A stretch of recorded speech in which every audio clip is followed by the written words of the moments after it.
Hello and welcome to the reading of Lone Survivor by Ken Hodgson. Acknowledgements. I wish to thank the following persons and organizations for their invaluable help and assistance: Fred and Dorothy Campbell, Felton Cochran, Byron Nelson, Joel Sharp, Richard Sklinarick,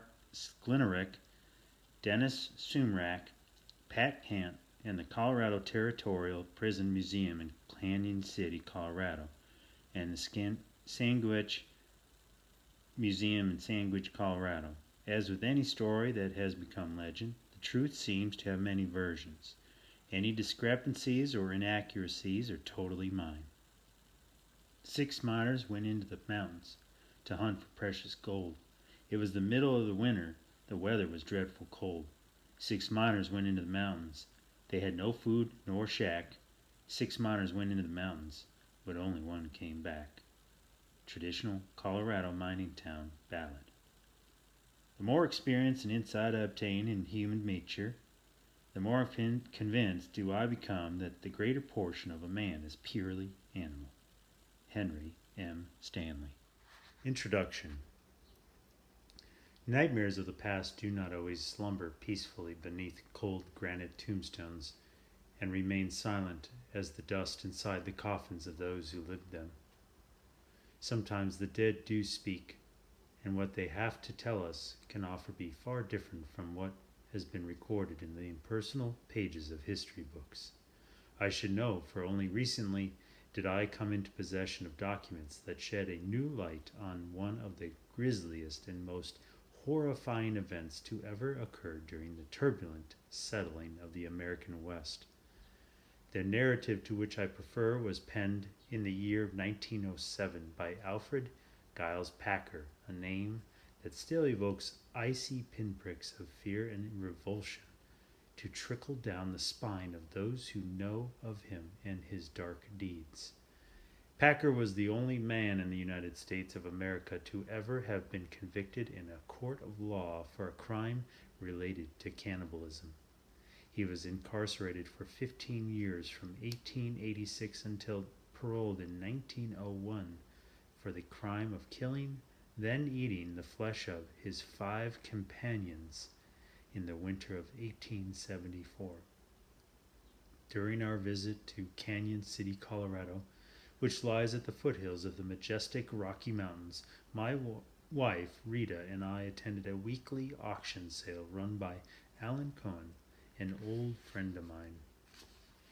Alan had just finished setting out a trailer load of antique furniture and dusty boxes. Rita's attention turned to a very old, scarred and battered steamer trunk.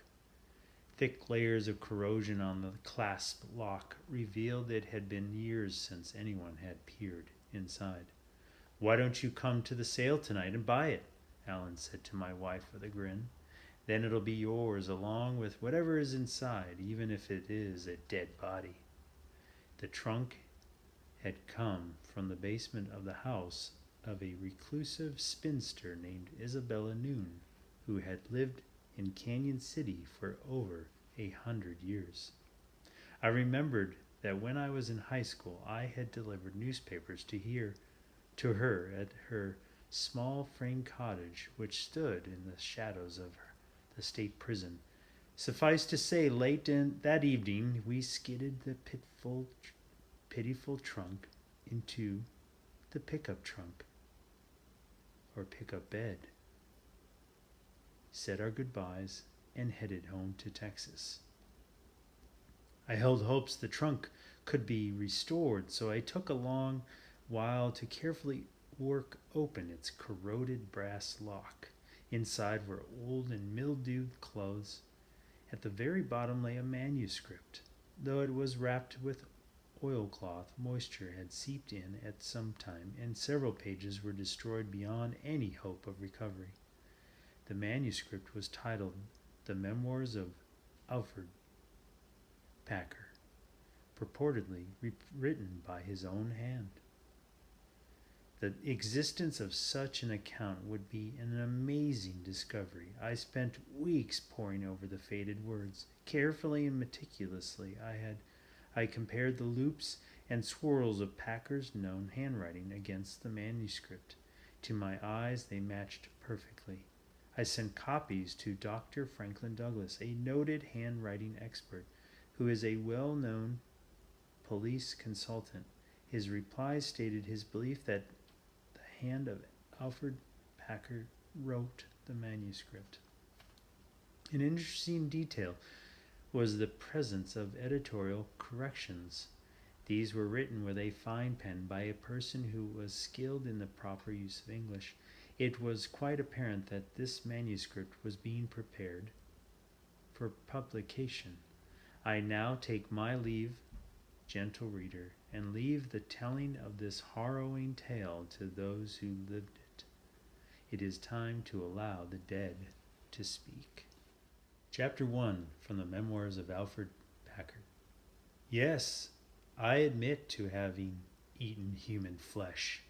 That is the sole reason I was forced to languish in a steel cage for 15 years in that hellhole of a state penitentiary in Canyon City, Colorado. This was also why I was very nearly lynched by a drunken mob and later sentenced to death by an unforgiving judge and prejudiced jury. Every step of my blighted existence since that unfortunate incident on Slumgullen Pass in the winter of '74 had been plagued by a biased press and dogged by a man whose uncalled for hatred toward me knows no bounds. By all rights and reasons, I should not be sitting here in this warm and peaceful home on the outskirts of Denver, Colorado, penning my memoirs, for I have twice barely escaped the hangman. Atop one stack of documents on the far side of my writing table, I see a printed invitation to my own execution. It was issued to a Mr. Lewis Chapman, and the date set for my death was the 19th day of May in the year of our Lord 1883. As I begin my writings, the year is 1907, in the outset of a new century. One of the most modern of conveniences, an Edison incandescent light bulb dangling from a black electric cord illuminates my work. This marvelous device requires no fuel or fire and can be turned on and off by the mere moving of a small switch. Many things wonderful have been issued in with this new age. I take no small satisfaction in the knowledge that Lewis Chapman has been buried beneath cold black earth at the Lake City, Colorado cemetery for well over 20 years. I also wonder if perhaps he came to be interred in the same plot intended for me. It would be the sweetest of irony, should that be the case. Dear friend, I pray you not take offense at what you may perceive to be a jaded viewpoint, but as you shall quickly come to understand, I have suffered many injustices at the hands of my fellow man, and for all simply doing what I had to do to stay alive. Can anyone who reads these words say with honesty that they would not defend their own hold on this mortal coil with any means available to them? Spare me an answer, gentle friend. I have visited the blackness that lurks in the human heart and the soul, and know it well. Think of me what you will, but given the same situations which I have faced, you would act as I did when that icy breath of the grim reaper blows down the nape of your neck. There is only one response possible: survival at any cost. Now, after all these many years of suffering and anguish, Dame Fortune has finally smiled upon my countenance. Redemption is finally at hand, due to a kindly man by the name of Leighton Laird of Slayton Publishing Company of New York City. As Benjamin Disraeli so eloquently said, time is precious, but truth is more precious than time. These memoirs which I now pen will not only set forth the truth of my statements and actions, but provide me with satisfactory monetary rewards to enable me to enjoy the remaining years of my life to the fullest. Mr. Frederick Bonfils and H. Tamman, owners of the Denver Post newspaper and the Sells Floto Circus, still want me to tour the country and speak on my trials and tribulations. They wished to do this earlier, but due to an arrogant and vicious Governor Thomas, who restricted me to the Denver area for 6 years and 9 months as a condition of my parole, this was impossible. The resulting problem created a considerable disagreement between the owners of the Post and a lawyer they had hired by the name of Plughat Anderson to look after my interests. This culminated in the unfortunate shooting of Bonfils and Tamman by Anderson. Fortunately, both survived and bear me no ill will from the incident and the actions of another. Should more people be blessed with their forgiveness and understanding, this would be a far better world. It is time for me to begin my story. I shall give but the briefest of backgrounds on my life before the year 1874, that being the year I was to become so maligned and persecuted for eating my 5 traveling companions. Chapter 2. The town of Franklin Park in Allegheny County, Pennsylvania, which lies a few miles northwest of Pittsburgh, was the place of my birth. I arrived on an icy cold morning on the 21st day of January in the year 1848. To my father's chagrin, my mother, whose name was Lily, had previously presented him with 8 squealing daughters to raise. Expecting the appearance of another girl, he had gone to his job as a foreman in a large coal mine that was within walking distance of the house, and left the affair to be handled by a midwife he had engaged for the previous arrivals.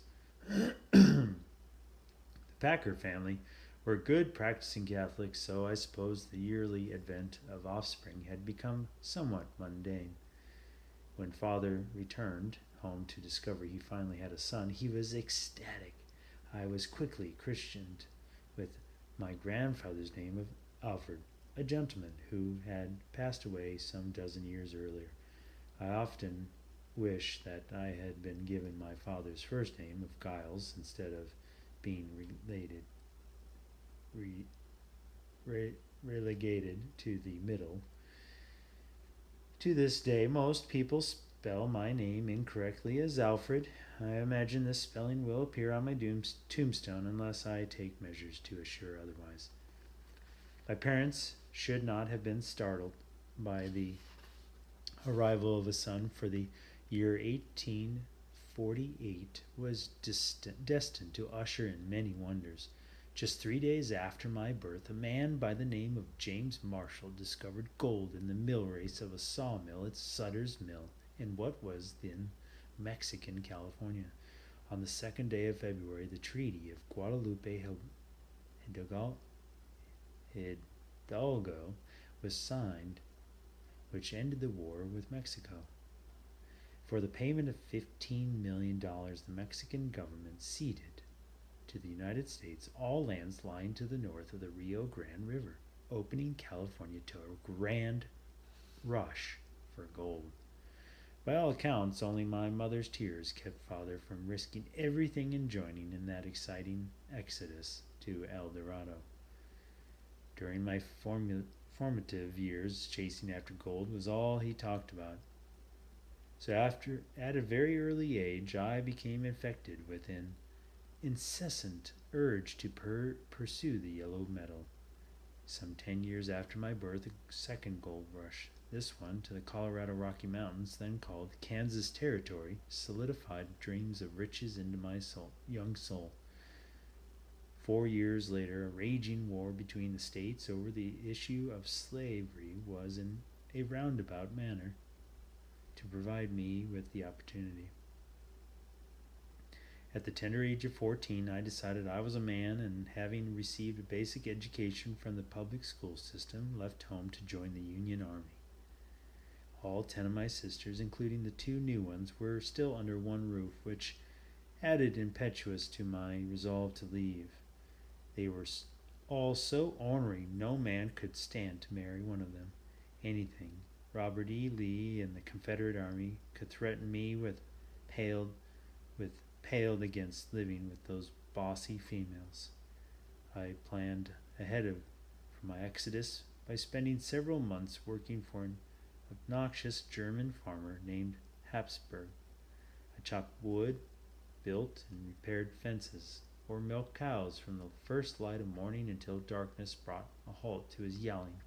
The old tyrant delighted in docking my meager pay for any infraction he could devise. But by April I had made enough money to take my leave. I knew my father would attempt to track me down, and, as I had mentioned, a desire to join in the war. He would immediately journey to any nearby army facilities. All he would need to do was to tell them my real age, and they would send me back home with him to my total disgrace. It seemed wise to travel some distance from home where I could represent myself as being 16, which was the required age for military service at the time. I could think of no better place than Washington, D.C. There was likely enough government available there to provide cover for a 14-year-old boy, even if a distraught father should pursue him that far. My first order of business was to purchase transportation. Old man Habsburg offered me a horse in lieu of money he owed me. In retrospect, I should have taken him up on his offer, but had become so affronted by the German, I drew my pay and bought a mule from an Englishman. A person can on occasion make a sour deal. To be taken advantage of by a fellow countryman is especially upsetting. The mule was a young animal with a sleek brown coat, bright eyes, and agreeable disposition. I was so proud of that mule I named him Rocket before the truth became apparent. It turned out Rocket suffered from some disorder that caused him to go to sleep at the most inopportune times. I would be riding him down the road and he'd simply doze off and stay that way until I either whacked him awake with a whip or he ran into something. This meant I had to be on alert at all times with a quirt in my hand to avert disaster. In spite of having ignominious transportation on a blustery April morning, I loaded all of my worldly belongings onto that mule, and I placed under my belt a Cooper's 6-barrel pepper box pistol that I paid only $3 for because the former owner said when he shot the thing, all 6 barrels fired at the same time.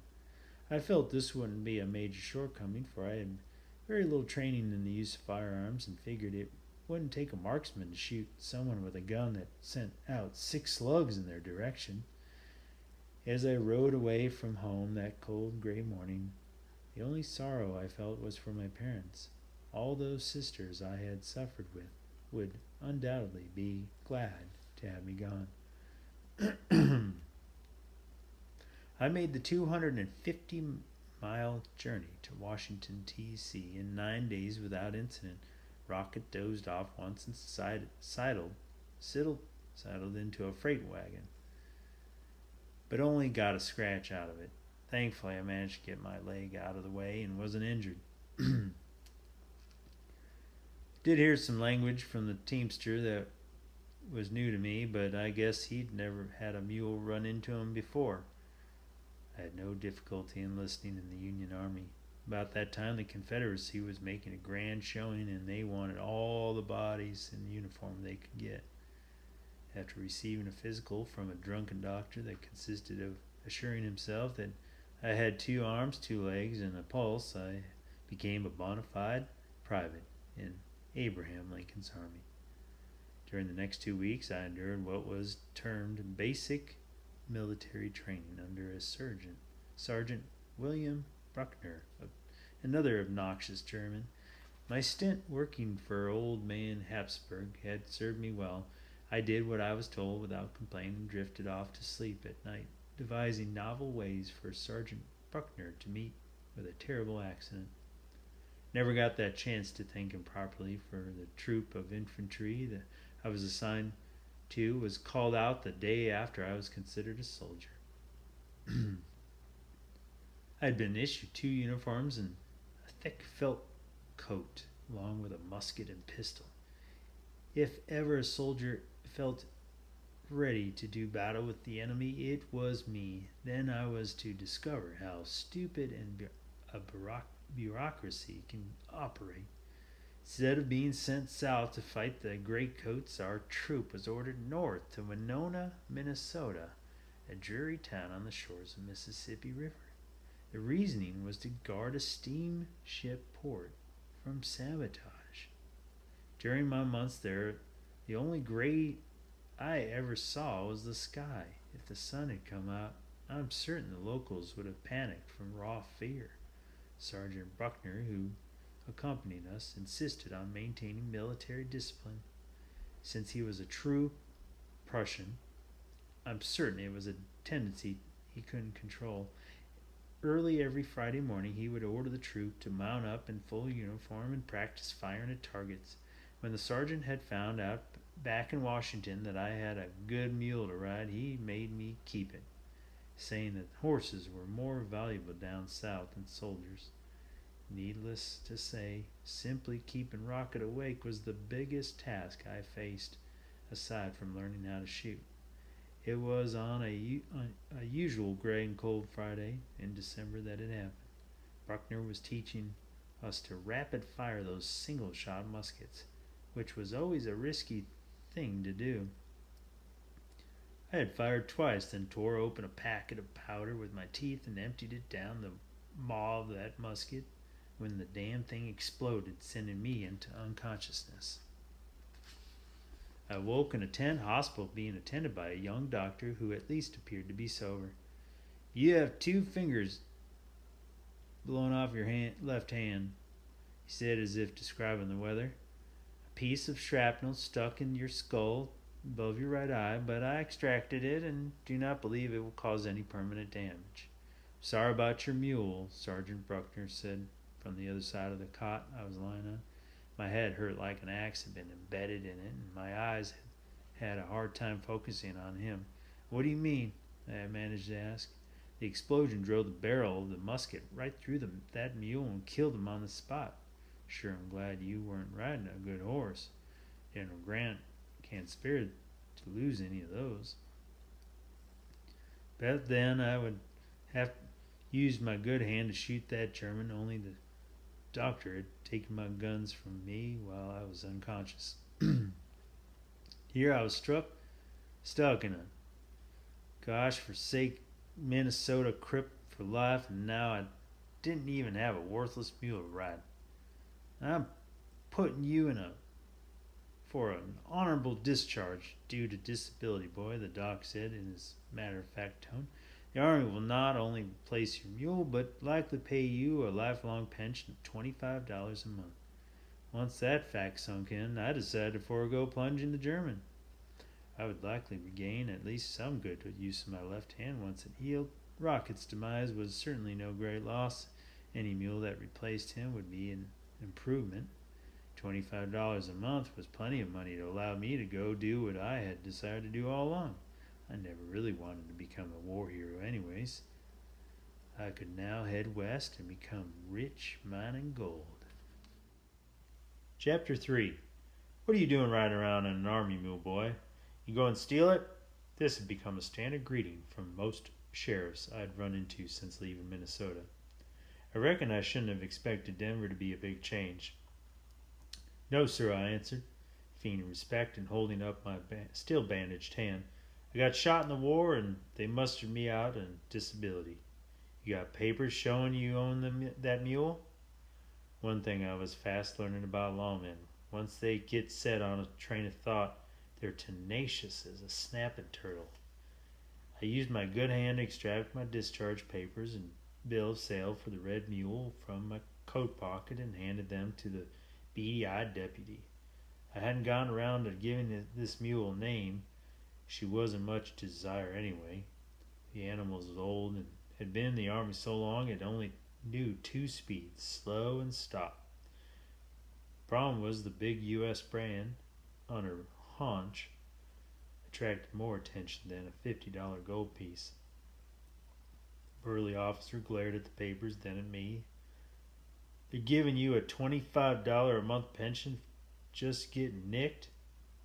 Hell, boy, I don't make much more than that, and I have to work for what I get. I could tell I wasn't making a new friend here, so I used just the center finger of my injured hand to raise my hat to show off the angry scar over my eye. The man was too dense to notice my gesture. Reckon you did get bandaged up a tad, he said, handing me back my papers. Then he spat a huge wad of tobacco toward his boots and looked me over again. I'm just doing my job. There's a lot of deserters from the war come out west. The reward for turning them in to be shot is well worth my effort. Sorry, ain't worth nothing, I said testedly. I prepared to flick the reins and put my mule back into his slow pace west. Hold on a moment.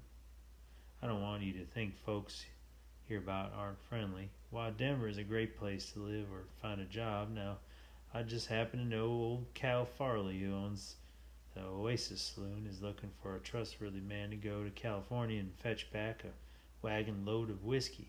He'll pay $100 in expenses for the trip. I cocked my head. I was planning on doing some prospecting. There's supposedly been some good strikes made lately up in the high country at that old place called Oro City. There's more prospectors up there than fleas on a jackrabbit. Besides that, if you take the job from Farley, you'll get paid to see the gold country both coming and going. For a lawman, he was actually making good sense, or so I thought at the time. Then I really stepped in. I think I might just be interested. Where's this Oasis Saloon at, anyway? Well, just down the street a couple blocks, he said, pointing toward the only two-story building in sight. And he actually smiled.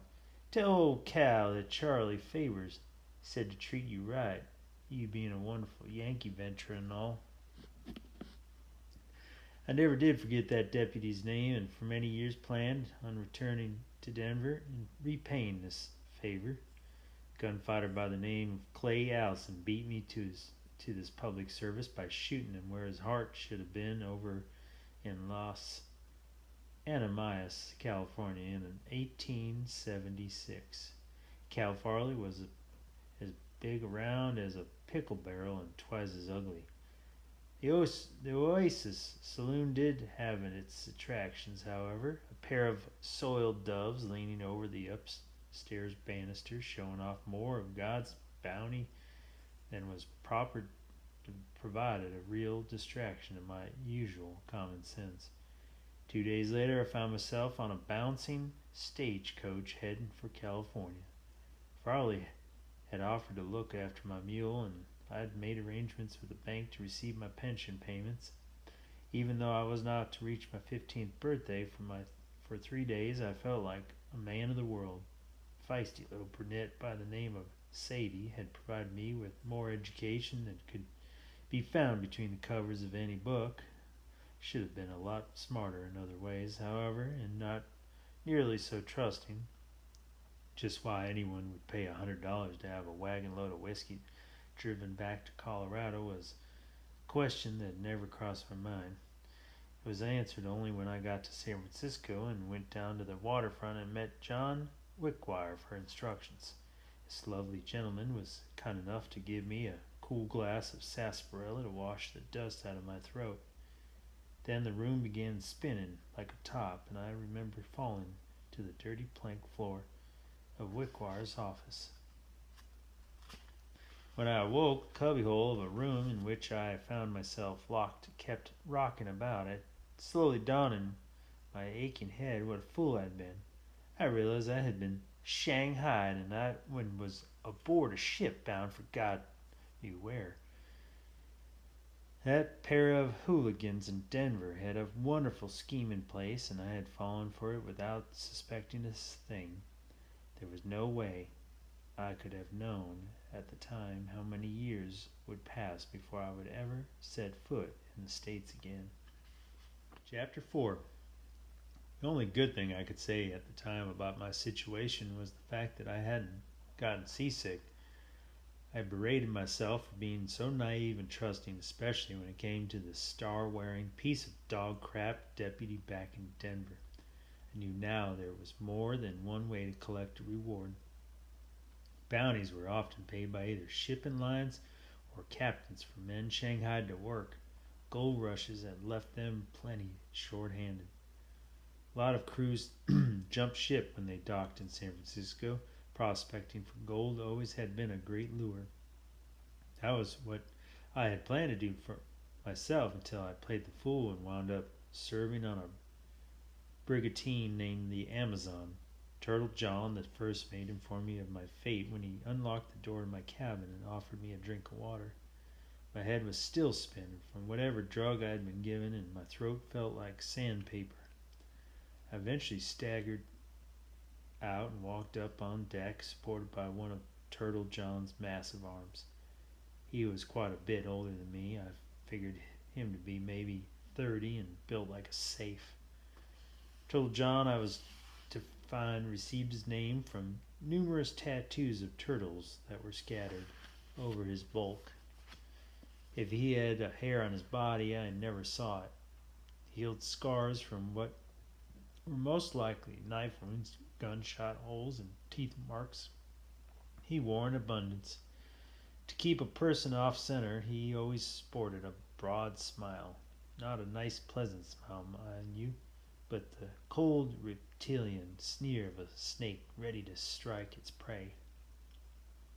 Clean salt spray cleared my head, and I quickly sized up the situation and realized we were well out to sea. Wherever this ship was headed, I was going along, and I had never learned how to swim, but since I couldn't even see land, I guess it wouldn't have mattered anyway. I was then introduced to the captain, a slender, well-dressed, and pleasant fellow by the name of Alton Meigs.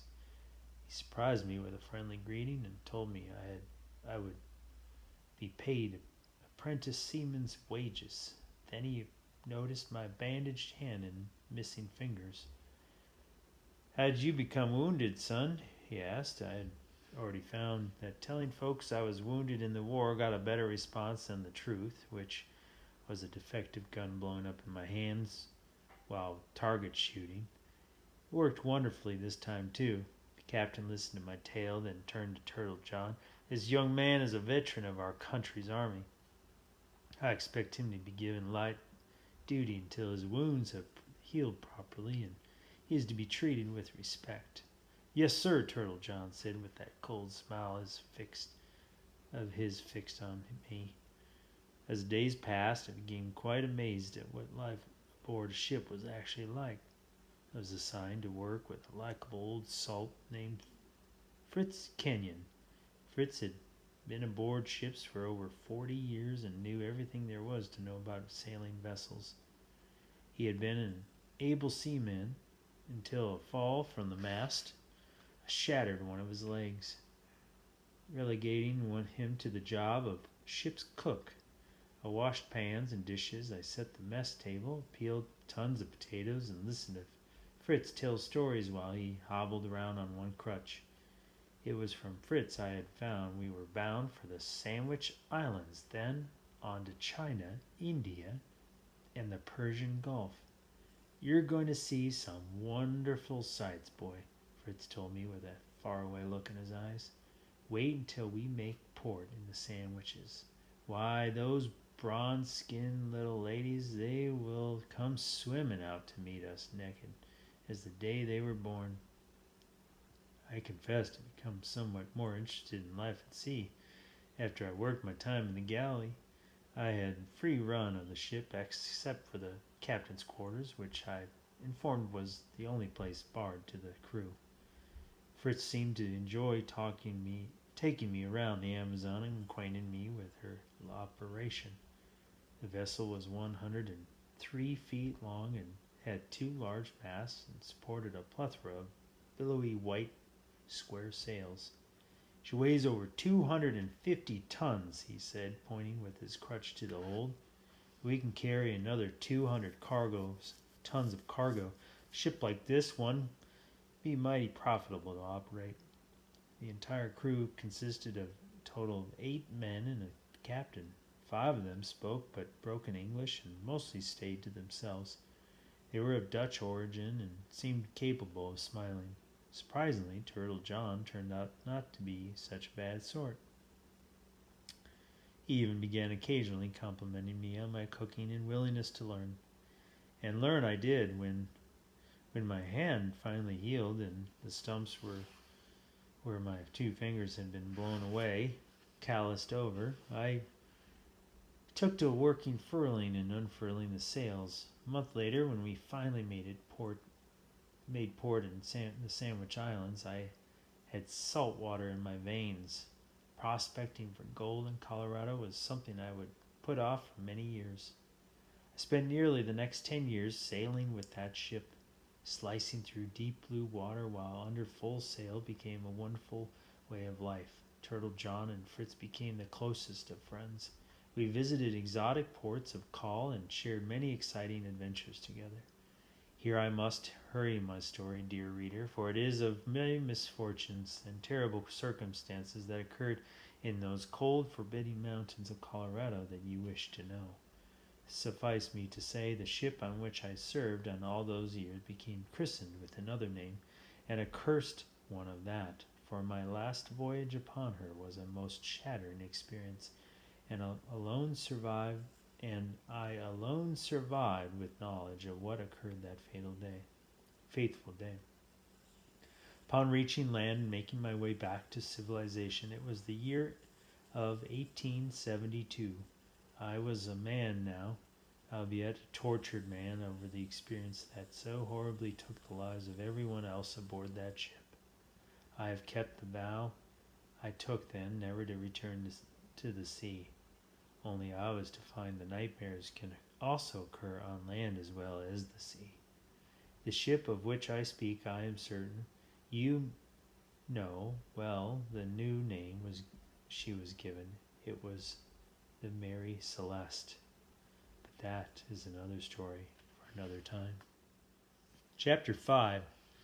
Having lost all my money and personal possessions except for the pepper box pistol when I was forced to so quickly flee the Mary Celeste, I found myself ashore in Florida with nearly only the tattered clothes on my back.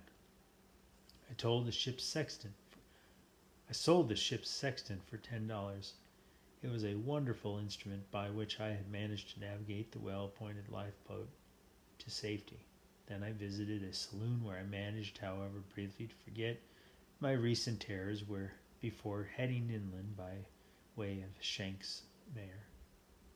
At the time, my desire was to get back to Colorado and as far away from the ocean as possible. I knew the Denver bank account had grown to contain nearly $3,000 for my military pension. The problem was getting there. Traveling took money, and of that commodity I had but a pittance. Briefly I entertained heading north to Pennsylvania, but quickly dismissed the idea.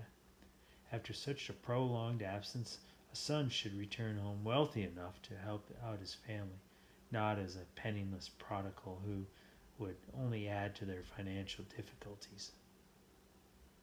There was no choice but for me to earn a fair sum of money as quickly as possible. The employment I came to find was that of an alligator hunter and skinner in the steaming swamps of the Everglades. This occupation had a rather high mortality rate, so there were always plenty of jobs available. The amounts of pay appeared to be, however, quite agreeable. Sam Broward, fat slob of a man, hired me on the spot. He owned a ramshackle trading post on the edge of some deep, murky water near the town of Weston. I had not eaten for 2 days and mentioned this fact. Broward shot me a sickly smile. "I've got a pot of gator stew and some bread on the stove. You can help yourself for a quarter." I fished through my pockets and came up with a dime and 2 nickels. Grab a bowl of stew, Sam said, scooping up my coins with his paw, then grumbled, "But you can't have no bread to go with it." I was too famished to complain. His dour disposition did serve to give me direction as to how to handle our future relationship. After wolfing down 3 helpings of greasy alligator gruel, I retired to the shade of the porch, where I spent the night swatting away flies and hordes of mosquitoes. The stench from hundreds of rotting alligator carcasses not only attracted the flies but also added to the dismal atmosphere of the place. At first light, the man who was to be my partner arrived in a wooden flat-bottomed boat that he propelled by pushing it along with a long pole. Sam introduced him as a Mr. Lehman Ruffin, or Rudin. I can't recall his name with any degree of certainty. My new partner looked me over with bloodshot, suspicious eyes. "You want to learn the gator killing business, huh? Well, get in and I'll teach you. Only you'll make 30% until you get the hang of it." Mr. Rudin, or Ruffin, turned out to be an excellent teacher, and I was to learn quite quickly from him. He showed me how to push along the boat with the long pole while he stood on the bow sipping from a bottle of rot gut whiskey. After a short time, we spotted a huge alligator sunning itself on the muddy bank, took a battered rifle and shot it in the head right behind and between its dark eyes. That gator just quivered. Then he ordered me to pull the boat ashore behind it. My lessons in alligator hunting were about to begin in earnest. Then my partner staggered to the gator, rolled it over, and plunged a long knife into the beast's soft underside. The second that knife struck the huge gator proved it wasn't dead at all. The monster hissed, spun with lightning quickening flash of razor-sharp teeth, removed my mentor's head from his shoulders in the blink of an eye, grabbed up the rifle, and used enough ammunition to assure myself the alligator was actually deceased. Then rolled the heavy carcass onto the boat while my late teacher's head was still firmly clenched in his jaws.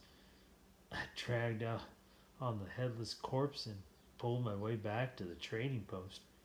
I yelled for Salmon as I tied the boat up to the dock. After a few minutes, he came waddling out on the deck, blowing on a steaming cup of coffee. He looked down and surveyed the bloody scene with a cold dispatch. "That man ain't no kin of mine," Broward said with a shrug. "It's custom hereabouts for a man to bury his own partner." He motioned with a head wag and to a shovel leaning against the wall. "Put it back where you found it when you're done. By the way, I pay $3 for a skin that size. You gotta do the job, though. I got too damn much good sense to go skinning gators." My years as a seaman was sharpened by senses to the keenness of a razor and hardened my muscles to steel. Turtle John had also taken me under his wing and given me many useful pointers on how to handle difficult people. Just 2 days after I buried my partner, Sam Broward performed a public service by getting himself roaring drunk and falling from the porch of his trading post into the murky swamp, where he drowned. I would venture the only decent act of his miserable existence was leaving me his business. One misguided fellow showed up later and claiming to be Sam Broward's brother, but he was simply a liar. Once I convinced him of his error, he wandered off to become lost in the swamp and caused me no further difficulties. I had not planned on staying in that sweltering hellhole and live among the illustrious citizens who inhabit the Everglades any longer than was absolutely necessary. My hope was to sell off Broward's property for enough money to pay my way to Colorado Territory. But the gods of fate sometimes play with our lives and actions as a child manipulates a string marionette. I was destined to remain there long enough to become damned by making the acquaintance of Gid Trevor. There are only two kinds of weather in the Florida swamps, hot or steaming hot.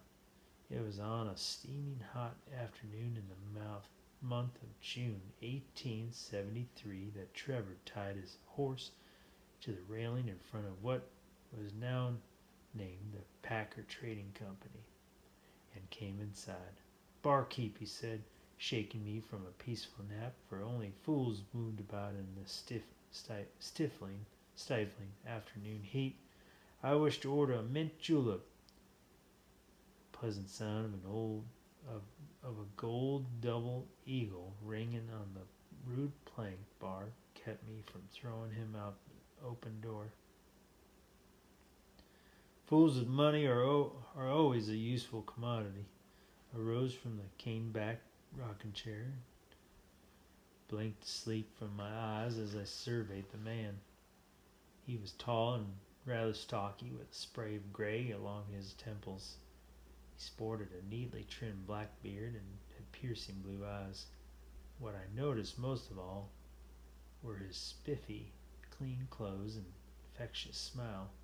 This fellow was certainly just passing through. None of the local idiots ever dressed to the nines. "Whiskey or coffee's all I can offer you, friend," I said pleasantly.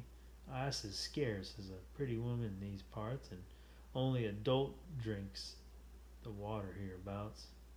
He grinned wryly. "I've been told that before. A whiskey will do. I sincerely hope that you can provide a decent bottle. Some of the stuff they pass off for spirits in these parts is simply dreadful." "I can't agree more," I said, extracting a single bottle of Monongahela that I'd stashed away for customers with money to spend. Seeing the name of a river in Pennsylvania printed on the bottle brought back fond memories of home and strengthened my resolve to return there a rich man. I took down two of my cleanest glasses, pulled the cork out of the bottle, and filled them to the brim. "You're obviously a man of refinement who has good taste. Been hoping for someone like you to drop by. What, may I ask, caused you to wind up here in hell?" He chuckled, sipped some whiskey, and extended his hand over the bar. "Gid Trevor's the name, and I suspect you're correct about where we are. I take it you don't call Florida home."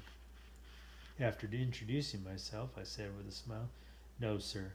I'm originally from Pennsylvania, but hope to return to Denver, Colorado shortly, where I have some interests.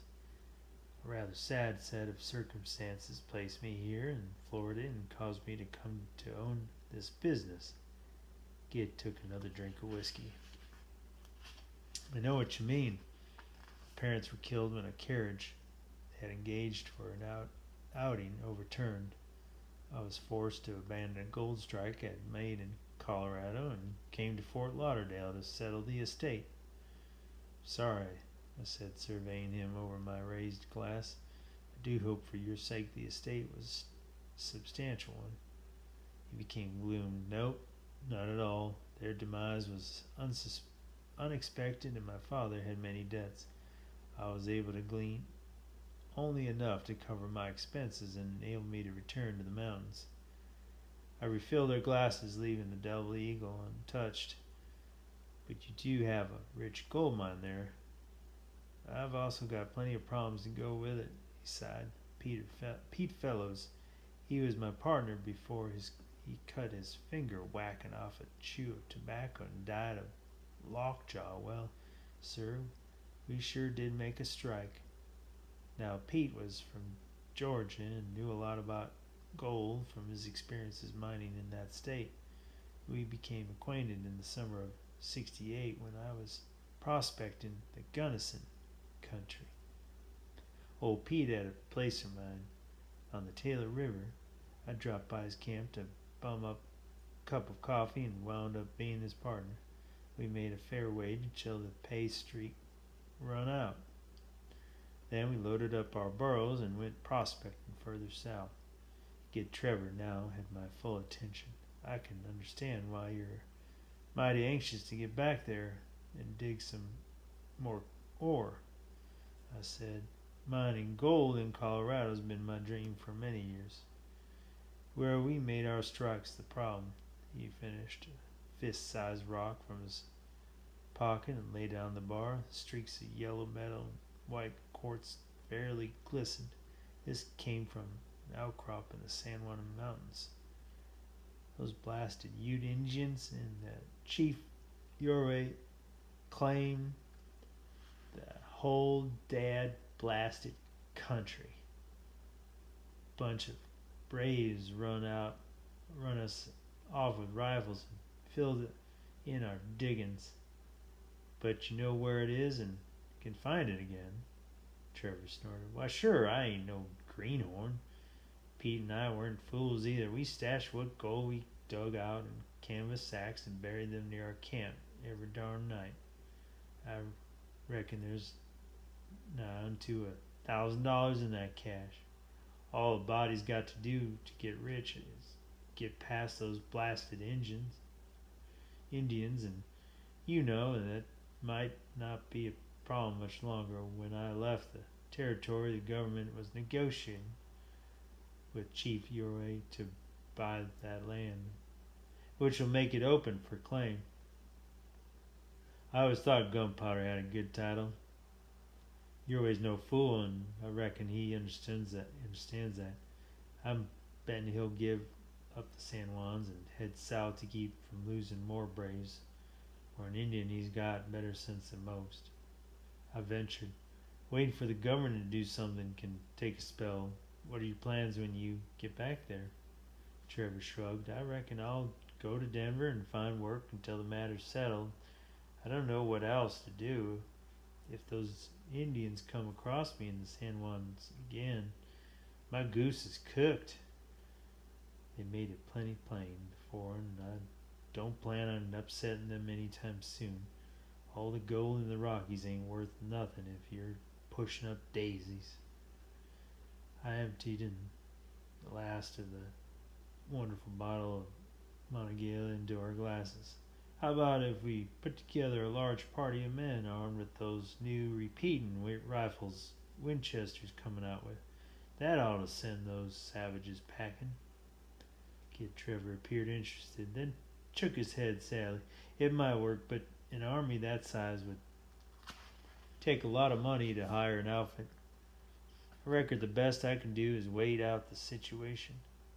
That gold specimen glistening like jewels in a king's crown. I've got about $3,000 in a Denver bank. Do you suppose that'd be enough? Trevor cocked his head. Well now, Al Packer, are you offering to become a partner in this venture? I nodded. 50-50, and I'll throw in every dime I've got. We'll go dig, and that gold you're got located, Indian treaty or not. I like your attitude, Trevor looked about, but what of your business here? It will likely take a long while to sell it. You have enough money to get us both to Denver? He nodded. A couple of $100 is all, but if we watch ourselves, that'll do it. Pick up your money, I said, nodding to the double eagle as I pocketed the few dollars that were in a tin box under the bar. Went and tossed a change of clothes into the pair of saddlebags, stuck the pepper box pistol under my belt, and then carried the saddlebags and Broward's old volcanic rifle outside and set them alongside a spreading cypress tree. When I saddle that sorry mule, the coral out yonder, we'll be on our way. I said, there's something I need to do first. Strode back inside the trading post and splashed about a few gallons of coal oil. I pulled a long 9 cigar from my pocket and lit it with a lucifer match. Then, with a feeling of satisfaction, I tossed the burning match onto the wet coal oil and made a hasty exit. As we rode away in the sweltering Florida heat, only Gid Trevor bothered to turn and watch the black tower of smoke wavering against a cloudless blue sky. Chapter 6. Except for my having to kill a man in Texas, our journey to Denver was uneventful. At the time, we were following the good night loving cattle trail where it made swing to the north some distance west of the Pecos River. Several thousand cattle being herded together in a row leaves a path that is as easy to follow as a telegraph line. God never cared much for Texas, and the results are painfully obvious to anyone who has ever had the misfortune to visit the place. Everything that grows there has thorns, and all of the critters have the disposition of a rattlesnake with boils. I reckon this description also fits most of the people who, for some reason, call that dry and dusty country home. It was nigh on to the middle of July, for Gid and I were making decent progress of 20 to 30 miles a day. Sam Broward may not have been smart enough to put his boots on the right feet, but he surely had owned a good mule. The young Jenny and I rode was well dispositioned and in her prime. Blessing in the form of a rare thunder shower allowed us to make camp early that day. After spending a day in the saddle under a blazing Texas sun, the cooling rain came as a wonderful respite from the grueling heat. As had become our custom, Gid started gathering wood for a fire while I began to prepare to cook our evening meal. Trevor and I were getting along quite well, despite the fact that he was a native of South Carolina and ranting secessionist. I had early on told him my age and mentioned the loss of my two fingers due to a farming accident had kept me from becoming involved with the war. My worthy determination to become rich so I could help out my struggling family allowed me to endure stoically as his verbal slings and arrows against the noble northern cause. Our meager rations consisted only of some stringy, hardtack, salt and flour, hardly the ingredients of a meal to celebrate a rain in Texas. I grabbed up my rifle. "Gid," I said, "I think I'll do a little hunting. Likely enough I can shoot us a rabbit or two." He dropped an armload of small sticks and nodded his approval. "I'll have us a fire going when you get back. That rain didn't even dampen the wood under the cedar trees. I wish you luck. My belly has been rubbing a sore spot on my backbone all afternoon." Climbed back on the brown mule I had left saddled and rode toward a low rise to the west where a lowering sun was peeking through a covering of black clouds. There was a canyon on the other side that had a wide strip of mesquite and cedars running along its depth. Carefully I sidled the mule down the craggy slope, knowing there was undoubtedly plenty of wild game to be found in such a treed area. In short order I spied what was certainly a more tempting meal than a rabbit. Grazing contentedly away on stunted grass was a young longhorn heifer. I surveyed the area for smoke rising from a chimney or any signs of habitation and found none. This animal had obviously strayed away from one of the large herds of a drive and become a maverick open for the taking. The heifer was unmarked by any brand on its flank, and a single shot being behind its ear dropped it like a rock. The liver being a choice morsel, I removed this first and had just finished slicing a generous supply of long, lean strips of meat from a hind quarter when suddenly a gravelly voice boomed from a nearby cluster of junipers. "Hold it right there, mister. If you make a grab for that rifle, I'll plug a hole through you where you stand. I'm going to see that you hang anyway, so it's all the same to me. That's what we do with cattle rustlers in these parts." Slowly I whipped the blood from my bowie knife onto my pants, dropped it onto the carcass, turned to face this arrogant Texan who held a gun pointed square at my middle. "This was a maverick," I said calmly. "My partner and I starving, and it had no brand. You're on my spread, mister. Any cattle hereabouts are mine unless I decide to sell 'em to you." Quick saw through his game, making my voice quaver. I stammered, "I'm sorry for any misunderstanding, sir. Perhaps we could make restitution and put this sad matter aside." The man stepped from his cover and approached. As most Texans, he was lanky, and he kept his beady black eyes focused on me. I did notice the barrel of his rifle now pointed toward the ground. This fellow had no more claim to that beef than I did. He was simply a thief out to rob me. "That was a $10 cow you just killed," he said. I smiled, my friend. "I shall be happy to pay you everything you have coming to." Before the idiot could blink, I yanked the pepper box pistol from my belt and shot him in the chest. As usual, all 6 barrels fired at the same time, sending the lout flying backwards to land in a huge patch of cactus. It is an unfortunate fact of life that some people only understand one form of reasoning. At least this ruffian would never again accost an honest person with the intention of doing them bodily harm or robbing them of their goods. I found over $50 in his pockets, and here this vile, greedy man had tried to rob me of more. Sadly, I shook my head, then finished butchering the beef and returned to camp. Gid Trevor was ecstatic over my success at finding a stray.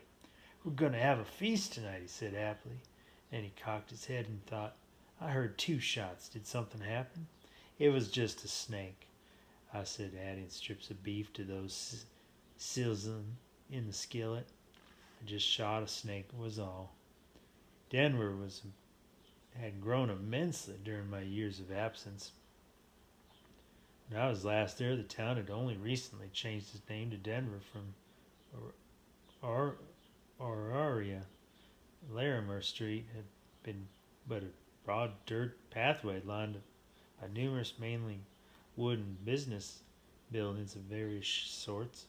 Now it was a city with proud, towering brick structures that attested to the richness and permanence of the earlier gold strikes, where before were only rows of simple shacks stood stately homes and cottages. Blank board sidewalks lined numerous streets that held many prosperous-looking business buildings, many of which had large, colorful awnings to keep the hot sun from annoying their customers. The problem of locating the bank with which I had entrusted my funds became woefully apparent to me. I could not recognize a single landmark. I knew approximately where the Oasis saloon had stood. Cal Farley of that establishment was also a man I wished to meet again so I could adequately repay him for his past favors. There were a few saloons in evidence, but nothing named the Oasis.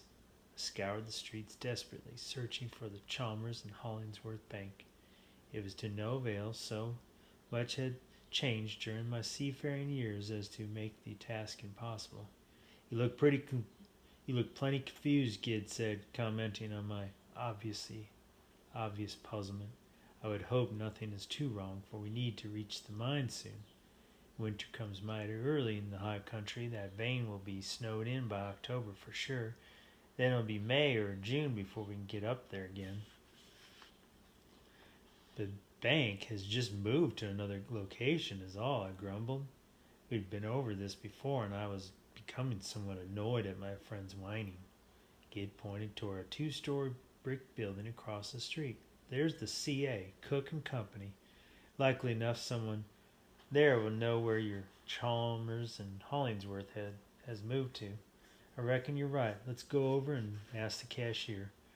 This bank had white marble floors with numerous sparkling clean brass cuspidors set alongside each teller's cage. They had been black steel bars to keep one at a respectable distance from the money. The place wasn't busy, so I ambled up to the nearest teller. "May I help you, sir?" the silver-haired man asked fawningly. "Yes, perhaps you may. I am looking for the Chalmers and Hollingsworth Bank. They seem to have moved since I was here last year." "They moved all right," the man said with a sneering grin. "You must have been gone for a spell because that place got washed away when the big Cherry Creek flood struck way back in '64. There hasn't been an establishment here by that name since." "What are the deposits there?" I spat. "Man, I had money in that bank, lots of it." The bespectacled weasel simply said, "You should have entrusted your funds to a more secure and reliable bank such as this one, my good man. The firm of Chalmers and Hollingsworth was declared insolvent and went through bankruptcy years ago. Sorry to tell you, any money placed with them has long since fled to parts unknown, along with Frank Chalmers. The law has been unable to locate his whereabouts." "Where's Hollingsworth, then?" "I'll get my $3,000 out of his worthless hide." When the flood struck and his partner absconded with whatever funds he could get his hands on, Mr. Hollingsworth took a rather large dose of laudanum, and I believe you will find him resting in the local cemetery. Good day to you, sir."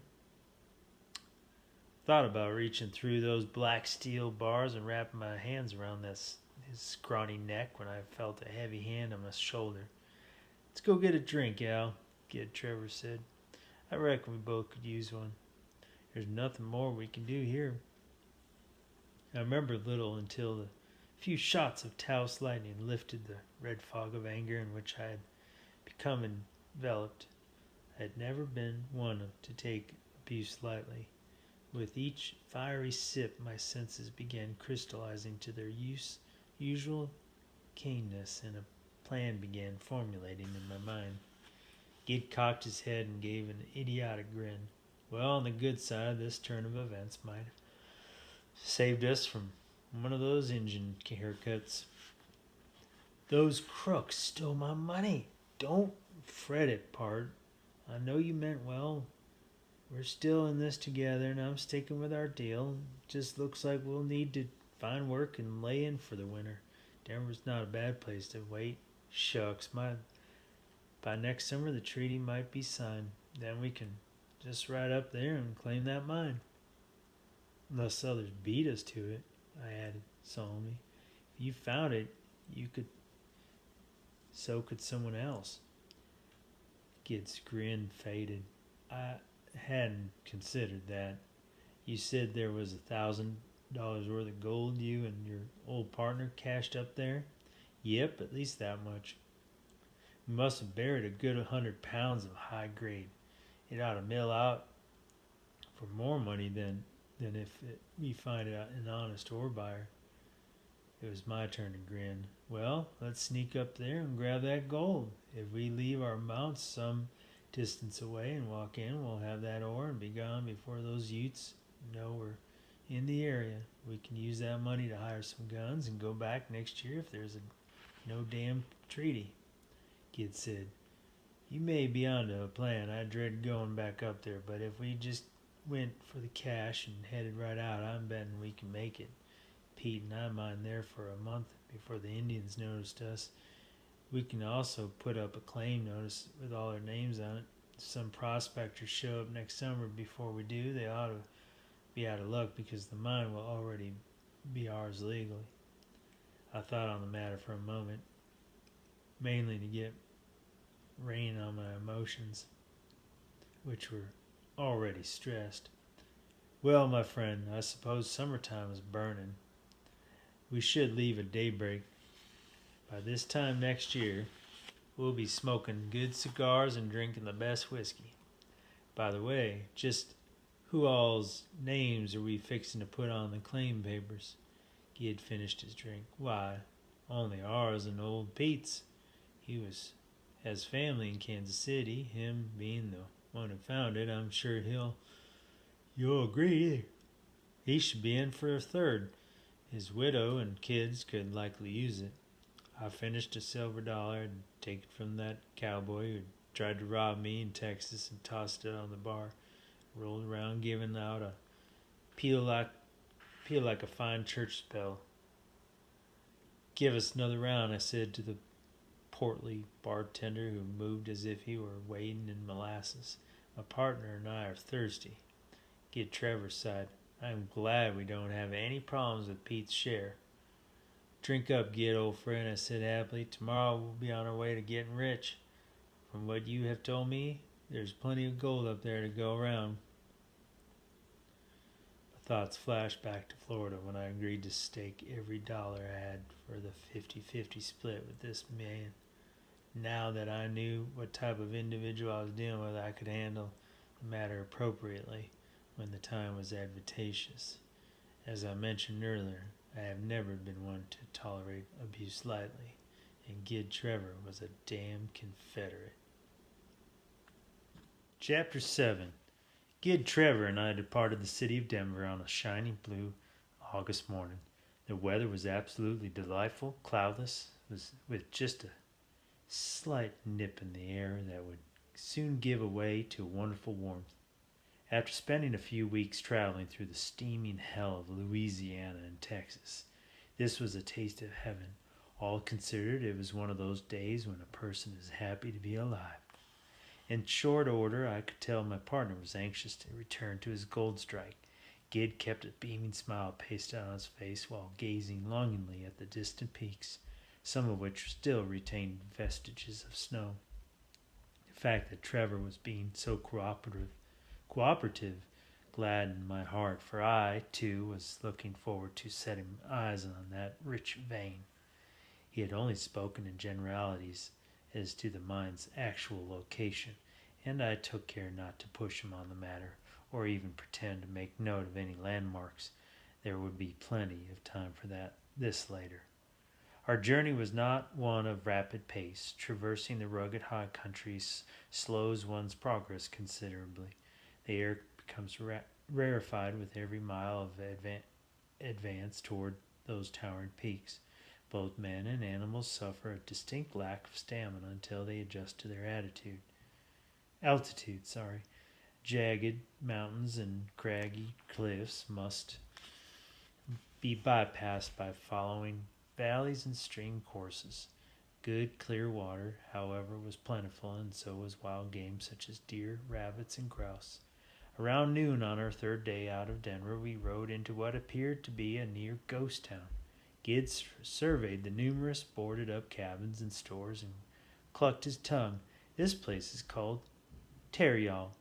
The last time I was through here, the joint was booming, something grand. I observed only one business that had an open door and smoke coming from its chimney. This was a low one-story log saloon that faced looking across what passed for a main street onto a creek that had been fairly well dug up by gold mining efforts. From the looks of things, the boom here has gone bust, I commented. That's the way it is with this business. Once the gold peters out, there generally ain't much reason for folks to hang around. When we rode past the saloon, I nodded toward two old men working old gold pans down in the creek. Doesn't look like anybody has given up. Gid shook his head and said softly, "Oh, that's just whiskey hole. The miners left a little pay dirt there so the old and crippled could pan out enough to pay for a bowl of beans or a shot of whiskey. I'd reckon even whiskey hole has about done its due."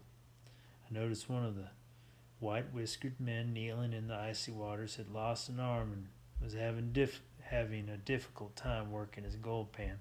I reached into my pocket and fished out a couple of silver dollars, which I tossed down to the gold fellows. "God bless y'all, sir," they said in unison as we rode away. After a few moments, Gid said, Packer, you surprised me with your generosity. That was a plumb decent thing you done back there. I felt it was wise not to mention that since the money had come from a thieving Texan, I thought it appropriate to be rather free in spending it. I said a man should always care for his less fortunate brethren. Gid Trevor smiled. "Amen. This would be a far better world with more people like you in it." I only strive to do what is right.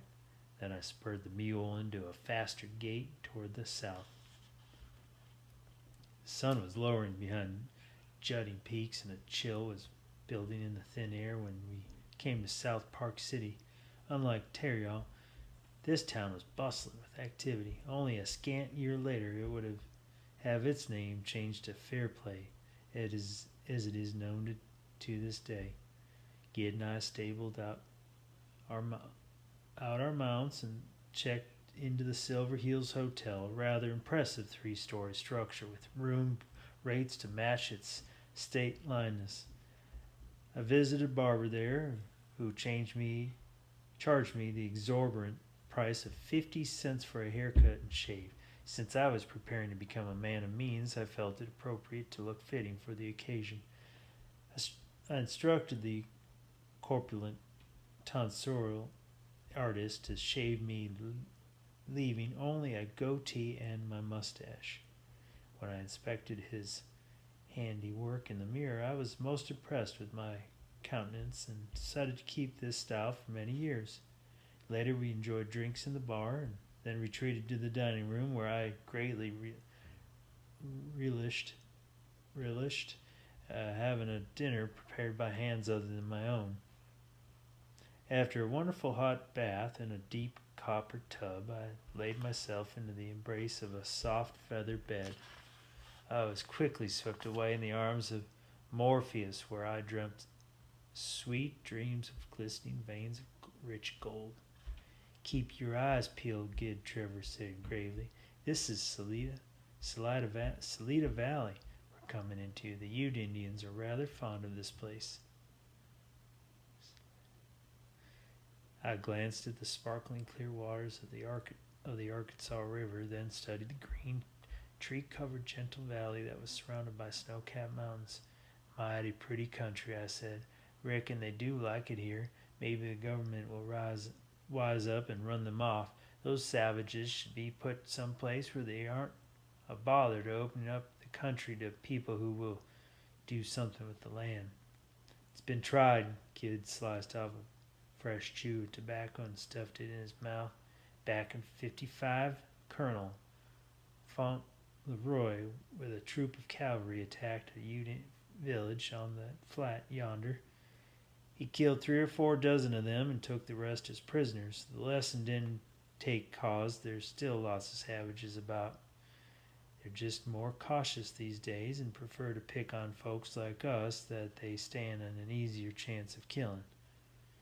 On that glad note, we rode out of the trees and forded the frigid waters of the Arkansas. The river was low and our crossing shallow, but the rushing water was still brushed against my mule's belly. We quickly went back into cover and angled up from our crossing in case we had been observed by hostile eyes. Suddenly nature grew silent as the inside of a tomb. Birds ceased their twittering, and only the sounds to be heard were the clumping of shod hoofs on soft soil. The short hairs on the nape of my neck stood out like a porcupine quills. I could hear the beating of my own heart. I held my hand as a signal to Gid and reined the mule to stop. The animal began quivering as if it had caught a chill. Trevor stopped and began scanning the area with wide eyes while sliding his Spencer 5650 caliber rifle from his scabbard. Likewise, I pulled out the volcanic 30-shot carbine that belonged to the late Sam Broward and cocked it. Any Indians who attacked us would pay dearly for their indiscretion. The problem was neither of us could see anything that needed shooting. I feared a flurry of silent and deadly arrows could be in the offering, when a terrible growl and a crashing sound from a heavy patch of larch to our flank. A monstrous grizzly bear came charging with a lowered head and open maw that displayed rows of long, razor-sharp teeth. The beast's roar and thunderous approach that uprooted small trees made it seem unstoppable as a steam locomotive. Our mounts reared and wheeled in blind panic, throwing off our aim as we began raining hot lead at the oncoming brute. The bear seemed to not notice our hail of bullets and did not slow its charge in the least until it was upon us. Luck was with me. I fired my next to last shell from only a few feet away into the monster's eyes, which must have exploded its brain, for the beast dropped like a stone at the very feet of my panic-stricken mule. Then I noticed Gid Trevor's left leg was bleeding profusely. In its blind primal rage, that grizzly had somehow managed to rip a horrible gash in him with one of its 6-inch long claws. I had been so busy concentrating on aiming my rifle from atop the spooked and spinning mule, I had not even seen this happen. Fortunately, Gid's horse appeared uninjured. I dismounted and attempted to calm our mounts, but was unsuccessful until I had led them some distance upwind from the dead bear. After I had securely tied their reins to a sturdy tree, I gently helped Gid down from his saddle.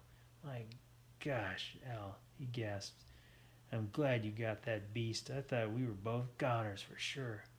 I just hope to Pete there aren't any Indians about for 5 miles or so in any direction, or they'll be here right shortly to find out what the ruckus was.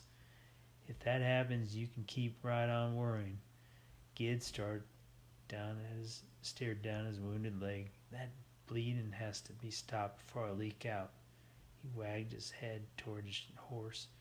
"There's a needle and thread in my..." He swooned into my arms. I caught him and carried him to a large patch of green grass, where I carefully laid him down. I took out my bowie knife and cut the leg off his Levi's. He had an extra pair with him anyway. The gash was on the outside of his upper thigh, well over a foot long, and likely went to the bone. It took heart, for I knew if I could successfully stem the flow of blood, Gid would live to show me that mine. I wrapped my belt around his leg and cinched it tight, and brought along a flask of whiskey, a good deal of which I used to clean the wound. This must have shocked his system, because he let out a yowl and came awake. Quickly I found a stick, crammed it crossways in his mouth.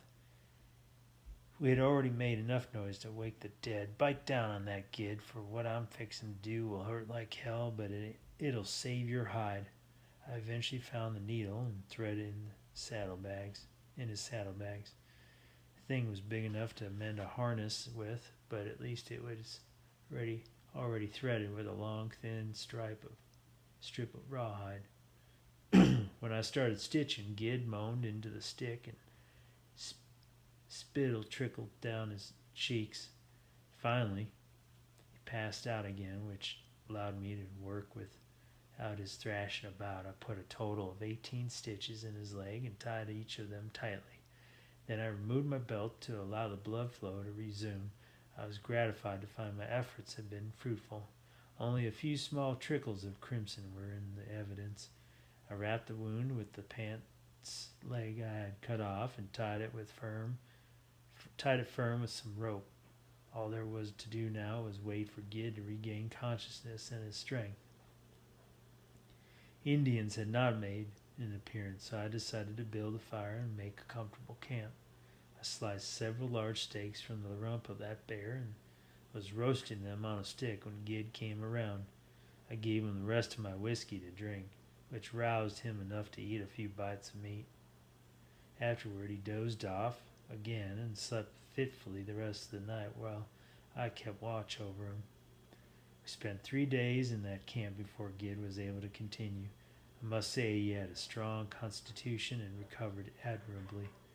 By the second day he was able to hobble about using a makeshift crutch I had whittled from the branch of a willow tree. To while away the time, I smoked a generous quantity of bear meat into jerky. Using 2 rocks, I pounded some of it into powder and mixed it with rendered fat along with wild raspberries, which grew here in abundance. This gave us a supply of delicious tasting pemmican to sustain us on the long journey we faced. Chapter 8. It was on a rainy and cold morning that we rode south into the mountains. Gid sat tall in the saddle, giving me great hopes for his complete recovery from his ordeal. We followed the San Luis River that meandered through an opening between the high peaks that is called Poncha Pass. A few miles hence the mountains gave way to a grand open valley. Gid said, "We ought to make the town of Sanguach by tomorrow. The place ain't much. It's mainly just saloons and whorehouses to provide for the needs of the Los Pinos Indian Agency. They might have a doctor there to see my leg, though I doubt it. I felt a pang of concern. Avoiding any contact with any folks who were connected with Indians seemed in order. I don't know about that, Gid. Wouldn't a couple of prospectors riding there attract the wrong kind of attention? I'd say we've been plenty lucky so far. I'd be ashamed to push our good fortune and get followed when we leave for that mine of yours. Gid said, "Dang, you might be onto something. Al, I guess I hadn't thought the matter through. Thanks to your good stitching, my leg's healing up fine. Likely there ain't no doctor there anyhow." "So you reckon we ought to pass by the place? There ain't much to miss. We can skirt it to the north and no one will notice. If we stay north, we'll bypass the Los Pinos Agency too." "Sure we shouldn't go to see if they've got a doctor? We can always go winter somewhere and try again next spring." "Nah," he shrugged. "We come this far, I can't let a little bear scratch stop us. Besides, that mine ain't but 3 or 4 more days' ride from where we sit jawing. If you're feeling up to it, let's go," I said as I reined that mule into the broad expanse of open grassland.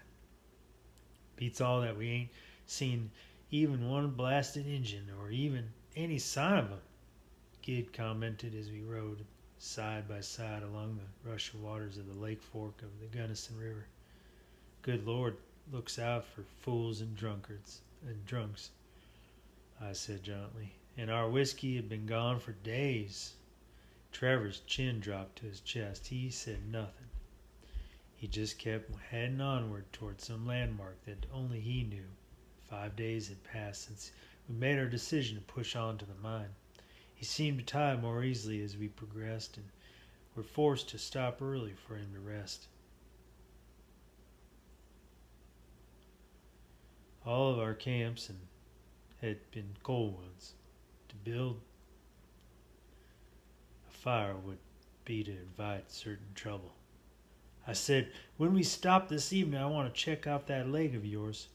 It doesn't hurt at all. I reckon I'm just tuckered out from losing all of that blood. We'll be at the most beautiful lake you'd ever set your eyes on in a couple hours or so. From there, it's only 2 or 3 miles to the gold vein." I said, "I still intend on looking after that leg of yours. I may need to yank out those stitches." Gid smiled thinly. "It might not be a bad idea. It would be a shame to catch a blood poison just when I'm about to become a rich man." "Don't worry none, pard. I won't let anything like that happen to a friend of mine." Trevor had been correct in his description of what is now known as Lake San Cristobal. When we were there, this was still unexplored country, the domain of savages who could not appreciate the stark beauty of this magnificent area.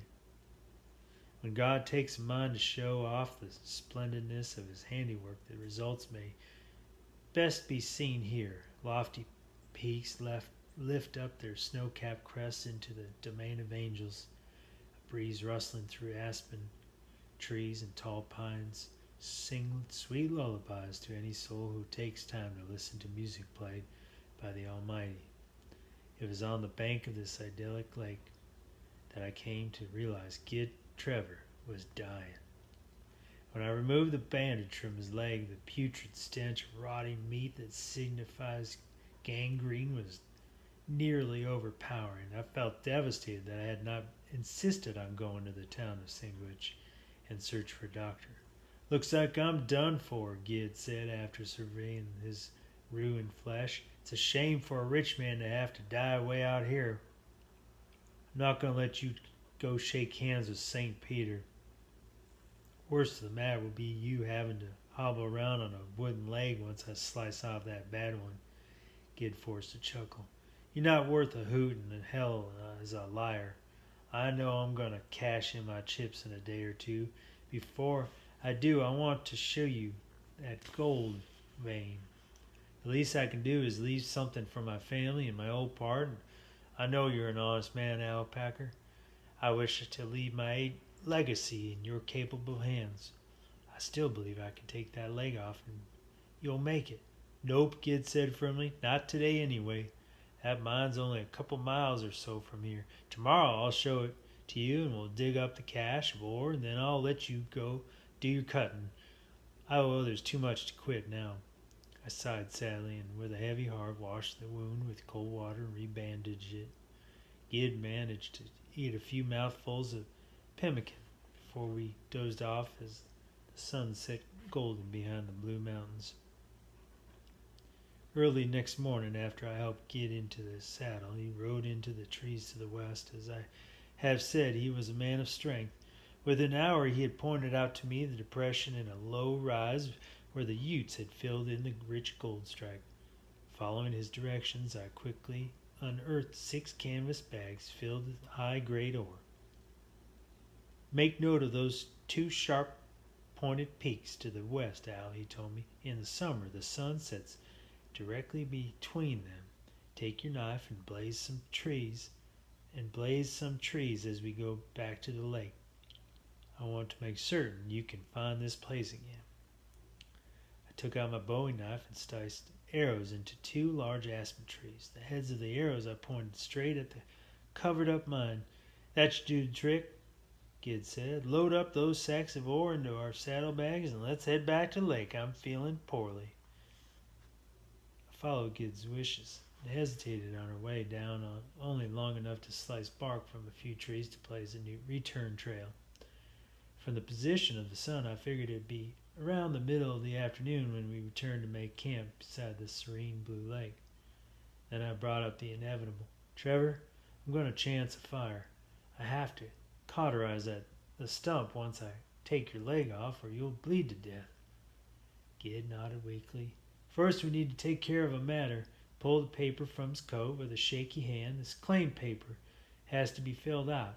While I'm healing up, you go build a mound of rocks right in front of the mine and put this in it. There's no other way to make a legal claim, especially if the Indian treaty gets signed and throws this country open. I obliged to him and said nothing, even when he scribbled the name of Pete Fellows as one of the owners. I'll take care of everything, I reassured him. Now, let's take that bandage off and let me get to work. The awful stench of rotting flesh nearly gagged me, but I kept a poker face when I studied where the poison had spread to envelop his hip. Realization that I could only end his terrible suffering stabbed at my heart. It would have been cruel of me to postpone what I had to do.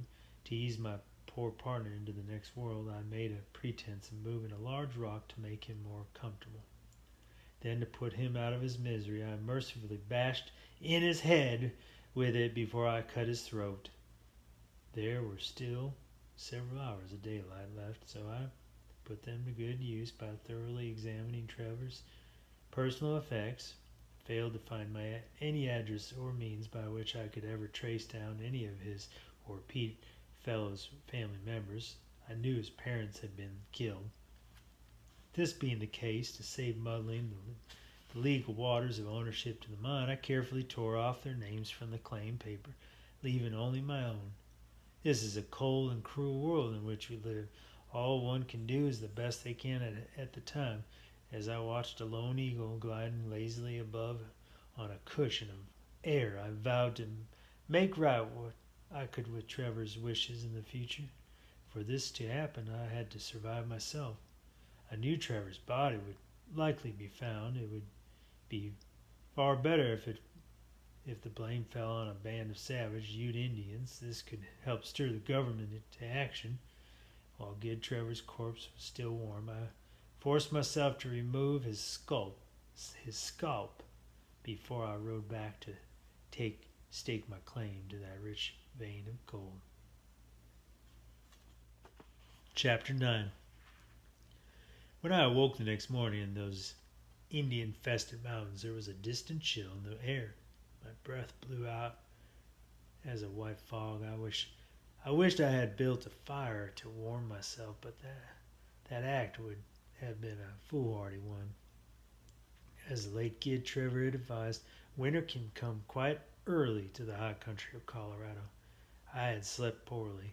Much of the past night I had lain awake beneath my felt blanket and stared at the twinkling stars while contemplating my somewhat awkward situation. I decided it would be an unwise move to return to the city of Denver. Reappearing there minus a partner, many people saw me leading his horse with sacks of rich gold ore in its saddlebags could set tongues to wagging. And lawmen have curiosity that would put a cat to shame. Although I had absolutely nothing wrong, I felt it would be in my best interest to head west into the Utah Territory. It is an unfortunate fact of life that truth is often lost in words. I did not feel it wise to expose myself to any needless, uncalled for questions from anyone, let alone some lout with a badge. The mining claim was now legally mine, or at least it would be if Chief Ouray would made the right decision and gave up his country. I did not, however, feel it prudent to rely on the government to look after my welfare. There was adequate inducement in those sparkling rocks laced with gold to recruit some help. If I returned here with enough armed men, treaty or not, I could become quite well to do, and that would enable me to help out my struggling family in Pennsylvania. My course of action had been plotted. I staked out Gid's horse to graze on a nice patch of grass and made one final trip to the mine before leaving. I had brought along a leather-covered notebook and a compass for just such an occasion. From the mine side, I took detailed compass bearings on all the visible peaks and recorded them in my book along with every landmark. I took the added precaution of carefully blazing several more trees. I wanted no difficulty in finding this spot again. Thankfully, not a single savage had made an appearance since our entry into this country. I hoped my luck would hold. I saddled the horse and loaded the rather heavy bags of ore into the saddlebags. Curiosity did get the better of me, and I opened one of the sacks. The rocks inside were at least a third pure gold. I stuck a couple of the richest chunks in my pocket to admire, then finished with my packing. I removed my hat and held it over my heart when I rode past Gid Trevor's lifeless body. The poor fellow had showed me to a very rich gold mine, and I owed the man my deepest respects. On my fourth day out, disaster struck. As I was following the treacherous black canyon of the Gunnison River along its southern edge, my misfortune did not come from hostile Indians, but was caused by a worthless rodent known as the prairie dog. My stupid pack horse stepped into one of their numerous holes and broke one of its forelegs. This created a terrible circumstance, for I was unable to transport the heavy sacks of ore on my mule. Trevor's purse had only held $13, and my funds to held a mere $2 plus some change. I had hoped to sell this ore at my first opportunity to avoid the necessity of finding employment until I could open the mine. Now that could not be done. I dispatched the squealing horse with my bowie knife to avoid the sound of a shot being fired in the waste of a bullet. Then I studied on my predicament. It quickly became apparent that I would have to cache the ore and return for it at a later date. About 100 yards to the east stood 3 jagged rocks that could easily be found again. They stood straight out of the ground like telegraph poles. Having no shovel, I dug a hole using a tree branch I had found. Then I buried my treasure 10 paces in the front of the middle rock and brushed the site clean. I was gratified to notice some of my activity was visible from the trail that I had been following. My food supply was perilously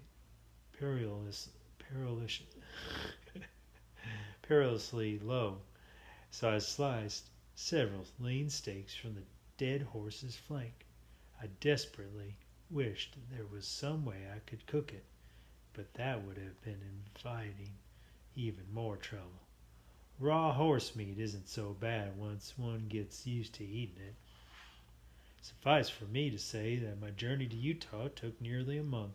The The country I was forced to traverse was mostly unsettled in those days, and decent roads were a rarity. On 2 occasions I did see some hostiles in the distance, but I must have escaped their notice, for they gave me no trouble. It was the 26th day of September when I rode the Red Mule into Salt Lake City. I learned this from a calendar on the wall of a restaurant where I had stopped to eat, for I was totally famished. The country thereabouts is stupendously beautiful, with fertile, well-watered valleys embraced by lofty green mountains. I might have wintered there, but the place was infested with Mormon zealots who charged an arm and a leg for meals and lodging. They also refused to hire anyone who wasn't as crazy as they were. The government would send in some troops and rout all the Mormons out of Utah. They were a tribe of savage Indians. The place would become a tolerable one to live in. Luckily, I struck up a conversation with a gentleman in the restaurant who was a fellow Gentile. He informed me there was employment available just 20 miles to the southwest in a boomtown on the east slope of the Oquirrh Mountains called Bingham City. A railroad had just this year been opened to the place, so the lead and silver mines could now ship out their ore to be smelted at a much cheaper rate than before, resulting in a tremendous amount of growth.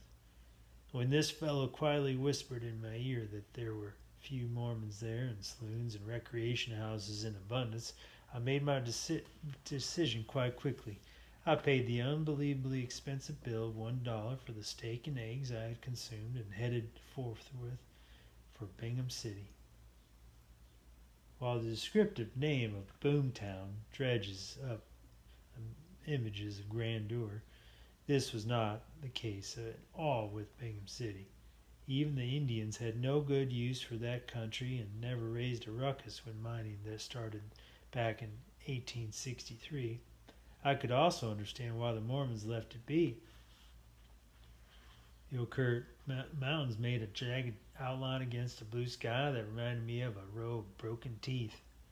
Strung along the bottom of a deep gulch with sheer cliffs for sides lie the town of Bingham City. The houses and businesses were built stepped one above the other until the cliff became too steep to continue. Every building seemed to have been constructed from the same gray plank lumber, giving the town a dismal appearance. Being smack dab in the bottom of a canyon, the sun only hit the streets for a few hours every day. This location also gave the added benefit of holding in all of the smoke from every chimney, mine, boiler, and smelter furnace in the vicinity. This formed a thick blanket of yellow fog that burned eyes red and seared lungs raw. Only my dire financial straits caused me to place my mule in the care of a livery stable and check into a hotel. I paid $6 in advance for a room with a board for a week. I then enjoyed my first bath in 2 months while I sent my clothes out for a much-needed laundering. Feeling very much refreshed, I visited a few saloons that evening. I was pleased to find many men with money in evidence. Gold coins rang on the wooden bars with abandon. I knew now that once I showed those rich gold specimens I had carried at all this great distance to the right people, I would soon have the backing I needed. My mine in Colorado would certainly be open when the snows melted. Later that night I discovered I had been remiss in my earlier assessment of Bingham City. A voluptuous little lady named Jenny, who had deep blue eyes, ruby lips, and a most infectious giggle, proved to me beyond any doubt that not everything about the place was bad. Chapter 10. My pitiful financial condition forced me to take employment as a common laborer with the Western Jordan Mining Company. This firm was primarily owned by General Patrick E. Connor, who was one of the pioneers of the district. He had become wealthy enough to influence the railroad being built here from Salt Lake City. My first plan was to approach this man and hopefully induce him to finance my own mining venture. Unfortunately, this hope became dashed when I found the illustrious gentleman had removed himself from the region to reside in New York City. Anyone who had ever had an occasion to visit Bingham City could not fault the general's reasoning, but I must confess to wondering what turn my fate may have taken should I have been able to make contact with this man. I hired on with the West Jordan Company as a mucker. Now this is the lowest job of any underground mine. My function was to shovel mine cars full of broken rock, then push them outside and dump the contents either into a wooden ore bin or over the side of the mountain, depending on whether or not it was ore or waste. These sturdy iron carts run on steel rails, much like a railroad car, and hold on the average a ton of muck, which is miners' slang for any rock that had been blasted into smithereens. Every hellhole, such as Bingham City, is deserving of its own personal devil. The one they had went by the name of Orman 10 Ick, who turned out to be the foreman for the Jordan Company, and also my boss. He was a most arrogant person with deep-seated, pig-like eyes that glared at the world from a square head that was connected to his burly body without any evidence of a neck. Orman's sole method of communicating with people, including myself, was screaming and threatening. The bulk was so devoid of the milk of human kindness and decency, I am certain he had to hire someone to fetch his dog for him. This shouting devil demanded that I shovel and move 8 tons of rock before dinner break and 8 more before quitting time or be fired. Luckily, I was in prime physical condition and easily performed my appointed tasks, much to the foreman's stormy astonishment. He relished discharging men with a barrage of curses without any inquiry into their problems or difficulties, such as faulty equipment or dangerous conditions. "Rock in the box is all that matters," were the words Orman and I lived by and repeated over and over again with all the fever of a chanting monk. I received $4 for a 10-hour shift, so I tolerated Mr. Tenek's rantings and ravings for nearly 2 weeks. Then somehow in the Stygian blackness deep inside of that mine, the poor fellow made a misstep and plunged down an air shaft to his death. I can safely recount that this event failed to cause even a twinge of sorrow to anyone who ever knew him. A priest and an undertaker were the only ones present at the funerals, or so I was later informed. Israel Swan was the man chosen to replace the recently departed mine foreman. This fellow had been cut from softer cloth than Orman Tenike, and was of kindly, happy disposition. By this I do not mean that he did not demand everyone do their utmost to perform their appointed tasks. Swan preferred talking calmly and genuinely tried to understand his charge's problems rather than simply firing a man because he had the power to do so. I immediately took a liking to this stalwart individual. I also made some discreet inquiries into his background. It would have been rash of me to disclose the existence of my rich mine to an untrustworthy person. If you want to find out anything about another man, ask a woman. I can't recall who said that, but I would venture that it was long before Noah got his boat right. Some truths are simple and plain as the nose on your face. I asked Jenny O'Leary to ask around about him. Ever since I had shown the cute little brunette a few pieces of rich gold ore from my mine, she had become so sweet and caring toward me. A few well-chosen words on my part regarding our future together gave her great joy. They also saved me $1, sometimes two, every night, for in those days my sap rose quite often. "Oh, Al dearie," Jenny cooed into my ear the next evening while rubbing my shoulders. "This Mr. Swan checks out as a decent chappie. None of the other girls knows a bad thing about him. Sarah, who works down at Beulah's joint, has a regular by the name of Wilson Bell who has known him for years. She says he's a straight arrow." Who is this Bell character, and what does he do hereabouts?" "Him and Frank Miller, they own the meat market over on Canyon Street. Sarah says Miller's an old fellow whose poker has lost its temper, but that partner of his has done a good job of taking up the slack." I rolled over on the small bed and faced her. "Jenny, darling, this is very important to our future. That mine will make us rich if we play our cards right. We're going to need some good men to back us on this. People who are honest. Does this Sarah know much about Bell and Miller outside of doing business with them?" Jenny drew her lips into a cute pout. "Israel Swan and them came out here from California nearly 2 years ago. They all share a cabin with a bartender at the Gold Coin Saloon, James Humphreys, along with a kid, and they took in after his pa died. The boy works as a swamper and runs errands for some of the girls on occasion. He's a nice kid, but sure hates to be called one. He names Noon, George Noon. His name's Noon, George Noon. 5 men," I said idly, "or 4 men and a boy. I don't know, Jen, if there would be enough of us to put up much of a fight if those damn Ute Indians would raise a fuss."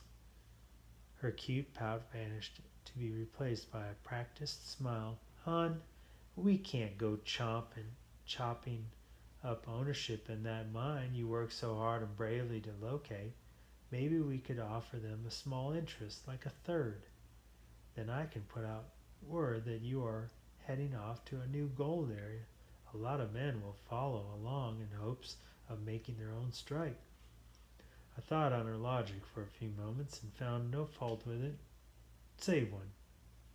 "Jenny," I said, "I know full well that it will take a fairly large, well-armed party of men to keep the Indians at bay if the treaty isn't signed before we get there. The problem is, this is only October. The high country up there is Colorado.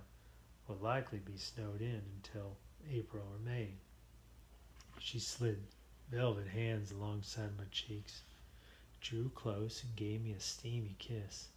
"Oh, but Al, dearie, it could take you 2 months to reach there, possibly a lot longer.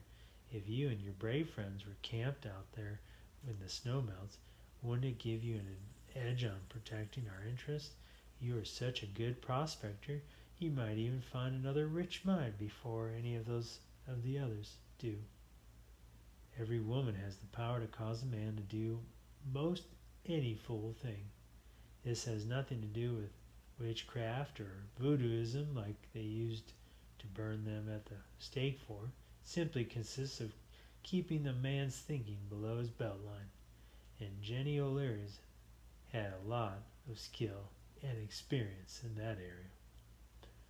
"Okay," I said, "I'll drop by their cabin after work tomorrow, show them the gold specimens and see what they think. Then I'll come over and let you know what they have to say on the matter." "You're such a dearie," she purred while stripping off her lacy nightgown. "Just don't go out there and forget about little old me." "I won't," I answered, and I never have forgotten her to this very day. The date was the 8th of October. Just 2 years earlier, a woman in Chicago by the name of O'Leary had burned down the whole dad-blasted city when she caused her cow to kick over a lantern. 300 people had been incinerated because of that woman. I don't know then how darn unlucky it was to be around anyone named O'Leary. I was sure going to find out quickly enough, however. Chapter 11. Israel Swan studied those hunks of rich ore like a preacher does a Bible. He rolled one around with his fingers under the yellow flickering light of a coal oil lamp. After a long while, he said, This is mighty rich ore, Al Packer. Yep, you've hit on a rich one for sure. With a flash of greed, he fixed his green eyes on me and across the rude table we all sat at. Israel Swan had a reddish crop of long hair with a bushy beard to match.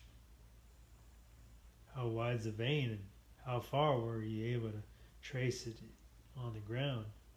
Those were excellent questions, and now I sincerely wish I had posed them to Gid Trevor while he was still amongst the living. I felt this matter was of small potatoes, taking into consideration how rich the ore was. Swan had been around gold mining all of his life and knew more about the technicalities than were comfortable. I thought on my answer while studying the faces of my future partners through a pale light. Jenny had been correct in her description of Frank Miller. He was older than God's dog. The man shook all the time as if he had the ague. I really wondered if the white-haired elderly German butcher with rheumy, dark eyes was up to such a grueling trip that faced us. I did not ask his age, but he appeared near 70. Wilson Bell, Miller's partner, sat by his side, greedily eyeing the gold specimens. Bell, it turned out, was nearly 2 years my junior. He would be 22 next March. I turned 24 on January 21st. I wondered why the old butcher had taken such a young partner, then answered my own question. Someone had to do all of the hard work. I did not care for Bell. He had a high-pitched, screechy voice that came across like a stepped-on cat.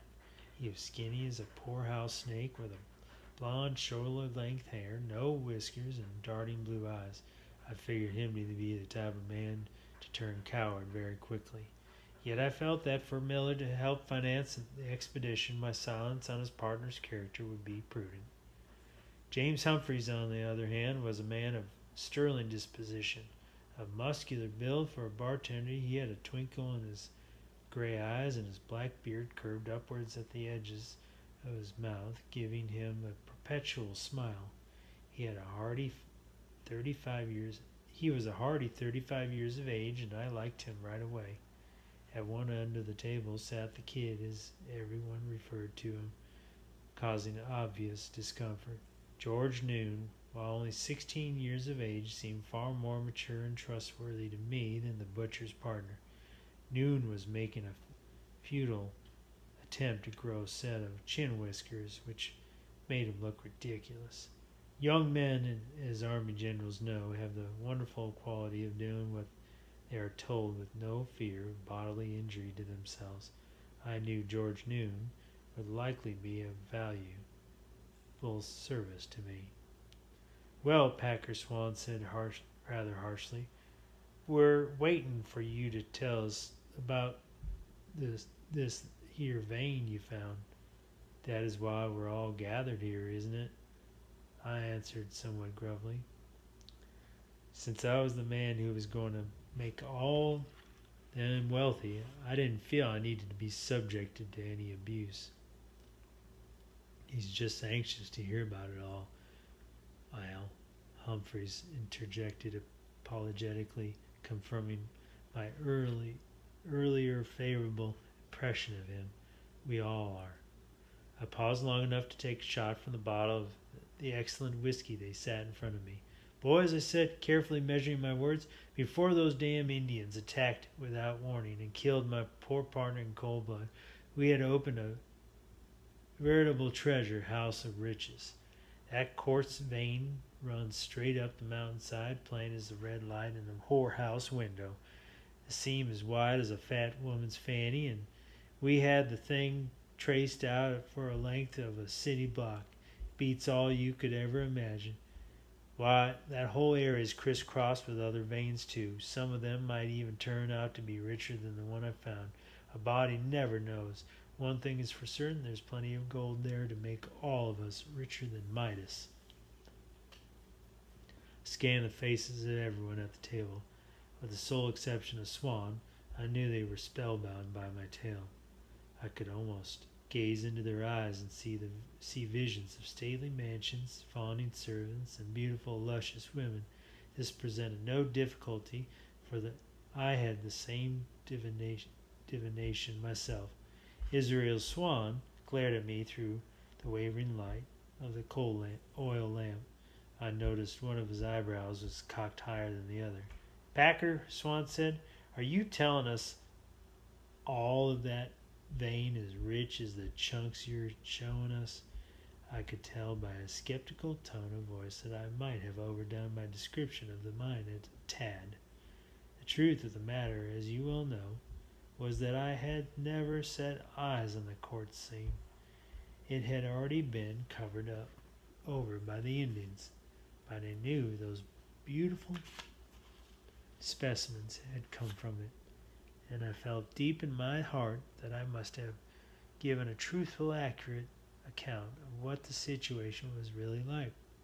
To squash any questions on his part, and considering the fact that Swan was the only man present with any mining experience, I felt it prudent to replay my hand.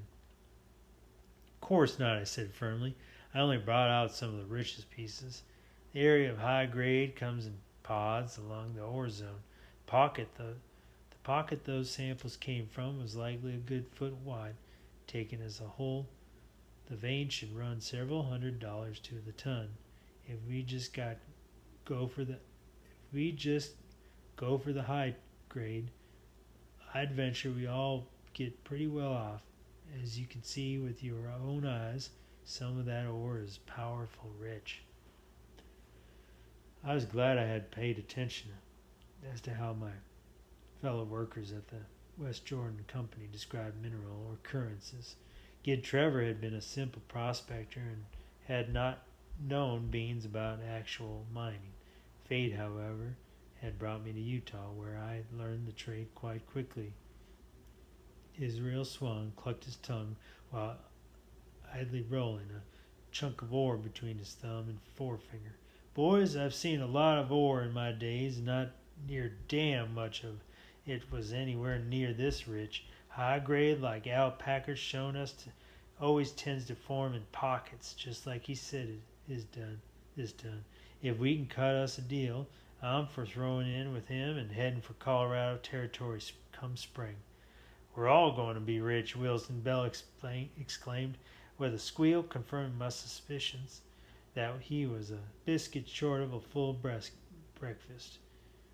"Settle down, my friend," Miller said, holding up his hand. "First we must make an arrangement equitable to us all. I am not about to quit our lucrative business here without an adequate incentive to do so.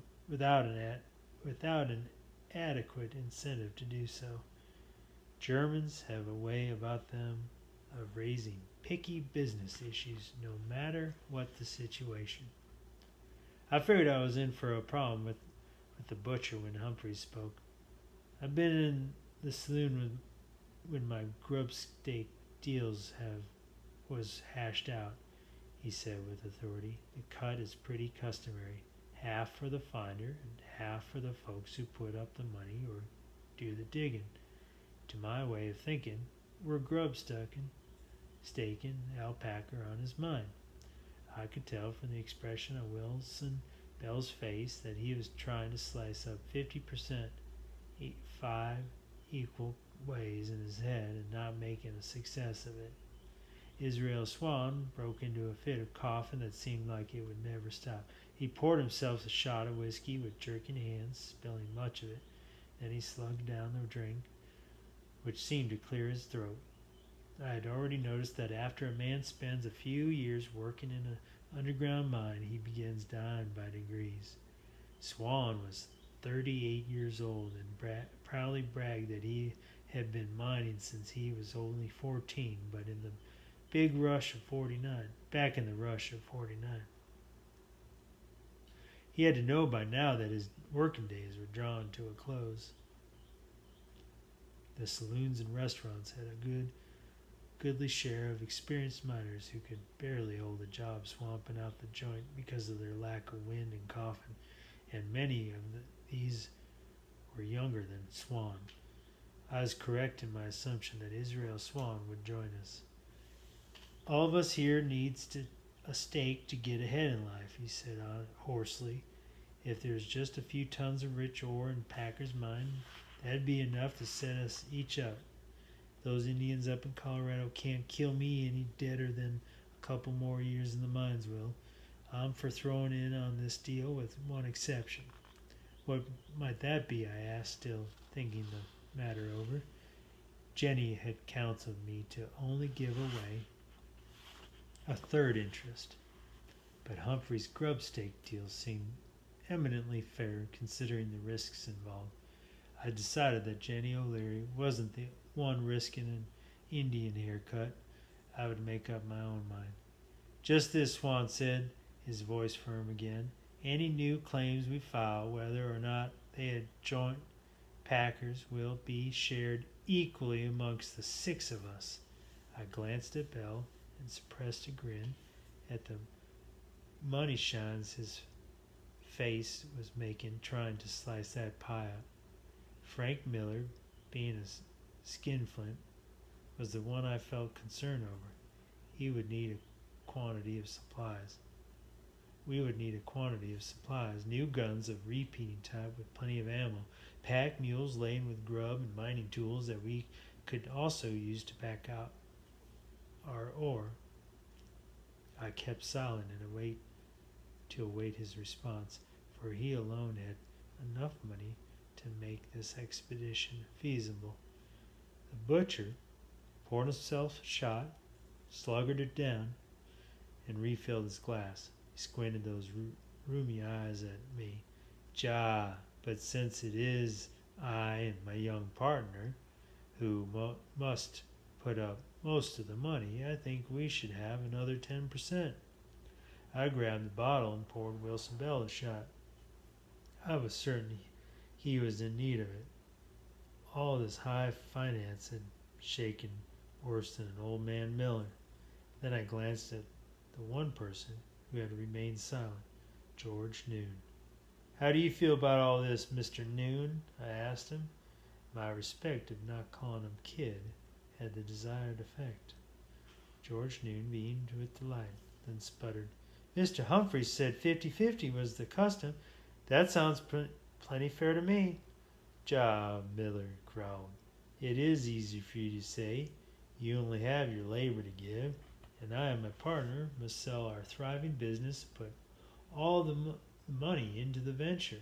We only vant what is fair to us. Maybe this will work, James Humphreys said. If Frank Miller and Bell will keep track of their expenses, we can pay them back double out of our first ore sales. I could tell by the gleam in the German's eyes that his greed had cut a deal. I kept a poker face and scanned around the table in silence. Boys, Israel Swan spoke, I think we ought to do that for Miller. It don't seem no more than fair. He glared at the German. If he will not go along with it, that is.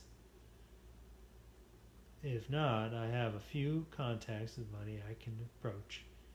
Rich gold like those chunks on the table seldom fails to garner a stake. Frank Miller's eyes widened and his jaw nearly hit the top of the table when it dropped. Oh, I think this is fair to all of us. Ja, my young partner and I will go in on this deal. I noticed Miller never even glanced at Bell, who seemed to have overloaded his thinker and simply sat there staring at the glass of whiskey I had poured him with a dazed look past his pocket marked face. James Humphrey said, "I'd reckon there ain't no deal until Packer says there is." He looked at me with pleading eyes. After all, he'd lost a partner and damn near got himself killed over that mine. To my way of thinking, the decision is his. I poured another whiskey, then leaned back in my chair. "Let's drink to Colorado and get rich." With a flurry of sincere smiles and gripping handshakes all around, our plans were settled, except for one detail. "There's something I'd been worrying over, fellows," I said gravely, getting everyone's attention quite quickly. "I think we should leave here and make for the mine right away. If the Ute Indian treaty gets signed, prospectors will be thicker than fleas on a Missouri hound up there. Even if it doesn't, we ought to be there when the snow melts, so when we can start, if we pack in plenty of supplies, I figure we'll be plenty comfortable. I'd hate to see all us lollygag around and lose out." "Al Packer's got a good point," Humphreys said. "Opportunities like this one don't come around but once in a lifetime. It'll likely take us a couple of months just to get there. I could put up with a little snow and cold. Besides, I've seen what world of a gold strike does to people. I've seen what word of a gold strike does to people. If any of this leaks out, we'll be stepping over folks once we get there." I felt Jenny's idea of a few more guns along to be a good idea. This just didn't seem like a good time to tell them that. Then I thought on the matter further. "Boys, I hate to bring this up, but to raise a little money, I sold some of this ore to Jake Garnes at the assay office." "Shit fire and ring hell's bells," Swan spat. "You might as well have told a woman. Garnes is the biggest blabbermouth west of anywhere. Now we'll have to get moving for sure, and it's a natural fact we'll have plenty of company following us." We will sell our butcher shop in a hurry," Miller said. "I was looking for a job when I found this one," Swan said. Humphreys laughed. "Nobody in their right mind expects a bartender to be dependable." "Let's go to Colorado," George Noon said, excitement sparkling in his eyes. "I'm hankering to get rich." Will Bell said nothing. If I had known all the grief this man was to cause me later on, I would have pulled out my pepper box pistol and put 6 bullets in his black heart then and there. But hindsight is always perfect, and the time I had a prospecting trip to organize, and a little lady I wanted to say a long and fond farewell to. I bade everyone a good evening, stood and left the small cabin.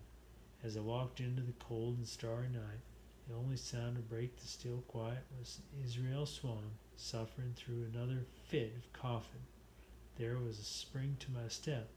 I felt for once things were going my way. At 12, Jenny was sweet enough to take a couple of chunks of ore to the assay office and sell them for me.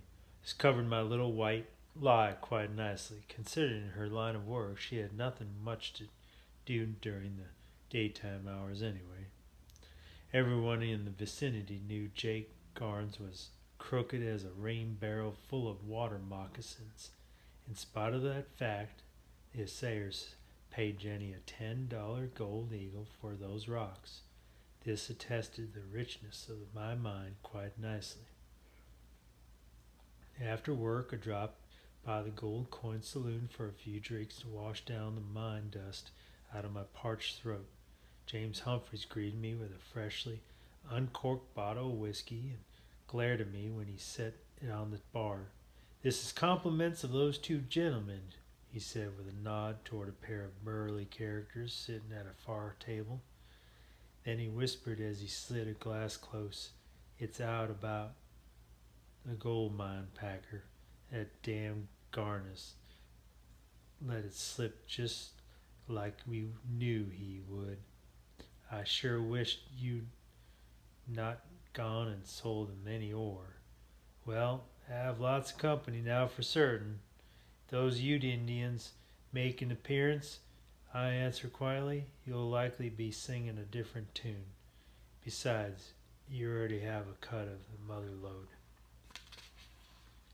Poured a shot, downed it, and turned to my benefactors.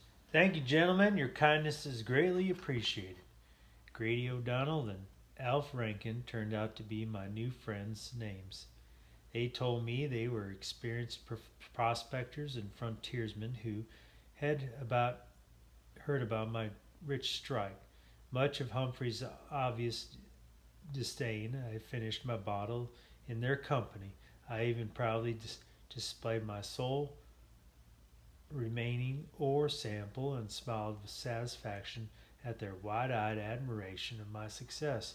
The fact of the matter was my partners had no real sense of the dangers we would face in the wilds of Colorado. It was my duty to keep them safe at all costs, whether or not they agreed with my well-intentioned methods. Jenny was in excellent spirits when I arrived at the rude log cabin of hers that we had been sharing of late. She quickly blew out the flame of her red-globed lantern to indicate her time was taken. Then she grabbed me and planted a toe-curling steamy kiss square on my lips. "Oh, my darling Alfred," she squealed, "soon you will be rich and can take me away from this terrible place. I hate doing what I must to survive here. You are my salvation and my only chance at true love and happiness." I brushed away an unruly wisp of hair from her rough cheek. "It's simply a matter of time, my love. I fear I may have some difficulties with some of the ruffians I have been forced to engage. It was no small task to get everyone to agree to leave and camp there until the snow melts, as you so wisely suggested. Selling those ore specimens appears to have done the trick." I hesitated for a moment. "You convinced the assayer that he had bought those samples a few days ago?" Jenny giggled evilly and flipped open the top of her frilly chemise. "I sure did, sugar. Any man can be persuaded if you present the right equipment. That's my sweetie." "Jenny," I said. She moaned softly as I finished removing her skimpy attire and gently guided her toward the rumpled single bed. Jenny was such an accomplished actress. Her role had been rehearsed so many times I doubted if she could any longer tell reality from fantasy. I, however, had no such perplexing problems in understanding human nature. Frank Miller and his shifty-eyed partner Belle whined and whimpered like spoiled brats after they sold their butcher shop. They bewailed the fact that my actions had forced them to sell at a loss. I expected Miller to sputter and complain. It was simply his nature to behave in that manner. Wilson Bell I just chose to ignore. In spite of the butcher's caterwauling, his money did outfit our party quite admirably. All of us already owned sturdy mounts, so we were not forced to listen to him bawl about that subject. It was on the 3rd day of November that I purchased a string of 12-pack horses. They were all healthy and experienced animals. The price, if I remember correctly, was $100 each. But that included well-made pack saddles, all necessary tack, and new shoes from an excellent blacksmith. As I knew Miller and Bell would never approve of anything I did in their behalf, earlier we had held a group meeting where a vote had been taken giving me full powers to handle the affairs of our partnership. To have time to oversee the many details of our expedition, I was forced to quit my job with the West Jordan Mining Company. Jenny had encouraged me to do this. My staying late in the saloon at night gave her time to work, so she was able to furnish us with a decent income, and we were not unduly burdened by my being unemployed. I spent many long and grueling days shopping around for choice goods at the best prices. Thankfully, the butchers had agreed to stay on with the new owners of their business for a while, which spared me their company. For each of us, I bought a new Winchester Model 73 repeating rifle of .44 caliber. I also included 3 boxes of 50 cartridges for every rifle. Should those pesky redskins decide we were trespassing on what they mistakenly called their lands, I wished to give those damn savages no quarter. Since every one of our party owned pistols, I simply added a good supply of ammunition of the appropriate caliber. My Bowie knife, which once belonged to Gid Trevor, had unfortunately lost its ability to hold an edge after I used it to stir some cattail roots I was roasting in a campfire. I found one in Jenkins' dry goods store that had an ivory handle I'd much admired. It had also been honed to the neatness of a fine razor. I felt the $10 asking price to be quite reasonable. New brogans and heavy felt frock coats were an absolute necessary considering the vicious climate we were to face. Water-repellent wagons, canvas for tents, tins of Arbuckle's coffee, bags of Bull Durham smoking and chewing tobacco, boxes of long 9 cigars, bottles of whiskey to induce restful sleep, and a small supply of laudanum rounded out the necessities that the individual members of our group did not have on their own. Wild game, which was certainly in abundance, would easily furnish us with staple foods. I included only light metal frying pans, salt, lard, and flour with which to prepare our meat. I must admit to enjoying my evenings in the many saloons of Bingham City. Word of my rich gold mine spread like wildfire during a summer drought. No one would allow me to purchase a single drink or even a sumptuous steak supper in a fine restaurant such as the Bingham Hotel. I am certain that if President Ulysses S. Grant himself had made an appearance there, he would have been ignored in my favor. The lure of a soft yellow gold glinting in the horizons of a person's mind will beat out a windbag politician any time. "Al," Jenny cooed sweetly in my ear, "it's time to wake up, sweetie." I groaned and forced open what I knew were bloodshot eyes. Keeping all of those fine fellows entertained with tales of my gold mine every night was taking a distinct toll. I rolled over and looked at her. The way rays of flickering yellow lanterns light from the nightstand played on Jenny's features. It made her look used and hard. It was as if the veneer of loveliness had been rubbed away, bearing her true soul. I thought it strange how easily whiskey in the dark of night can conspire to create beauty. "Yes, dear," I said, realizing my voice was raspy and the inside of my head throbbed like it was enduring a thunderstorm. "I know it's time to be going, but I think I might ought to have some coffee and breakfast first. We have a long and arduous journey to make." "You're not to meet your party for another 2 hours," she reminded me. "I woke you up to give you something to remember little Jenny by and cause you to hurry back for some more sugar." Being the focus of everyone's attention was becoming quite tiring. I considered just how badly Jenny needed me and acquiesced to her desires. I felt somewhat sorry for the little lady, for she would likely never again have the joy of my companionship. It would be a gauche for a wealthy mining magnate to associate with a common whore. Chapter 13. The morning sun was building a fiery red orb on the eastern horizon when I left Jenny's pallid log cabin and walked to her appointed meeting place at the Acme livery stable. There was a distinct chill hanging in the still air. I noticed a few ragged gray clouds clinging to the tops of the sharp mountain peaks as if they had been floating by and gotten snagged. I lit a lone 9 cigar and took the cold in stride. I needed to get used to it. From what Gid Trevor had told me, the weather in Colorado was likely to be somewhat worse. From the greeting scowls etched on my partners' faces.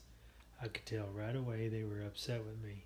Aside from them and our 12 well-loaded pack horses, I counted 25 mounted men, along with at least that many more mules and horses burdened with supplies. It was quite obvious we were going to have lots of company on our trip, invited or not. I suppressed my happiness at having a total of 31 armed men to keep those bloodthirsty savages at bay while we opened that rich mine. It was painfully obvious my partners simply didn't understand the situation. They were fortunate to have me to look out for their interests. Israel Swan rode out to meet me. Jenny's desires had caused me to be a mite late. "We were all wondering when you were was gonna show up, Packer," he grumbled. "There's trouble brewing here." I walked past him and went to where George Noon held the reins to my readied mule. With a sense of purpose, I slipped a foot into the stirrup and swung myself up into the saddle. I had noticed Alf Rankin to be in the forefront of the other group, and that was faced off with my parents. Then I noticed Wilson Bell had his pistol drawn and cocked. "Put that away, you blasted idiot," I hissed at him. "Can't you see we're outnumbered dang near 4-1? I had forgotten how easily numbers confused him, but once that blank look passed from his face, he lowered the hammer on his gun and placed it back in the holster. "Alf," I hollered, "why don't you and Grady come over here and let's talk this out?" The duel looked at us suspiciously, then rode slowly over. I kept my eyes fixed on Bell in case the fool got a wild hair up his hind end and decided to pull his gun again. If he did, I planned to shoot him myself and save the others trouble, but he simply watched. Not surprisingly, his partner, Frank Miller, spoke first. "You men are not welcome to come with us. I have paid for all of this." He swept an arm at our pack horses. "It is my life savings here, and that mine is ours, not yours to take from us." I kept a poker face and motioned to Alf. "Tell Miller and the rest of us just what your plans are." This matter had already been gone over closer than a banker checking someone out for a loan by Alf's group and me. My partners had been reluctant to even discuss allowing others to come along and help us out. Now that we were ready to leave for Colorado, they finally had to face the facts. "Boys," Alf said loudly for all to hear, "we're all honest prospectors here, and we ain't out to jump anyone's claim. That mine of Packer's belongs to you, and all of us will give you our word on that." Alf turned, and we watched as 24 men nodded in agreement. A new gold strike always has room for anybody, and those mountains are plenty big. Packer says there's lots of rich veins there. So long as we work together and respect every man's claim, I can't see no reason for you all to get upset by us coming along. Besides that, Grady O'Donnell added, "that's Indian country. If we show up in force, they'll likely let us be. I never seen a gold mine that done a man any good once he's killed." Israel Swan said, "He makes a good point, men. If they agree to leave our claim be, I'd reckon that's all we can ask." "There's plenty of gold up there to go around," I added, "and we sure may need their help." Frank Miller eyed our pack horses and snorted, "I'll buy those supplies. They are ours." Alfred said, "We all know it, and we'll respect that. Nobody here is asking for more than to come along on their own and have a chance of making a strike." James Humphreys rode closer. His breath blew white when he turned to our group and spoke. "This is a free country, and my way of thinking, those boys have every right to come along. I've seen what savages can do, and let me tell you, it ain't a purty sight to see a bunch of folks that and been shot full of arrows, then scalped and their bodies all chopped up. If they catch you alive, they'll spend a long time begging to die. If they catch you alive, you'll spend a long time begging to die. For my part, I bid these boys welcome. Reckon I feel the same, Israel said. George Noon looked at me. What do you think, Mr. Packer? I said we all go as friends. Then, sir, I agree, Noon said. The German butcher cast one more look at the pack horses, then grumbled. Will go as agreed. Will go as agreed, as friends. Wilson Bell nodded his pock-marked face to indicate he would go along with his partner's decision. Then we leave here united as one, I announced loudly. To my delight, not a contrary word was spoken by anyone. Let's go to Colorado and get rich, some fellow from Rankin's group bellowed. Look out, Colorado, here we come, Wilson Bell squeaked. I couldn't see where any more John was necessary. Since I was the leader of this expedition, I spurred my mule and headed east. 30 mounted men and 34 more well-provisioned pack animals began forming a snaky line behind me, and I pointed the way to what at the time I felt would be fame and fortune for me. As it turned out, I was only half right in my prognostication. Chapter 14. The high spirits everyone was floating along came crashing down that first night. We were making camp alongside a clear running stream in a nice park-like area just south of the Mormon capital of Salt Lake City, when some dunderhead went and shot himself in the gut. It was an accident, of course. There was no way I could have foreseen or prevented the incident. Langhorne Bright was 18 years old and should have known better than to leave a live round underneath the hammer of his revolver. Any person with enough common sense to pour sand out of their boots always keeps that cylinder unloaded. Seems he was in the process of unsaddling his horse when, for some reason, the jughead animal spooked. In the ensuing melee, Bright's pistol came to fall from its holster and land hammered down on the hard earth and discharge. A 44 caliber hit the hapless fellow square in the middle of his bread basket. While the young man had been laid low by his own foolish actions, I immediately took him under my personal care. I administered laudanum for the pain and did my very best to stop the terrible bleeding. Sadly, my efforts to save his life came to naught.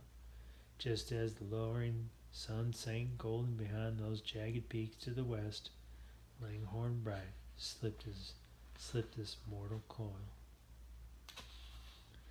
We had brought along plenty of shovels, so the grave digging progressed quite rapidly. Once we had chopped through the frozen upper crust of the earth, I said a few appropriate words over the deceased. This being a prospecting expedition, there was not a single Bible to be found amongst us. I remembered back to when my dear mother used to take me to church on Sundays and drew on what words I could recall. Ashes to ashes, dust to dust. I intoned, standing at the head of the shallow grave that now held the deceased. He may be gone from our presence, but he shall never be forgotten. I'll whittle his name on a marker, Alf Rankin said. Reckon even someone that went and shot himself deserves a marker. He thought for a moment, then added, I think maybe I'll just carve L. Bright on it. Langhorne is one hell of a long first name to deal with after dark. A young man with a mustache came forward. Even by the wan light I could make out shiny eyes where tears had trickled down his dusty cheeks. My name's Billy Kincaid. I've known Langhorne Bright for over a year now. He's a good partner, and I reckon that's about the best thing you can say about a man once he's gone. When we come to a place that's got a post office, I'll write his folks up in Cincinnati and tell 'em Bright got himself killed, but I reckon I'll not tell more than I have to. You should have known better." "That's right nice of you, son," James Humphrey said. "Now let's fill in his hole and build us a fire. It's going to be cold and then a whore's hard out here." Humphreys was not only a decent bartender, he also made a pretty fair weather profit. Made a pretty fair weather profit to boot. After all the excitement, it took everyone a while to settle down. Frank Miller fried up a slab of bacon he'd brought along. We ate some of it and placed the rest into sliced open biscuits and poured a generous portion of hot grease into each. These would serve us admirably for dinner the next day. When the weather turns cold, there is nothing like bacon grease to keep a man's energy up. A couple of bottles of whiskey were uncorked and passed around in memory of our fallen companion. When I finally turned in for the night, I slipped into blissful sleep beneath a canopy of twinkling stars, and sometime before dawn a storm drifted down from the north. I woke to find nearly a foot of snow on the ground, with more of that miserable white stuff drifting to earth like feathers. Israel Swan had a good fire going, and the wonderful aroma of coffee blended with the scent of pine. I took the snow from the canvas under which I had been sleeping, got up and poured my tin cup full of steaming brew. Darn weather went and snuck up on us, Swan said. "Yep," I agreed, blowing a white cloud from my cup. "Reckon it shouldn't come as any big surprise. It is the 9th day of November, you know." Swan broke into one of his coughing fits and was forced to keep his coffee cup down to keep from spilling it. When he gained his wind back, he said, "I hear that snow gets ass deep to a tall Indian up there in Colorado. I don't know about this, Al. Maybe we ought to have waited until spring to go." I shook my head and smiled. "We've been over that ground before. It would be too risky for us. When we get there and put up some decent shelters, things will look better. Trust me." Swan looked at me grimly. "That's why we're all here, Al. It's because we do trust you." "Then let's go get that gold." James Humphreys and George Noon came over and helped themselves to a cup. They had both overheard our conversation. James Humphreys spoke first. "No one ever thought this would be easy, but when we come back rich, it will be all worth it. Hell, I'm going for it, even if I have to walk. And I'll be tramping along with you," Noon said. I chuckled. "Now that's the attitude to take. Let's get the rest of the lazy outfit woke up and headed out. Colorado ain't gonna get any closer with us lollygagging around here drinking coffee." Later, as we rode past a single pine post protruding from a mound of unblemished whiteness with the name of L. Bright carved into it, all of us removed our hats out of respect. I fervently hoped no more of my dear comrades would suffer in this quest. The snow was letting up, and my spirits were high as I reined my mule into the morning glow that pointed the way eastward. The next 9 days of our journey proved relatively uneventful. Game was plentiful, though much of our fare consisted of those large and stringy rabbits found on the sagebrush prairies called jacks or antelope rabbits. Well, no restaurant that cared to stay in business would dare serve one for supper. The rabbits were abundant, nutritious, and easily killed, for they are quite stupid animals. George Noon became quite adept at felling them with rocks, which saved our precious ammunition. After the snowstorm of that second morning, the weather turned clear and much warmer. The ground was dry, and the hooves of our mounts kicked up puffs of dust. Israel Swan's bouts of coughing increased to the point where he often had difficulty staying in the saddle. I decided the powder dust was aggravating his condition and insisted that he ride up front by my side where the air was clean. This seemed to help, but I continued to worry over my partner's health. It was on a splendidly blue and beautiful morning, the 18th day of November, that we rode down into the canyon that contained the swollen and royally green river. During my earlier passage through here, I had engaged a large raft constructed of many large logs tied together. This contraption was operated by large ropes and winches that were on each bank of the crossing.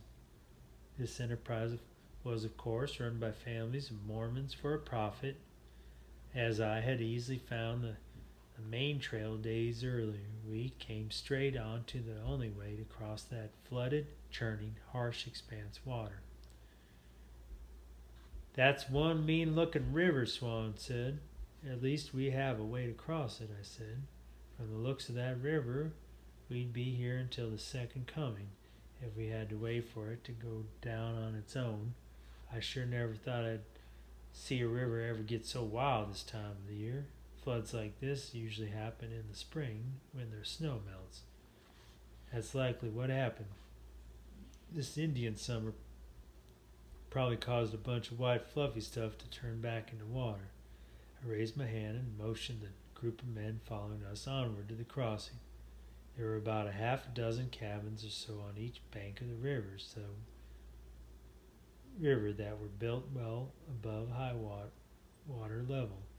One observation I made about the Mormons was that they were very adept at growing things. Yelling, snotty-nosed kids and barking dogs were in abundance. I held little doubt that the whole of Utah would soon be completely infested with zealots, for they were hatching more of their own in prodigious numbers. I well understood why having several wives was a necessity for this plan to work. One woman simply wasn't enough for the task. Each different settlement of Mormons has its own leader. They are called either a bishop or an elder, to the best of my knowledge on the subject. Anyway, the arrangement made it a simple matter to deal with them, because the man in charge, whatever his title was, always showed up and made all the decisions. I appreciated how everyone jumped to follow their leader's orders without complaint. I suppose being threatened with the fires of hell if you didn't was an adequate incentive. When our party halted by the raft, a tall older man dressed in black, who had deep-seated anthracite eyes and a flowing white beard that reached clear to his belly button, came to meet us. He introduced himself as Benfro Red. I didn't need to ask if he was the person in charge of the crossing. The man had such an overbearing presence about him, it would have been a wasted good breath to inquire. "Gentlemen," Red said, looking straight at me, "I assume you wish to hire a crossing. As you can plainly see, the river is at an unusually high flood for this time of year. In my opinion, it would be wise to wait a few days and see if it subsides. We have fresh meat and canned goods for purchase at reasonable prices." "We have plenty of food, thank you," Frank Miller said from behind me. I haven't noticed his approach, but was not taken aback by his presence. Ever since he financed most of the trip, the German had increasingly become a pain to deal with. "How much will you charge to winch us across?" I asked Red. The Mormon studied the raging waters and shook his head. "I'd rather wait a few days. It would be safer, for sure." "We will not be robbed by you," Miller grumbled. Mr. Packer asked you a question, and we wish an answer. I noticed a flash of anger in Benfro's dark eyes. "Very well, gentlemen, but in view of the fact our fare will be placed in danger, I am forced to ask $100 for each trip across." Frank Miller grew so angry his voice shook worse than his body usually did. "This is robbery! This is robbery! I will not pay such a price. It is an outrage." "Then you'll stay on this side of the river," Red said coldly. "Now, Frank," I said calmly, "these folks are only trying to make a living out here in the middle of nowhere. Perhaps if we asked them again, this time in a real nice way, they might take us across for," I looked at Benfro Red, "say $50 just to help us on our way." "I will not be robbed," Miller said again. "When a German gets on track, they stay there like a train." "We always endeavor to help our fellow men," Red said, then glared at Miller. "Sometimes it is a real pleasure to see folks get across this river. I will agree accepting $50 per trip." I turned to Frank and said, "If we're ever going to see Colorado, you ought to pay that man. This money I will add to my share." Israel Swain said, "This is our agreement with you, Miller. Are we going across or what?" "Ja, I do not see where we have any choice." The German dug into his coat pocket and came up with $50 in cold coins, which he handed to me. "This is only enough for one trip," I said sharply. "We have to make at least two." "No," Miller said, shaking his head. "I have no more money. We must make do with what I have given you." Benfro Red cast a skeptical eye at our group. "You men are going to take a mighty big risk loading that ferry heavy in this water. I count over 50 head of horses and mules." 64 to be exact, sir," I said. "Perhaps you could find it in your heart to do 2 crossings for this $50. Red shot a fiery glance at Miller and snorted, "Not after being called a robber, I'm not. Either give me the money and go across, or get out of here. I'm not going to be insulted further." I rode over and handed the irate Mormon 5 gold eagles. "Thank you, sir, and allow me to apologize for our comrade." Bird grabbed up the money, nodded at me, and then he began yelling orders to ready the huge swaying raft for us to load. I, of course, was the last man to board. There was a scant room for me and my mule inside this flimsy pole enclosed that I wrapped around an overburdened ferry. Every man had been forced to stay mounted for all of us to fit. The raft rode low in the roily river, and water was running across the top of it ankle deep to our horses. Then a young boy closed the pole gate behind me, latched it, and signaled the winch operators to begin cranking. Right away I deduced the current was much stronger than anyone had realized. By the time we reached the center of that raging torrent, those huge ropes, which were our lifeline, began creaking ominously. Horse on the upward side whined with fear and began bucking wildly. This had the effect of forcing the rest of the jugheads to the other side. The stress of the shifting weight was more than one of the ropes could take. It snapped like a rifle shot. The ferry spun, then suddenly, as a snake can strike, it edged sideways into the swift current and flipped, sending all of us plunging into the cold and deadly swirling waters of the Green River. Chapter 15. During my seafaring years, I had become an excellent swimmer. This skill was severely tested as I desperately began making my way to the distant shore.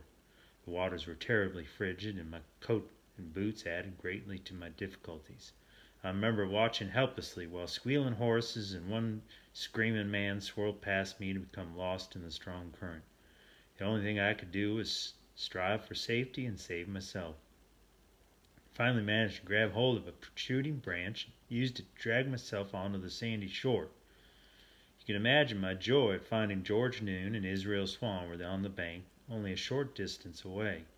I shook as much of that cold water I could from my person and ran to see how many partners were faring.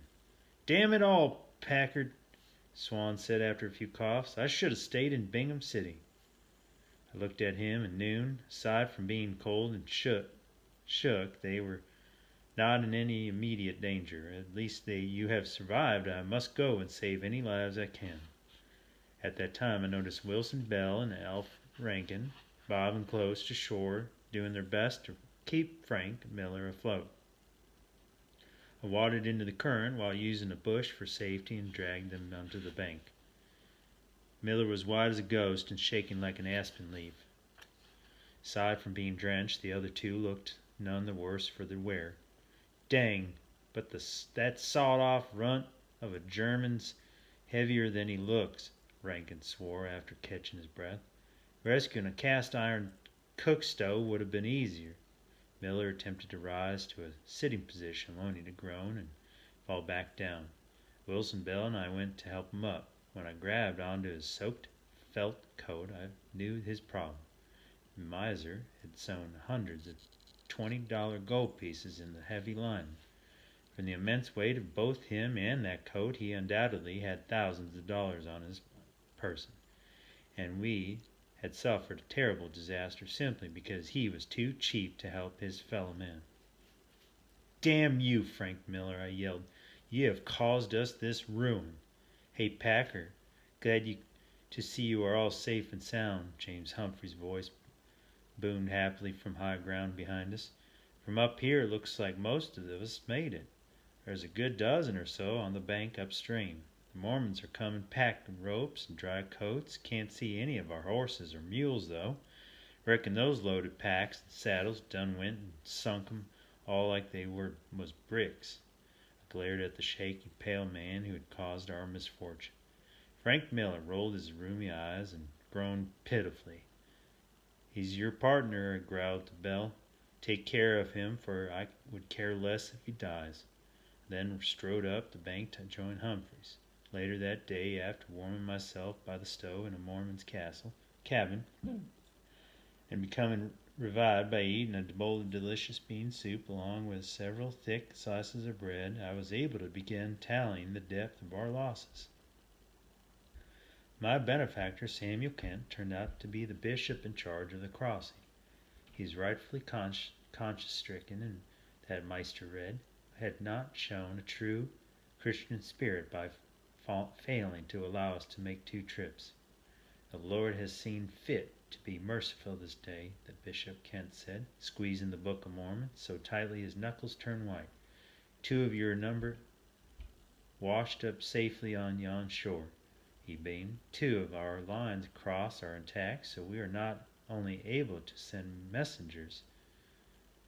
The ferry will be able to be rebuilt once some more logs are obtained."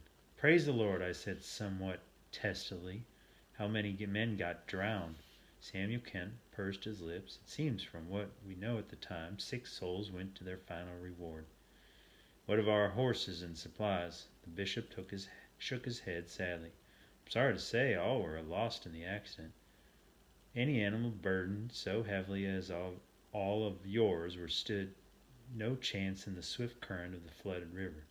You must be strong, my good man, and trust in the good Lord to see you through these terrible times." "Thank you for the food and allowing me to warm myself. Now, my good sir, I must see to my partners." James Humphreys tossed another log into the fireplace of the cabin we had been given, then turned his back to warm us himself. "Dang, I wish the Mormons had some whiskey to drink, or at least some coffee. After a day like this, one man is in need of something to settle his nerves." "All is gone," Frank Miller said, leaning against a wall, his body shaking and his eyes vacant. "All is gone. My money is kept. Kaput." Israel Swan sipped down a steaming cup of sage tea. This seemed to be the only beverage the Mormon felt a person could consume and still get past St. Peter. "Dang you, Miller! If you hadn't gone and played poor, we'd be riding to Colorado and still have us some whiskey." "Kaput," the butcher repeated. "All is kaput." None of us knew what he meant, or really cared.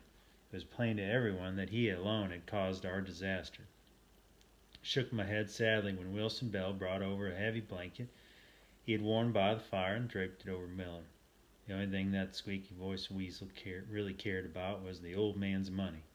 That much was plain as the nose on your face. "You must forge bravely ahead, men," I said, "for that gold mine hasn't changed a single bit." Frank Miller shivered like a wet dog. "I must have a horse to ride." Well, the one you had got sunk, Humphrey said, and the only ones the Mormons have to sell are on the other side of the Blaster River. And that spells either a long wait or a long walk in my book. I ist not well, said Miller. Israel Swan glared at him. If you hadn't been such a skinflint, all of us would be in better shape and 6 more would be alive. There ain't been anyone else come wandering up, so I reckon they're drowned for sure. This bickering isn't going to get us to Colorado, I said calmly. We have plenty of time to walk the distance before the snow melts up there anyway. I say we bargaining with the Mormons for some guns and ammo to replace what we lost, add in some warm clothes and a few essentials we can carry and head out. Wilson Bell squeaked. Mr. Miller, this is the only one with any money to buy anything with, and he's in no shape to walk all that ways. I knew the only thing that would motivate that hard-headed German. Then he can stay here and forfeit his share of the mine. Our agreement was to make the split after we got it opened up. Miller can't make it, then he's out. Swan broke into another coughing fit that gave the butcher time to consider my words before he spoke. We will walk to Colorado, Frank announced weakly. But if I spend more money to buy guns and stuff, we will walk not so fast that I cannot keep up. That's the spirit, I said cheerfully. Now why don't you slice out a few of those double eagles you've got sewn into the coat of yours, and then I'll go see what the Mormons have for sale on this side of the river. Israel Swan glared at the butcher and he handed him his pocket knife. You don't need to say it. We'll add this money to what you've got coming from the first gold shipment. At first light the next morning we left Green River, crossing to begin our long trek to Colorado. Aside from my 5 partners, Alf Rankin and 15 of his original group accompanied us. Grady O'Donnell had unfortunately been amongst those 6 poor souls who had been swept to their demise beneath the Roily River. The 2 men had washed up on the other side shore had sent a message across stating that they were returning to Bingham City. That decision would be their loss. From the Mormons I had been able to obtain only a meager supply of guns and weapons. I did, however, purchase some nice warm coats, fur hats, and blankets at fair prices. I was gratified that my pepper box pistol and wonderfully sharp bowie knife had not been lost. Surprisingly, I had even been able to obtain a full box of cartridges for it. I also carried a Sharp's Big 50 rifle with a dozen shells for it rattling in my coat pocket. Any Indian within a half-mile could be blown out of the saddle with this weapon. All told, our entire troop packed 6 unusable rifles, along with an odd assortment of pistols and knives. Wilson Bell had bought an 8-gauge single-shot shotgun that he was quite proud of. I was looking forward to the first time he fired that cannon. I knew the recoil would lay that skinny idiot out like a rug. The morning sun glowed cheery on the eastern horizon of the vast rolling plains that faced us. While we had suffered a minor setback due to the skinflint, we were once again proceeding onward toward that beckoning rainbow's end of vast riches in Colorado. It would simply take us longer to get there than I had originally estimated. I was very proud of myself for having had the excellent foresight to have blazed all of those trees from that lake to the mine site. My compass and book containing those meticulous bearings I had taken on the various mountain peaks from my treasure house were in the saddlebags of my mule. I suppose that stupid animal to be still rolling along the river bottom and well on its way to the Arizona Territory by now. There was no need to worry about anyone over trifles. I slowed my pace to allow a coughing Israel Swan and a stomaching, shaking butcher to catch up with me. I was grateful gold is something that never spoils.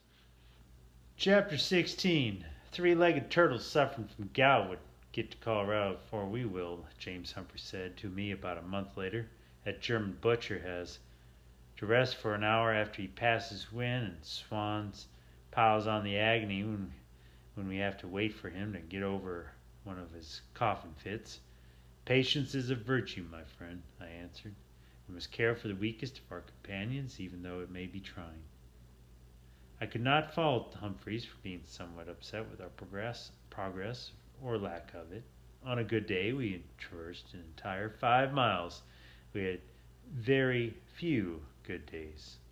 I shall not weary you with all my trials and tribulations during this part of the journey, save to say my usual patient nature and kind-hearted disposition became taxed quite severely. Drinking water had become a problem early on. From the money Frank Miller had reluctantly parted with, I only had enough left to purchase 2 canteens, weapons to protect us from Indians being deemed more important, an occasional sinkhole filled with the foulest tasting alkaline water imaginable was all that saved us from dying of thirst. Those large, ungainly, and stringy-teed rabbits of the jack variety again became our primary source of food. Though once in a while we were lucky enough to shoot a deer, which provided the entire group with a feast. I must say that Miller and his imbecile partner didn't know their stuff when it came to butchering meat. The German had a thin-bladed knife with a bone handle of a type I had never seen before. He kept it honed to a remarkably keen edge, and by using this instrument he made thin strips of jerky which were draped over a green stick and slow roasted over a low fire. Venison prepared this way is delightfully tasty and yielded us with meals for days afterward, for meat made into jerky will last indefinitely. When all of the venison had been eaten and the rabbits scarce, everyone was forced to make do as best they could. This foraging for food led to the death of Billy Kincaid, the friend that dunderhead Bright who had shot himself in the gut when he first started out journey. I suppose that they had been partners for a mite too long, and some of Bright's lack of common sense must have stuck on young Kincaid. About 6 weeks out of Green River Crossing, when our supplies were at a low ebb, Kincaid chanced upon a low-moving prairie dog and killed it with a stick. He slung the dead animal over his shoulder and packed it around for a couple days before he got around to cooking it. The first evening afterward, we had shot a brace of rabbits, so he didn't bother with it. When he did get around to eating the thing, he immediately developed a case of the bloody flu and died after a day of writhing his pain. I tried to tell him that prairie dog was diseased, after Alf Rankin said while we were delayed by the incident. Those things generally move quicker than a whore reaching for a $50 gold piece. Nah, Humphrey said. He just should have gutted the thing. Even a coyote has better sense than to eat some critter that's been dangling over someone's shoulder for no 2 freaking days. That prairie dog would have done him no harm if he'd cared for it proper. When Billy Kincaid passed on, we had no shovels to dig a grave. Rocks being in abundance, we decided to cover him over with slabs of white sandstone. This is sort of like a grave, James Humphreys commented after surveying our handiwork. The hole just extends up instead of down.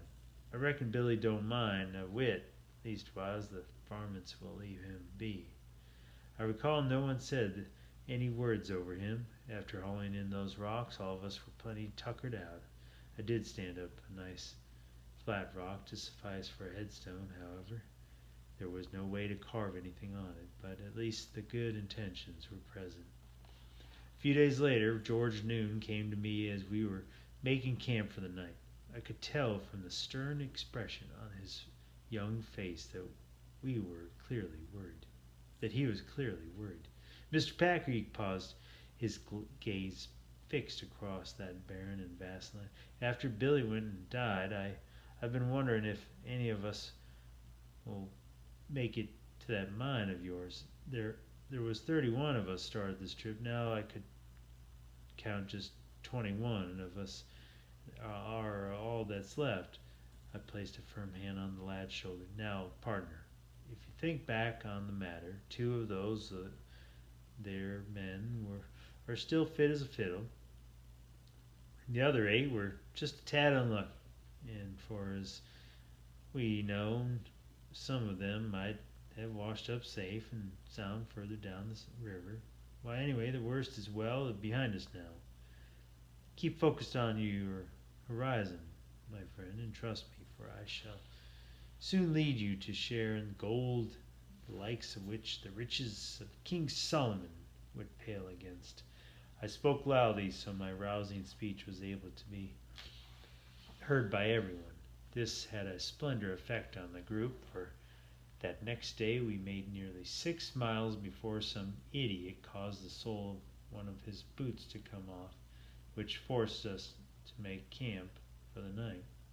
Our Christmas gift that winter of 1873 was finally striking upon the life-giving Grand, or Colorado River as it was well known for. From here we merely had to follow its course to where the clear running water of Gunnison entered. From there we could adhere to that mighty river till coming to the easily recognizable Lake Fork, which flowed directly from that sparkling lake in the rugged valley below my rich mine. From here on, our journey would be as simple as following a set of train tracks. Good and pure drinking water no longer presented a problem. Wild game along any river was always in abundance. Even here at the Raleigh Grand, ducks and geese flew overhead in prodigious numbers. Deer were plentiful, as were wild turkeys. After the wastelands of eastern Utah, this was like coming in onto paradise. There was one small detail I had yet to bring up. We were on the north side of this wide and rolling river, and we had to cross somehow to the south side. After our unfortunate experience at Green River Crossing, I decided to delay this disclosure until after everyone had gotten their bellies full. Earlier this year I had forded further up. Even then, that red mule of mine had struggled against the swift current. A few days of lollygagging along the north bank and packing away food would make my suggestion of building a raft easier for men to take. That was for certain. I will remember dwelling on how we could use strips of deer hides to bind logs together with when the task suddenly became moot. Israel Swan, who had eyes like an eagle, began sputtering to gain wind while pointing wild-eyed and with a paling face toward a distant ridge behind us. Christ on a crutch, boys, Swan finally managed to yell. There's Indians every dad-blasted place I look. We're about to get ourselves massacred. Chapter 17. Israel Swan's loud yelling coupled with the stress of the situation cost him all of his wind. He dropped to his knees, wheezing and coughing, with a face so pale it looked as if he had been fixing to deprive those savages of the fun of killing him. It amazed me that an entire war party of Indians could have lined themselves up on a bluff a few hundred yards away and watched us for who knew how long before one man finally caught sight of them. I suppose taking several weeks to walk across 100 miles of wasteland dragging along an old German butcher had taken its toll. There were a passel of Indians, though, no matter how they came to sneak upon us. Counted at least 24 of those redskins. From the way they just kept watching us without attacking, I assumed there were many more moving about. Once all was in readiness, I held little doubt they would descend upon us like a plague. Wilson Bell ran to my side, holding out that 8-gauge shotgun he had yet to fire. We'll at least take a bunch of them. To hell with us, he squeaked.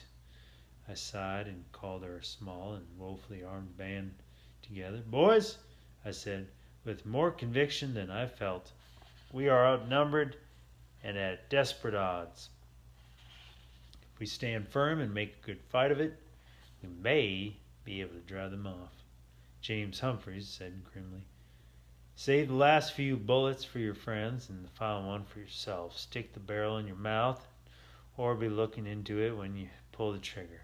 Either way, You'll do it, and it will be a lot easier death than what will happen if you're taken captive. You mean for us to kill ourselves? Some sprout sobbed. Sonny boy, Alf, Rankin said. Everybody's that been born is waiting for a time and a place to die. This way you won't have to keep on wondering about that when part. On that cheery note, George Noon bolted up and began pointing a shaking finger toward that bluff. Oh, God, he yelled. Here they come. Every man took up shelter behind trees, fallen logs, and boulders and began preparations for what we knew would be the most desperate fight of our lives. As I was the leader of our group, I grabbed up my Sharp's rifle and stood to meet those savages head on. It is the lot of stalwart men to fall first in defense of their comrades. I quickly deduced something peculiar was happening. Those Indians were casually lopping along single file towards us. When they made their way close to my position, I could not see a drawn gun among them.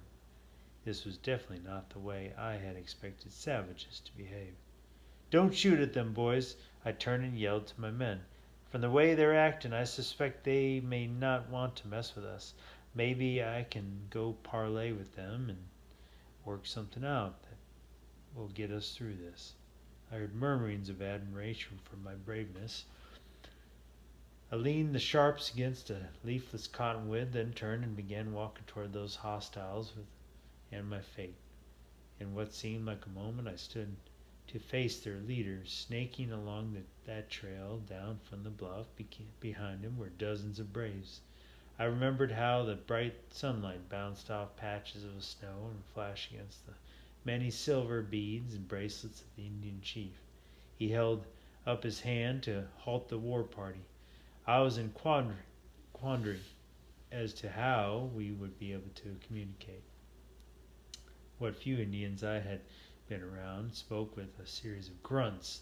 Then I remembered they sometimes employed a primitive sign language. I made a step closer, forced a smile on my face, and displayed an open palm to indicate I had no weapon. How, I said, white men come here in peace. I thought I was dreaming when the Indian spoke with a mischievous glint in his eye. He not only addressed me in perfect English, I detected a distinct Yankee inflection in his voice. That's nice, it is. It always ruins my day when people start trying to kill each other. By the way, my name's not How. I am Powderface, sub-chief under your way, ruler of all the Ute tribes. We're not looking for any trouble, I said, dumbstruck. I would hope not, Powderface answered. From the looks of your group, I think perhaps a good meal would serve your needs far better than picking a fight with our peaceful hunting party. Cold chill trickled down my spine when I heard an ominous metallic click from far behind me. I knew it had to be Wilson Bell cocking the that shoulder canyon he was so proud of. I had better go tell my men things are all right here, I said quickly. Some of them get kind of skittish when Indians come around. Please do that, Powderface said. We shall be most glad to share our food with you. Then you must tell me how you came to be here in such a terrible condition. I'll be happy to do that, I said, then spun and went back to join our group before the Indian Bell went and ruined everything by shooting a perfectly good Indian out of a saddle. Put your guns away, men, I said when I approached our position. I've got things worked out with those Indians. Humphreys kept his pistol aimed past me. Savages can be mighty tricky, Packer. Don't trust 'em. Sounded to me like you two were talking in English, George Noon said. That damn kid could hear a mouse fart. Their leader is called Powderface, and he's better speaking American than old Miller is. Remember that when he gets here. Don't be a fool, Packer. Humphreys was shaking worse than the butcher. It saddened me he had such a fear of Indians that it clouded his judgment. They'll scalp us the moment we let our guard down. They're a hunting party from Chief Urue's camp, I said. If we don't go shoot at them, Powderface told me they'll share their food with us. It had been a long while since we had had enough to eat. I figured those last words of mine would calm everyone down. With the exception of Humphreys and Bell, I was correct. I ain't putting my gun away, Humphrey said. They'll never take me alive. Bell said. Bill still had the shoulder cannon of his cocked and pointed toward the Indians. I stepped over and snatched it from his grasp. The blasted thing must weigh at least 20 pounds. I lowered the hammer with my thumb, then opened it and slid the shell out. Give me the rest of them, I said, holding up that big brass cartridge. All of them. Bell blinked that he was staring into the sun. After a moment, he reached into his coat and handed over 5 more shells. I closed the breech on the shotgun and returned it to him.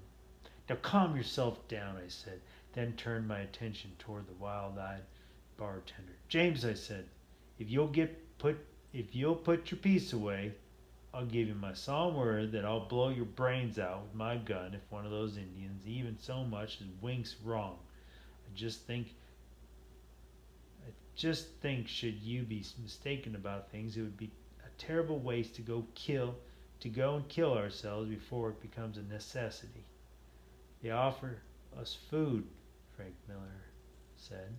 We are all hungry to death. I think we should see if they speak the truth. I reckon we ought to let Packer play this hand, Humphreys finally said. He glared at me and he holstered his Colt. If you get me killed by those savages, I ain't never gonna forgive you. That won't happen, I said, like I promised. I'll be proud to kill you myself long before any of those Indians can.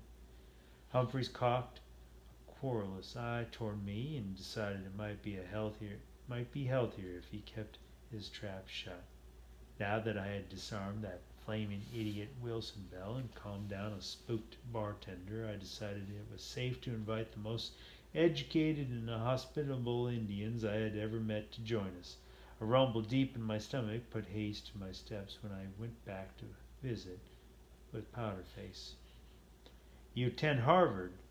James Humphreys was aghast at Powderface. He shook his head and grabbed up another chunk of raspberry pemmican.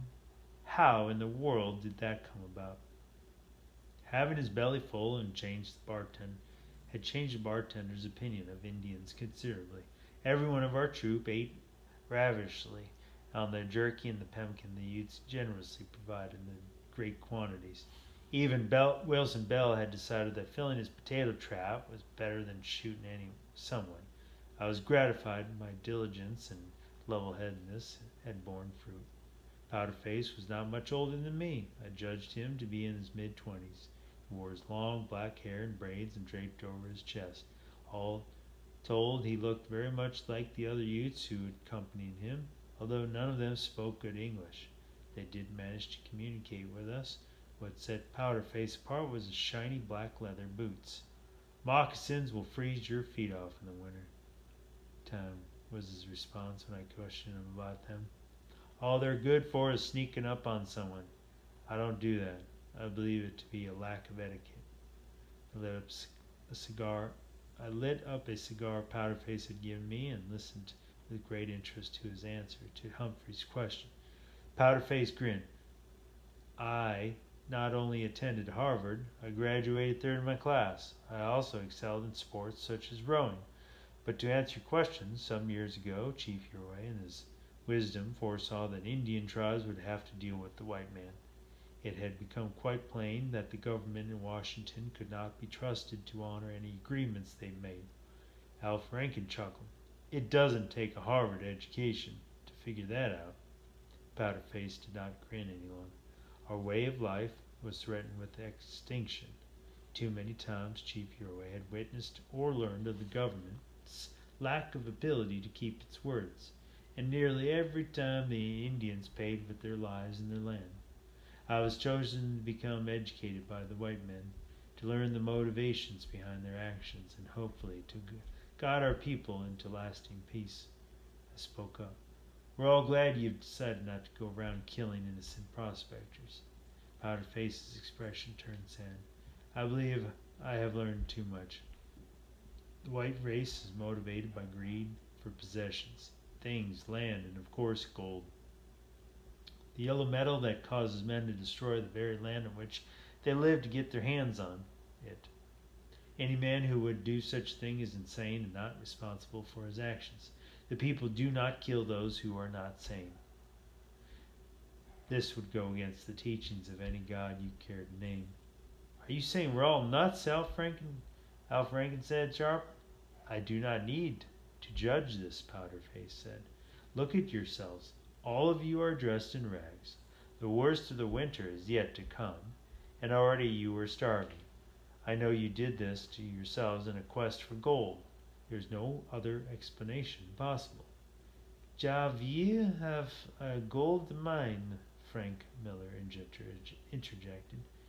Then it will still be there next summer, Powder-Face said, motioning toward the south with his hand. Come, all of you, to Chief Yoi's encampment for the duration of the winter. We will provide you with lodges and food. Then when the snows melt, if you have not recovered, you may go chase after your gold. James Humphrey snorted. Then you'll send braves out to kill us for mining in your mountains. There ain't no Indians gonna let us do that. I noticed a wetness in Powder-Face's eyes when he continued. We no longer have any claim to the shiny purple mountains. A man by the name of Felix Renan and Chief Urway had agreed to this. I told them there was no other choice. The once mighty Utes will now have but a fraction of the great lands in which we used to roam free. At least we will have some lands to call home. I only pray for that for once Washington will honor an agreement. My heart leaped. The treaty had been signed. Then it struck me like a bolt of lightning that all of my efforts to recruit a small army had been totally unnecessary. I simply could have ridden back to Colorado, filed my claim, and gotten rich. Now I was struck with 5 idiots for partners, and had given them half interest to my mind. Hell, those bloodthirsty Indians Gid Trevor had ranted about were even offering me food and shelter until I could go about opening my treasure house. For me to admit to being upset would be akin to Mrs. Lincoln saying that she hadn't really enjoyed her evening at Ford's Theater. Chapter 18. How are we going to get across that river? I asked Powder-Face as we rode horseback along the north bank next morning. Utes had luckily brought along extra mounts to use as pack animals that we could all ride. After having walked for over 100 miles, it was a delight to have decent transportation again. Even being forced to ride bareback gave no reason for complaint by anyone. There had been no need to discuss Powder-Face's offer to go to the Chief Yoi's winter camp with him. When he said the Utes had given up on the San Juan Mountains for mining, this had the effect of making everyone simply more anxious to head to the camp. Being offered horses to ride for just part of the distance made his invitation even more attractive. You may cross the river however you choose. Powder-Face had his mischievous grin back. Most of us will likely use the bridge. The water is uncomfortably cold this time of year. Bridge, I exclaimed. When and how did a bridge get built across the Gunnison River? It was completed this fall, Powder-Face answered. There are some benefits to negotiating an agreement with the government of the United States. They never seem to quibble over spending money on building things. This bridge was one of my little triumphs. I thought back to Green River Crossing. I wish those Mormons over in Utah would make a deal or two with Washington. They really need a few bridges built there mighty bad. Powderface laughed. At the rate they're multiplying, I predict they'll likely control the government one day. The people do not frown on a man taking more than one wife, but in my opinion, Brigham Young's bunch is crazier than gold prospectors. Putting up with one woman is enough to drive most men batty. 3 days later, we rode into Chief Uri's winter encampment. Today, this would be smack dab in the middle of the town of Montrose, Colorado. Smoke spired into the chill air from openings in the tops of what appeared to be literally hundreds of teepees. Scores of yapping mongrels and screaming kids ran to greet us. It was hard to accept that just a short time hence all of us believed only our scalps would ever make it in entrance into the Indian village such as this one. Even James Humphreys, a man who was prepared to shoot himself in the eye rather than face a few Utes, had look of serenity pasted on his bearded visage. Powderface produced a rock from one of his saddlebags and bounced it off the back of some mutt that tried to take a nip out of his horse's ankle. The cur yelped with pain and ran to hide behind a teepee. Darn dogs, Powderface complained. If they were not so good to eat, I'd get rid of every last one of them. You eat dogs? Alfred Rankin asked from behind us.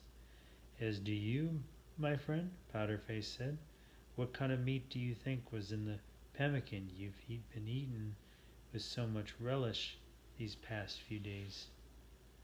I looked back and noticed Alf had turned a little green around the gills, but at least he had the good sense to keep quiet. We tied our horses to a long rail in front of the largest and most decorative of the teepees. I figured this lodge must belong to Chief Uri. I was quite surprised to see that hitching rail. It was becoming more and more apparent to me that I had a lot to learn about these so-called savages. The very fact they had wisely given up their claim to those mountains that held my rich mine proved beyond any doubt that the Ute Indians packed around more good sense on their shoulders than a lot of white folks I could think of. I was completely taken back by the young lady who tossed back the flap of the giant teepee and glided outside. She wore a tight-fitting doeskin dress that fit her little, lithe form so well it was as she had been melted down and poured into it. I had never before set eyes on such a beautiful woman. Jenny back in Bingham City was built like a spittoon in comparison to this raven-haired Indian maiden with high cheekbones and laughing eyes. This is Chipta, wife of our Chief Uri, Powderface said, dashing my fantasies into smithereens. Come with me into the lodge. I will introduce you to him. Uri speaks the English language quite well, even though he has picked up an odd accent from Automir's, who is presently at the Los Pinos agency. I felt a tingling sensation on my skin, and my sap was on the rise when I passed close by Chipta as I followed Powderface into the teepee. Turtle John had maintained that all women were witches who could cast all sorts of spells over men. After setting eyes on this fair maiden, I knew he had been correct. A beckoning glance from Chipta would cause a Baptist preacher to sin without a second thought on the matter. Alfred Packer, this is your way, chief of all the people, Powderface said with a sweeping motion of his arm toward me. How do you do, sir? I said politely, and offered my hand to the man sitting on a stack of elk skins smoking a corncob pipe. Since my training in Ute etiquette was somewhat limited, I hoped this was adequate. My eyes adjusted to the dim light inside the lodge rather quickly, and I was able to size up the chief while awaiting a reply. Uriwai was, if I figured, about 40 years old. With both Indians and Celestials, age is difficult to determine. He wore his long black hair in braids that draped over a bearded vest. What surprised me most was his squatness. Even sitting, he was as wide as he was tall. I remember thinking that he must have grown up with a rock tied on his head that caused him to develop sideways as well as straight up. Uriwai also had some fuzz over his upper lip, which is about the closest thing to whiskers an Indian seems to be able to sprout. "Sit down, Mr. Packer," Uriwai said pleasantly, motioning to another stack of skins. "We will smoke and visit." I nodded and sat down, making sure to cross my legs like I noticed his were. "Thank you. I have heard of the custom of smoking the peace pipe." Powder Face chuckled and plopped right down beside me. "You've been reading too many dime novels, Al. Those things are written by men who've never been west of the Hudson River." He handed me a long nine cigar. "We have taken quite a liking to these. Uriwai, however, does not care for cigars and prefers his own blend of pipe tobacco. The finest, Kentucky burley aged for many months in rum," Uriwai said. "I am supplied with it by General Adams, who introduced me to its pleasures." His gaze turned serious. "My braves tell me you and your people are crazy because of the sickness of the Yellow Rocks. This is a sad thing. Smoke your cigar with me. I will have my medicine men do a dance later on and say many prayers. Maybe it will be enough to cure you all. Sometimes the Great Spirit is in a good mood." "Thank you for your many kindnesses," I said. Then I nearly bit the end of my cigar when Chipta suddenly appeared, reached down and took a burning stick from the fire that blazed in the center of the lodge and offered to light my long nine. Her approach had been silent as a cat, and her presence unnerved me. "Our women consider it an honor to care for the needs of men," Powderface said. "She will be saddened if you do not allow her to light your cigar." I nodded, leaned forward, and touched my cigar to the flame. The lovely lady smiled at me in a manner that caused my earlier maladates to return. She lit Powderface's smoke, placed the faggot in the fire, then floated silently as a cloud from the tepee, which allowed my head and mouth to function once more. Uriwai must have already had a fire built in his pipe. He inhaled deeply and regarded me through the cloud of smoke he puffed out. "You and your party must stay here until the sun warms the earth. We will offer you warm lodges and food. The Yellow Rocks that have captured your soul have been in those mountains since the great Manitou himself walked this earth. They will still be there next morning, if you have not recovered your sanity by then."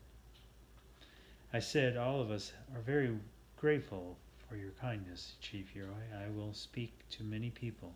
Perhaps they will agree to stay here for the winter." Powderface said seriously, "It is a simple decision, Alfred. Anyone who goes into the high country this time of the year will surely die.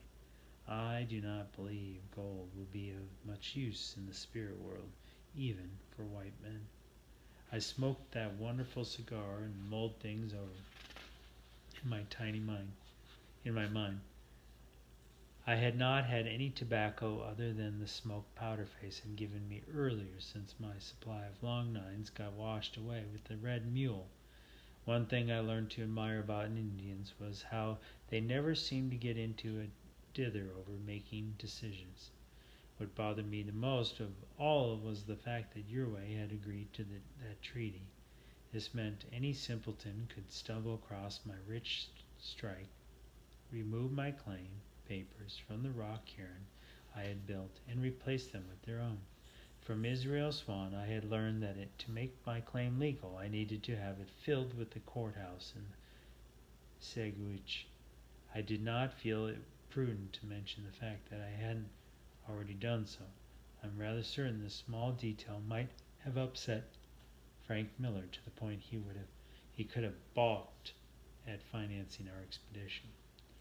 Well, I held no doubts that the entire San Juan mountain range would be crawling with prospectors next summer. I could see no harm in resting here among these friendly Indians for a while and building up our strength. The more I thought of lovely Chipeta, the more sound-minded the idea of lollygagging here for a while became. Yes, I said at length, I am convinced of your reasoning. We shall stay here at least for a while, but we must leave there at the earliest possible time. The snows aren't very much at all around here. I can't see where the mountains could be that bad. Your wife kept his stoic face. If you were up there in those mountains, you would know the truth. The people have lived here for many centuries. We know the mountains in winter, and we respect them. He stared at Powderface. I must tell our medicine men to work extra hard. Powderface said to me, I will show you the lodges we have prepared. But first I must tell you of all our most sacred rule that we cannot allow to be broken. I said nothing and watched Chief Earwave fish a cigar box from beneath a bearskin. His expression displayed no emotion when he opened it and displayed the contents. Inside the wooden box were at least 24 black and shriveled male members with the scrotums still attached. We know that you and your friends are crazy, Earwave said. Our women must be protected by any means. To have a child by a man that has lost his mind is a terrible thing. Sometimes talk is not enough to convince our guests to avoid lying with our women. The problem is a simple one to cure. Most men recover within a few days. Make sure your group understands our rule on this matter, Powderface said. Indians do not employ lawyers, simply a very sharp knife. My throat had become parched. Please rest assured that I will tell them to leave your women alone. Powderface patted me on the shoulder and smiled. Then come with me, and I will see that you and your men are settled. Chief Uri remained seated on the stack of hides. We will smoke again and talk of many things. Thank you again, my chief, I said as I turned and left the teepee with Powderface. Chipta stirred, smiling, when I passed close by. Now I could see the crow's feet at the corners of eyes and wrinkles in her face. It amazed me the tricks that light can play on a woman's beauty. Chipeta, I decided, was not pretty at all, and I wondered deeply how I could have been so mistaken earlier. Chapter 19. What do you mean that we must stay here all winter? Frank Miller growled. I have put my money and my faith in this mine of yours, Packer. Now you say we do nothing, while others might steal from us our gold? All 21 of us were jammed together in the lodge I had been given to share with my 5 partners. This made for mighty close quarters. A few thousand cooties that have culled a mass of animal hides inside the teepees home had removed themselves and taken up residence in our beards and hair or inside our clothing. The resulting itching tended to shorten everyone's tempers considerably. I nodded agreeably at the butcher and decided to soothe his ruffled feathers. Miller is absolutely right about the fact that we need to get after that gold. However, every single one of us is plenty worn out since we were forced to walk here after that ramshackle Mormon ferry caused us a disaster. Say we rest up for a spell. It's only getting on the first of the year. From what Powderface tells me, there's likely to be too much snow up there to do much mining anyway. James Humphreys said, Those Injuns were treating us pretty good. I can't see where a breathing spell would hurt us any. There sure ain't much snow hereabouts, Al Frank commented. Then he added, but I can't see where we need to go running off up there. But I can't see where we need to go running off up there right anyway. Likely enough, there won't be any other prospectors hitting those mountains for a few weeks or so. We were forced to halt our meeting until Israel Swan worked his way through a coffin fit. When he finally got his wind back, he said, "Boys, there ain't no way any of us can do any good at chasing gold veins until we can see the dad blasted ground. I say we stay right here until the weather turns warm." Frank Miller snorted. "Then we will find others have already gotten to the mine, and we are too late.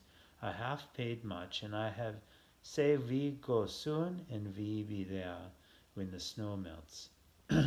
"Okay, men," I said. "We seem to be in agreement to rest here for a while. I'm certain you know that we will need a good supply of food and warm clothes before we head out. Start sticking back what you can. In a few days, I'll see if I can bargain with Yorway, maybe trade him a rifle or such for a supply of jerky and pemmican. We'll be at the mine before the rush starts, but we need to be prepared before we leave here.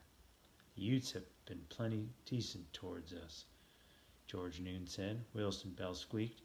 "They ain't got a lot of choice. The cavalry come and wipe 'em out if they mess with the white folks." I glared at Bell and forced back a grin. "And don't forget just how pretty and available those Ute girls are. I'm betting you'd enjoy dipping your wick with one of them, a whole bunch." All of us had a good chuckle. Then, after small talk, Al Rankin's group retired to their teepees for some much-needed rest.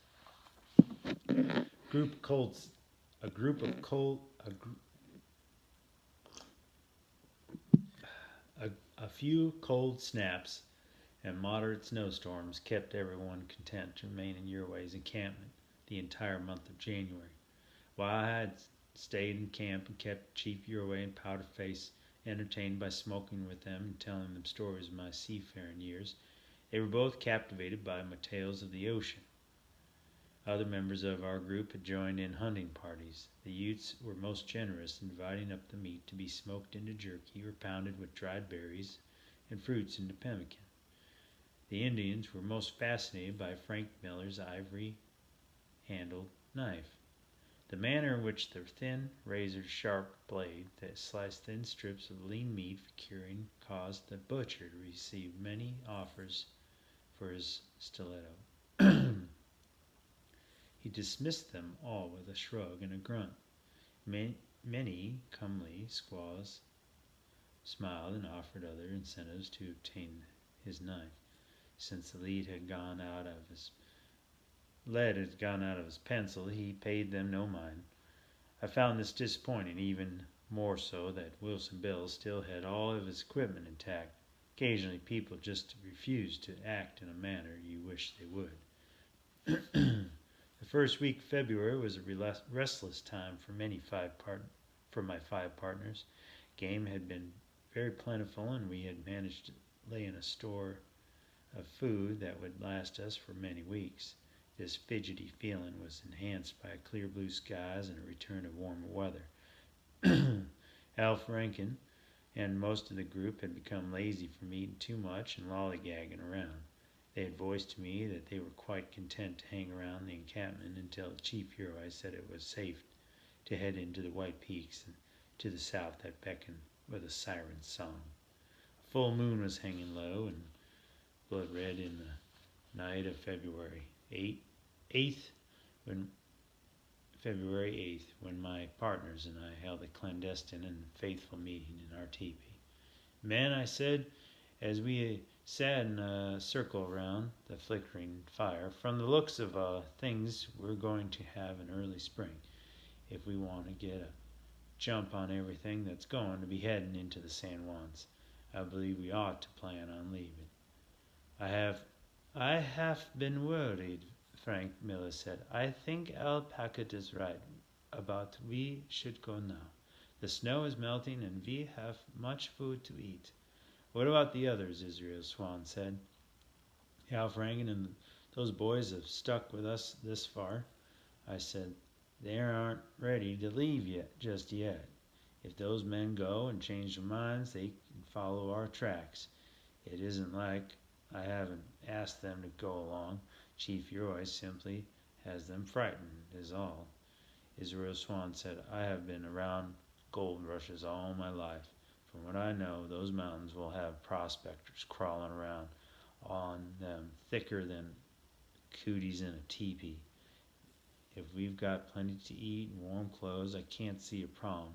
We can use my hatchet to make us a hut once we get there, and that'll be dang near as good as what we're staying in now. I say we vamoose and be the first ones on the ground. That way we can stake some more claims without having to argue with anyone else. Wilson Bell squeaked. I'm with my partner. Let's go get rich and protect our gold mine. I looked around at George Noon, who had remained silent. What do you have to say? We're all partners on this venture. Noon poked worriedly at the fire with a stick. That your way seems to think we ought to wait. But if Mr. Packer says we head off, I'm going along. Then it's agreed among us all, I said firmly. We'll bundle up our foodstuff and head off before sunrise. That full moon will give us enough light to travel by. I can't see why we need to let everybody in the whole camp know we're leaving. Ja, the butcher said, I am happy to go to our gold. We made small talk for a while, then slid between elks and hides to get the last comfortable night's sleep we would likely get for many days. I had my own reason for wishing to leave as quickly as possible, and it had nothing to do with the gold. Chief Roy had a most comely young sister with the unlikely name of Susan. Like Geppetta, this maiden had alluring eyes and a most striking figure. Using the wiles of a woman, she had induced me to visit her lodge the past 2 nights. Never in my life had I ever encountered a more voracious woman. The term wild Indian had likely been coined by the first man to crawl beneath her blankets. My back was still raked raw by her sharp fingernails. The young lass kept insisting that her brother would approve of our union if we were to be married. I weighed living my life among the Utes with all my equipment intact against my adding to the contents of that cigar box the chief was so proud of. I made my decision quite rapidly. It was time to go after my gold mine. Poth Seth. Chapter 20. Luckily, the entire Ute village slept through the chorus of yapping dogs that bade us farewell in those early morning hours of the 9th day of February. I shared Powder Face's opinion that those mongrels are only good in pemmican. I confessed to worrying a tad that Susan might encourage a war party to come after some items I treasured very much, but this never occurred. As I was the leader of our small band, I kept to the front and guided us along the Gunnison River, which we encountered 3 days into our easterly trek. I was gratified the weather continued in our favor, and with few exceptions we were able to navigate around snowdrifts with little difficulty. Rabbits and deer were plentiful, as they had been near Yerway's camp. Each evening we roasted fresh meat on sticks held over a crackling fire. This enabled us to conserve our 2 deerskin bundles of jerky and pemmican for a time when we might need them. In spite of Israel Swan's incessant wheezing and coughing fits, and Frank Miller's suffering recurrent attacks of gout, we made good time.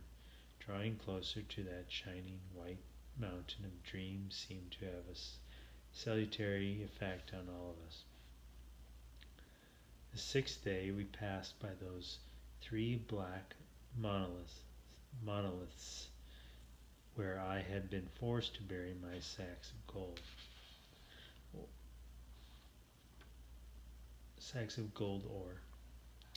When Trevor's stupid horse broke its leg. Of course I kept silent about this. But I knew now, of course, my course was true. Since I had the foresight to blaze those trees, the fact that my map to the mine had been lost during the disaster we suffered at Grain river crossing did not concern me at the time. We struck the lake fork at the Gunnison River around noon at our 8th day about out of Yearway's camp. I was still somewhat concerned about the Indians following us, so I had forced a rigorous pace. Dang it, Packer, Israel Swan wheezed. We need to make an early camp. I'm plumb tuckered out, and old Miller's had to slice open one of his boots so his big toe could stick out. That gout's paining him something powerful. I went and eyeballed the butcher's foot and had to agree with Swan. Frank Miller's toe was swollen to the size and the color of a purple plum. The cantankerous German would likely slow us down even more if he didn't take it easy for a while. There was no sign we were being pursued by any of Chief Uriah's braves, and I too felt an urge to rest before we headed south into the rugged San Juan Mountains, where our fortunes lay. A bitter cold wind bedded our cheeks and frosted every spoken word. The sky was like blue eyes covering the heavens. I admit to having had difficulty even recognizing the Lake Fork River. Since it was frozen solid and blown over with a light covering of snow, I also knew the country into which we were destined to traverse was much steeper and rougher than anything we had yet experienced. Since the elevation would increase steadily, I feared deep snow might become a severe problem. Boys, I said, in view of everyone's desire to rest and Frank Miller's malady, let's make camp and build up a warm fire. That sounds good to me, Humphrey says. There ain't a cloud in the sky and the sun's shining anyway. Yet I'm freezing my nuts off. I quickly scanned the horizon again for Indians, but saw nothing. This sure is dang cold country, Wilson Bell said. If a storm catches us without shelter, I don't know what we'll do. Come along with me, George Noon said to Bell. We'll gather in some wood and start a fire. It don't look to me like it's gonna snow nohow. Shortly all 6 of us were gathered around a crackling fire. We had warm elk or bear hides borrowed from the Yearways camp draped over our shoulders. Felt coats pale in comparison to animal skins when it comes to retaining body heat. We wore thick cozy hats to keep the heat from leaking out of the tops of our heads and mittens made from beaver pelts.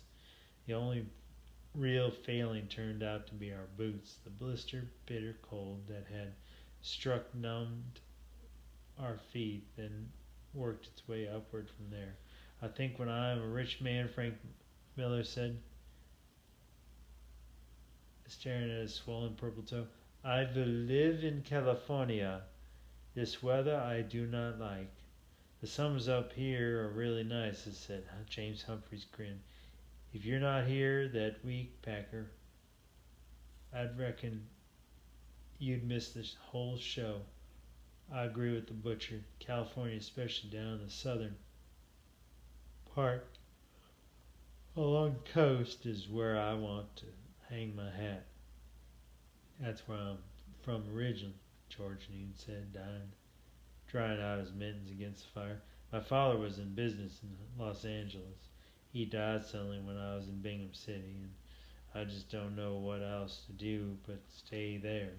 My brother's taken over running the business, and my pa was already buried when I got the word. What about your ma? Israel asked. I'd reckon she's plenty worried about you. Noon shook his head sadly. Nope, that's the reason I left home. My pa and my brother, Sawyers, never said nothing to me directly, but I knew they hated me, and rightfully so. You see, my mother died bringing me into this world. The long silence that followed was numbing as the air. The kid had never said anything about his past. Usually simply sat around and listened to us talk. There weren't no sign of game when we gathered up the wood. Bell piped, changing the subject. We never even saw a track. Well, don't fret it anyway, I said with a wag of my head toward our supply of foodstuffs. We can make it until spring with all that we brought along with us. I reckon that's a fact, Humphrey said. Still, it's a worry that all of a sudden we ran out of wild game for some reason. Last night there was deer and elk everywhere. George Noon stood up and slid his mittens on. I reckon I'll do some hunting. He nodded at Bell. Why, don't you bring that big shotgun of yours and come with me? Maybe we might find some birds like ptarmigan, or maybe even a porcupine. Yeah, Bell answered. We'll go hunt up some food while the old fellows rest. That idiot Bell was really getting under my skin, since having him gone for a spell would be a pleasure. I simply poked another stick into the fire and kept my silence. My only regret was that I might miss out being there the first time Bell pulled the trigger on that shoulder canyon he was so darn proud of. I knew that would be a wonderful piece of entertainment. The sun was lowering along with the temperature when Noon and Bell came puffing back into camp, leaving small white clouds of frozen breath hanging in the still air. I had heard no gunshots and was not surprised to see them return empty-handed. It's cold enough to freeze the balls off a brass monkey, Wilson, Bell squeaked, beating his mitten hands over the fire. I'm sorry, Mr. Packer, George Noon said. There weren't a sign of anything out there. I can't figure out why every animal seemed to have up skedaddled. Don't worry about it, I said. We'll be following the river the rest of the way to our mine. Luckily enough, there'll be plenty of game further up. Fill your belly with some ptarmigan or pemmican and get a good night's sleep. I glared at Bell. While you fellows were out hiking and enjoying the scenery, us old folk laid in a supply of wood to keep your tootsies warm. Ja, Miller said. Tomorrow we will kill a satya and good we will eat. I tossed a couple of large dead logs onto the fire, then rolled them in my elk skin and waited the darkness, listening to any more of Bell's incessant whining would certainly upset my night's sleep. A deep guttural grunt shook me from my slumber. The first thing I noticed was that my idiot partners had let the fire burn out early. Then, only a dozen or so yards away, on a slight rise, I made out a large brown boulder that had not been there before. I blinked sleep from my eyes and focused on the dark hulk by the wan light of a partial moon. My blood ran cold as the night when I was certain what I had first taken for a big boulder was moving about. This was a bear, and from its immense size I knew it must be a grizzly. I thought of reaching for my Sharps rifle, then remembered back to the monster bear that had attacked Gid Trevor and me. I had learned firsthand a grizzly can soak up a lot of lead and still rip a man to shreds. From the snoring came from the bed rolls and that contained my addle-brained brother in arms. I knew I could expect little, if any, help from them. Most likely one of them would pull a pistol and shoot that bear just enough to piss him off. Then we would be in deep shit. My quandary as to what to become answered when the beast simply ambled off into the darkness. I lay there and stared at the stars until my heart began beating normally again. Then I sat up and began poking the fire to life. What is going on? Frank Miller said, rolling out his bedroll. My foot hurts so bad I am not able to sleep. Then you should have kept the fire going. I growled at this statement, for I was surprised I had heard the bears grunting over that butcher's incessant snoring. We had a bear in our camp? Oh God, he screamed, loud enough to wake the dead. A bear has come to kill us all. Everybody but Wilson Bell bolted awake. That squeaky-voiced simpleton was able to sleep through a war without waking up. Where's the bear? Humphreys yelled, pulling his little pocket pistol that I knew would only make a grizzly mad. A bear, Israel Swan wheezed. That can't be. They hibernate all winter. Everybody knows that. Reckon everybody might know that, but no one told the bear. I said, because I got a real good look at the thing and it was a bona fide high country grizzly. At least it took off before you popped it with that little gun of yours. Those things take a lot of killing, believe me, I know that for certain. I fed the growing fire some finger-sized branches and it blazed against the night. The cold had increased with a vengeance. My nose and cheeks stung from an icy wind that had arisen from the north. I thought that if I had a thermometer, the temperature would surely read below zero. Israel Swan coughed deeply, then said, "Come to think of the matter, I've heard that bears come out of hibernation if they get hungry or just take a mind to. Reckon that's a true fact. It might explain why the game around here are taking off. A grizzly running around would be a good incentive to leave for sure. At least it's gone now," I said. "If we keep the fire built up, likely enough it'll leave us to be." I noticed Swan kept staring and squinting at the slight sight behind me. He tossed off the hide he was using as a blanket, then bent down, pulled a long blazing limb from the fire to use it as a torch, and stood. The north wind whipped the flickering flame, but we then could see what had attracted his interest. "That bear got away with every bit of our food," James Humphreys sputtered. "How in the hell did it manage to cart off both of our parcels and not any of us know about it? Grizzly bears are awfully big, but somehow they move quiet as a ghost," I said. My knees were nearly knocking. Not from the frigid weather, but because our missing food had been only a dozen feet from where I had been peacefully sleeping. George Noon's face looked pale and frightened in the yellow light. "Well, what do we do, Mr. Packer? Now we ain't got a thing left to eat." "Don't worry, man," I said. "Once we get up the river a ways, I'm sure there will be plenty of game. After we shoot an elk or deer, there will be lots of food for us." Israel Swan wagged his head worriedly. "I don't know. Maybe we ought to head back to Uruguay's camp. The weather's turned on us, and we know for certain there's lots of game in that direction." The temperature seemed to drop even more. Chief Uruguay was absolutely the last person in the world I wanted to set eyes on. "I'm going on to my mine. We have guns, knives, and warm clothes. In a day or two we'll have our food supply replenished. If anybody wants to head back, I'm not going to stop them. But as far as I'm concerned, they forfeit their share if they do so." "Yeah," Frank Miller agreed. "We go with Paca. Jerky we make more when we shoot a deer." Israel Swan tossed his torch back into the fire. "All right then, I guess we'll go ahead. I only wish I had a better feeling about this." "You fellows get some sleep," George Noon said. "I'll keep the fire going in case that grizzly decides to come back. Reckon I've already slept enough myself." Wilson Bell continued to snore as we covered ourselves against the bitter cold. I finally drifted off to sleep beneath a gray and starless night.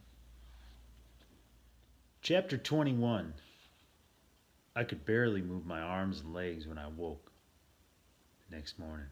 In fact, I was covered over with a good 2 feet of snow that had buried me during the latter part of the night. I fought my way to the surface and surveyed our camp through what had become a raging blizzard. Alongside where our campfire had been, I noticed a lump in the snow that I figured to be George Noon. I made it to my feet, waded over, and kicked him awake. The kid bolted up like he'd been shot. He quickly understood why I was a tad upset with him. "Gee, Mr. Packer, I'm sorry. I reckon I must have dozed off and let the fire go out." "Don't fret it any," I said calmly. "Likely enough the blizzard would have put it out anyway." I waved my hand toward the other white lumps. "We'd best see if they're all awake." In a few moments, my keen and perceptive partners had dug themselves out and were pawing around in the snow trying to find their guns or whatever else they had left lying about before they went to spend time in the arms of Morpheus. James Humphreys stamped his feet to get the blood flowing and then bad snow from his beard. Dang it all! The only good thought I had come up is the fact that blasted grizzly didn't show itself again. It was too smart, Israel Swan said. Right now, that bear's in a cozy den somewhere digesting our food. My foot, the butcher whined as he attempted to stand. I cannot feel my foot. I think it be frozen. I sat Miller down on his bedroll, held up his gouty extremity, and looked it over. His swollen purple big toe protruded further through the slit he'd cut in his boot than it had before. I held no doubt it was frostbitten. He should have wrapped it up in the warm blanket rather than leaving it out in the freeze. It'll be okay once you get the circulation back into it, I said, trying to comfort him. I cannot walk, the German moaned when he attempted to move about. I must have help. Wilson Bell came struggling to his side. I'll help him along. We just won't make good time for a spell. Which way do we go, Mr. Packer?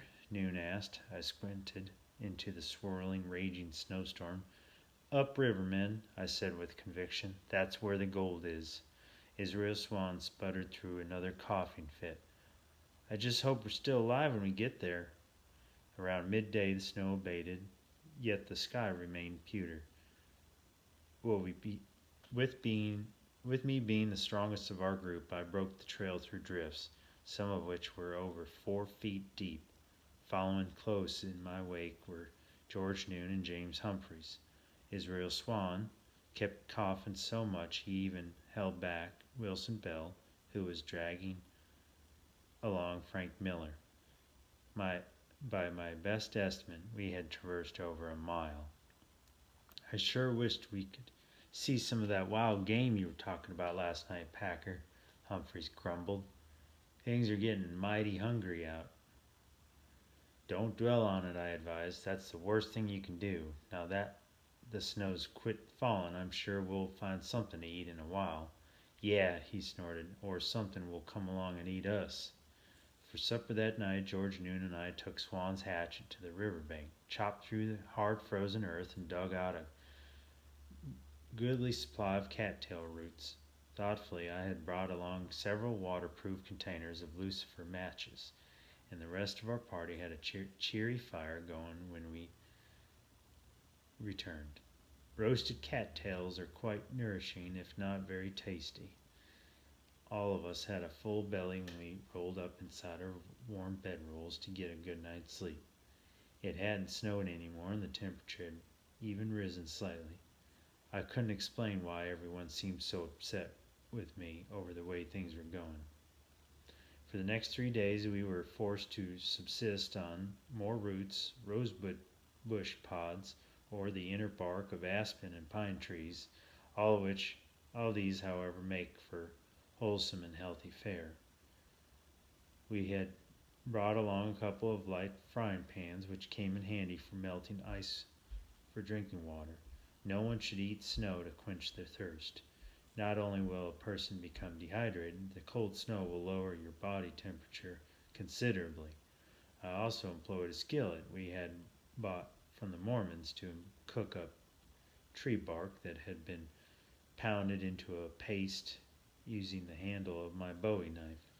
While this is not a very tasty meal, by adding a sprinkle of salt, it is palatable and keeps one's energy up.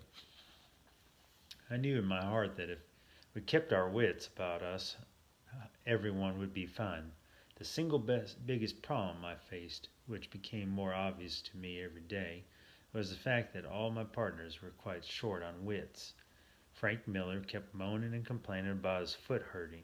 The higher we climbed into the frozen and rugged San Juans, Israel Swan had increasing difficulty with his breathing.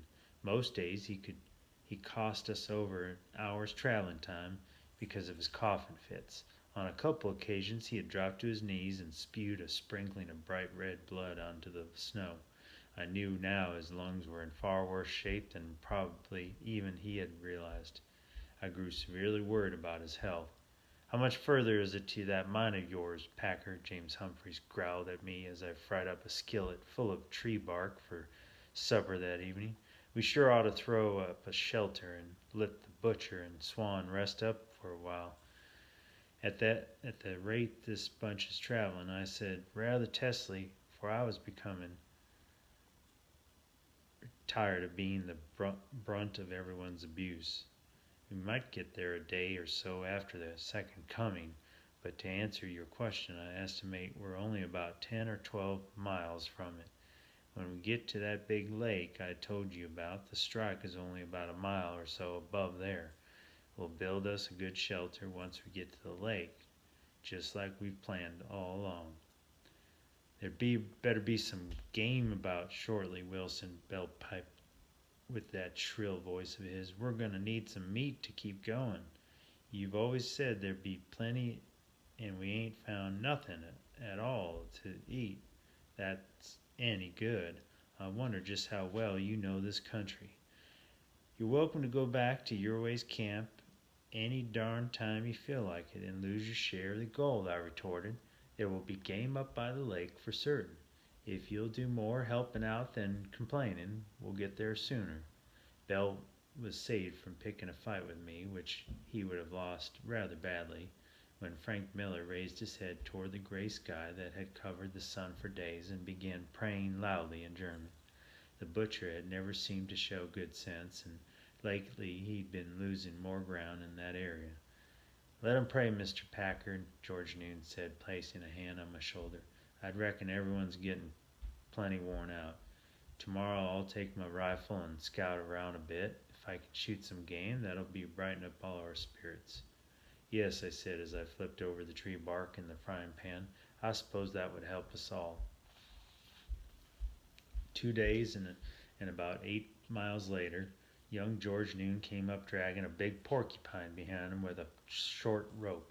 We immediately made an early camp and built a roaring fire.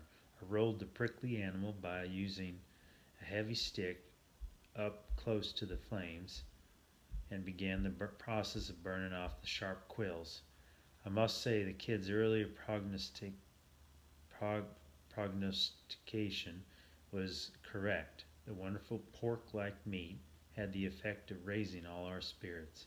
We ate every delicious morsel, then broke open the bones and sucked out the marrow.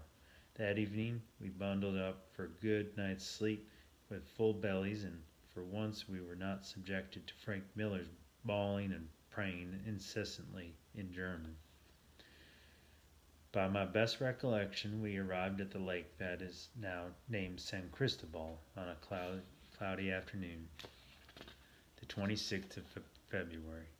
The sun had not shown its uplifting countenance for many days now. We had been able to find nothing to eat but tree bark or rose pods since we had eaten the porcupine. All of us were haggard and tired, tempers flared at the slightest provocation. While the cold sky remained pewter, only a few flakes of snow had fallen since the earlier inundation that had buried our camp.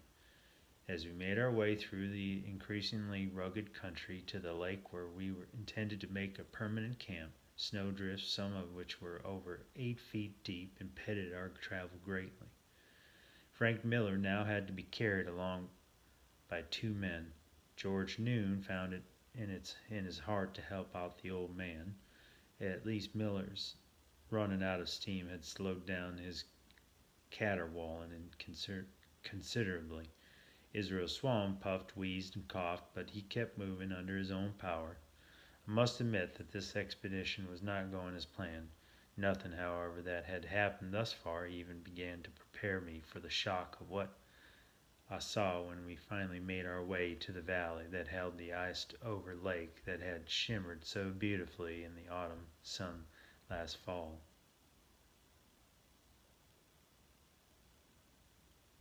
My heart sank in my chest when I surveyed the blackened tree stumps that protruded through the harsh expanse of snow that lay around the lake and extended into the mountains. To the east as far as my eyes could see. A late fall thunderstorm must have struck after my departure, and a bolt of lightning started a forest fire. I silently cursed my luck. If only the notebook with that compass bearings I had made with such precision and had not been lost at Green River Crossing, I could easily have returned to that mine. Now, with my trail of blazed trees destroyed, I noticed every canyon and jagged mountain peak were maidenly similar. I did not have a clue where to look for my rich gold strike. Chapter 22. James Humphreys surveyed the devastation the forest fire had wrought and clucked his tongue. Well, now, we know why all the critters took off. There weren't nothing left for them to eat. That was one heck of a big burn from the looks of things. There's no way we can make a permanent camp here about the Packer, Israel Swan growled. There sure ain't any game left in these parts. That blasted fire likely ran 'em miles from here. Maybe we could chop a hole in the ice over the lake and catch some fish, Wilson Bell piped in what was likely the first idea he had ever come across. Does anyone have any fish hooks or line? I asked. And what are you planning on to use for bait? Bell cocked his head and made an attempt at thinking while I studied on our dilemma and tried to get over being shaken by the disaster that had befallen me. Till recently I had thought that the Ute Indians to be my biggest problem. Things certainly had not gone as I had planned. I was stuck here in the high country of Colorado with 5 idiots who owned half interest in a gold mine. I doubted I could find again without weeks of searching once the snow mill. The only way to recognize the place would be that rock cairn I had built, but after the fire would it be still standing? Nothing about the area struck a familiar chord. Israel Swan took me from my thoughts by drooping to his knees and coughing a spray of bright red blood onto the snow. When he regained his breath, he asked the same question I had been pondering. Where's your mind from here, Packer? I had no answer except the truth. I blazed a line of trees from the lake here to the vein. There ain't no more trees, Wilson Bell observed with stunning brilliance. Alfred Packer, James Humphreys snarled, are you trying to tell us, after all we've been through, that you've gone and lost that mine? I can find it, I said firmly. There's a claim monument built out of the rocks up there. Don't go and try to blame me. I didn't cause the whole damn forest to burn up. Plumb out of luck till spring, Swan wheezed. This snow's so blasted deep nobody could find a piano, much less a pile of rocks until the stuff melts. Israel's observation had an effect on us that was more chilling than the cold in which we stood. Here by the lake, even tree bark was not available. A quick glance about did not show that any wood small enough to build a campfire had been spared by the conflagration that had seized the area. Frank Miller leaned heavily on George Noon and began bawling. My money is gone. All is gone. Kaput. All is kaput. Damn you to Hades. Packard. As I have mentioned before, I do not tolerate abuse well. Listen here, Miller, I said loudly, and this goes for all of you.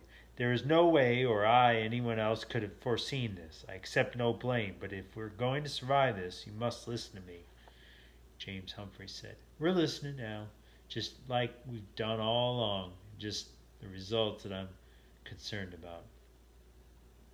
Decided to ignore his insulting attitude. A true leader of men does not stoop to base behavior.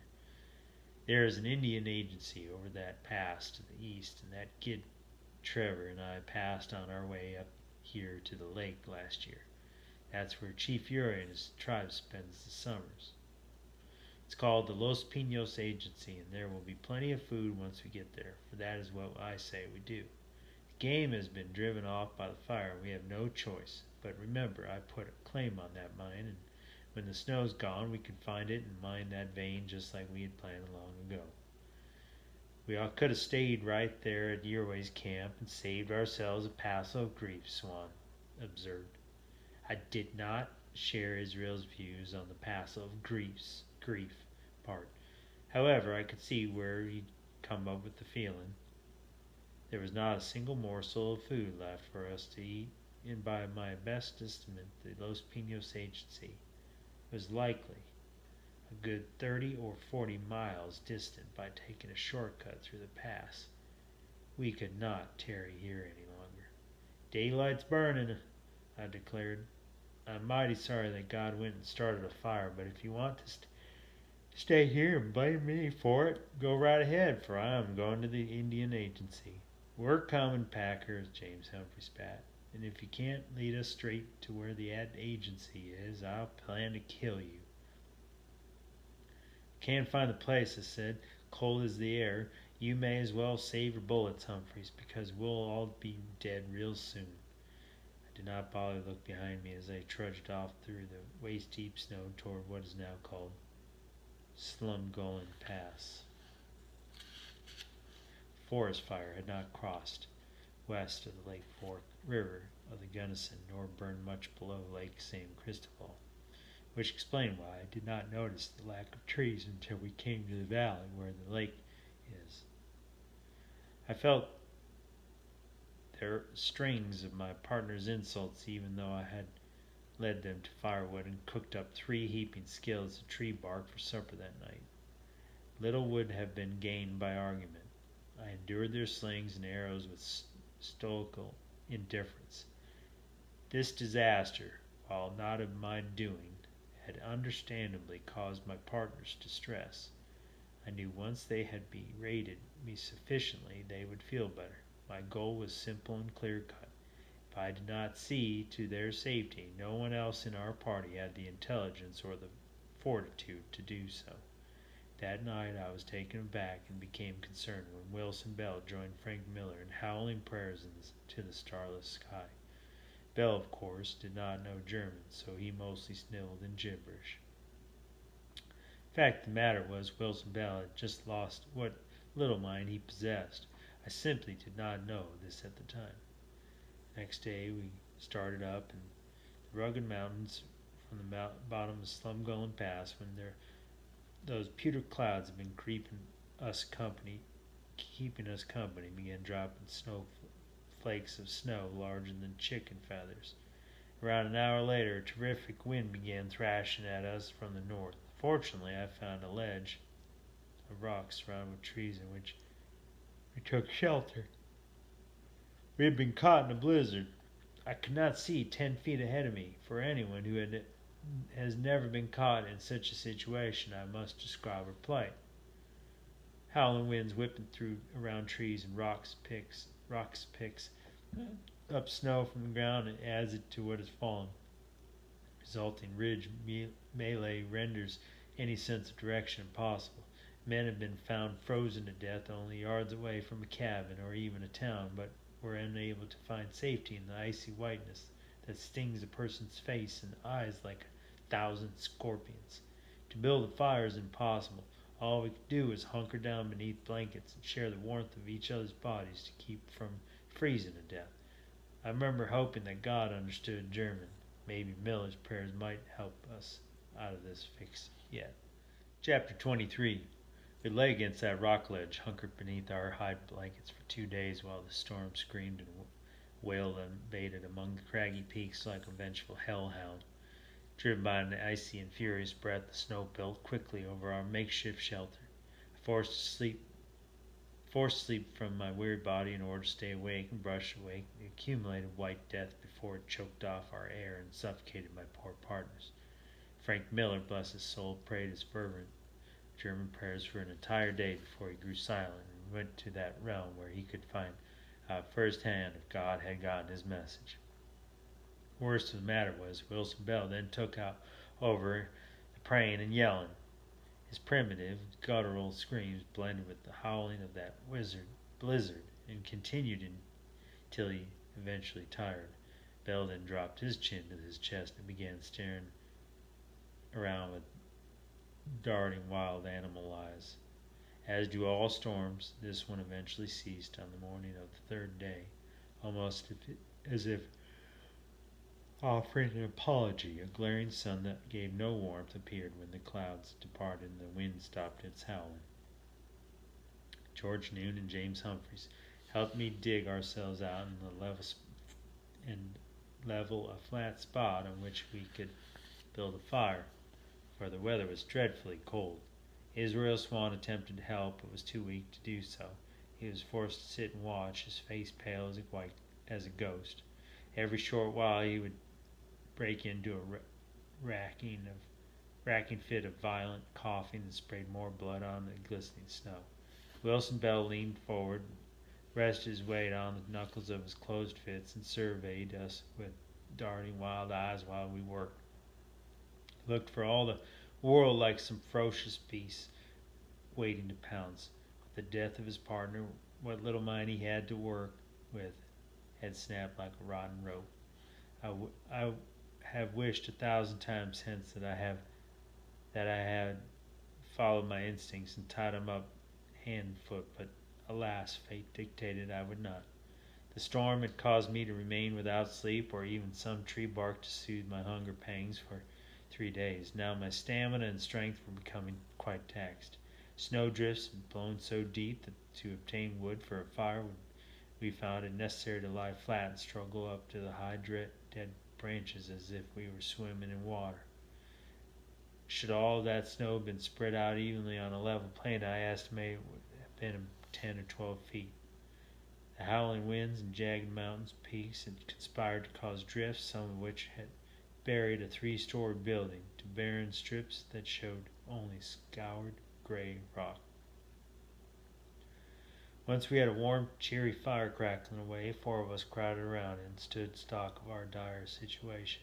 Wilson Bell remained crouched on his knuckles and added to his menacing demeanor by uttering an occasional growl. His dead partner was by his side, only a few feet away. When I tried to drag the butcher's body off, Bell had crouched low and roared at me like a panther. I decided to let things be. I had attempted to move Miller by grabbing on his bad foot. The gangrene had developed must have been worse than I thought for foot, boot, and all came off in my hands quite easily. This seemed to be what set Wilson Bell to growling. I've seen a passel of lunatics in my times, James Humphrey said. All bartenders have to put up with them, but Wilson Bell would take first prize if they ever held a contest. Leastwise, we got that big shotgun and his knife away from him, I said. If you don't go and bite anyone, he shouldn't be too dangerous. We have to have food, Israel said. His voice was pathetically weak. None of us can make it much longer without some meat. He turned to me. Al, you're the likely one to save us. Not only are you the strongest, you're the only man here who knows where the Indian agency is at all. Do you think you can make it over the pass, Al? Humphreys questioned. Since the storm, he had become quite friendly and agreeable toward me. That was a real booger of a snowstorm. I'd reckon it'd be a struggle at the very least. I must try, boys, I said. I'm weary to the bone, but time is something we do not have to spare, for we will all grow weaker by the day without sustenance. George Noon bravely volunteered. I should go with you, Mr. Packer. No, young sir, I told him. You need to remain and help Mr. Humphreys construct a shelter in case another storm should strike. There is wood to be gathered and tree bark to be sliced off for food. Perhaps you might become lucky by hunting and find another tasty porcupine. I reckon Swan ought to keep a gun on old cracked brain, Humphrey said, handing him a small pocket pistol. We're going to be too busy with our own mess cooking to keep an eye on him. That's a good idea, I answered. For I estimate I may be at least 2 weeks in returning with supplies and help. I simply do not know how bad the snow will be crossing the pass. Go get help, Al, Humphrey said. Before you go, I want to apologize for some of the things I've said to you. We all pushed our way into your mine, and that forest fire wasn't your fault. I suppose those rich gold samples made us all a little crazy with greed. I draped my elk-skin blanket over my shoulders and grabbed up the Sharp's rifle. Take care, and I hope you will find something to eat besides tree bark before I return. I struggled through the waist-deep snow to where The wind had left only bare rock. The sun was shining so brightly on the snow that I could see but a short distance ahead. The trek I faced was a long one, and my condition was precariously weak from lack of nourishment. I breathed deeply 10 times to add air into my lungs, and started up that rugged and icy canyon. As I progressed, I could not help but think of Frank Miller's foot coming off in my hands like it did. Was it edible? Being forced to bypass steep snowdrifts, I do not believe I had made more than a mile before darkness called a halt to my climb. There was no wood with which to build a fire, so I wrapped up in my blanket on a snowless ledge of rock and stared at the myriad of twinkling stars above until sleep claimed me. I was jolted awake before the crack of dawn by a nightmare of what had happened aboard the Mary Celeste. I never allowed myself to return there when I am awake. The memories are far too painful. Only during the dark of night can they find their way to my head. In spite of the bitter cold, I was perspiring. My heart throbbed like a steam engine. Once I regained my composure, I lay until the light became sufficient for me to begin climbing once again. I tried unsuccessfully to not think about food. Dear God, I was starving. My strength was fading with every foot I managed to gain up the icy canyon. Only the thought of my comrades depending on me for their very lives prompted me to continue.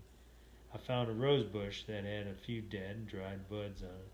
I ate every morsel of them along with much of the stems, then used my bowie knife to chop through the hard frozen earth to get at the roots, which I devoured as if they were some delectable foodstuffs.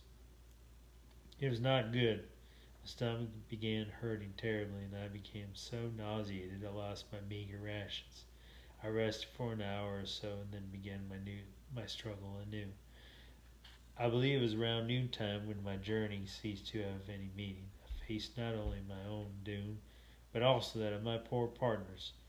Glinting ahead of me in the cold fire of the heartless sun was a sheer wall of wind-driven snow at least 100 feet high that stretched across the rugged canyon I was following like an icy fortress.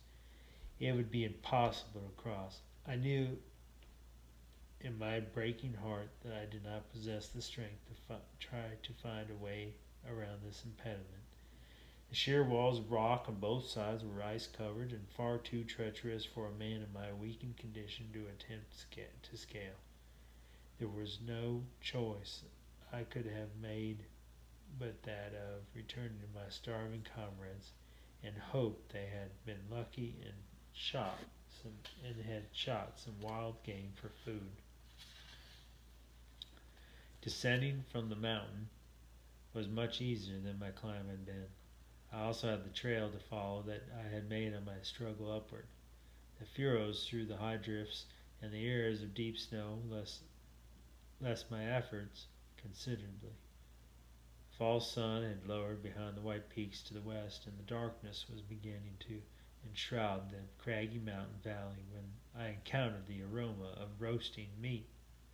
I knew our camp to be some distance away, yet unmistakably I smelled what could only be the savory fragrance of pork roasted over an open fire drifting up the canyon on an icy breeze. My partners had been successful in their hunting efforts. I envisioned a fat porcupine drip grease onto a crackling fire as it was being rotated on a stick. I quickened my pace and my heart was uplifted. We were going to be saved after all. My failure to cross that snow-clogged pass had thankfully not doomed us. I could not control my drooling as I fairly ran into the camp. Chapter 24. I shuddered to put pen to paper to tell the ghastly scene that awaited me when I returned to our makeshift camp. The cold sun had hidden itself behind rugged peaks to the west, and the yellow flickering flames of the campfire cast shadows from rocks and trees that danced about upon the snow like specters in a nightmare. First thing I noticed with alarm was the blood that appeared to be everywhere. Patches and sprays of crimson winked at me through the gathering darkness while the specters moved silently about. My foot brushed against what I thought to be a round rock. only it rolled too easily. I glanced down and beheld the severed head of Frank Miller. Then, as my horror-filled eyes adjusted to the flickering wan light, I made out bodies lying about as if they were rag dolls that had been tossed aside by an angry child. Before I could absorb the enormity of what had transpired, the monster was upon me. Wilson Bell sprang from the shadows and swung a bloody hatchet at my chest while screaming like a panther. Strange how I remember noticing his eyes. I swear they were blood red, and the pupils were slit vertically like those of a cat or a demon. Instinctively, I brought up the sharp rifle and thwarted his blow. The wood stock splintered, and I was knocked over backwards by the sheer force of Bell's attack with the hatchet. I used my feet and propelled myself away from this blood-covered, screaming apparition that seemed to have superhuman strength. The sharps had been destroyed and was unusable. I threw the broken rifle at Bell and attempted to reach my pepper box pistol, but it was no use. To protect myself against the bitter cold, I had buttoned my felt coat to the top button. The pistol was in my pocket beneath it. I caught a glint of something metallic out of the corner of my eye. I chanced a second and rolled toward it. What had caught my attention was Bell's big 8-gauge shotgun leaning against a snowbank. Was it loaded? I wondered with distress. At least I could use it as a club. I grabbed the wood stock and swung the huge weapon around, cocking the hammer as I did so. For some inexplainable reason, Wilson Bell halted his assault. He simply stood there, stone still in the flickering light, with that bloody hatchet held high over his head. He rolled his tongue hungrily around his lips, all the while surveying me with those beastly eyes of his. Then, with the scream of a banshee, he leaped toward me. I pointed that huge shotgun at his middle and pulled the trigger. The explosion was deafening, and the terrific recoil of that cannon against my shoulder felt as if it had been smashed bones. I was gratified to see the damage inflicted on the other end was much worse. Wilson Bell literally flew up and back through the air. When he dropped back to earth, I could see the campfire glowing through the huge hole that had been blown in his belly. He stood still.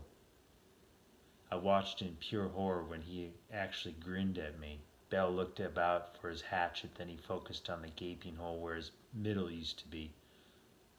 "Oh my," was all he said as he crumpled into a heap. I lay there for a long while, ignoring my throbbing shoulder. I knew that any moment Bell would come back to life and renew his attack on me.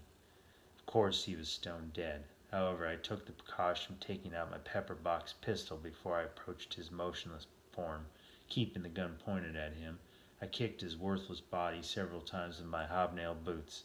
When I had finally convinced myself the monster was destroyed, my heartbeat returned to normal and I began to take stock of the situation.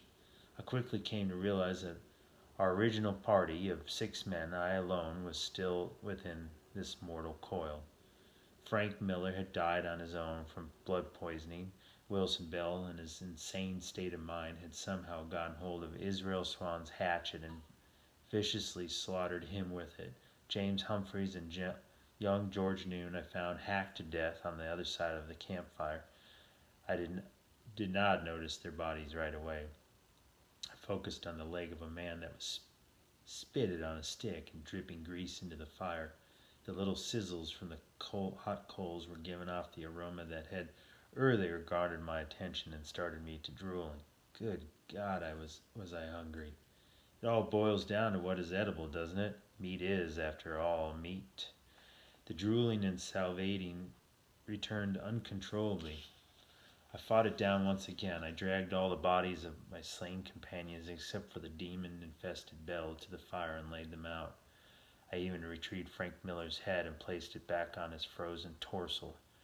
That was when I realized it was the German's leg cooking over the fire. Drip, sizzle, drip, sizzle, drip, sizzle. My good God, it smelled just like roasting pork. The sweet, wonderful aroma that drifted and hung on the frigid air became unbearable. Roast pork, tasty and filling. That's all that really matters. Filling and tasty.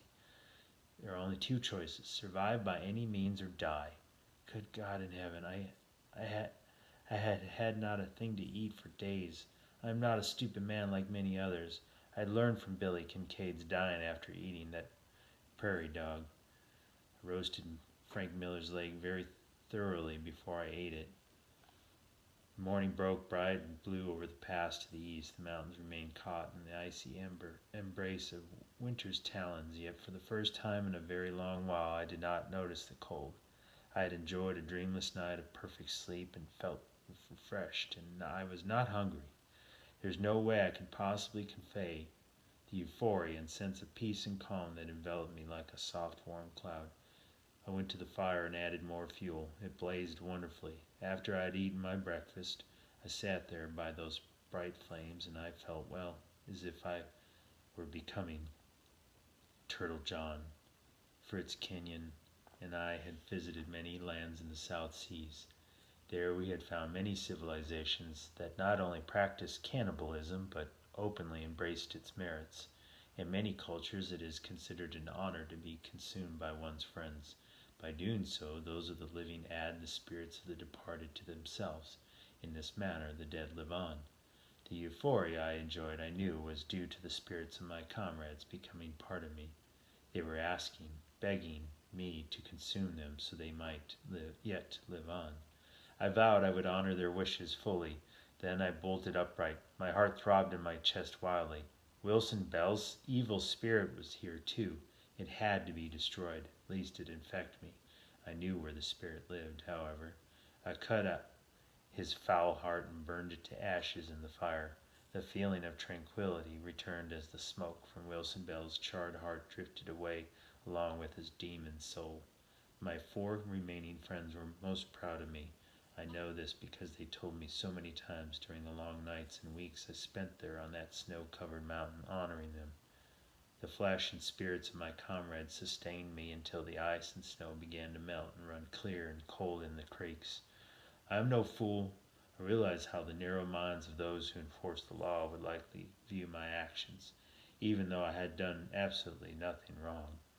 Taking with me as much jerk meat as I could carry, along with the gold coins Frank Miller had sewn in his coat and the money from the pockets of my friends, which totaled over $6,000, I once again headed up into the high mountains to cross the pass and return to civilization. My friends accompanied me, although no one would believe me if I told them. Chapter 25. Felt a great deal of trepidation about stopping by the Los Pinos Indian Agency, but I really needed to. I had to begin planting seeds of an alibi to defend myself should evidence of what had occurred in those rugged mountains came to light. The camp where I had spent many weeks was well and away from any likely trails, but I figured some snoop would likely find it anyway. It is a terrible cross to bear when one has done nothing wrong, yet he knows the narrow-minded folks who enforce our laws will probably take offense at his actions, no matter how necessary or altruistic they might have been.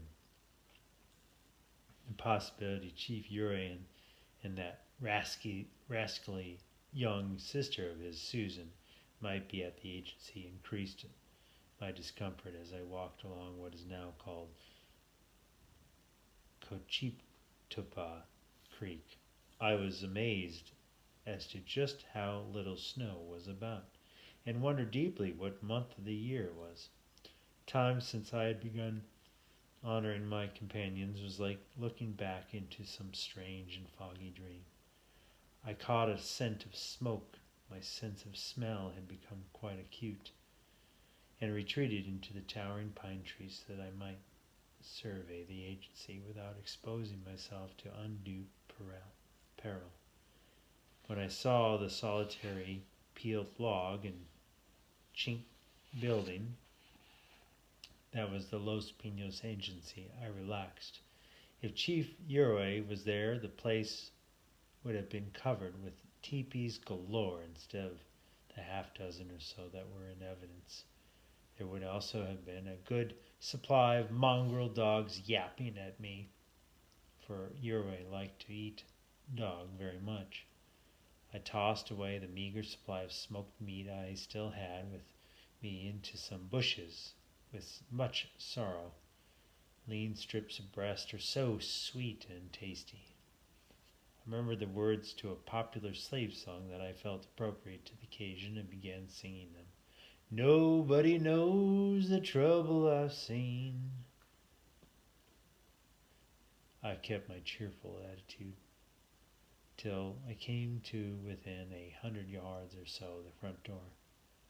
There was a little doubt in my mind that I would have some tolerable explaining to do as to why I had come back from the mountains short 5 partners. If not this time, certainly someone would bring up the blasted question later on. I had to prepare. My beard was long and matted. I knew I must look a fright, for many long months had passed since I had bathed or been able to clean up any. It was exactly the way a man would appear after being abandoned by his friends and left to fend for himself. I rubbed my eyes with my fists and to make them red and watery. Then I put a hand-dog expression on my face and walked the short distance to the Indian agency. My God, man, the first fellow to set eyes on me exclaimed, "You look like you just lost a fight with the devil. Take a seat and I'll fetch you a cup of coffee and something to eat." I marveled at the gentleman's intuition. Actually, I had won a fight with the devil, but felt it prudent not to mention that fact. I stumbled and sagged into his arms once I was close enough to do so. He scooted out a chair with a long wooden table with his boot, then eased me into it. "Thank you," I gasped. I never thought I would ever make it into a settlement. I've been caught in the high mountains most of the winter, and I can't tell you how glad I am to be here after what I've suffered. "You're safe now."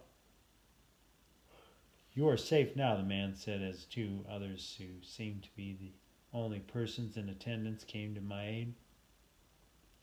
"I am General Charles Adams, agent in the charge of the Los Pinos Ute Indian Office, which is where you are. What is your name, my friend?" Packer, Alfred Packer, answered haltingly. "I was part of a prospecting party heading into the San Juan Mountains. There were 6 of us. I don't remember just how long ago it was that I twisted my ankle and could not go on. A burly, short man with a bushy brown beard placed a hand on my shoulder. "I'm Larry Dolan, and I own the Tiger Spit Saloon over in Sanguach. Are you telling us that those so-called partners of yours are up and left you to fend for yourself in the middle of winter?" Yes, sir. I'm afraid that's what they went and done, and all right. I told them I would make it out fine, so I can't rightly go blame them for it." I don't know what this world's coming to," General Adams said, rummaging around the kitchen. "Alonzo's going to have his work cut out for him now that the San Juans are open for prospectors. Greeners and tin horns always make for problems any time there's a gold rush. Everyone is always too big of a hurry to get rich to care for their own fellow men and live by the teachings of the good book." "Wish I could get you a shot of whiskey, Mr. Packer," Larry Dolan said, patting my shoulder. "I surely do, but this been an Indian agency and all, they ain't none allowed hereabouts," he chuckled. "Well, I reckon I shouldn't complain, because I catch 'em good later on, and when they get to Sanguach, after going without being able to enjoy what makes life worth living for months on end, they sure make up for lost time." "Come on, Dolan," the slender man who I had yet to meet growled. This poor fellow's been through enough without you trying to talk him to death. Sure he's plumb starved." "Yes, sir," I said, turning toward the clean-shaven fellow who I noticed right away sported a silver badge on his own tweed vest. "I've certainly been forced to subsist on whatever I could find. Alonzo Walls, he said, extending his hand. I'm the sheriff around these parts. Dolan and me just drove out a wagon load of supplies from Otto Mears' store. Chief Your Way and his bunch have been shoving up fairly soon, and then likely they'll showing up fairly soon, and they'll be needing some victuals. Why don't both of you pound on each other's ears and let this man eat? General Adams said, sliding a steaming bowl of beef stew along with a plate of buttered bread in front of me. He's been through enough perdition without listening to a bunch of gum rattling. I took a moment to survey this so-called general. After the war, it seemed that everyone I met who had been in the army, especially the Confederate, was at least a colonel. Anyone who claimed to be a major, I knew was either a truther man or hadn't gotten the ambition to raise his rank. With all the generals and colonels running around, I wondered who actually did any of the fighting. Charles Adams, however, I decided might be an actual general. There was something about his bearing that spoke of familiarity to command.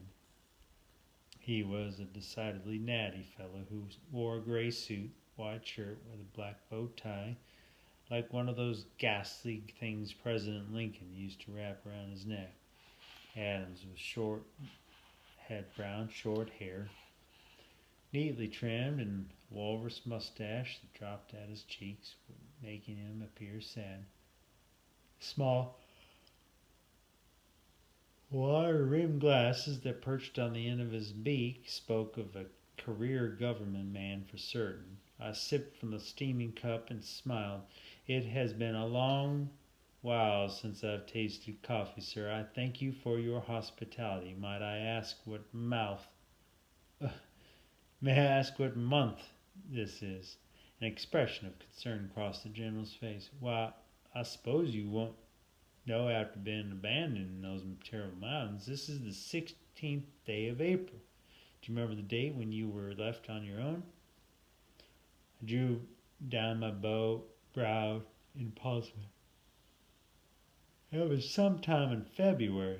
I can't remember for certain. The sky was always gray and cold. It was terrible. Most of the time when I wasn't gathering wood, I held it under my hide blanket next to a fire to keep freezing to death. Sometimes I'd drop off to sleep, and when I'd come around, the fire would be cold. I'd rightly say for sure now how long I can't rightly say for sure how long I was up there. You're just plain lucky to be alive, Larry Dolan said. There ain't a lot of game about in the dead of winter. That blasted lawman focused on me. Just what did you find to eat up there? I blew a cloud of steam from my cup. Luck was with me, for you are quite correct about there being a lack of game.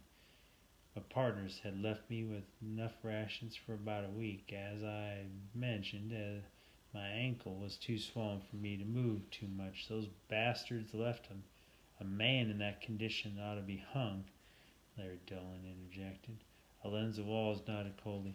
Let Mr. Packer continue. Fortunately, I had my 50 caliber Sharps rifle when a sow grizzly came into camp after me. I shot the beast right in its open mouth as it charged. Bears take a while to know they're dead. This one swatted my rifle away and broke the stock before it dropped dead at my feet. That bear provided me with meat for a long while. I never heard of a grizzly coming out in the wintertime, Dolan said. General Adams looked at the saloon keeper and snorted. Bears can come out of hibernation whenever they please. Any person who spends time in God's great outdoors knows this is a true fact. I would venture Mr. Packer is a lucky man, a very lucky man indeed. I stared longingly at the plate of beef stew before me. I want to give thanks to the Almighty for this food and my deliverance. What I wished for more than anything during my tribulations was a Bible to read.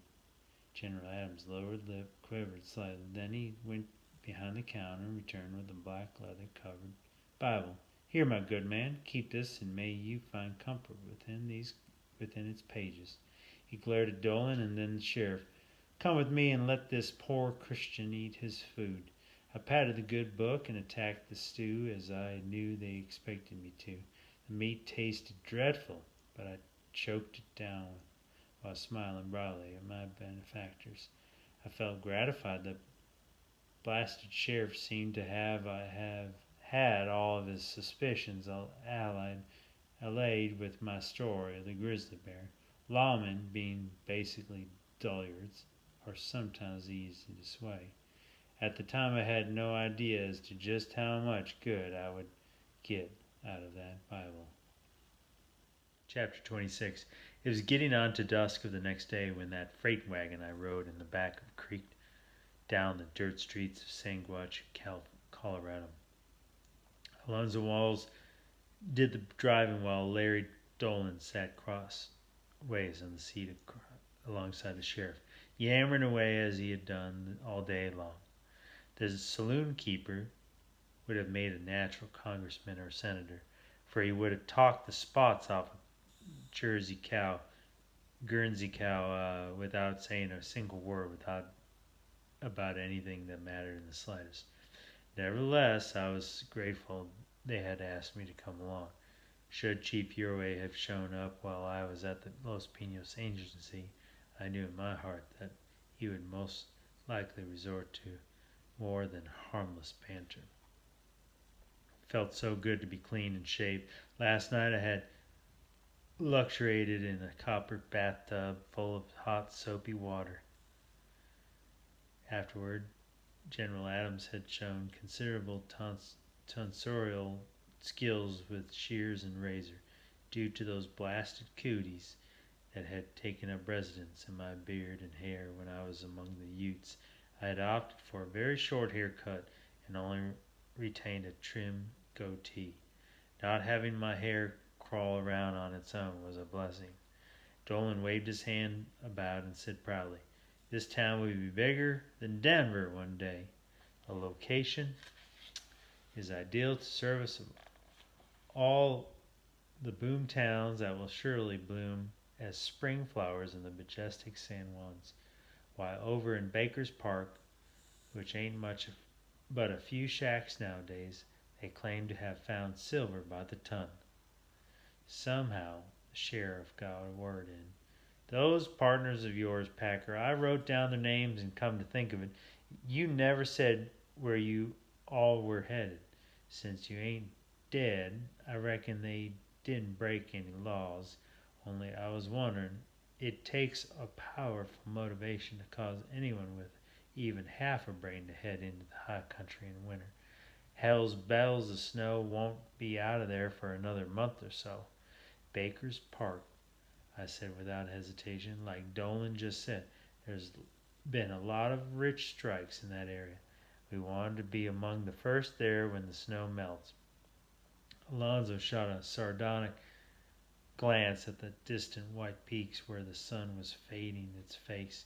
"You could still leave next month and do that." "Here we are," Larry Dolan fairly shouted as the lumbering wagon groaned to a halt when the sheriff set the brake. "The Tiger Spit Saloon. There ain't a better house of relaxation and sporting within 100 miles. I hopped down, then grabbed my blanket from the wagon bed and surveyed what Dolan was so blamed proud of. So far, when I had seen a Sasquatch reminded me of Bingham City. Only being here on the flats, the wind blew all the smoke toward Kansas instead of it being trapped in a canyon. The Tiger Spit Saloon was a false front, two-story affair built, as were most western towns of the day, of unpainted clapboard. It sat on a wide, dusty street that seemed too severe as the main part of town. I noticed the usual trappings of civilization. Stores that sold hardware, dried goods, and groceries, restaurants, livery stables, hotels, and barber shops. When I saw the office of Samuel R. Quitman, M.D., I thought of poor Gid Trevor. But as there is nothing to be gained by wondering what might have been, I turned my attention to Larry Dolan's saloon. In great contrast to the dreariness of the building and Sasquatch in general, there was a huge painting of a gnarly Snarling tiger done his bright orange that covered the entire upper story of the structure. The name the Tiger Spit Saloon beckoned cheerfully with a 3-foot high blood red feathers. Nice place, I commented cheerfully, and I don't notice any competition either. Dolan cocked his head at Alonzo. My cousin don't allow any riff-raff in Sandwatch. Gentlemen, I said, I believe the least I can do is buy you a drink. What do you say? Thanks, Packer, the sheriff said. I'll take you up on that later. Right now, I'd best get back to my office to see if old Wade, my deputy, is awake. Larry Dolan slapped a hand on my shoulder. Come on in and I'll show you around. A man who's been through what you have don't buy no drinks, though, he grinned devilishly. At least not the first one. In spite of a growing cold, only bat-wing doors swing in the wind impeded our entrance. I was taken aback by the number of men inside. There were 3 poker tables in action and 2 faro layouts where grizzled miners were attempting to buck the tiger. Along one wall was a huge bar behind which were mirrors interspersed with paintings of nude women. After the winter I had just spent, this place was like entering paradise. Ed, Dolan shouted over the tinkling piano to a portly, bald-headed man behind the bar. Set up 2 shots of the usual for my friend Al Packer and me. The big man rolled the stub of a cigar around his mouth for a moment while glaring intently at me, then bent down and came up with an amber bottle and poured 2 glasses full. Ed Whitmore, don't take too smiling much, Larry Dolan said when the surly bartender set out the drinks. He thinks it ain't a good idea with his other occupation being what it is and all. I had my whiskey. I reckon he must be the local undertaker. Nope. Dolan grabbed his glass. Ed works for Alonzo when there's a need for a hangman. Suddenly I really needed that drink. Here's to any man who can survive like you've done, Dolan said, holding up his glass. You're one tough and lucky cuss, Alfred Packer. I slugged down the whiskey and nearly dropped to my knees. Till now I had thought that rot gut they distilled in the Everglades to be the most potent coffin varnished in the world. On that point I was sadly mistaken. If a man was smoking a lit cigar and took a drink of this stuff, it would likely ignite and blow his head clear off his shoulders. Bumblebee brand whiskey, Dolan said proudly, while I attempted to breathe. My favorite is that it has a sting to it and will make your head buzz. You've got to mention how smooth it is, too, I wheezed. Bumblebee is an acquired taste. You'll find it's more of a sipping whiskey than you might be used to. I reckon you're right on that point. I fished a $5 gold piece out of my pocket and laid it on the bar. Give Mr. Dolan another, and I told the petulant bartender. I believe I'll stick to something that's less apt to be fatal. The bald bartender chewed on a cigar without hinting at a grin. Give my friend some Old Crow, Dolan chuckled. That's a good drink for beginners. Here at the Tiger Spit we will even serve sarsaparilla, and that makes a customer happy. Old Crow sounds good, I said as the plump Ed Whitmore waddled off. It was then that I caught sight of a door opening into one of the several rooms upstairs. My heart fluttered when I encountered a brief glimpse of a naked, raven-haired girl blowing a kiss at some departing cowboy. You know something, Dolan? I said, keeping my eyes fixed on that door. I have suffered through a terrible long and cold winter. He sipped something of that awful bumblebee whiskey without flinch. A man needs to dip his wick once in a while. That's my philosophy, and the little ladies in those rooms upstairs goes along with it. For a price, that is. How much? I asked without looking at him. One of the best things about living in Sandwich is the cost of the necessities of life are reasonable. $2 for an hour, check. Or I can brass you in for all night for only $10. What do you mean brass me in? It's a system that keeps the girls from screwing a customer more ways than one. I sell you a brass token and you give it to the little lady. This way the girls ain't bothered with having to handle money, so they can concentrate better on their work.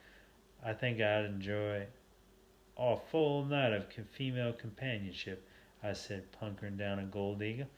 There were lots of times I wonder if I'd ever get another chance to do so again. Bartender returned with our drinks. I took a sip and nodded in satisfaction. This was excellent whiskey.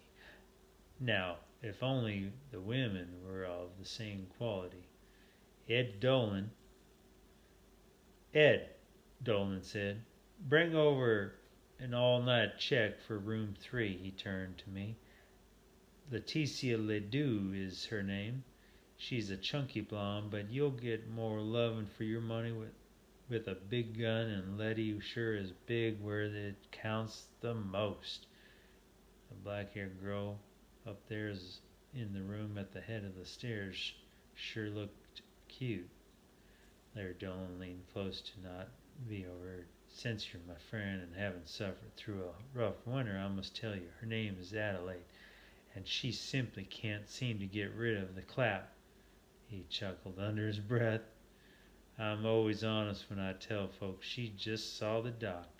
Leticia said, that's a nice name, and I really do like bonds. I picked up the round brass token with a big number 3 stamped on one side and the words all night check on the other. I paid Dolan another $5 for a bottle of Old Crow, then went up to the wooden stairs to where I would thoroughly enjoy my first night in Sandwich. As in Bingham City, not everything about the place turned out to be dismal. The next morning I took a room in the Alhambra Hotel. Then I visited the First National Bank of Sandwich, where the fawning cashier gladly accepted my deposit of over $6,000 in gold coins. Those things are terribly heavy to move about with.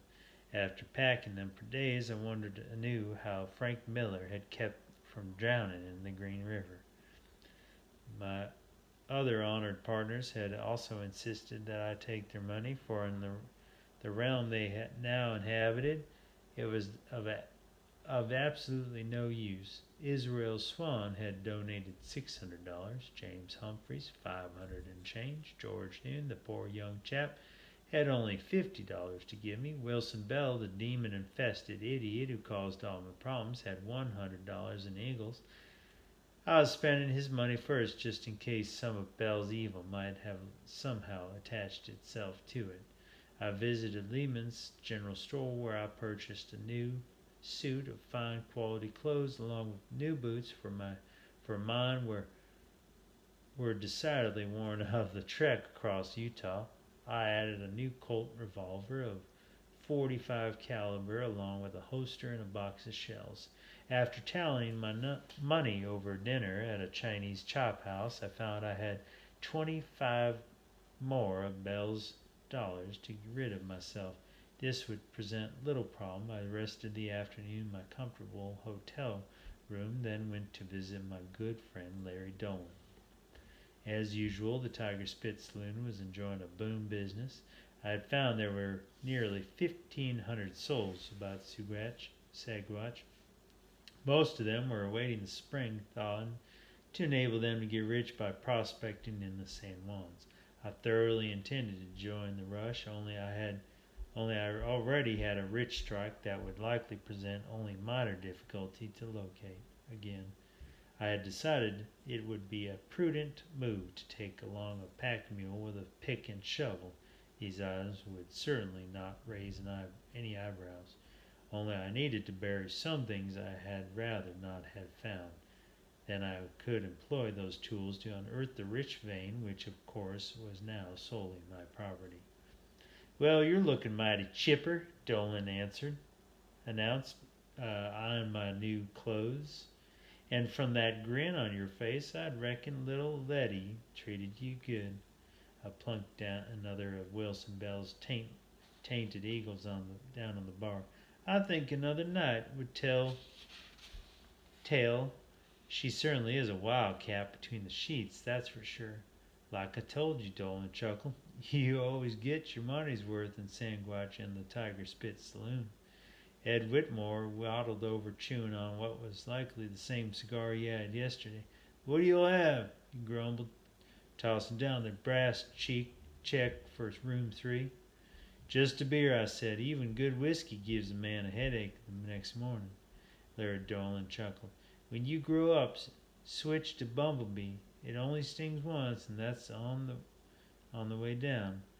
I'll keep that in mind. I motioned toward the door where the few flakes of snow had begun falling. Looks like a storm's blowing in. I love it when that happens. Keeps folks inside spending money. There'll be a passel more shortly, 'cause Chief Urway's back. Him and a bunch of 'em will be here in Sandwich shopping up a storm shortly. Indians like the whiskey, and this is the only place they can get served. Chief Urway's coming here, I choked. Yep. We only missed him by a day. What's wrong with you, Packer? You don't look so well all of a sudden. Oh, it's nothing, I said. Just a tad too much whiskey last night. You'll like Urway, Alonzo Walls said, who was standing alongside Dolan. He's a real card for an Injun. That's the truth, Larry Dolan said. He even packs around a cigar box full of dried up tallywhackers he shows off to greenhorns as being chopped off men that mess with Ute women. The sheriff took a long drink of beer and laughed. Can you believe some folks actually think he's telling the truth? Land sakes, that box has nothing in it but a deer and elk privates. Some of those Injun gals like doing it better than a man.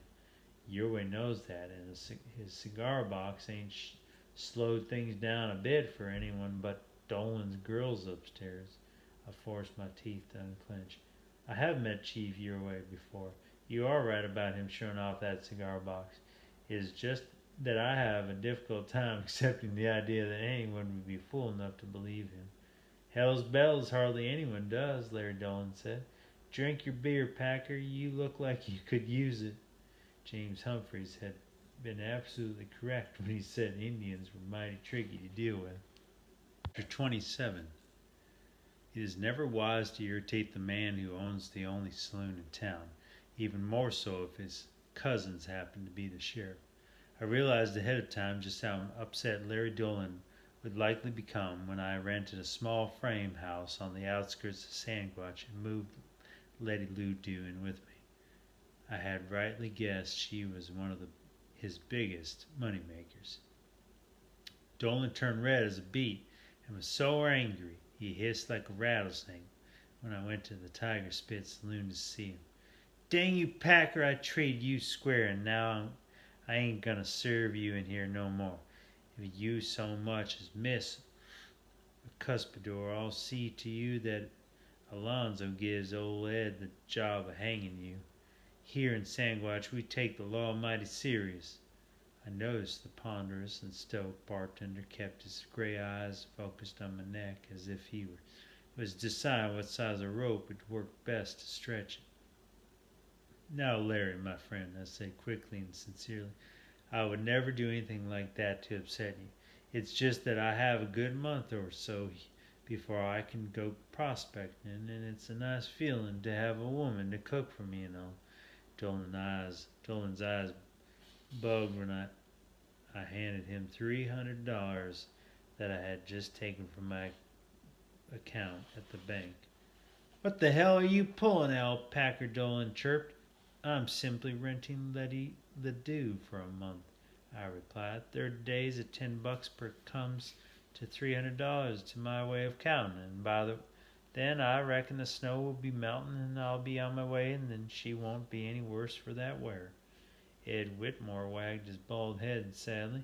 I could tell he really would have enjoyed hanging Me better than serving me drinks. Larry Dolan looked puzzled. Like nothing like this has ever even happened before. This is mighty strange, but dang if I can find anything wrong with it. He spun to the bartender. Ed, give Packer a beer on me, and you can forget what I said earlier about not serving him. It's just that I had never had anyone rent a whore for longer than a night before. Kind of upset my thinking and threw my good disposition for a loop. But I'm better now. I tossed a $5 gold piece on the plank bar. Give Mr. Dolan one of those bumblebee whiskeys he enjoys, I told Ed, and pour one for yourself. It's the least I can do since you've been deprived of the joy of hanging me. The bartender actually came close to smiling, but caught himself in time to avoid the embarrassment. Yes, sir, he grumbled as he waddled off to fetch our drinks. Dolan turned and stared over the batwing doors at the raging electrical storm. It's got to be the blame weather. I never saw such weird weather as we've been having. First off, it snows, then it sleets, and after that it's all done with, I'll be switched if we don't get us a thunderstorm with more thunder and lightning than a body would find in Hades. That's sure enough to cause a sane man to rent a whore for an entire month. I started to say something to him when suddenly those doors swung open and my blood turned to ice water. Chief Uruway himself and 4 of his braves, along with General Adams, came inside dripping water. From the stern expressions on their faces, I knew right away something was terribly wrong. My first thought was that Uruway had decided to add the genuine article to that cigar box for his and for what had transpired between his little sister and me. You can imagine my surprise and relief when he ignored me completely. General Adams hollered loudly, "Bring 'em in, boys, and one of you go for the doctor." The Indians moved aside to allow Alonzo Walls and some fellow dressed in buckskin to carry a limp man out of the storm. 2 tables were quickly slid together, and a listless figure was laid on top of them. I stepped close and gasped in surprise when, even though half of his head was fried, I recognized who it was. Why, that's Powder Face. We're just riding along into town. The old buckskin-clad man with a white beard said, when a bolt of lightning plain came out of the clouds and struck him square in his noggin, killed his horse.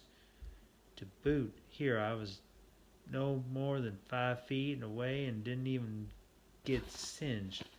Larry Dolan came over and felt Powder Face's neck.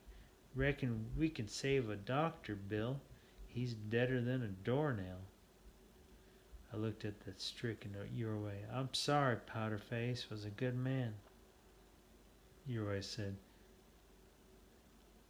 do not mourn for the remains before you.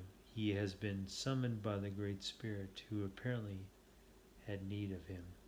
This is a great tragedy, General Adams intoned. He was a friend to all who knew him. We will leave with him now, Chief Uruway announced. The mountains are calling. It's storming like blazes out there, the sheriff said.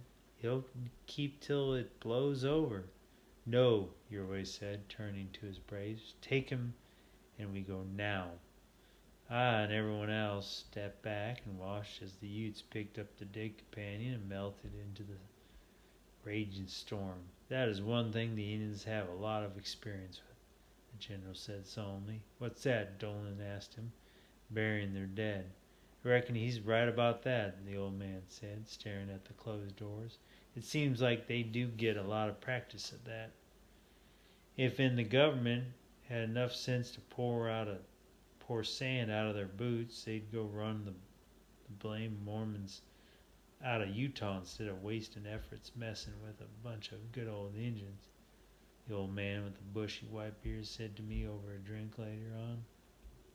The Mormons sure aren't worth a hoot at building a ferry, I said in agreement, and then introduced myself to him. I'm Bridger, Jim Bridger, said the old man said, giving me a firm handshake that belied his skinny frame. I've had a belly full of Brigham Young and his bunch, and if they tried to bury me in Utah, I'd dig my way to the top ground and make it to Colorado before I went and died all that way dead. I have heard of you, sir, I said. I would say most folks have. Why, you are a famous mountain man and Army Scout who pioneered the opening of the West. I would be honored to buy you a drink. Thank you, Mr. Packer, Jim Bridger said. I truly enjoy a good whiskey when I get a chance. Hey, Ed, I hollered to the unemployed hangman. Bring over a shot of Bumblebee for the Jim Bridger here. On second thought, make it a double. I watched as the mountain man rolled the amber liquid around in his glass, sniffed at it, and then slugged down the entire contents with one gulp. I waited for him to begin gasping and fall to his knees. To my utter amazement, Jim Bridger simply smacked his lips and said, "Not bad whiskey, but I prefer Taos Lightning or something with a more of a kick to it." There was no doubt in my mind how men of his ilk had managed to open the frontier. Bumblebee whiskey would raise a blood blister on a pot-belly stove. "May I ask what brings you here to Sasquatch?" I said. "Chief Uriway and poor old Powderface asked me to help negotiate that treaty where they give up the mountains. I said it was outright thievery by the government, but those Indians had no choice, as I could see it. Didn't you have a trading post on the upper part of the Green River?" I asked, changing the subject, for I was still disturbed about what had happened to Powderface. "Yep, I surely did. Then Brigham Young got the religious piles over my selling a gun or two to the Injuns so's they could get something to eat once in a while." "The Mormons ran you out of business?" "Oh, no." Jim Bridger took out a plug of Bull Durham chewing tobacco, whacked off a big chunk with his bowie knife, and plopped it in the middle of his beard. "Fair and square ain't in the good book he reads. Brigham Young sent down a passel of zealots he calls avenging angels, dressed up like Injuns, and burned the joint down, killed all my livestock, and stole whatever they could pack off that wasn't ruined. I figure I lost nigh to $250,000. Nowadays I'm broker than a trappin' leaving a whorehouse." "I'm sorry," I told him. "Perhaps you will recoup your fortune one day." "And if I do," Jim Bridger said, "I intend to hire me an army and kick old Brigham's butt clean into the Pacific Ocean. But it won't happen. All I got is a dirt farm back in Missouri and a daughter to marry off, and I can't even find a suitor for her that's blind in one eye and can't see out of the other. Blanche is kind of short on looks." "I wish you good luck, Mr. Bridger," told the famous man. "I will be proud to buy you another drink. Then I must go. Letty will have dinner fixed shortly." "Thank you, Sonny," glared at the bartender. "Hey, Baldy, you got something to drink that ain't satisfied like that other stuff was?"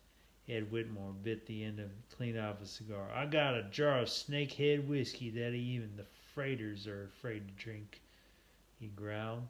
"Now you're talking," Bridger grinned. "Bring it on." Bartender set out a wide-mouthed jar of straw-colored liquid that had the head of a big diamond-head rattlesnake floating around inside. Ed's eyes flashed a serpentitious smile as he poured a glass and slid it toward the mountain man. Jim Bridger slugged it down like he had done the glass of Bumblebee. He spit a wad of tobacco in the general direction of the cuspidor and shook his head. "I thank you, Packer, for the taste, but I reckon I'll pass on any more milk." "You're more than welcome," I said. "I have enjoyed meeting you and wish you well. Now I must be off."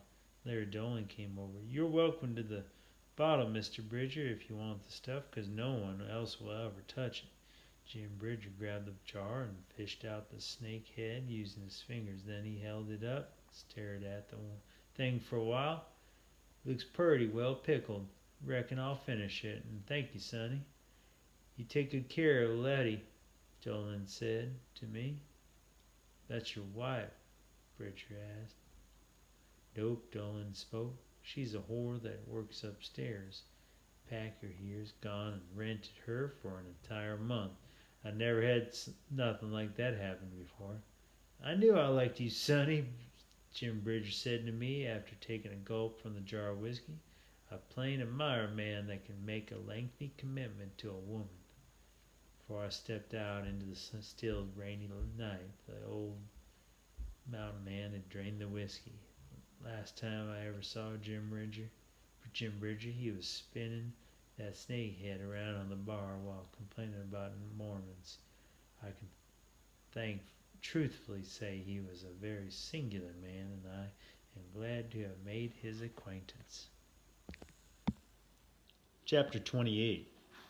2 weeks can pass by mighty fast when a man has a home to spend time in, when he's not in a saloon. Letty Ledoux certainly knew how to make a fellow happy more ways than one. Not only was she some pumpkins, that lady could cook. Every morning after I had gotten my money's worth, she would drape a frilly chemise over her tempting body, toss some wood into the cook stove, and go to work. Plates of sourdough pancakes smothered under mounds of fresh butter and syrup surrounded by heaps of crispy bacon and fried eggs started our day.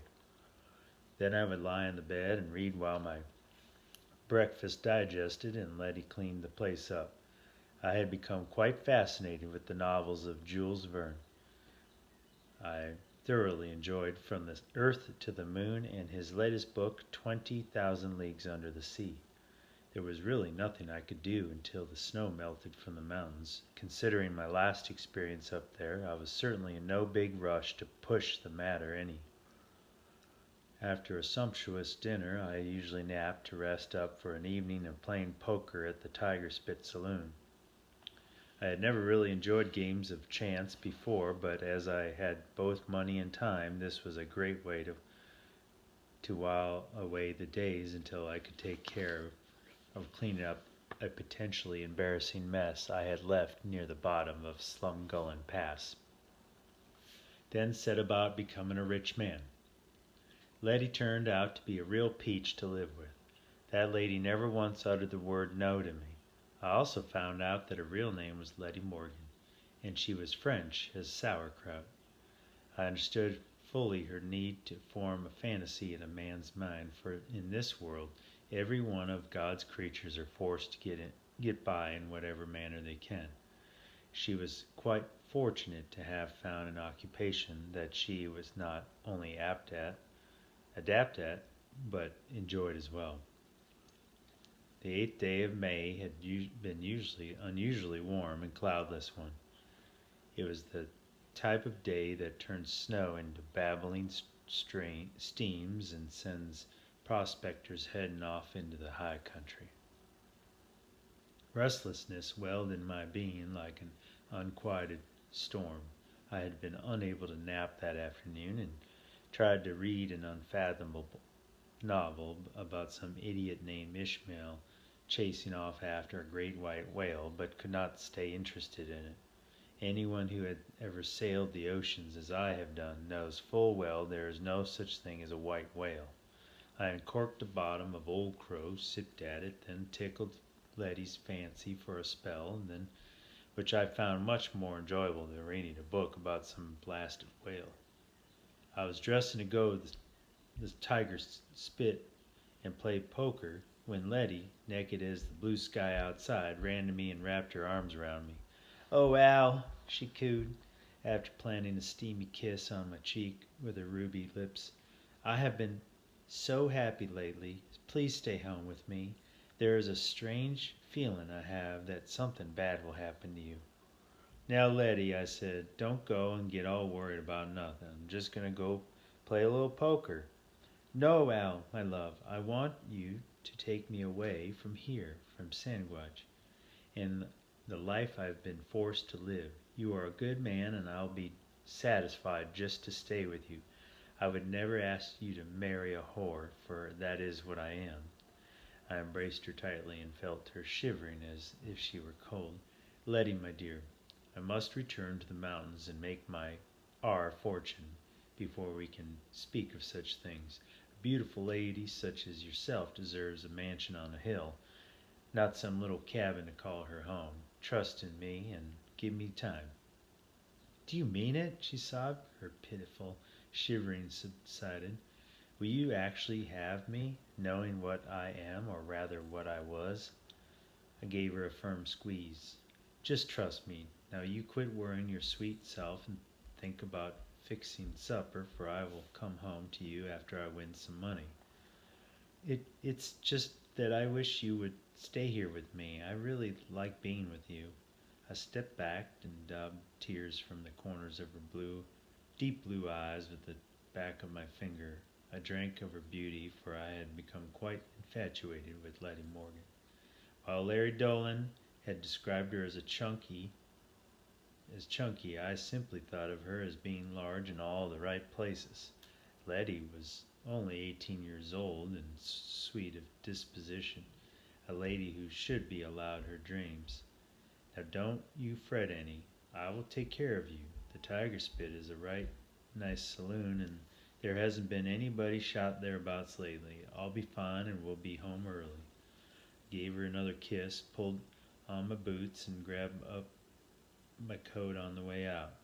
While it was nice and warm at the time, once that sun set it got plenty cold. The bank had not closed, so I dropped in and ruined the cashier's day by taking out $500. It wouldn't do to upset Larry Dolan more than necessary until I had taken care of a rather delicate situation or two. I couldn't fathom why it would take me longer than another month to get rich. I still had Letty paid up for another 2 weeks, but to be on the safe side, I decided to give Dolan another month's rent for her anyway. As I have said, I was truly infatuated with that little blonde. A wave of trepidation struck me when I entered the Tiger Spit. There were not nearly as many customers in attendance as usual. I knew the warm weather had given impetus to the great San Juan gold and silver rush. It really wouldn't be wise for me to lollygag about Sasquatch much longer. "Howdy, Dolan," I said to him as I bellied up to the bar. "It's kind of quiet in here this evening." "I'll be darned, Packer," he grumbled. I'd have never noticed that fact if you hadn't gone and pointed it out to me. "Hey, Baldy," I hollered to Ed Whitmore.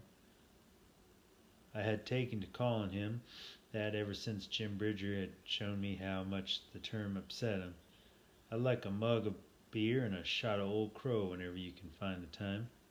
Larry Dolan rolled his head and sadly surveyed the half-empty saloon. "I didn't reckon on folks heading out so blamed fast. It's that new place gone up over by Baker's Park that's done it to me. They found some mighty rich silver over there, and so much of it, in fact, they're calling it the town of Silverton." I ventured, "Maybe you ought to think of opening a saloon over there. That way you can catch 'em there in the summer and here in the winter." Dolan sighed, took a deep drag on a long nine cigar, and blew the smoke out of his nose without so much as a slight cough. I assumed the bumblebee whiskey had calloused his windpipe. "I've been thinking on that, and it's a good plan if I had the money, which I don't. Every blasted dime I got is sunk right here in the Tiger Spit." "I've got a lead on a rich strike," I said, capturing his full attention. "If Dame Fortune smiles on me, maybe I can help you out fairly soon." Ed brought my drinks, glared at me with his usual snarling expression, and said, "Sure hope something hits. Dolan just told me I'm gonna be out of a job if things don't pick up." "Maybe Alonzo will come up with someone that needs hanging," Larry Dolan quipped. Then turned to me. "I appreciate the thought, Al, and I sure hope you do make a find. If you strike it rich, I'd be more than happy to sit down and work something out with you." "You can count on it," I said sincerely. Now I'd like to talk with you about Letty. Dolan pinched his eyebrows together. I'm sorry, Al, but I can't take her back. There ain't enough business for the 3 whores I got left. You will tell her that real nice like, won't you? You done real good for me when things were poppin'. Down the old crow quickly to keep a smile from my face. It'll break the little lady's heart right in two, but since you're my good friend, I'll give her the sad news. Dolan cocked his head and bit hard on his cigar when a thought struck. Now I can't go giving no refunds. You ain't paid for her for an entire month, and a deal's a deal. I brushed my hand against the $500 in my pocket. Why, the thought never crossed my mind, I said truthfully. Alfred Packer's word is always good as gold. I can agree with that, Dolan said. How about we go sit in on a game of poker? I've got to make a living somehow. Night had fallen along with the temperature through the front windows, and over the bat-wing doors a myriad of twinkling stars hung like jewels against a black sky. Overhead, on wagon wheels, suspended from the ceiling by chains, dozens of smoking coal oil lamps illuminated the Tiger Spit saloon while we played 5-card stud by their flickering yellow lights. I had lost nearly $100, giving me reason to wish that I had listened to Letty's good advice and stayed home. A burly freighter by the name of Bum Hicks and Alonzo's deputy, Selman Wade, a skinny runt with a pock-marked face and shifty eyes who eerily reminded me of the demon-infested Wilson Bell, were picking both Larry Dolan and me clean. If I drew 3 of a kind, one of them would come up with a full house. When I held a full house, I would lose to a 4 of a kind. I knew full well that those 2 scalawags had conspired beforehand to cheat us, but for the life of me couldn't figure out how they were doing it. The simplest and best method of handling those card sharps would have been to employ the law firm of Samuel Cope, spend the price of 2 cartridges and retrieve our money. Since Samuel Wade had a tin star pinned on his dirty wool shirt, coupled with the fact Ed Whitmore was looking for work, I decided it prudent to let bygones be bygones. Well, boys, I reckon I've had all the fun I can afford for one night, I said, folding my cards. I'd better head for home while I still got a coat to keep me warm. We'll be here again tomorrow night, Bum Hicks drawled. Then the next day, I'm making a run to Canyon City for a load of picks and shovels, gold pans, and mining stuff. All the stores hereabouts are plumb sold out already. I felt a twinge of concern. Of all the men in the area, I likely had more need of a pick and shovel than any of them. Dadgummit! I was hoping to head for the high country myself. I suppose now I'll have to wait until you get back to buy an outfit. Selman Wade giggled like an idiot and raked in the pot. If you've got enough money left to buy one with, I'd reckon you're right about having it to wait. Also, the prices are heading nowhere but up. Folks who mind the miners always make out when there's a gold rush on. I scooted back my chair and stood. I ventured that my luck prospecting might be better than playing poker. Have a good evening, boys, but hang on to your money, for I intend to win the next time we get together. Take care, Packer, Larry Dolan said. One more night of losing like this one, and these 2 yahoos will own the Tiger Spit. I can't think of a worse trick to play on them. I chuckled and turned to leave. That was when I realized when a woman has an institution about something, a man is a fool not to. I chuckled and turned to leave. That was when I realized when a woman has intuition about something, a man is a fool not to listen to her. My smile fled quicker than my money had gone, and my knees felt wobbly when I saw striding through those bat-winged doors none other than Alf Rankin. Chapter 29. Alfred Packer, Rankin exclaimed loudly. All of us figured you and your bunch had gone and froze to death looking for that mine of yours, especially after that big storm struck. He looked about the saloon. Just where are your partners, anyway? I was so taken off guard that I stood there thinking all the matter until Larry Dolan spoke up. Those fellows you call his partners? Dolan growled. Went and left poor old Alfred to fend for himself up there in the mountains when he twisted his ankle. He's just dang lucky to have lived through and been abandoned all hurt and with no grub. What the hell are you talking about, Alf? Rankin said, tramping toward me. Packer was their guide and the only man among them that knew where he was going. Old man Miller and Israel Swan were too stove up to leave anyone. What's going on here? This was turning out to be the bad day Letty had feared. I hadn't really expected someone from Utah bunch we had left in Chief Uriway's encampment to show up here in Sanguich. In retrospect, I could see where I had been somewhat remiss in my judgment. When a person is forced to tell an untruth, however noble his motive might have been at the time, he must follow through with it. Whether or not you believe it, Alf Rankin, I said, facing him square on, does not mean it didn't happen. I made the mistake of showing those so-called partners of mine a map I had made to where the gold was. Then, when I went and slipped on a patch of ice and hurt my ankle, those fellows didn't think they had any further use for me. They took that map in exchange for leaving me a rifle and a few bites to eat. I never saw them again.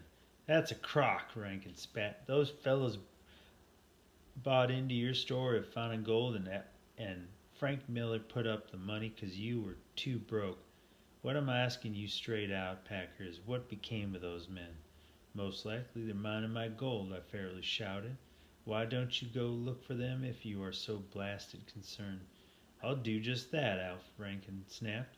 I know something has to be terribly wrong for you to be here playing poker when you was dead broke before. I also intend to take the law along with me. He stared at Selman Wade. Are you the sheriff hereabouts? No, sir, the deputy answered. You'd be wanting my uncle, Alonzo Walls. It was becoming quite plain to me that every solitary soul in Sanguich was related somewhere down the line. Larry Dolan kicked back his chair and stood. He was already in a tolerable bad mood over losing money in the poker game. Now, just what gives you cause to come in here making accusations at one of my good customers?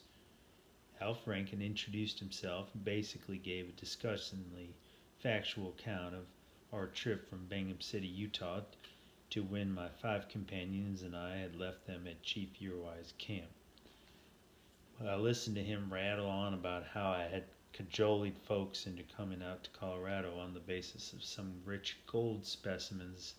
Along with a good story, I noticed Ed Whitmore staring at my neck again. The worst part of Rankin's yammering was his pounding away about just how broke I had been. Larry Dolan's Tiger Spit Saloon had received several $100s of my friend's donated money since my arrival.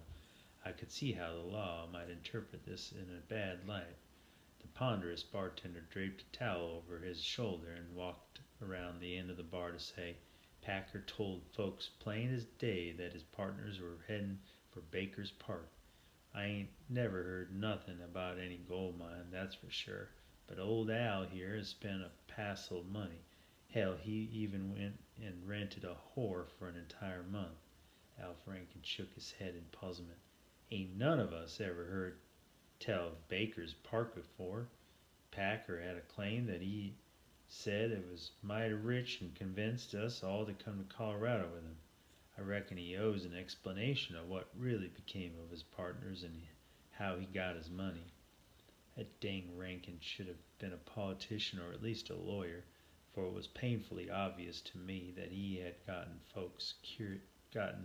folks' curiosity up. It occurred to me that a quick departure might be in order. Then I realized that It was my word against his. I sincerely doubted the little mess I had left behind would be found before I could take care of the matter. What I needed to do most was keep my wits about me. I remembered a wise saying that the best defense is a good offense. Since I was caught between the devil and the deep blue sea, this was a time to test the theory. I turned to Larry Dolan.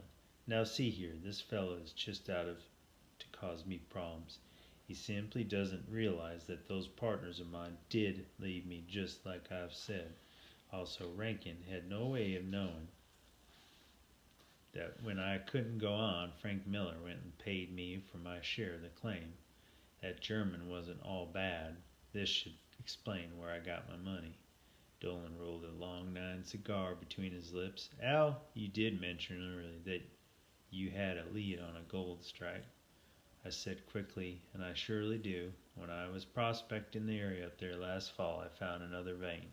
It's my intention to open it up just as soon as the snow melts. There are lots of good leads in that country besides the one I have sold when I was forced to do so. How about it, Rankin? Dolan said to him. If you don't have any proof against Packer here, I'd reckon you ought to keep your trap shut and go about your own business. Alf Rankin shrugged his shoulders. I only know that I have a really bad feeling that something's terrible wrong here. But to answer your question, I can't prove a thing yet. And you won't either, I said happily.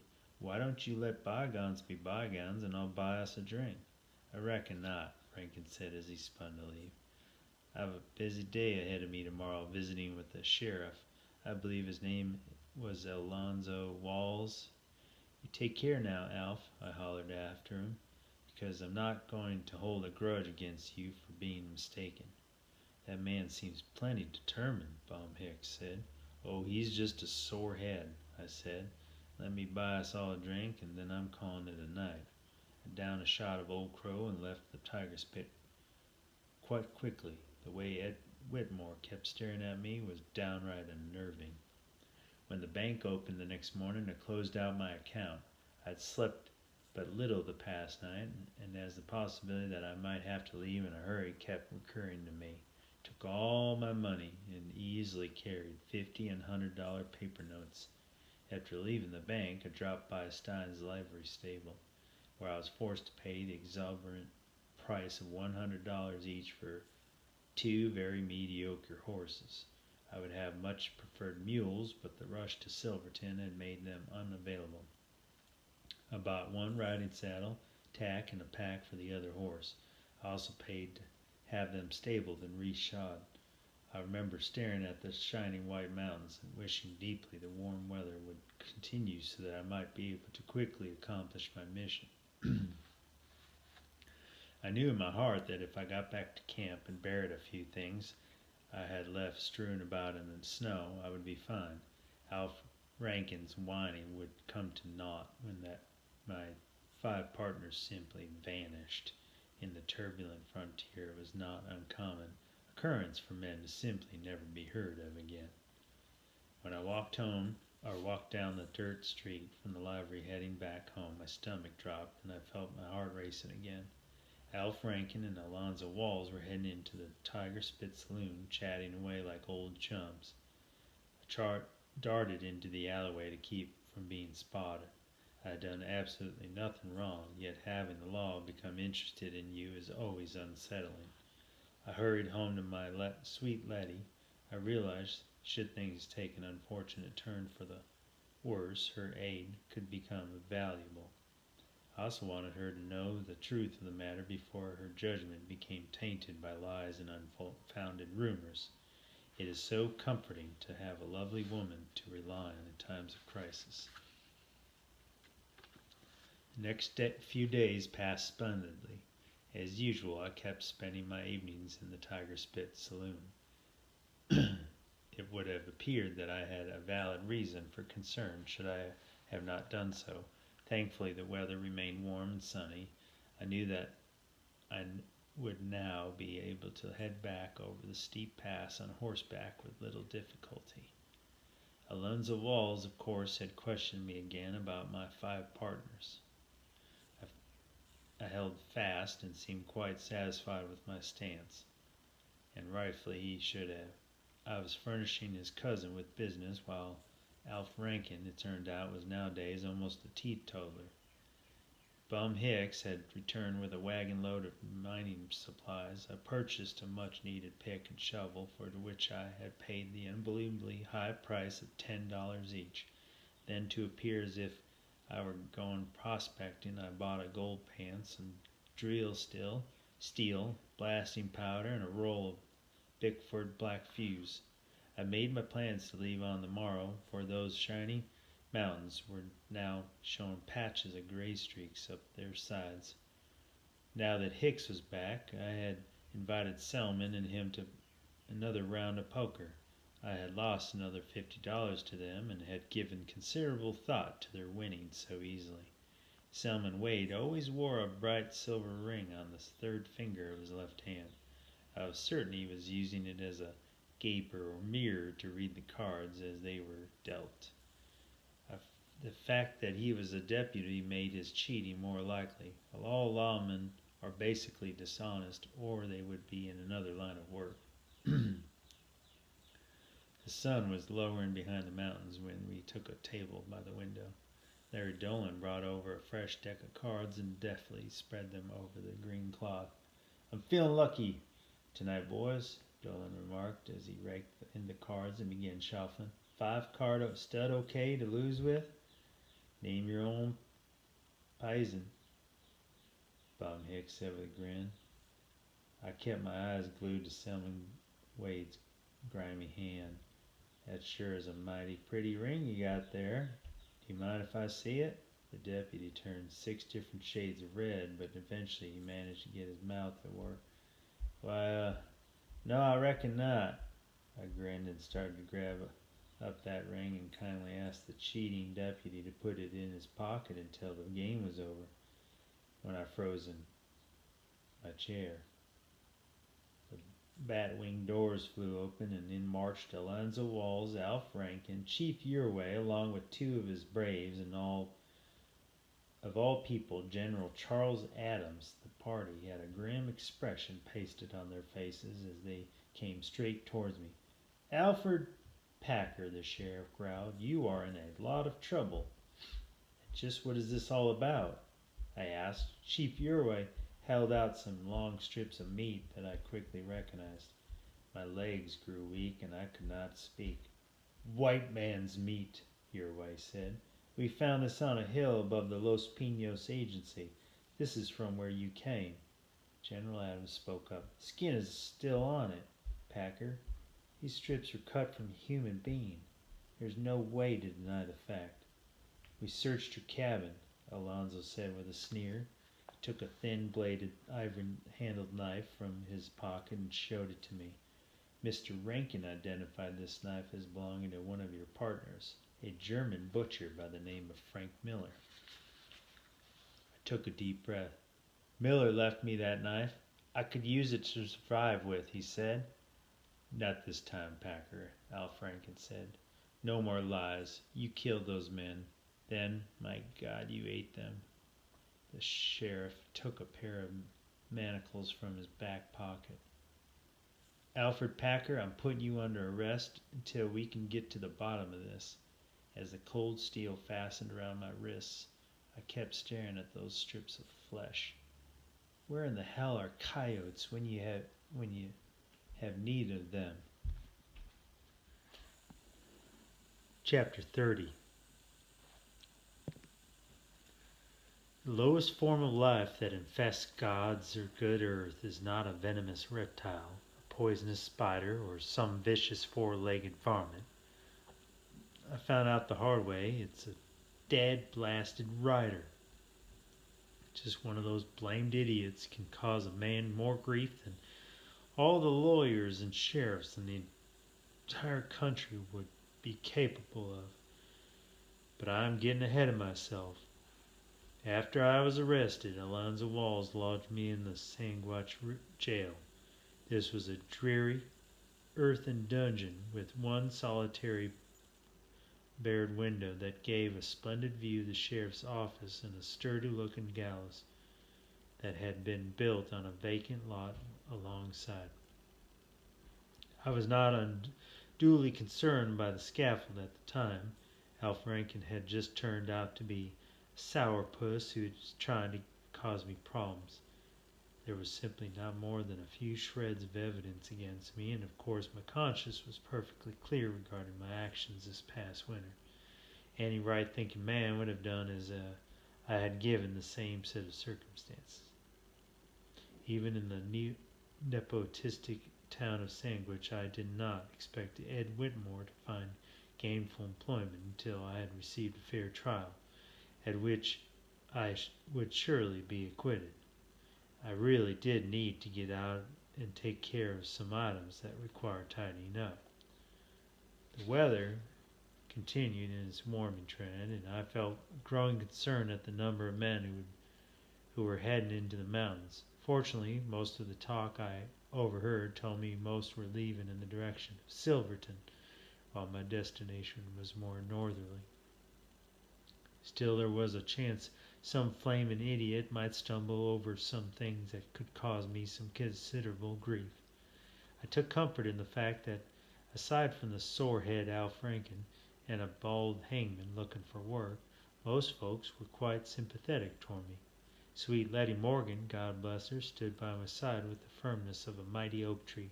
She visited me every day, bringing along some of her delicious cooking, for the food Alonzo and Selman brought in from the Chinese chop houses was of decidedly poor quality. After 2 weeks of being so unfairly imprisoned, Letty came to the window of my cell one afternoon wearing a cute smile on her freckled face. "Oh, Al," she said, "the lawyer you wanted, Hamilton Beasley, telegraphed from Denver that he was to take your case. He will require a fee of $1,000 upon his arrival here in Sandwich. The way folks are talking, I'm certain that lawyer will have you out of jail real fast. I simply can't understand why that mean old sheriff went and locked you up in the first place." "Now, Letty, my love," I said, pressing my face against the steel bars, "Alonzo has simply been swayed by a demented man who bears me ill will for some strange reason. Please telegraph lawyer Beasley to come at once. I fear it would be disastrous for our future if I do not make it into the mountains quite soon. There is always a possibility some prospector might stumble across my or our rich gold mine and claim it as their own. I will not let this happen to us. I'll send a return message to the lawyer telling him to quickly hurry. Mr. Conroy at the telegraph office told me that with the new stage roads that have been built, the trip should only take him a couple days at the most. It irked me to have to pay $1,000 of my hard-earned money to some suited Shylock to free me from a cage in which I had been so unfairly imprisoned. The problem being, summer was fast upon us.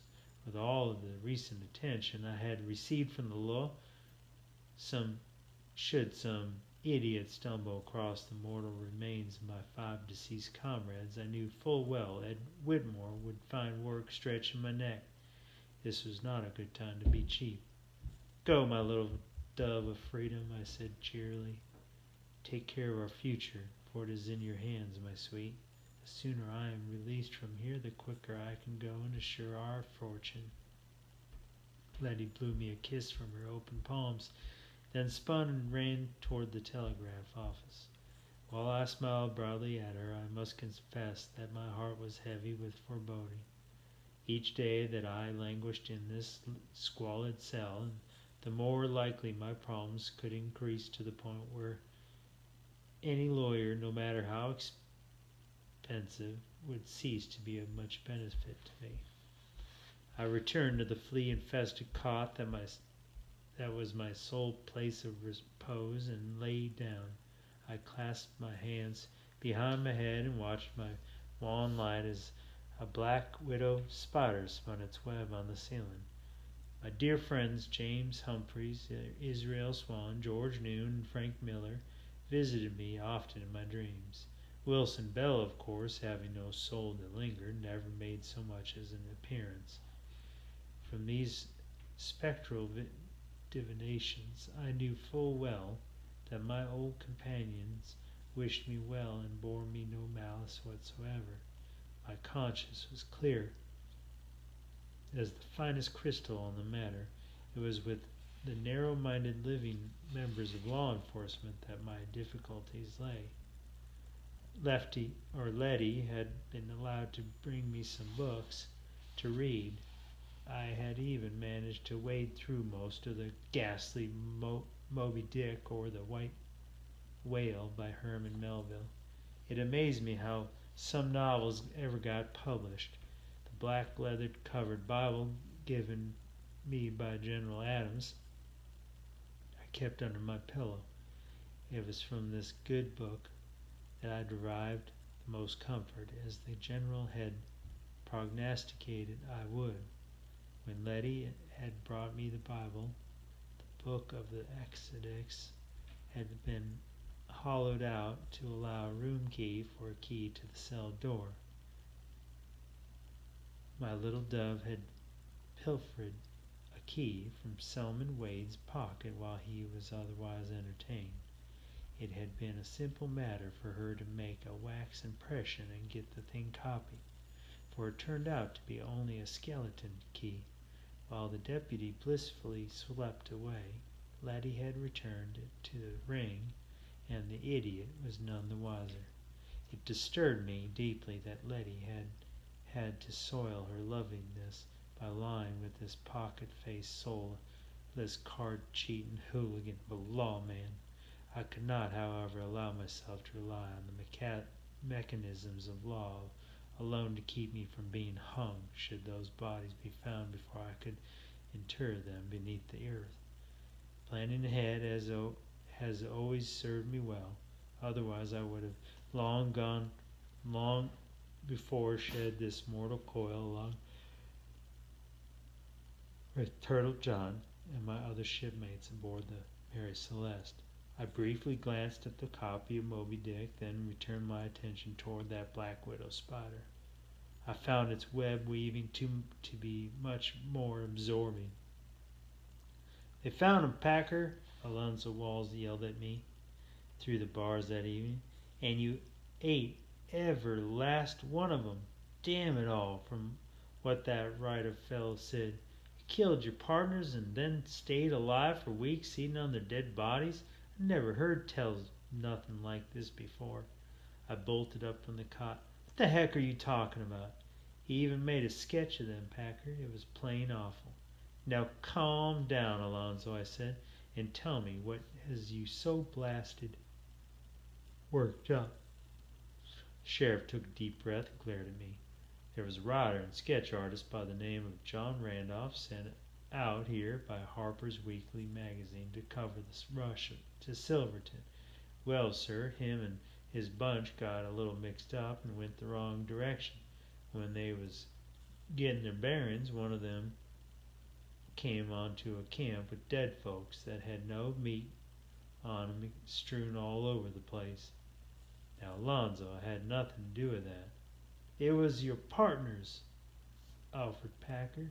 Hell's bells, their names was still in their grips, but not their money. Reckon you'll hang for sure now." I swallowed hard and dropped back on the filthy cot. This was not what I wanted to happen at all. Leave it to some idiot writer to get himself lost and cause me problems.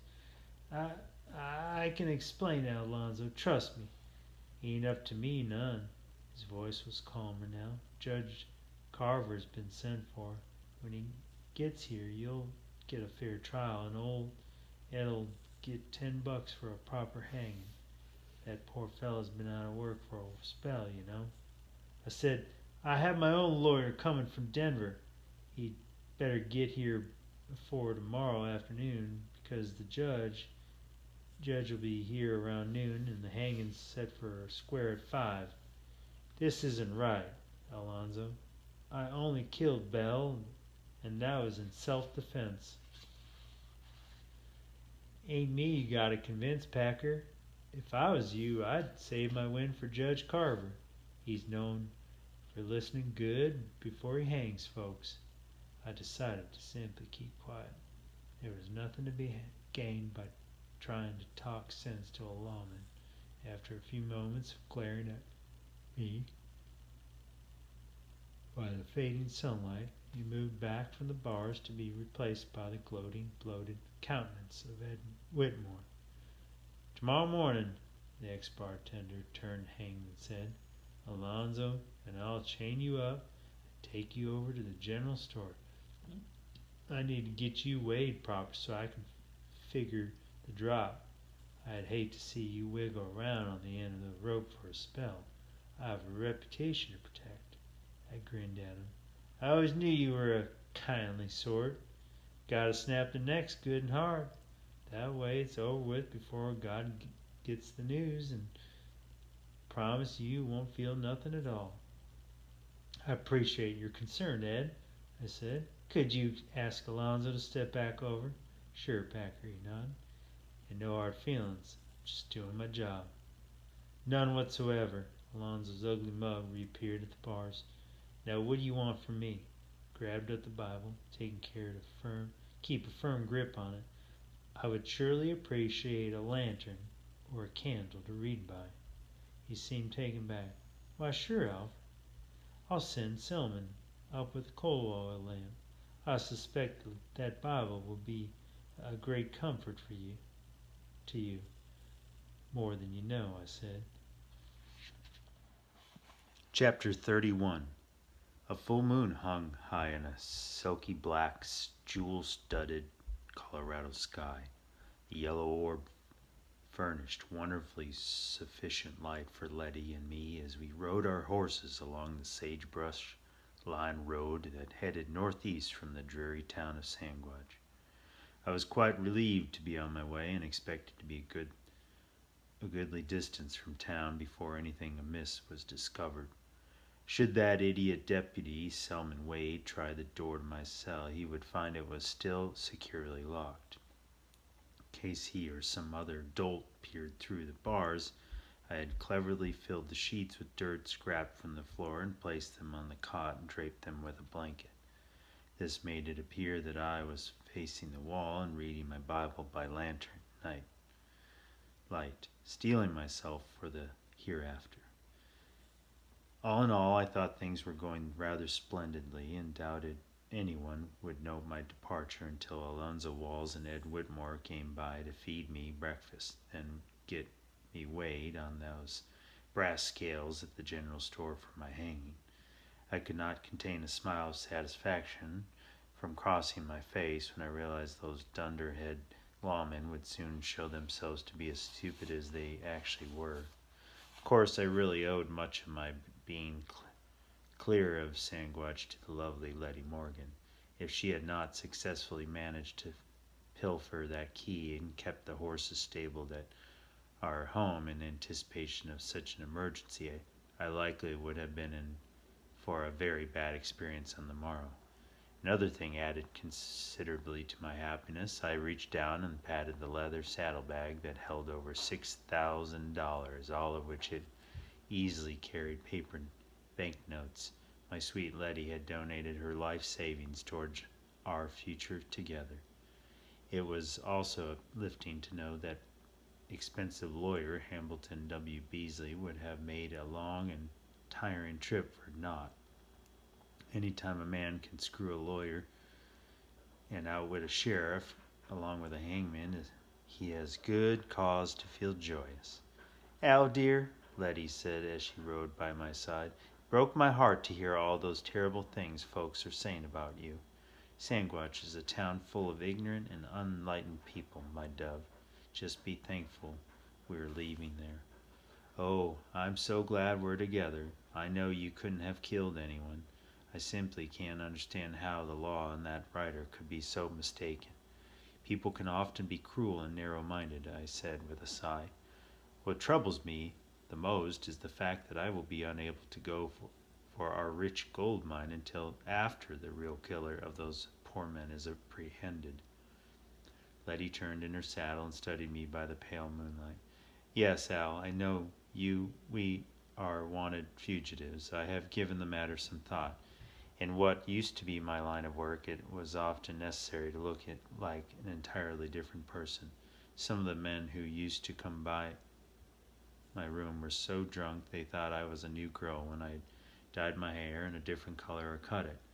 New merchandise always gets more business. For some men like to brag about being the first ones to sample the goods.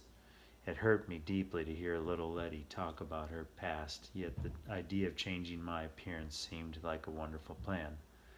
I had little doubt that before the sun set again, my description would have been telegraphed to every sheriff for hundreds of miles. Any man with a long black hair, sporting a goatee, and traveling with a young blonde lady would be instantly suspect wherever we showed up. I also felt a chill in my spine when I realized the horse we rode, a roan and an Appaloosa that were both branded, would be far too easily recognizable for comfort. "What do you have in mind to color my hair with?" I asked her. "I brought along some bottles of hair dye for you. I have ochre for me, and I'll become a brunette. Tomorrow at first light, when we are by water, I will shave your beard and then trim your hair. Within a few minutes you'll be neatly trimmed redhead," she tittered. "After I've finished, I'll bet you could ride right past that awful Alonzo Walls and he'd never recognize you." But he certainly would identify the horse, I thought. It was best not to worry my Letty. I knew that somehow, someway, I would come up with a solution to the dilemma. When I studied my new mien, by using a small hand mirror Letty had thoughtfully brought along, I knew she had been correct when she said even the sheriff would not recognize me. I scarcely could recognize myself with burnt red hair and matching eyebrows. I did not care, however, for having my beard shaved. I thought it made me appear unnecessarily harsh, but as my lady said, the coloring could run should I accidentally get it wet when I drank. I understood her reasoning perfectly. We had stopped to rest alongside the rippling waters of the San Luis River. The position of the sun indicated it to be about 9 o'clock in the morning. I knew that by now the town of Sanguach was a hornet's nest of activity, and there were many roads out of that town. But I knew Alonzo would be so angry he would put together a posse for all of them. For this reason, I had decided to keeping to the back country and away from all well-traveled roads would be a healthy move. "Letty, my love," I said happily, "not only do I look like a totally different man, but we have many hours of a head start of any lawman. Come to think on the matter, I have not properly thanked you for everything you've done to me. Why don't you get that blanket of yours and lay it out on a soft patch of grass and let me show you my appreciation?" "Oh, Al," she giggled as she went to do my bidding. As I have said, the word no simply wasn't in that sweet lady's vocabulary. "Where are we going, my love?" Letty asked later that day. "We are riding cross country along the western slope of the San de Cristo Mountains, heading north. I have given the situation a lot of thought. My idea is to encounter the Arkansas River and follow it to the canyon city of Pueblo. From there we can travel by stagecoach to Denver and on to Cheyenne in the Wyoming Territory. We can lay low there until things get quiet down. Then, before the snow hits, I will return to the San Juans and stake out our gold mine." "But how will you file the claim? You cannot do so under your own name." I grinned. "Oh, you must be thinking of that wanted man, Alfred Packer. I haven't seen him for quite a spell." I turned toward her and tipped my hat. "I wish to introduce you to the dashing young John Schwartz." Letty giggled and brushed a wild strand of brunette hair from her face. "Why, I'm very pleased to make your acquaintance, my good sir. I have the feeling we are going to get along fabulously." "I know we will," I said, spurring my horse into the faster gait. The sun was lowering in the west, and we were setting up a camp next to the small stream, for we were both exhausted when tragedy struck, and once again my dreams came crashing down around me. Sweet Letty Morgan, the apple of my eye, was out gathering some wood to build a fire with when she was bitten in the throat by a huge green timber rattler. The little lady had not seen the coiled viper and bent over the snake, which struck upward and sunk its fangs into her little lithe neck. No person who is bitten in that manner lives more than a woefully few pain-racked minutes. I rushed to Letty's aid when I heard her scream, but sadly there was nothing I could do to save her. I grabbed up a limb and smashed the life from the vicious reptile. Then I held her in my arms while she gasped and sobbed piteously. "Oh, Al, my love, carry on without me," were Letty's final words. I clutched her lifeless frame close to me and cried for the longest while. I have never felt so distraught. Eventually, however, all tears must dry. Remembering my lost love's last request, I laid her out in a brushy area and cut some bushy green saplings to keep the buzzards from finding her.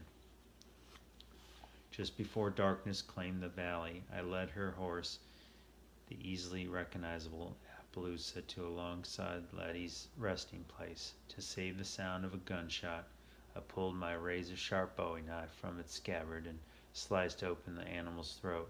It died very quickly. I also covered the horse with green branches, for circling vultures have a tendency to attract attention. Later, I fried up some salt pork and potatoes for supper, even though my appetite had long since fled. I needed to keep up my strength, for I owed it to my little lost love to do so. Before retiring, I filled my hat with water and dashed it on the flames. After everything Letty had done to get me this far, it would have been a shame to allow myself to be captured for something so foolish as leaving a fire burning. That night, Letty visited me in my dreams, and as do many of my fallen comrades. She bade me her fondest farewells, told me of her undying love, then, after once again encouraging me to carry on without her, as best I could, she departed to the place from where no one has ever returned. When I awoke the next morning, my eyes were matted with dried tears. It took me nearly a full week to arrive at the point where the Arkansas River cuts into the unbelievably steep and rugged Royal Gorge. Being forced to stay off all beaten paths had slowed my progress considerably. From here, however, the rough terrain would force me to travel a well-used wagon road to reach the town of Canyon City. Over the past several days, I had plenty of time to think on my future and ways for me to preserve my hold on this earthly coil.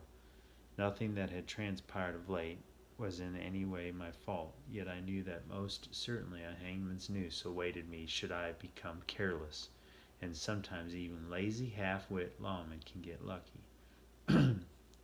Here alongside the gushing clear waters of the Arkansas, I was alone, and as I was soon enter a sizable town, this would be my last time to prepare myself.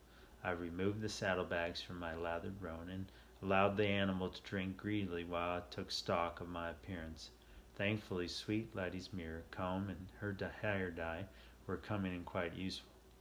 I scraped the whiskers from my face with a folding straight razor, using a bar of soap and cold river water for a lubricant to avoid cutting myself. A man of my calling would never appear unkempt.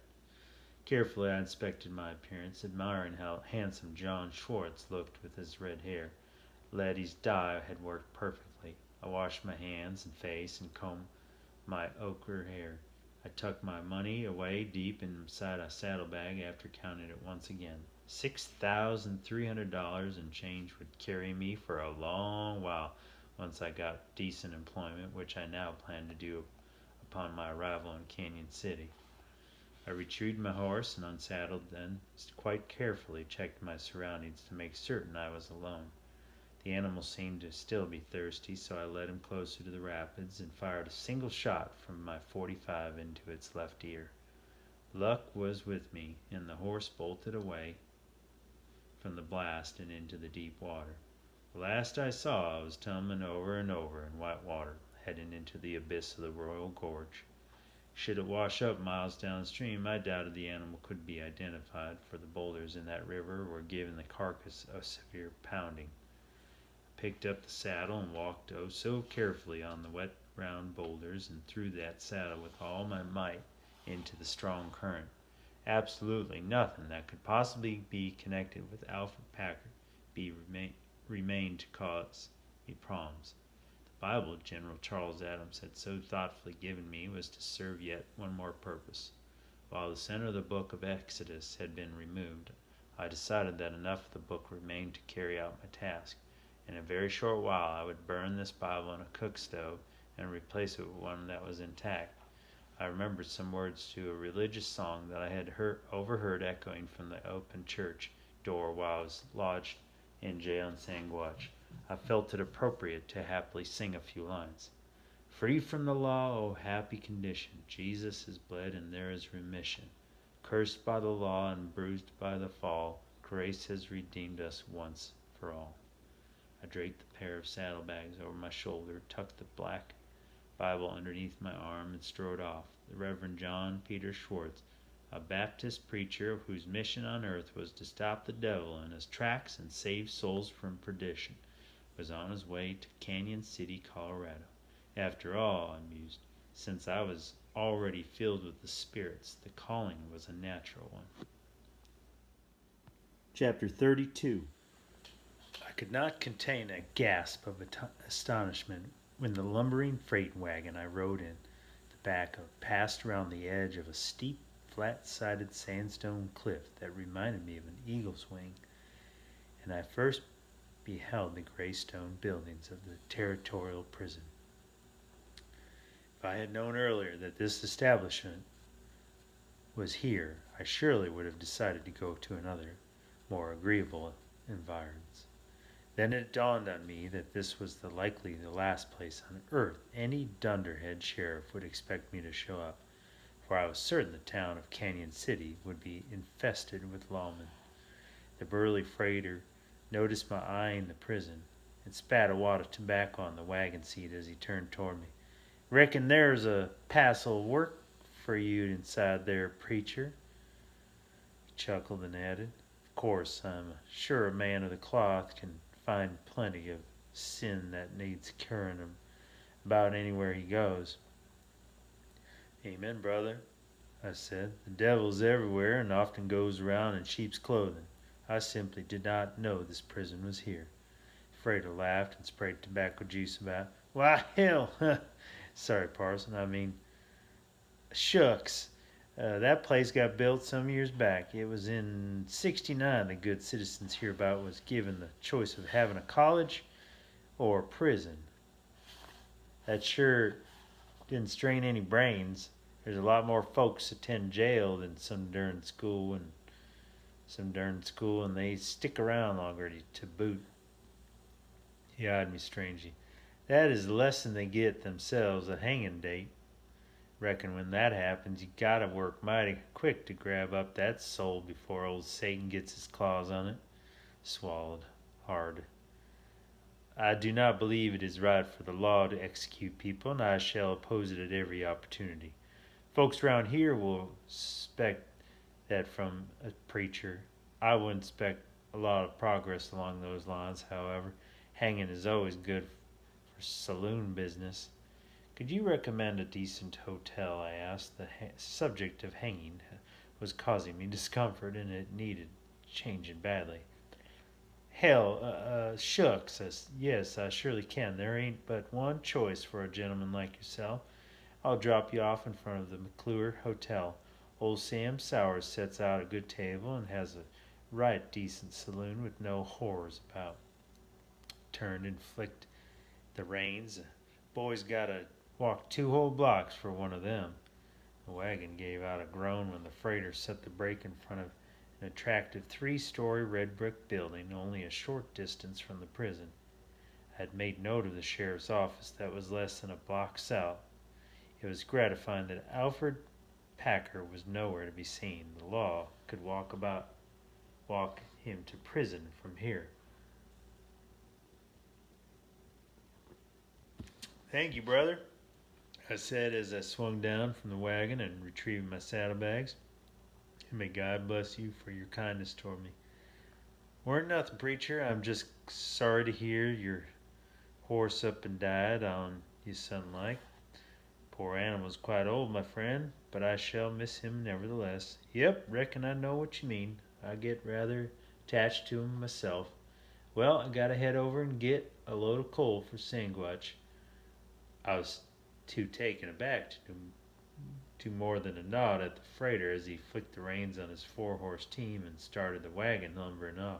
A drink to steel my frayed nerves would have been nice, but since I had chosen to pass myself off as a Baptist preacher, this would not have been a wise move.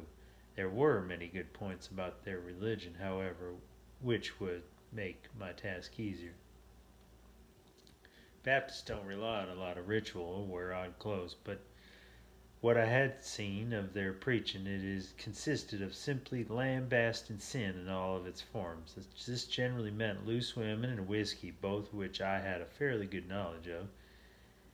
If I were to make a success of passing myself off as a preacher, I couldn't be asked too many fussy religious questions as a Catholic priest or Presbyterian. Becoming a Baptist was an excellent choice. I took a deep breath, draped the saddlebags over my left shoulder, and strode into the McClure Hotel. I rented a room with board for a week, and at this time I had no real plans other than to relax and allow time to pass while the law scoured the country looking for Alfred Packer. The cadaverous desk clerk acknowledged me with a grunt when I plunkered down a nickel for a copy of the Pueblo Democrat and headed up the curved oak stairs for my second-story room. I wished to read the headlines announcing the jailbreaking sandwich of some person by the name of Alfred Packer, who is not only being sought for murder and robbery, but also the crime of cannibalism. It was a comfort to many to be many miles from that terrible place.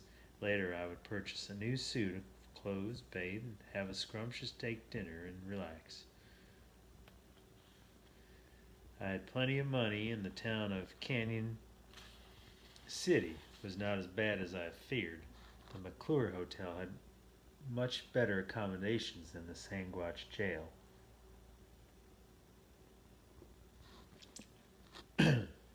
I wound up lollygagging here in the hotel, leaving only for occasional walks or to shop for an entire 2 weeks. His behavior did not seem to cause any eyebrows to become raised. I also took the precaution of informing the skinny desk clerk that I had been ill. Paid for everything with cash and spent much time in my room reading and recuperating from my exhausting experiences of late. Summer was well upon us, and I spent many relaxing hours leaning back in a very comfortable chair with a warm breeze blowing through an open window and getting caught up on the news of the world and current literature. I studied the contemporary magazines, Scribner's Weekly, Popular Science, Illustrated Police News, and perused most carefully several old issues of the National Preacher that I had found in the downstairs reading room. I also read a couple of recent novels. The Story of a Bad Boy by Thomas Bailey Aldrich, which I found quite entertaining, and The Fair God by Lew Wallace, which bored me nearly as badly as Moby Dick. I was growing exceedingly fidgety, for I have never been one who enjoys being in one place for long. Around a dozen years ago, only 3 years after his discovery in my native Pennsylvania, oil had been found north of Canyon City. From conversations I had overheard in the lobby, these fields were being extended to the east of town near the juncture of 4 Mile Creek and the Arkansas River. The idea of investing some money there seemed more to my style than being a stump preacher. I had decided to hire a carriage and scout out the countryside where the oil had been found when my plans were once again changed like a winter wind. You may well imagine my emotional upset when I answered a polite knock on my door one afternoon, only to open it up and find 2 uniformed men wearing guns and shiny silver badges. "Reverend Schwartz?" the lankier of the 2 lawmen asked nervously, holding his hat to his chest. This gave me time to quiet my throbbing heart and get my mouth to engage. Yes, I'm he, officer, I answered at length. How may I be of service to you, gentlemen? Well, sir, that same officer to his decidedly crumulent companion. I'm Officer Garrett, and this is here my partner, Captain Brennan. We're here at the request of Jack Good. He's the prison warden, and as you likely already know, I said shakily, I've heard of the gentleman. We were informed that you've been ill, sir, Officer Garrett said apologetically, and we hate to bother you, but we were told that you're a Baptist preacher. Yes, I am a minister of the gospel. Well, sir, Captain Brennan piped up. His voice was chillingly cold. We have need of your services in the morning, if you're up to it, that is. I coughed long and deep, then extracted a handkerchief and dabbed up my eyes, taking care not to rub my ochre eyebrows. How may I be of assistance to you, gentlemen? We're sure about you being sick and all, Officer Garrett said, but we've got ourselves a horse thief and a stagecoach robber by the name of Crocker Stonebridge that's getting himself hung at 10 in the morning down in the front of the prison. Yes, sir, I coughed again to get the point across. All the regular preachers are either out of town or busy doing weddings or such. Brennan replied, Crocker's asked for a parson to walk up the gallows with him and say a few good words from the Bible before he gets dropped. This time I did not need to fake my cough when my cough could once again form words. I said shakily, It is the poor soul's right to have comfort in his last moments of life. I shall be there, gentlemen, and may God bless you for asking. Officer Garrett spoke. I'm sure old Crocker will appreciate having you there. It's a mystery to me how you preachers can find anything decent to say about the likes of scallywags like him, but I reckon you'll manage. They always seem to, somehow. All men are equal in the eyes of God, I said firmly.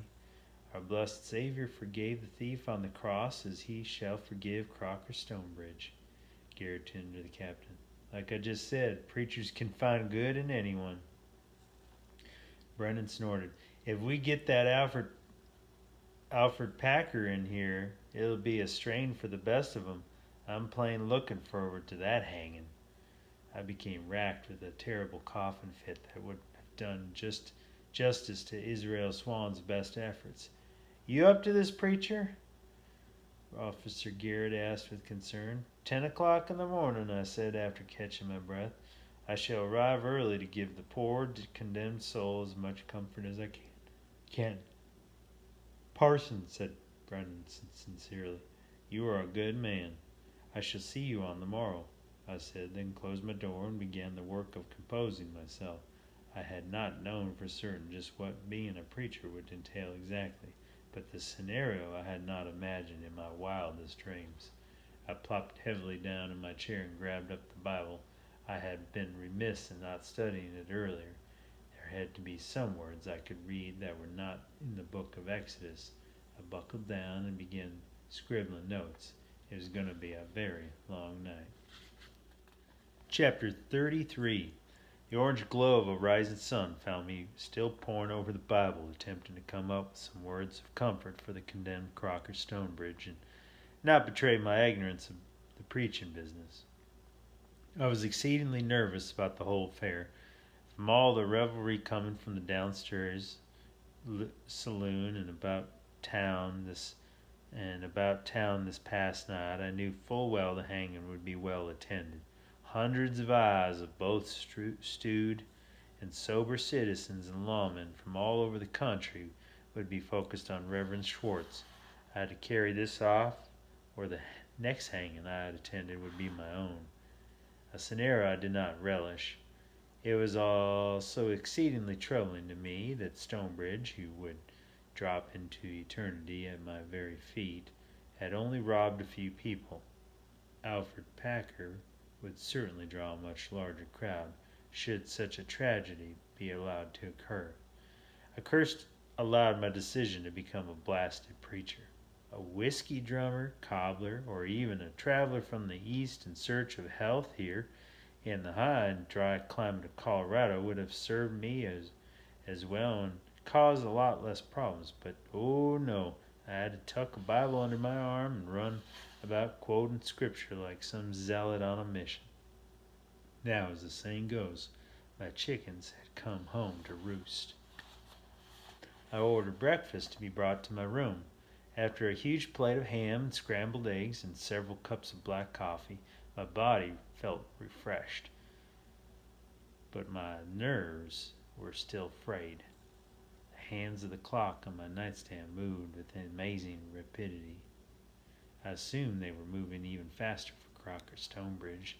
It was now nearly 9 o'clock, and I still did not have the vaguest idea what I would say or read. It dawned on me like being struck by a lightning bolt. The Lord's Prayer!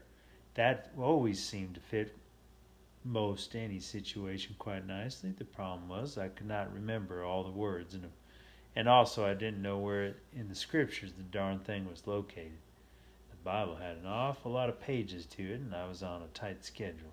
I grabbed up the good book and began thumbing through it with much speed. Thankfully, what I was looking for turned out not to be in the book of Exodus, and I found the passage I needed in the Testament of St. Mark. Carefully and repeatedly, I studied the text until I hoped I had committed it to memory. I then dressed in my new suit of clothes, checked my hair dye in the mirror, and adjusted my tie with shaky hands. I placed a marker for the 6th chapter of the book of Mark and took the added precaution of clipping the book of Exodus closed so that Letty's handwork would not cause me embarrassment at an extremely inopportune moment. The Reverend Schwartz departed the McClure Hotel with a churning stomach and followed the lines of people heading west towards the imposing gray stone wall that surrounded the territorial prison. "Morning, Parson." Captain Brennan met me at the edge of the milling crowd that was gathering around the wooden gallows, which had been built high on a large wooden platform where everyone could view the proceedings without difficulty. "Glad to see you were up to making it. Our prisoner ain't really taking this well," he said as he escorted me through the mass of onlookers. "I shall give him what little comfort I can from the good book," I intoned. A long corridor had been roped off that led from the gallows to a massive steel door set in the stone wall. You may well imagine my discomfort at being escorted past dozens of badge-wearing lawmen. I was amazed, however, that none of them paid me any particular mind. I was hopeful this trend would continue. The captain banged on the steel door with his nightstick. "Open up, Ralph! I've brung the preacher." The squeaking of that huge door opening reminded me of a wailing woman. I was quickly ushered through this portal and led to a nearby cell. Once inside, I was taken aback when introduced to the condemned. Instead of a hardened road agent I had expected, Crocker Stonebridge turned out to be a rather plump, beardless kid of 19 with fear-widened, teary eyes. Captain Brennan pulled out a gold pocket watch and studied it gravely. "You two have 10 minutes, then we have to get on with it." "Please God, I don't want to die," the boy cried out after taking a quick look at me, then buried his face in his hands. "Courage, my son," I said with a pat to his trembling shoulders. "Soon your soul will be in a better place." 10 minutes, the guard repeated, then slammed the cell door closed behind him, and he left us alone. None of the questioning I had feared so much occurred. Crocker Stonebridge was in such a dither over being hung, he simply sobbed and moaned for the entire time until the guards came for him. All I did was hold my Bible in my hands and feel sorry for him. "I'm more than good, Reverend." A hard-faced older man who sported a handlebar mustache and a pot belly said to me, "We'll be walking together right behind the condemned prisoner." "Young man's name is Crocker Stonebridge," I admonished. "A fellow human being." Warren Good studied his boots. "Yes, preacher, I'm sorry about that." A bevy of uniformed guards descending upon the sobbing boy grabbed him up and manacled his hands behind his back. The lad was so distraught he had to be carried from the prison and up the 13 steps of the gallows. I stayed by the warden's side and said nothing. Crocker kept bawling so loudly no one thought much about me keeping quiet. Everyone's attention was nicely focused away from me. A noose was placed around the young man's neck and adjusted. 2 burly guards kept him held up when the warden turned to me. "Okay, preacher, say your words." With sweaty hands I opened the Bible. It amazed me that I did not have to read the Lord's Prayer, but remembered every word with clarity. My voice was strong and the crowd grew silent during my recitation. Then I said the word Amen, and oh so suddenly Crocker Stonebridge dropped from my side through the trap door that had been opened on my unknowing cue. The rope that was about his neck made a twanging sound, and when his weight jerked it tight. "Oh, shit!" the warden fairly screamed when he peered down through the open trapdoor. "My God in heaven!" I heard a guard yell. Then a chorus of curses and hollering broke out amongst the crowd. Several men who had gathered close by the gallows on the ground below spun away to vomit their breakfast. I summoned my courage and ventured to peek down to see what was amiss, for I rightfully assumed things had not gone as planned. Crocker Stonebridge's body lay next to a support post for the gallows, spurting blood from where his neck used to be. The young man's head was still held by the noose and swaying to and from. The idiot hangman had misjudged the drop and decapitated the poor fellow. Captain Brennan turned to me and shrugged his shoulders. I don't see a problem here. After all, he wasn't supposed to live through it. I trust that by now you are coming to understand my intense dislike for lawmen. Well, I could have easily pushed that corpulent guard through the trapdoor to wallow in the blood below. I simply and stoically stuck my Bible away and very calmly walked down the stairs from the gallows, threaded my way through the crowd, and returned to the McClure Hotel. The only good to come from this terribly botched affair was the fact that no one paid me any mind when I packed my grip and departed to the illustrious town of Canyon City on the noon stage to Pueblo. John Peter Schwartz's preaching days were behind him. I needed to keep my head about me, and Colorado did not seem like a good place to accomplish this. Chapter 34. The stately city of Cheyenne in the eastern part of Wyoming Territory was quite a delightful place to spend time. There were wide, tree-lined streets along with numerous prosperous businesses such as banks, saloons, and houses of recreation. It is very possible, looking back on the matter, that I could have remained there for much longer than the 7 months I did enjoy. Leaving Cheyenne became an excellent idea on the 18th of January in the year of 1875, for that was when I shot Wild Bill Hickok. Of course, I didn't kill Wild Bill or even do him a lot of damage. Jack McCall was to perform that public service a couple years later up in the gold rush town of Deadwood. My problem stemmed from the fact that Hickok had bad eyesight and even worse disposition. If the famous gunman was possessed of the slightest sense of humor, we might have turned out to be friends, but he was as arrogant and unforgiving as a skinny banker. I had come straight to Cheyenne without tarry when I departed Canyon City after that terrible experience I had with the hanging of Crocker Stonebridge. The last thing I wished was to be a preacher. During a layover late at night, while the horses were being changed, I made the pretense of warming myself against the huge kitchen stove inside the way station. I then very stealthily slid the Bible into the firebox. This put an end to my career as a man of the cloth. That line of work I cheerfully bequeathed to others. During the rest of the long and dusty trip to Cheyenne, I pondered my future employment to avoid any suspicion of falling upon me. I knew I must appear to be gainfully employed, even though I had plenty of money. As I had learned so well in Canyon City, I also learned some occupation, needed some occupation that would keep me from the public eye. My dilemma was answered when the stage rattled down the dirt streets of Cheyenne and I spied a sign posted in the window of the High Plains Hotel advertising for a cook. As I had some fair experience along this line, I applied to the manager, a fat, ruddy-faced Irishman by the name of Ward O'Neill, who hired me on the spot. To my great joy, not only did I receive a wage of $10 a week, I was also given a pleasant room in the hotel along with all my meals.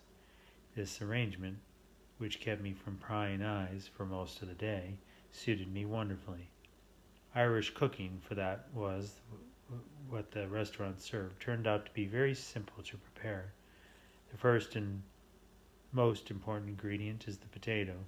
From there a man can do no wrong. Stews were quite popular fare.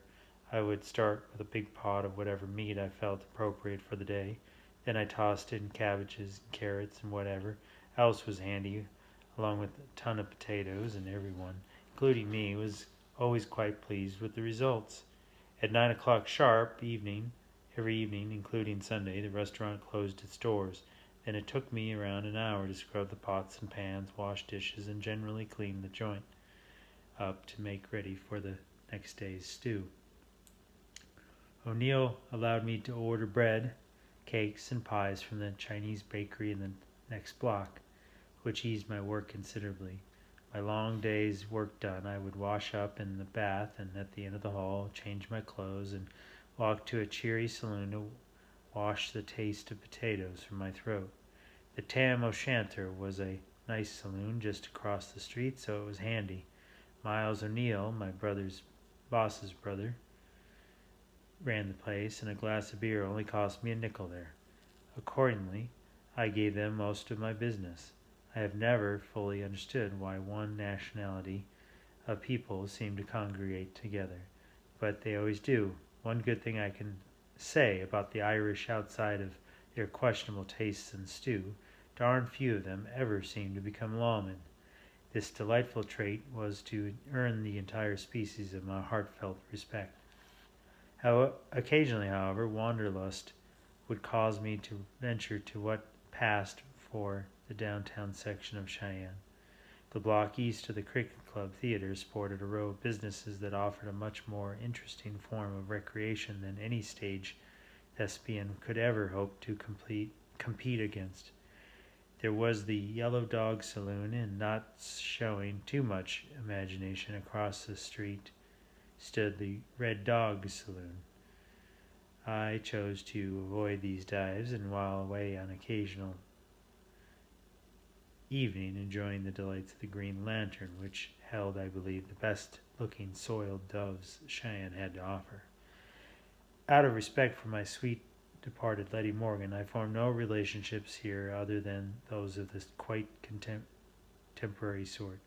I knew in my heart that she would understand more than most the basic urges that a man is forced to realize on occasion. Everything was going along rather splendidly for me until that fateful night I decided for some reason to drop by the Cheyenne Club, which was the largest and most well-appointed of all the gambling houses in play of a few hands of poker.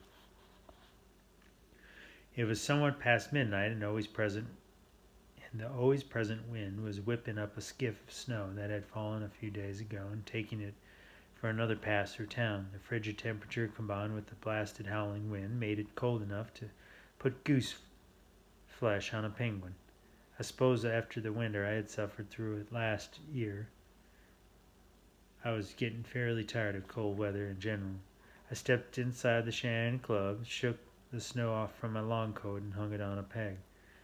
Then went to warm myself by a huge pot-belly stove that sat square in the middle of the building. It was always wise to check out a new saloon or gambling joint or deadbeats or troublemakers before deciding to stick around. I certainly did not want any sheriff to come around for the purpose of quieting some ruffian. I had been around enough lawmen in Colorado to last me for quite a spell. This place was downright pleasant. A piano player who managed to bang the right keys most of the time was at one end of a great curved mahogany bar that must have been 100 feet long. There were a dozen gambling tables in operation, and everyone seemed to be having a good grand time.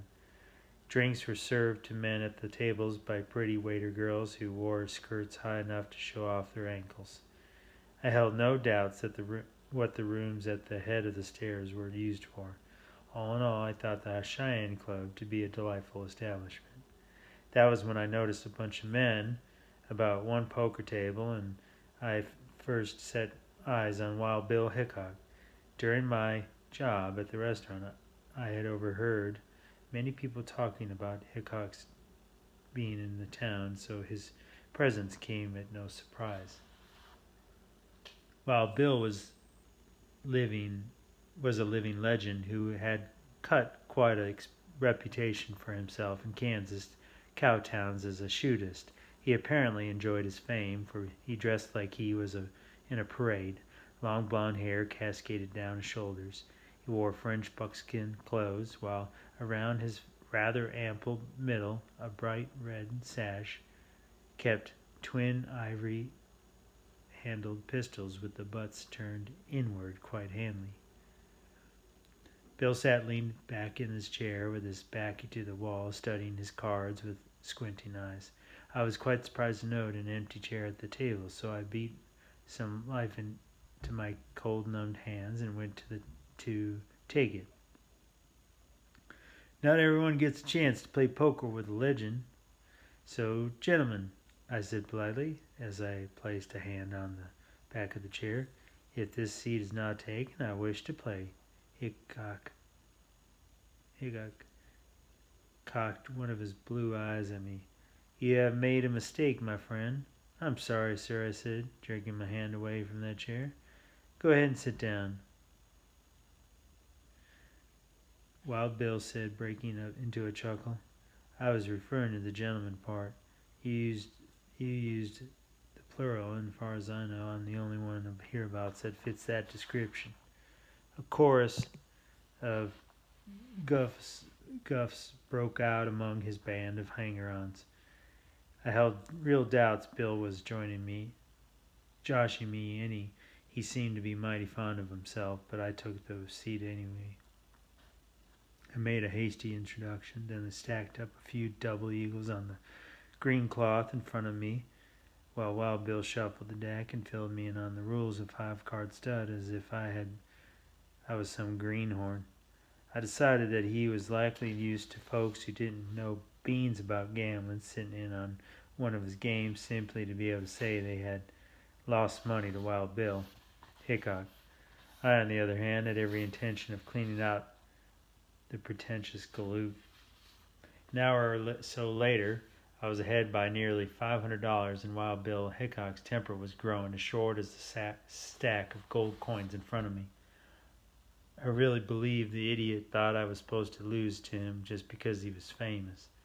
Looking back on the matter, I likely should have lost a few dollars and retired to my room. Only back then I was 3 days shy of my 27th birthday, and I did not have the wisdom that comes with age.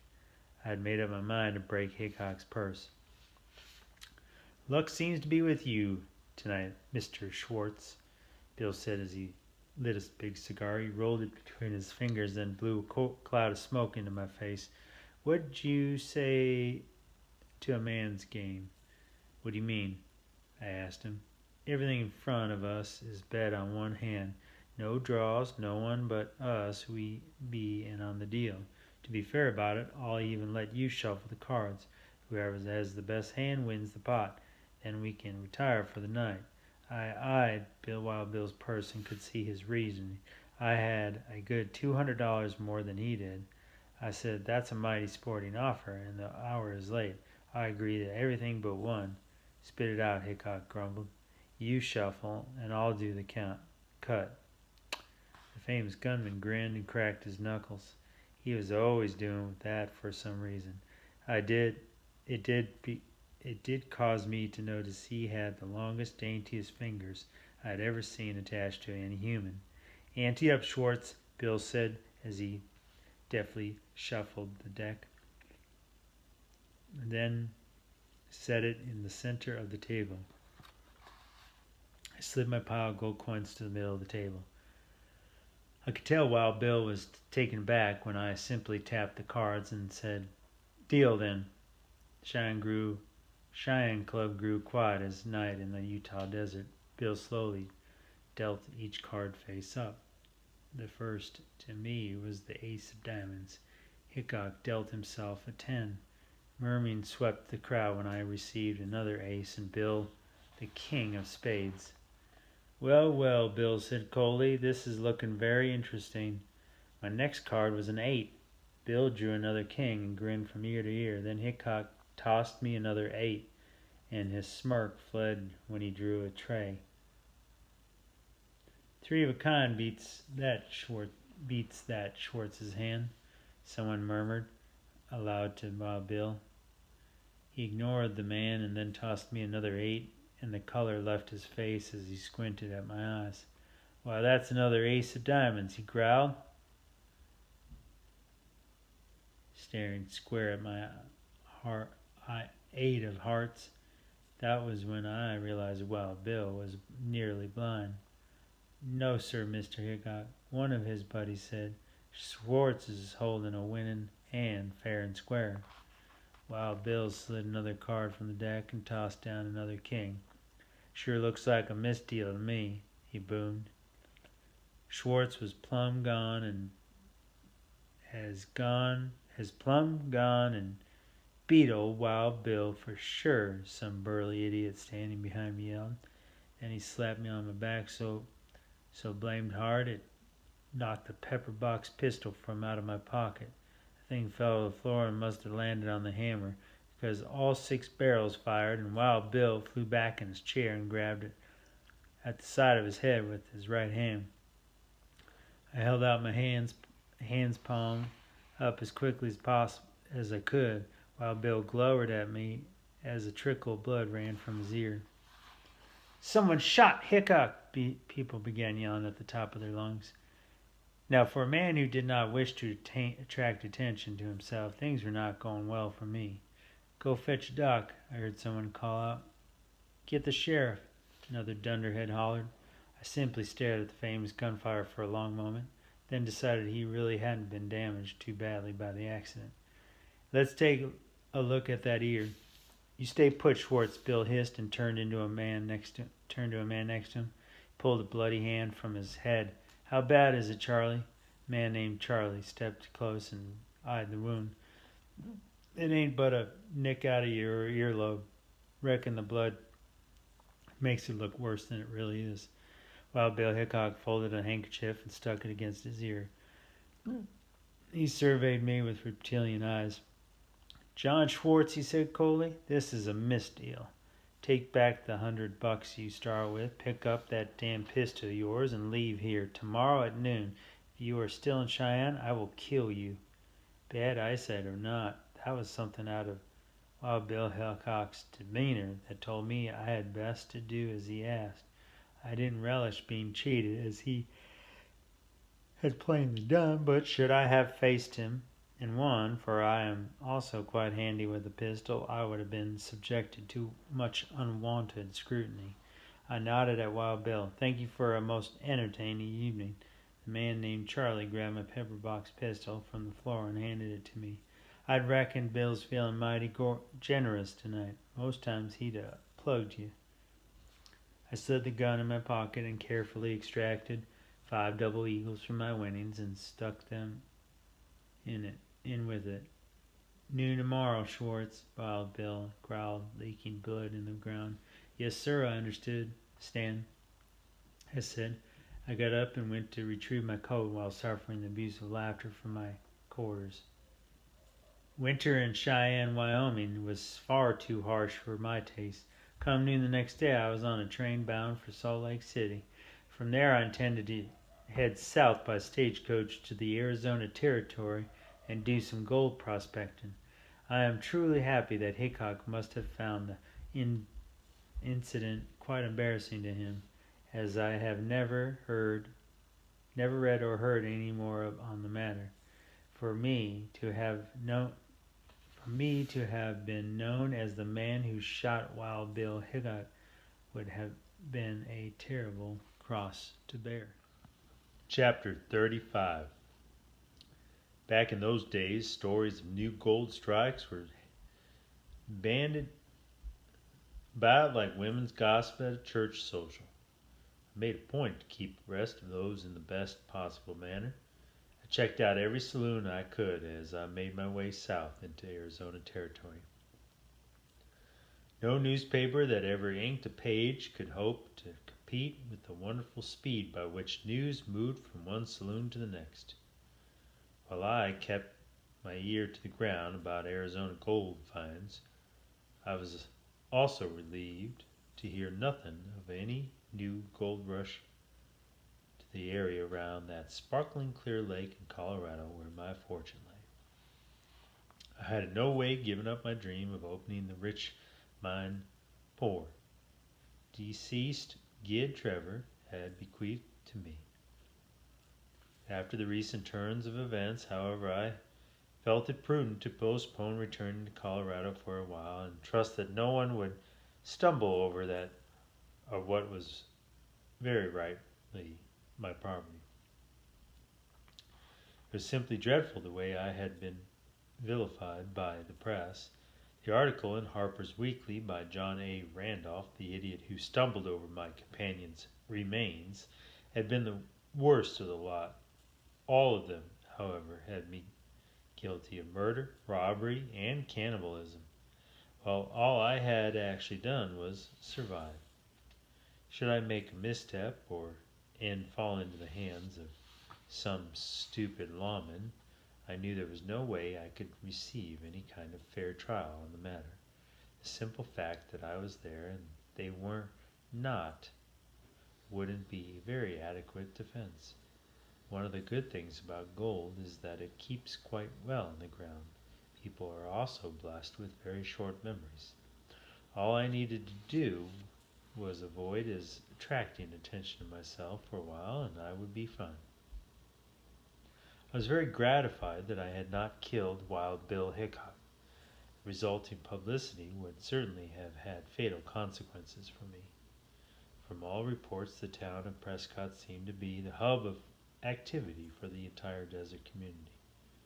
I disembarked the stage there on a bitterly cold afternoon toward the end of February. Snow lay in abundance about all tall pine trees, which upset me greatly. I had come to Arizona to be rid of the white and miserable stuff.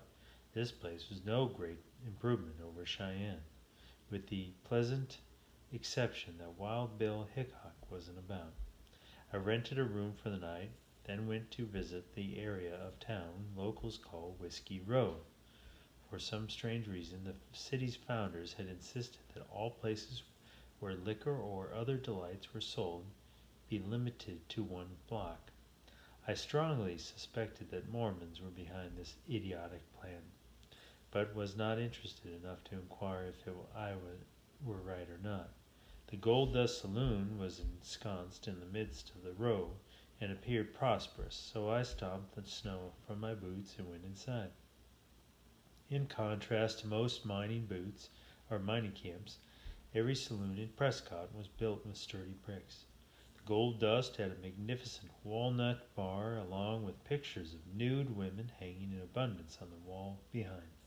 I immediately liked the place, so I bellied up to the bar, placed my foot on a brass rail, and ordered a whiskey. Making friends has always come easily for me. I quickly struck up a conversation with a fellow about my age by the name of Dylan Jordan. It turned out that he was also a prospector who, for financial reasons, was forced to labor in a mine far south of here and explore the desert for new veins on his days off. Dylan was an expert miner, and he had been sent by the mine manager, Benjamin Phelps, to purchase supplies. Vulture City's what they call this town that sprung up there, Dylan Jordan said.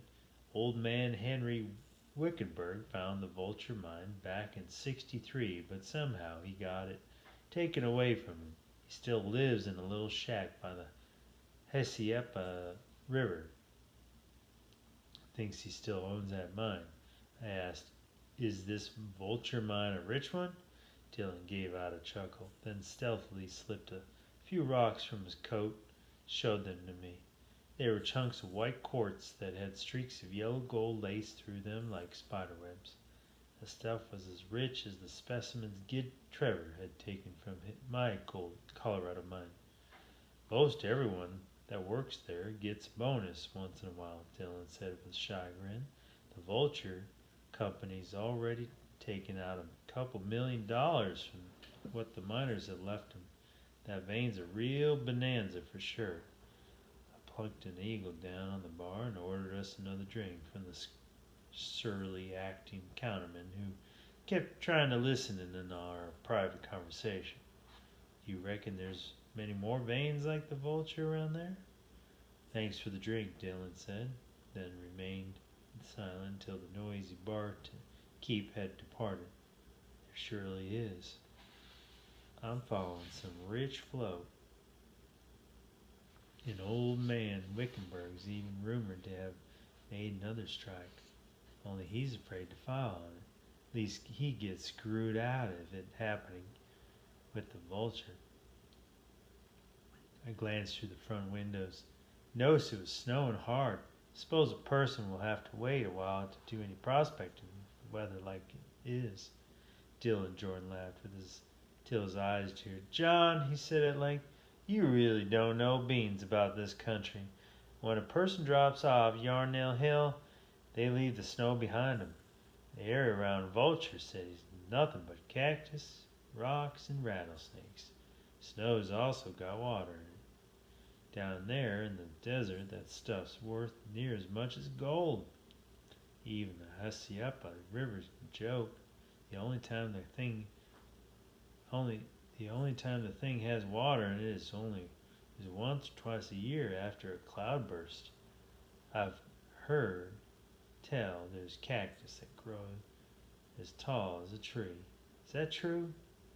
The Mexicans call them saguaros. It ain't uncommon for them to get 40 or 50 feet high. They're mighty striking when a person sets eyes on them. Then you figure out they're worthless as tits on a turtle.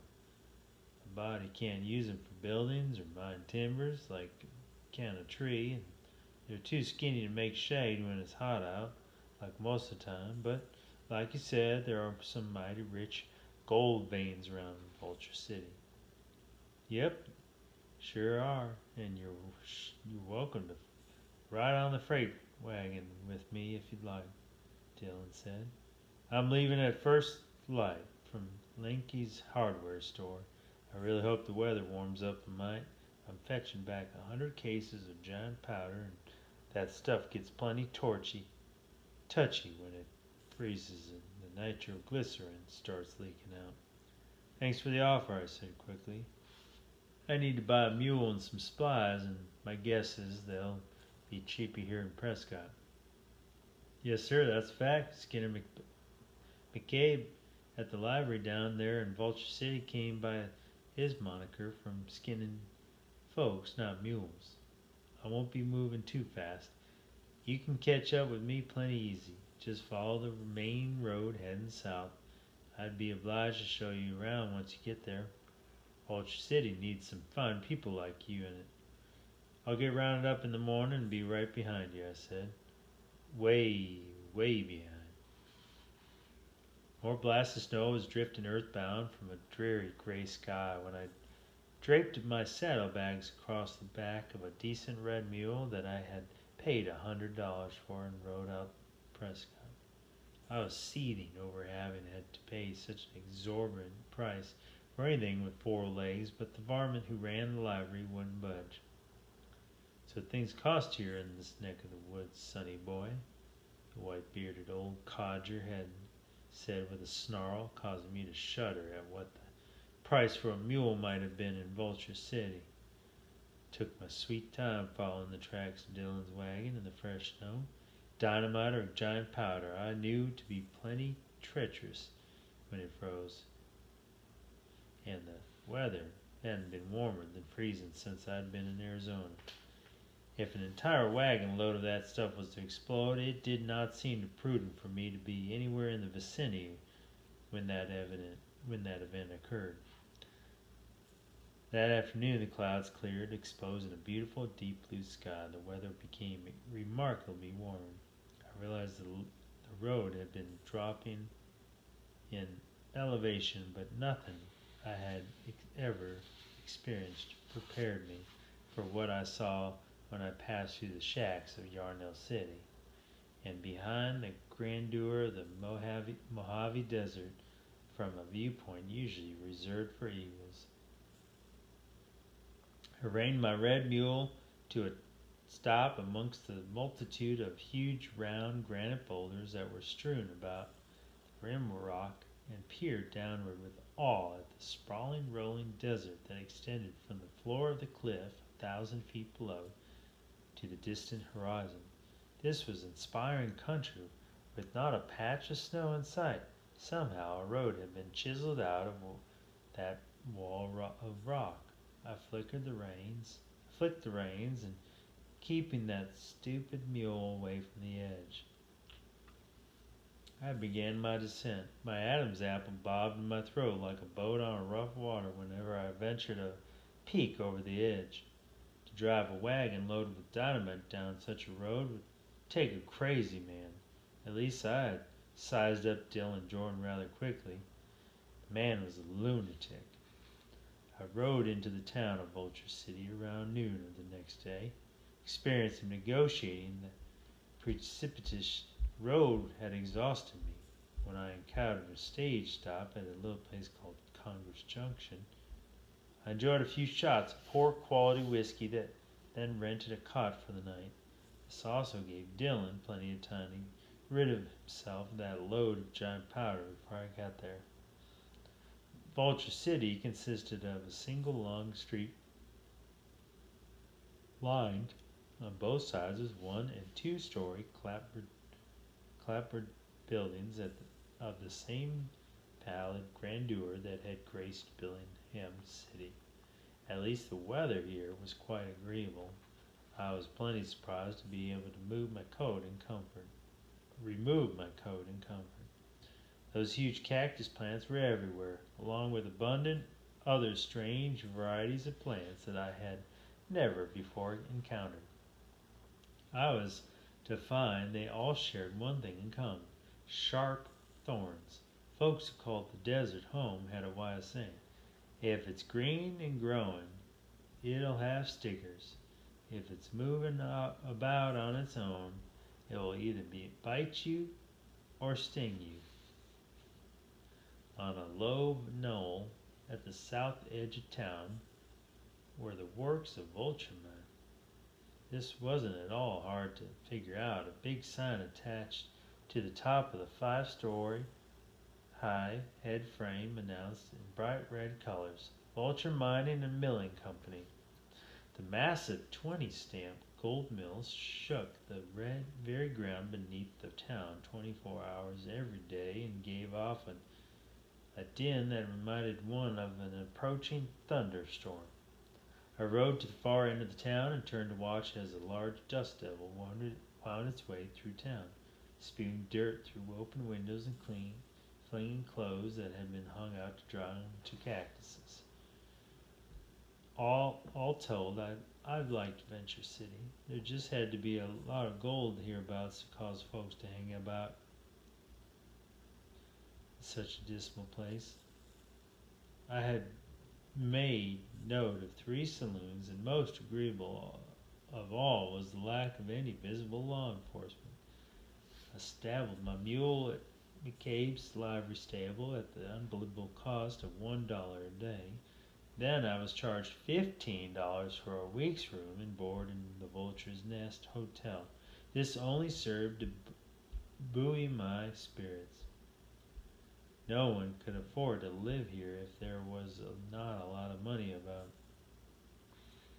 The day was dying bloody on the western horizon when I woke awoke from my nap, splashed water in my face from a porcelain basin next to my bed, wandered out to see how excited nightlife in Vulture City would be. I thought the Beachcomber Saloon to be a good place to start.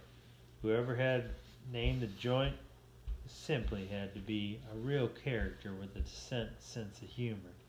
My spirits were high and I anticipated only an evening of merriment and relaxation. Then, as I approached the bat-swing doors of the saloon,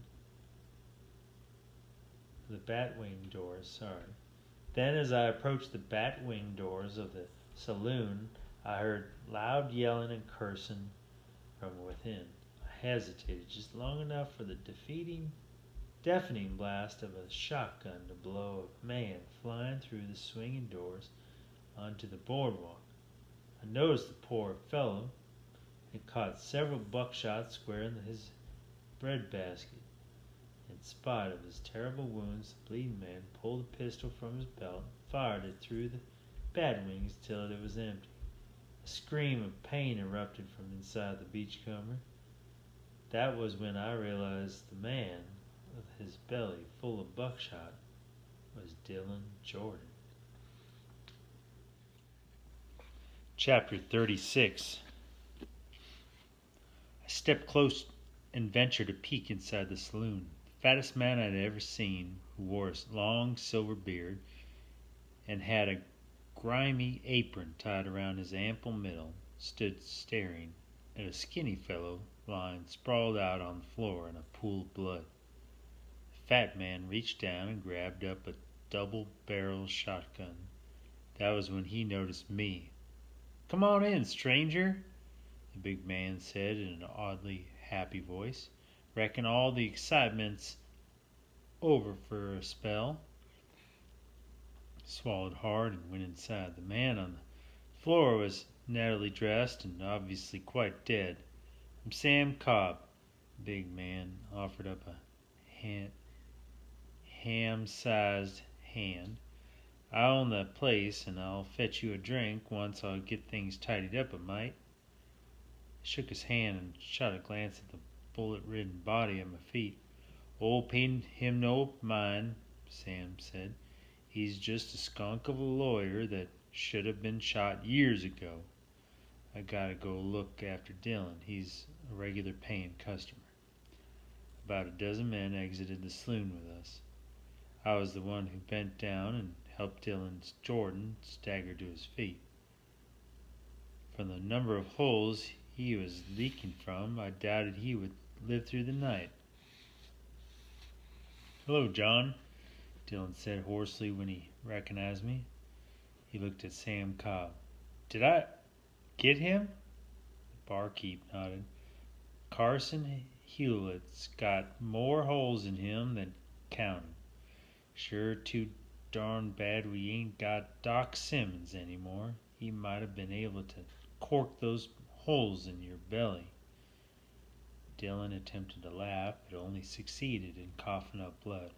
"I reckon I could have used a bed. Do you me a favor, will you, Sam?" "Just name it," the saloon owner said. "Plant that damn shyster up before I croak. It would pleasure me if he gets to hell first." "Well, start digging on the hole just as soon as we get you cared for." Sam Cobb looked at me. "You a friend of Jordan, sir?" "Yes, sir," I said. "My name is John Schwartz. We can take him to my room in the hotel. I'll see to him." "Obliged to you. Dylan's cabin is a fur price." "Peace," Sam said, then yelled, "Slim, you and Hank help get him to the hotel, and I'll give you a shot for your troubles. There's a bottle of laudanum behind the bar below the cash register. Fetch that along, and I reckon Jordan will have need of it." The two men carried the badly wounded man into the hotel and laid him out on the bed. Then they stared at me longingly. "Go have your whiskey," I said, "and thanks for your helping." Both of them took off like a shot. Dylan Jordan moaned pitifully. I uncorked the bottle of laudanum and poured a healthy dose into his mouth. Too much of the opiate would be fatal, but I didn't see any point in measuring. "Hang tough, Dylan," I said. "You'll make it through this and find shape if you don't give up." "You're a liar, John, but I appreciate what you're trying to do." I asked, "What was all the shooting about?" "A little disagreement over a minimum claim. I didn't tell you the truth in Prescott because I didn't know you that well. You see, I'd already found that vein and staked it out. Then this lawyer jumps my claim and tries to buffalo me by saying I hadn't followed the law right. He came in tonight with a shotgun and demanded I sign a deed quitting the claim over to him. I reckon you gave him a good answer." Jordan wheezed. "A lot of help that'll be."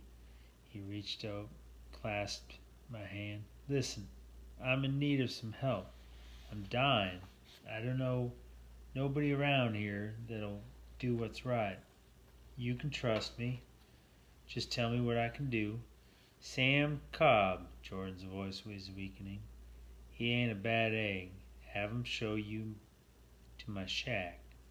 It's about a mile down the river. Pull up the boards under my bed. You'll find a box there. Inside is some money I want to send to my wife." A rattling sound started building in his chest. "We have a good ranch up near Fort Fetterman in Wyoming. Wished I'd stayed there. How can I find her? There's some letters there with her address. Hattie's her name." He coughed and more blood trickled from the corners of his mouth. "Gold is a terrible god to worship, John. I made a map to the strike. It's in that box, with claim papers. Go claim it for someone else does. And only don't go get yourself killed over it like I went and done. I'll take care of the matter. I knew you were a good man the moment I set eyes on you. If that claim pans out, treat Haiti fair, won't you? Don't worry yourself about it. I'll see to her." Jordan moaned. I poured some more laudanum into his mouth. His color was ashen. All I could do was ease his pain as best I could. Dylan gave out a sign. "I love her more than anything now that I'm passing away. I could have stayed in Wyoming. Could have had kids and been happy. It's gold, John. The stuff is evil. Don't let it." Dylan Jordan was dead. Closed his open eyes and headed for the saloon. A hawk-nosed old biddy who ran the hotel caught me in the hallway. "That mattress is going to be ruined from all the blood. You rented the room and had that man put up there." Skinny woman stuck out a bony hand toward me. $5 right now or I'll put you out." Fished out a half-eagle from my pocket, showed it to her, then dropped it on the floor. "I'll see you in the church." "There ain't no church in Vulture City," she squawked. "For some reason I expected that," I said.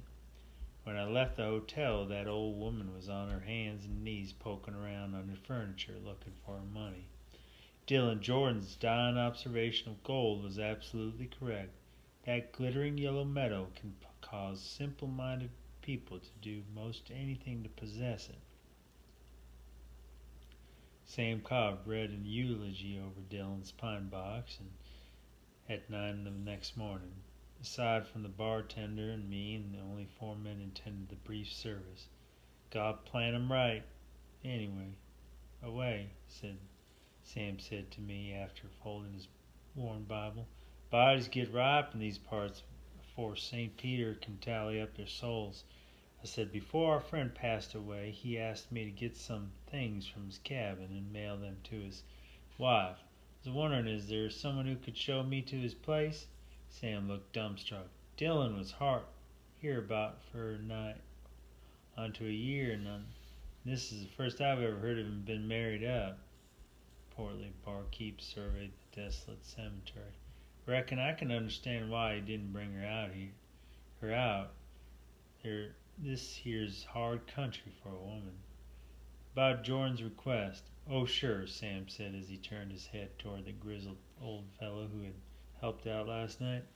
Hank, you show Schwartz here to Dillon's shack and it'll be good for a shot. Yes, sir, Hank said.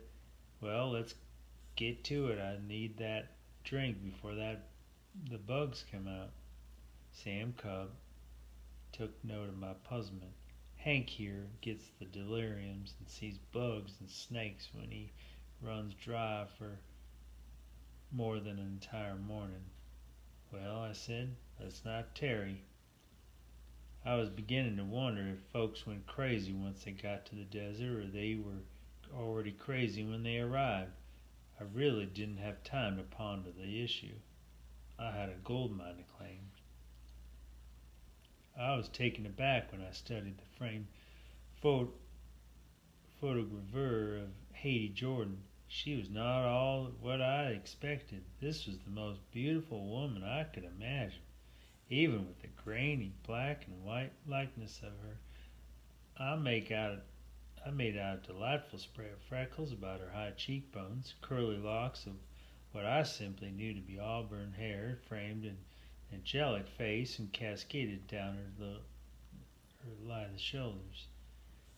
I could understand full well Dillon Jordan's bewilderment at leaving such a lovely lady. The box buried beneath that bed held little else of value, aside from around 24 letters from his wife that were bound together with a red ribbon, were $50 in gold coins, and of course the map and paperwork for a strike. There was also a canvas bag full of high grade like what he had shown me in Prescott.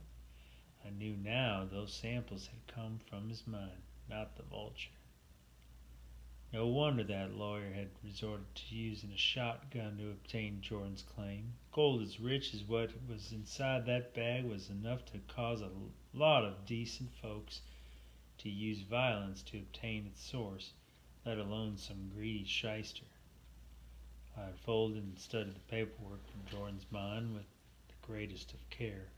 His fatal shootout that the lawyer had come about because of some supposed defect in filling out the forms. So I assumed a measure of improvement was necessary before I refiled on the vein in my own name. The problem was, I could see nothing obviously wrong, but the legal system is notoriously picky. I pondered the situation and came up blank.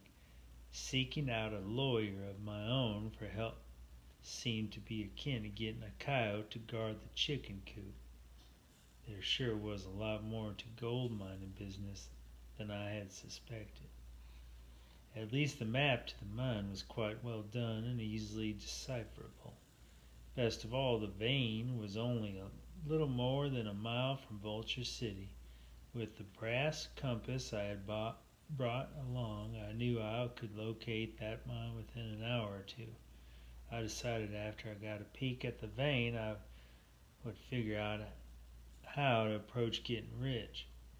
I stuck everything of value, including Haiti's letters, into my pockets and rode my mule back to the hotel.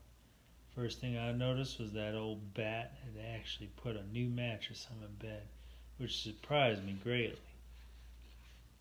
I extracted my writing supplies from the dresser, scooted back the chair, and penned a long, consoling letter to Haiti Jordan.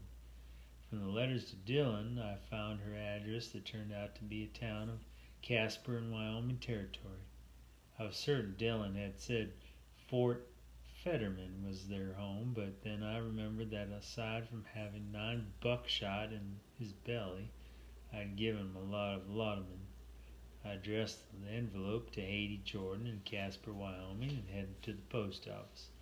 I sent it by registered mail, for I also not only included the $50, but which I had changed from gold to paper money, I also, from the goodness of my heart, added another $200. I told Haiti Jordan that I would do everything in my power to turn her poor dead husband struck into a paying proposition, and then after expenses we would share equally in the returns.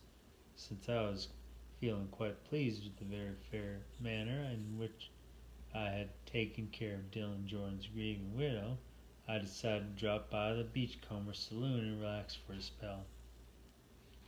My recently deceased friend's assessment of Sam Cobb had been quite accurate.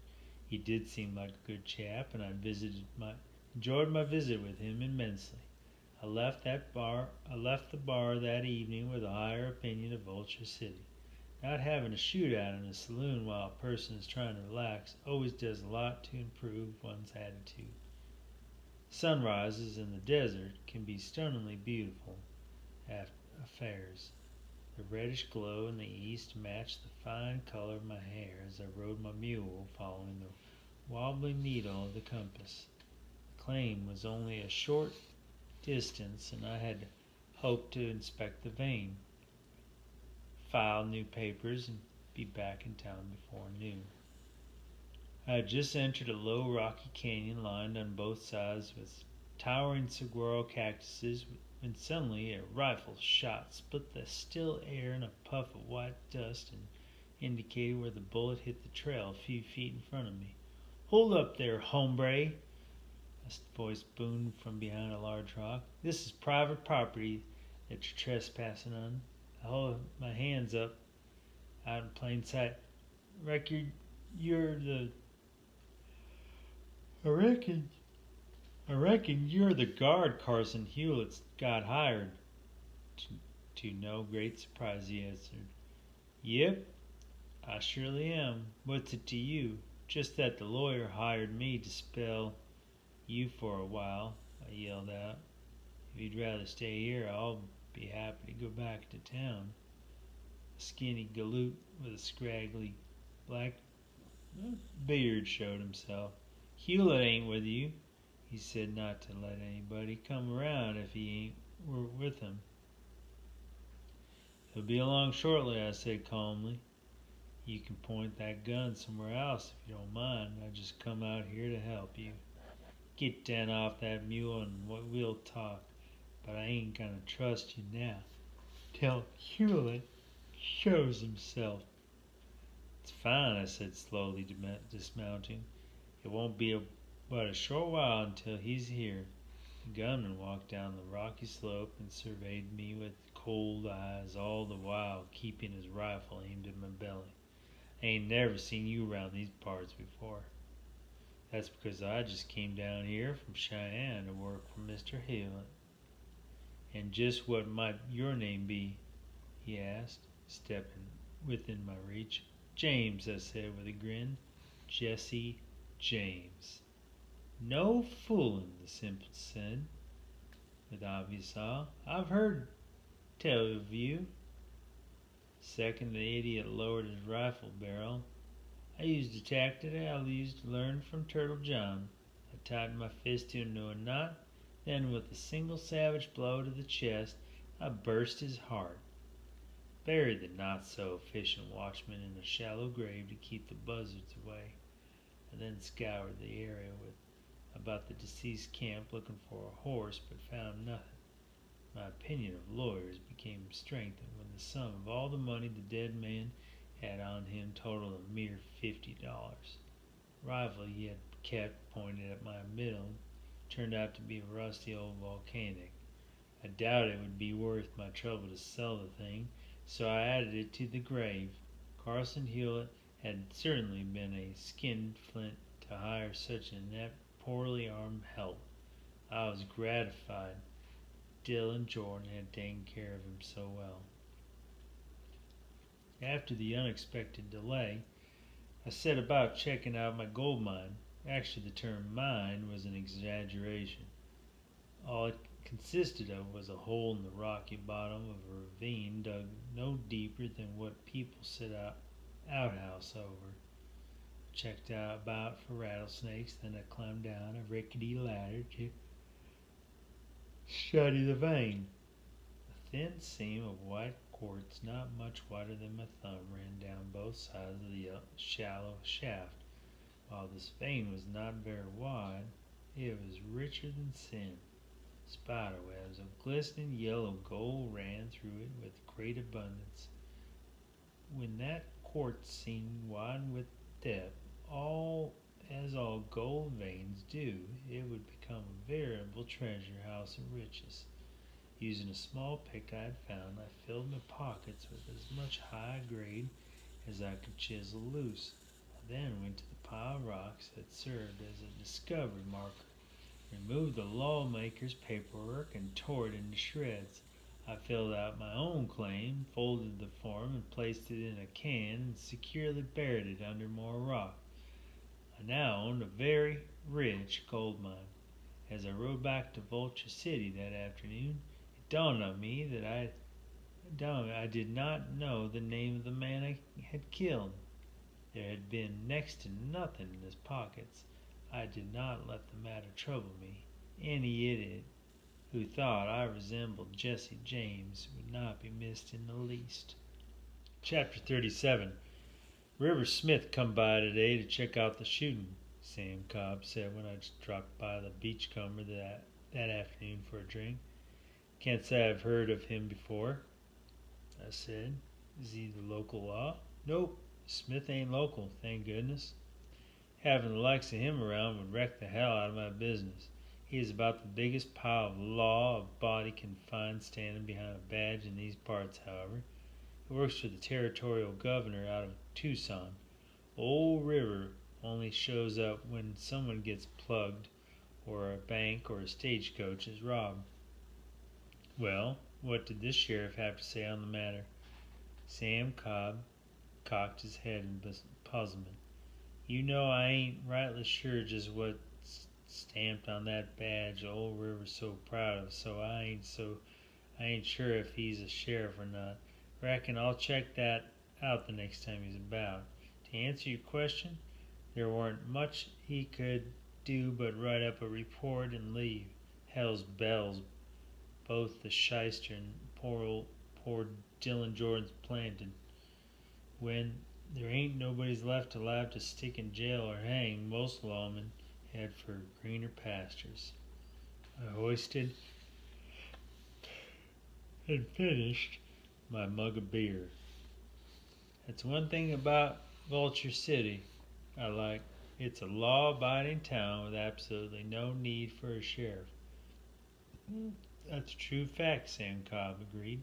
Now, if we can attract us some good-looking whores and keep out the stump preachers, this place would be nicer than Garden of Eden. A lot more fun at any rate. Amen, brother, I intoned. If you include politicians and lawyers in that list, I agree the Vulture City will become a veritable paradise. Sam Cobb clucked his tongue and set about refilling my mug. Dang nabbit! I sure missed a couple of the worst. That's a natural fact. He grinned as he slid another beer across the plank bar. John, I hope you stick around. We need more folks like you in these parts. I wasn't ready to let out that I had claimed Dylan Jordan's mine and was going to work it. I wanted to make certain that all the claim corners were well marked and the thing recorded in Prescott before I risked attracting the kind of attention that had been fatal to the former owner of the claim. I reckon I'll stick around for a spell, I said. I have a feeling things will be coming my way fairly soon. I took the stage to Prescott the next day. There was no way I would ever ride a mule over that road again. Stagecoach was bad enough, but at least I could nurse a flask and not have to peek out when the thing went alongside that cliff at Yarnell Hill. Considering the legal problems Dylan Jordan had suffered over that claim of his, I thought the matter over and finally went to consult a lawyer who had a sign in his window advertising himself as a mining specialist. I cannot recall the Shylock's name, only that he charged me $100 to cross a T and darken a period or two. If preachers charged half as much for their time as lawyers do, I'd venture heaven would be a mighty lonely place. After I recorded the claim, I decided to enjoy my time in Prescott before starting the grueling task of opening a gold mine. Vulture City had very little to offer in the line of recreation. As Sam Cobb had pointed out earlier, the soiled doves available there were built like a busted bale of hay. I checked into the hotel, luxuriated in a tub of hot water, then dyed my hair to touch up some black roots that were becoming obvious. I must admit that every time I caught my reflection in the mirror, I was astounded just how much different I looked with red hair. My sweet little Letty had been so discerning in matters such as these. Ever since I had seen the picture of Haiti Jordan, I had been dreaming of a lady who would look just as attractive as she did. I found her working out at a small crib in the back of a Bradshaw saloon. She told me her name was Alma, and I became immediately smitten with the auburn-haired beauty. I paid $20 for an entire night, and must say that the little lady was worth every nickel of her fee, which was a lot more than I could save for a certain mining lawyer. I lollygagged around Prescott for a week to rest up for all of the hard work that awaited me when I returned to my rich mine. I used some of my time to visit dealers of mining tools and machinery and obtain catalogs and prices for items necessary to operate my mine. Mostly, however, I whiled away my time either playing cards in a saloon on Whiskey Row or dallying with sweet Alma. All good times must eventually come to an end. That gold was not going to crawl out of the ground on its own. It was with a degree of sadness that I quietly slipped from the little lady's feather bed to once again risk life and limb on that god-awful road back to Vulture City. To this day I cannot venture how many souls must have lost their lives on Yarnhill Hill. I can't honestly say I recall seeing any wrecked stagecoaches or freight wagons that had been dashed to smithereens on the rocks below. Of course, I did not check this out too closely. Heights and abuse are two things I have never been able to tolerate. The initial order of business, upon safely reaching Vulture City, was to soothe my frayed nerves at the Beachcomber Saloon. The next day I purchased a comfortable little home a block from the hotel for $500. I had toyed with the idea of building a place at the mine. That was a far distance from a decent bar. Sam Cobb put me in contact with 3 men he said were excellent contract miners. Farley Fairweather was the oldest and most experienced of the trio, but like Israel Swan, his lungs were clogged with rock dust to the point where he could barely breathe.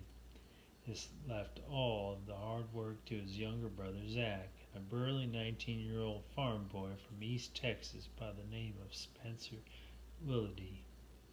I hired them to open my mine at the rate of $20 for all 3 men to work a 10-hour shift. Drilling, blasting, and shoveling is a very hard and dangerous job, though Alma's received the same amount of pay for simply laying on her back in a comfortable bed. Men are certainly not treated fairly in this world. You're going to have a hoist and head frame to go much deeper, Harley told him about a week after beginning work on the mine. I had christened Hades Hope in honor of Dylan Jordan's lovely wife. That windlass ain't gonna cut it for any production. If I was you, I'd bring in a steam boiler so we can have a power hoist and also run a blower to pump some breathing air down the shaft. Things are getting too hot and stuffy down there for much work to get done. It seemed to me that complaining about things was Farley Fairweather's main goal in life. Can't you men at least blast out a shipment of ore to help with some of the cost? I really don't know if I can afford all this equipment. I've already built a tool shed and brought out a blacksmith forge and a coal to operate it. Ain't nobody can make a hole in rock without a sharp drill of steel to deal with it, to do it with. Farley grumbled. Had to have that forge to temper it right, for as the rest of the stuff we're needin', Hammersmith's Mining Company broke their pick and is selling out everything. They got a boiler, hoist and all. I reckon I could get the whole shebang for maybe $2,000. Won't take us but a couple weeks to move it over and get everything set up here and finer than a frog's hair. What about selling some ore? I asked. It was becoming quite obvious to me that Farley and his crew had lost sight of what we were out there to accomplish. I'd reckon we've got a ton or so of ore that ought to be paid to run through a mill if we had one. What do you mean if we had one? Can't we just load that ore on a wagon and take it to Vulture City and sell it to them? Farley gave me a strange look. Nope, that won't work. They only run their own ore. We could bag the stuff and ship it to Prescott. Wyman Brothers has got a buying station there. Problem is, the freight will eat up most of the profits and the Wymans will steal the rest of it, most likely. I was growing increasingly irritated with the direction the mining business seemed to be taking. Are you telling me the only way to make the Hades Hope pay is to build my own mill? If you don't want to get robbed by every man jack in this territory, it is. When you get your hands on gold bullion, you can sell it straight to the government or anyone for a whole $20 an ounce. That's the way to make money in this business.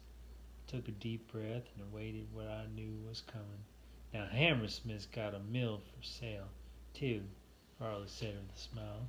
It's got a Blake crusher and a good Gilpin type 5 stamper. I reckon it'll come fairly cheap since they ain't nobody hereabouts got any ore to run through the thing. How much will it cost? I asked through clenched teeth, and how long will it take to move it out here and set it up? Moving? That mill here ain't a good idea, Mr. Schwartz, the miner said, shaking his head sadly. Ain't no water hereabouts. A mill needs plenty of water to operate, as I'm sure you know. Nodded my head. Farley continued. The mill's already set up the Hesiapa and has a decent well. I bet if a person offered him $5,000 for the draw works and the mill, they'd wind up owning it. That's more than I can offer. It was finally my turn to grumble and complain. If they want to sell out, tell them I'll pay $3,000 cash for all the machinery in the mill. It's either that or I'll have to put the mine up for sale and lay everybody off. Farley Fairweather broke out into a coughing fit that made the Israel swans seem like pikers. I know Hammersmith, and I doubt if he'll take you up on it, but if you want me to, I'll go to Prescott and see him, he wheezed. $3,000, I reiterated firmly. He can take that or leave it. Yes, sir, I said. Yes, sir, I understand. Fairly cleared his throat and struck out his hand. I'm going to need some traveling money and stage fare. Gave him $50, then hurriedly climbed back on my red mule and returned to Vulture City. At that rate I was spending money. I would wondered if it took a gold mine to open another one of the things up. At least a beer only cost a dime in Sam Copp's saloon. The more I thought of the matter, the more convinced I became that mining business was populated with idiots. The moment I had Hades Hope in production, I would sell out for $1 million and return to the South Seas. I was on my way to the Beachcomber Saloon to sip a few beers and ponder the state of my gold mining business when Emma Hawkins, the pleasant old lady who ran the local post office from a room off her laundry, saw me passing by and yelled through an open window, "Oh, Mr. Schwartz, there's a letter here for you." This took me somewhat aback, since I couldn't fathom anyone who would have sent me a letter. When Emma handed me the envelope, I detected the faint aroma of lilacs. When I saw the delicate feminine handwriting and noticed the return address, I hurried home to read it. The letter was from Haiti, Jordan. Dear Mr. Schwartz, words cannot express my sincere thanks for your kind-heartedness.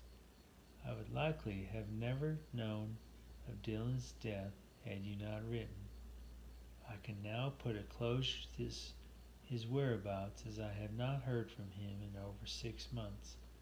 The money you sent was greatly appreciated and has been of great help.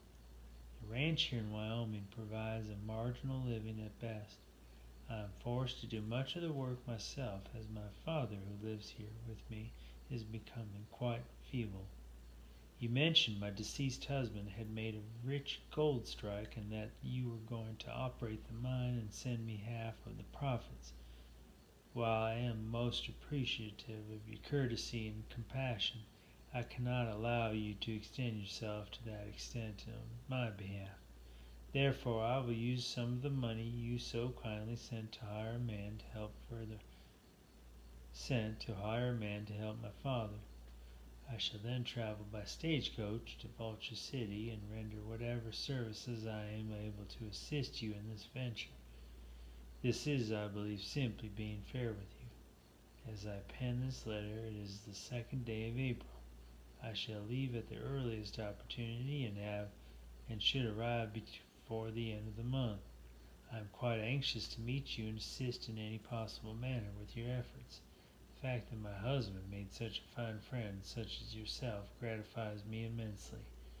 Yours most sincerely, Haiti Jane Jordan. I folded the lilac-scented letter, closed, and returned it to the envelope. Earlier on, I had believed that having to spend most of my hard-earned money on a blasted gold mill, along with a bunch of machinery that I had no real knowledge of, was the biggest problem I had to deal with. Now I had a female partner to contend with. To boot, a headache was building up over my left eye. I placed Haiti's letter into a dresser drawer, hurried to the Beachcomber Saloon. Now I really needed a few drinks. Chapter 38. Took 3 weeks of hard work in the increasing temperature of the desert to ready the Hades Hope mine for production. I had decided by then that if I gave Farley Fairweather $100 bonus along with a bottle of whiskey, he would find something wrong with my actions to whine and complain about. So I did nothing. The man's insipid sniveling had become insufferable. Everything the grouch had demanded was in place of the mine. The big riveted steel boiler along with the steam hoist and air blower were ready for operation. Above the shaft itself, a towering wooden drawwork jutted 3 stories into the blue desert sky. This latter affair very uncomfortably resembled a gallows frame, which Farley mentioned they are actually called in some mining districts. Gold miners have a remarkably grim sense of humor. My offer of $3,000 to Hammersworth had been readily accepted, giving me cause to wonder if I could have bought the mill at a lower figure. At any rate, I now owned the mill and a 5-acre plot of ground on what is laughingly called the Hassayampa River. I shall not bore the reader with a long description of this mill or how it accomplished its purpose, save to say big chunks of ore-bearing rock were just first broken into smaller pieces by a jaw crusher, then smashed into smithereens beneath the 600-pound iron stamps that were raised a few inches, then dropped on the ore until it had been beaten fine enough to amalgate on mercury-covered copper plates. The resulting amalgam was scraped off and placed into cast iron retort, which was then heated to drive off the mercury. This was done in the open air to allow the poisonous mercury fumes to be avoided. I am told that when a man inhales mercury gas, his teeth fall out. When the retorting was complete, I would have a solid gold button to sell. The milling process itself was accomplished among a thunderous din best described as having a tin wash tub over one's head during a hailstorm. The very ground beneath my feet trembled as if the earthquake were in progress. Conversation of any type was the impossibility, and hand signals were resorted to for any communication. I left the milling of my ore to a pair of supposed experts that Farley had hired along with two very grimy but muscular helpers. All told, the cost of operating this mill amounted to over $50 every day, with the mine itself costing me about the same.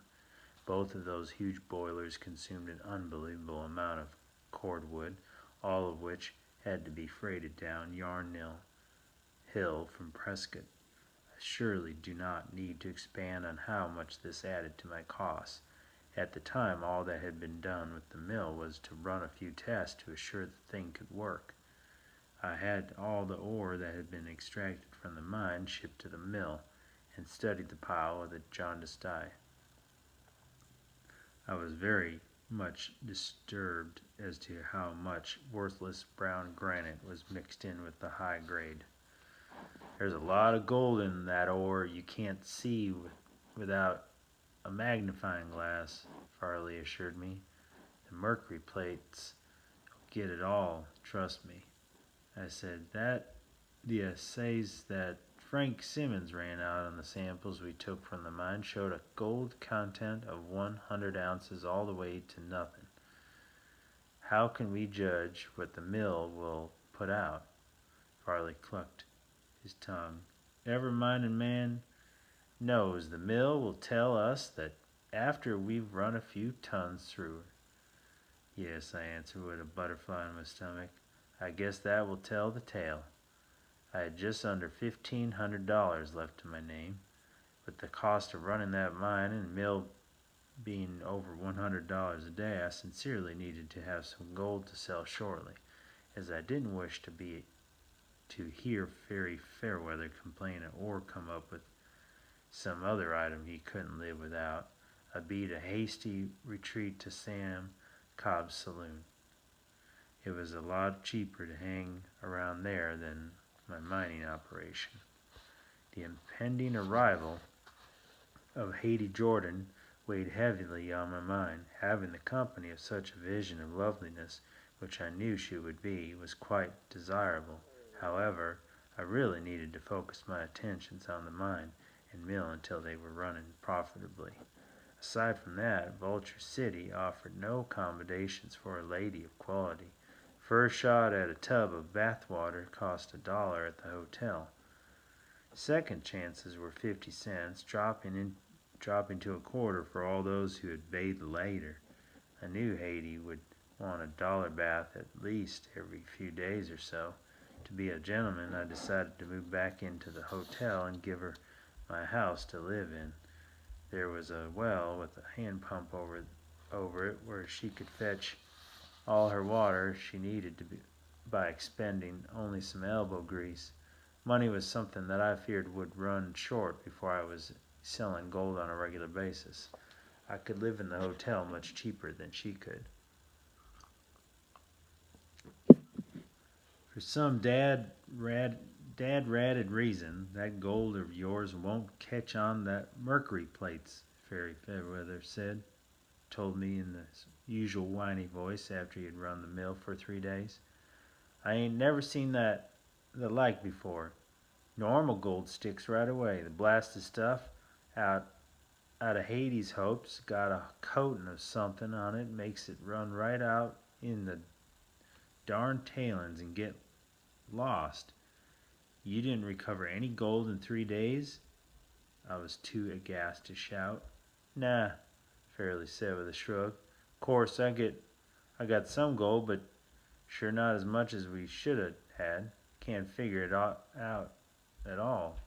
I used everything I could think of to clean them plates, but that gold of yours is a strange woolly booger for sure. The next gold mine I find, I'll make sure it's up to your standards before I do anything with it," I replied testily. "Tell me, just how much did you manage to recover?" Fairly broke into a coughing fit trying to gain my sympathy, then reached into his pocket and handed me a round gold button that filled the palm of my hand. "It's a little more than 7 ounces," he said with a pitiful wheeze.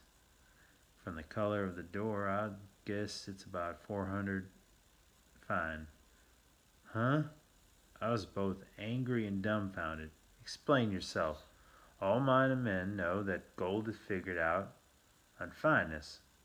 1,000 fine is good as and pure as it gets. 400 fines about 40% gold. The rest of that door like silver or some other such metal." I resisted pulling my pepper box pistol and improving the quality of people who claim to be experts on mining. "You were telling me that I spent over $300 to get back 60? "Yep," Farley agreed. "That's about the way I figured it too. Now, don't go on blaming me for your problems. I didn't put that sick gold in the ground. If'n you'll let me, I'll bring over a good millman I know in Prescott. I'm betting old Kelly Harriman figured out what's wrong in short order." "How much?" "Oh, Kelly's a good friend of mine. I reckon he'll come down, work a week for $100 and expenses." I closed my eyes and nodded. "All right, send for him. But I want you to lay off the mill crew until they're needed again. Keep pushing the shaft deeper at the mine. I want to open up that vein better in case I am forced to sell." "Yes, sir," Farley said. "And if that's what you got in mind, why don't we put the mill hands to work in the mine too? This way we'll get the shaft deeper in no time at all." Did not bother to add up how fast my money was disappearing. I told Farley to keep digging on the mine. Then I stuffed the gold button into my saddlebag and headed for Vulture City and much needed drink to cure my growing headache.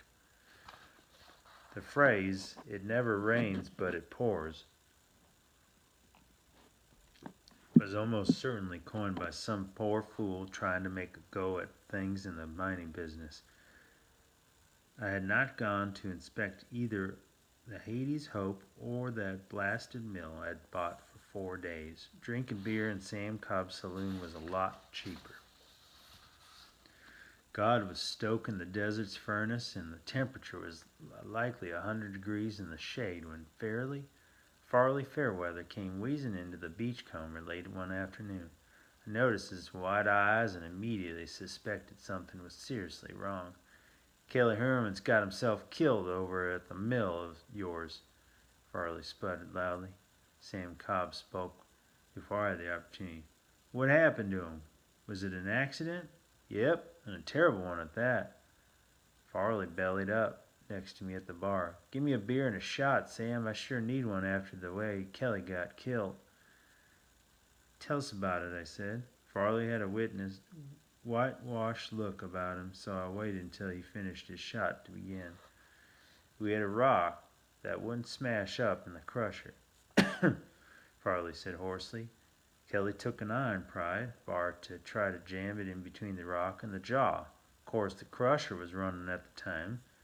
There ain't nothing wrong with doing this. Hell, I've done it plenty of times. Only somehow the bar got caught just right and flew right up old Kelly's middle, gutted him like a hog.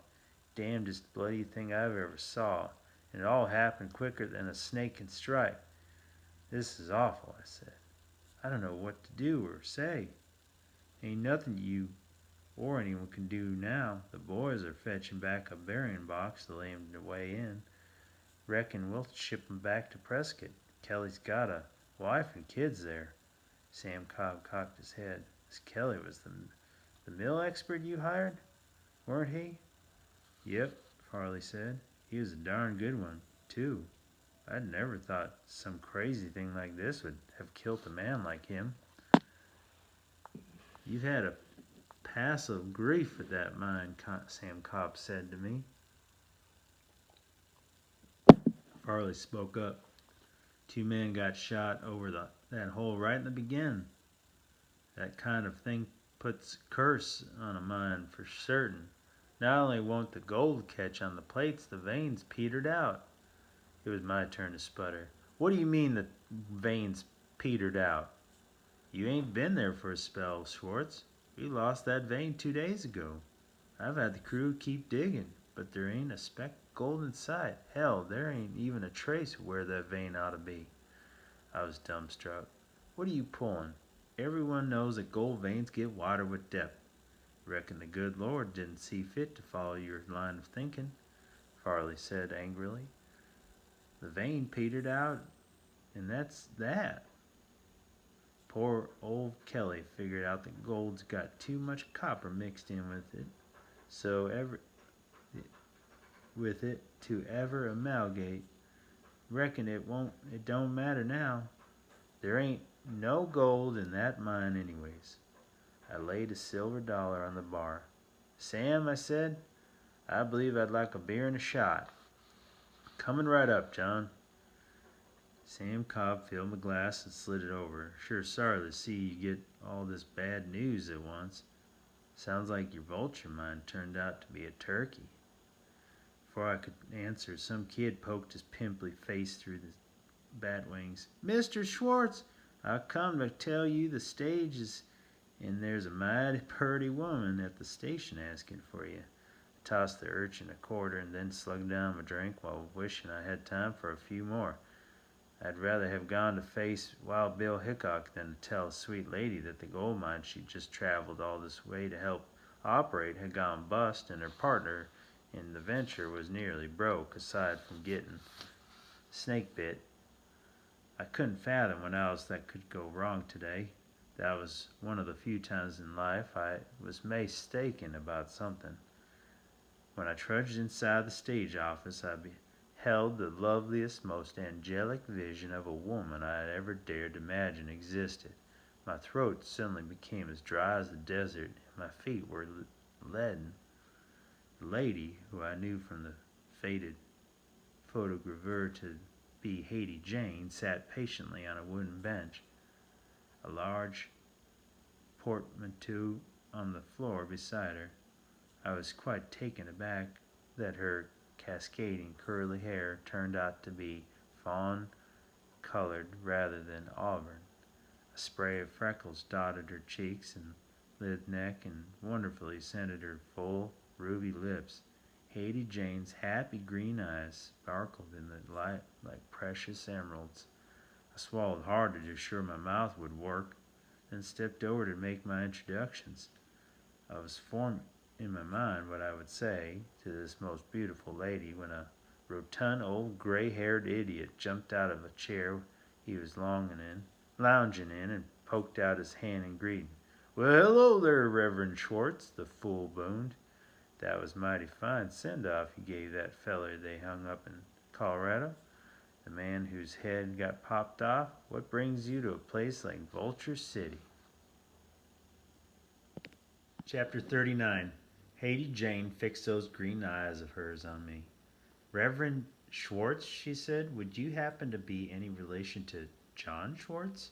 He is a local mining man I am here to meet. When a person is caught by the past untruth such as I had been, there is no alternative except to expand upon it. I am John Schwartz, Miss Jordan, I replied, pumping the dunderhead's hand. After that terrible affair this gentleman mentioned, I became disenchanted with my religious calling and laid the good book aside for a pick and shovel. The old man spoke up. Sorry to hear that, sir. My name's Parnell Watterson, and since you were such a fine preacher, I figured for sure you bringing the word to this heathen town. Haiti Jane said to Watterson, My husband found a rich gold mine near here and was murdered for his claim. Mr. Schwartz comforted him during his final hours, and he then rescued the mine from the hands of villains and began working the mine at his expense while giving me half of everything. Half of nothing doesn't total up to much, I thought, but this sure wasn't a great time to bring up the subject. Parnell Watterson's lower lip began quivering. The Lord works in a wonderful and mysterious way, ma'am. I'd say the Reverend is still moving the good word even though his faith is being tried. Thank you, brother, I said. To shorten this rather thorny conversation, I grabbed up Hattie's portmanteau and portmanteau and nearly added to my woes of the day by getting a rupture. I had forgotten that all women travel with an anvil in their luggage. If you will excuse us, sir, I am certainly the young lady is tuckered out from her long journey, I said with a groan. The old man dabbed a leaky eye when he said to Hattie, There's a true man of God for you, ma'am, always thinking of the welfare of others first. Have a safe and pleasant journey, Mr. Waterman, Hattie said, and I wish you much success in Yuma. Parnell said to me, I'll sell supplies for prisons and jails, the sturdiest of steel bars for doors and windows, strong locks, legs, shackles, and handcuffs. I even sold the prison in Colorado the rope they used to hang that poor fellow with. I'm sure sorry the affair upset you so, but at least my rope held firm. I'm heading for Yuma, where they're building a new territorial prison for Arizona. He chuckled. If there were more good folks like you about, I'd be forced to find another occupation. Thank you, sir, for those kind words, I gasped as I struggled through the open door with Hattie's luggage. That portmanteau was so darn heavy I couldn't have mustered enough wind to say any more even if I had wanted to. At least I managed to haul that thing over to Hattie's quarters without pulling my innards loose. You'll be staying here in my house where it's quiet and private, I said once I recovered. I'd taken a room over at the hotel. Hattie Jane looked at me aghast. Wow, Mr. Schwartz, that is simply too kind of you. No, ma'am, it's fine. The hotel's no place for a lady. I've taken my things over there. It would be a comfort for me to have you stay here. And one more thing. Yes, please call me John. And what that fellow in that stage office said about me being a preacher, well, I hope you understand that is my past. No one hereabouts knows of it, and I would prefer to have them continue to think of me as a simple-minded man. Of course, John, I shall honor your wishes. I must tell you, however, that I'm very deeply appreciative of your many courtesies and shall endeavor to pay you. Could you give me a smile? I asked. Hattie beamed at me. Thank you, ma'am, I said. I consider myself paid in full. You are too kind, John, and please call me Hattie. I'm very much looking forward to getting to know you better and learn more about your gold mine you have in operation. I swallowed hard. I'm certain you're tired out. Make yourself at home. I believe you'll find everything you need. I hope you will consent to join me for dinner tomorrow. Then we'll rent a buggy and I'll fill you on the way things are going at Hattie's Hope mine. Hattie's Hope, she explained. I didn't know the mine was named after me. It was Dylan's dying request. I thought it was a wonderful gesture. Now you get some rest and I'll pick you up tomorrow around noontime. My toes curled when she stepped close and pecked a kiss on my cheek. I will be counting the hours, she said sweetly.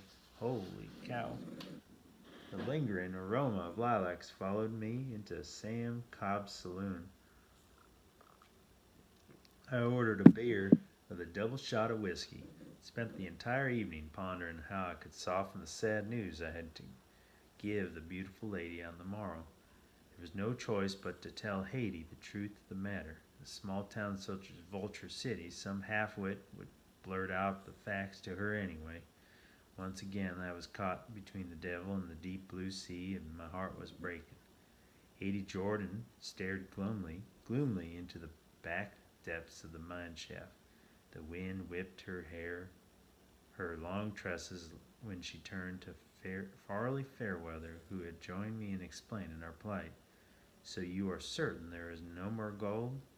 Farley seemed genuinely sad. Yes, ma'am. There weren't much to begin with, just a rich seam that had so blasted much copper mixed in, the mill couldn't recover but a little of the gold. Now even the vein itself is gone. If we keep working, there's a chance of finding more ore, but when it won't mill out, I really don't know how it would make money even if we didn't hit pay dirt. Tears were welling in Hattie's emerald eyes when she looked at me. Oh, John, I feel so sorry for you. I know you must have spent a fortune trying to make Dylan's dream come true, and all you have to show for it is a worthless hole. Don't you worry your pretty head over the way things turned out. The claim was a good bet. I'm only sorry that you came all the way down here just to find bad news. A burning lump formed in my throat when she said, I'm glad I came because I found a friend and a truly good man in you, John Schwartz. Most men would simply have taken the claim for themselves, but you are honest to fault, and now I fear you have spent more money in an attempt to help me than you could afford. You are an astute observer, I said. The inheritance I received from my parents' estate after they were killed when a buggy overturned is nearly gone. I was an only child and am alone in this world, so no one else need suffer from my misjudgments in the mining business. I felt terrible about having to tell Hattie an untruth, but I really had no choice in the matter. I was smitten by her sweetness and beauty and wished with all my heart to someday be able to cradle her in my arms.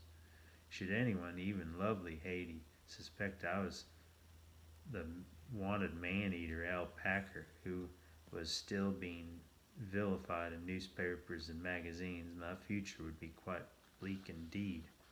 Hattie's lithe form slumped in despair. She choked back a sob and embraced my hand. John, no one has ever sacrificed so dearly in my behalf. Perhaps it might be possible to sell off the machinery to cut your losses. Please come over and let me fix you supper tonight. Then we'll visit and see if there is anything I can do to help. Farley butted in. Schwartz, if you're of a mind to sell out, and I can figure out why you wouldn't be, I'll personally pay $1,000 for the mine and mill. Now this claim ain't worth nothing, but if I was to own it, I could leave the machinery here until I have need for it elsewhere. Hattie Jane batted her green eyes. Why, $1,000 is an awful lot of money, I sputtered. Surely ought to be worth more than that. Just a few short weeks ago it paid $3,000 for the mill and equipment. Farley cut out Hattie's reply by saying, that was when you had a gold vein and everyone thought the mill would work. I'm taking a chance buying the thing myself. We'll talk on the matter tonight and I'll let you know later on, I said. This is a big decision for me and the little lady. After all, her late husband lost his life over this claim. I reckon she should have a say as to what we do with it. Hattie squeezed my hand. John, you are simply the nicest man. Please take me back to town now. She rolled moist emerald eyes toward me. Tonight I want to fix you a really good supper. How does fried chicken, mashed potatoes with creamy gravy, and a peach cobbler sound? Just like heaven, I replied as I escorted her toward the waiting surrey. Just like a little taste of heaven. Spending time with Hattie Jane was akin to being the abode of the blessed. Sweet little lady's good cooking only added to her image as a goddess. She glided cheerfully about the house with all the grace and beauty of evening sunbeams dancing through crystal glass. We talked many things, and I was somewhat taken aback by her candor when she told me that her marriage to Dylan Jordan had not been a happy one.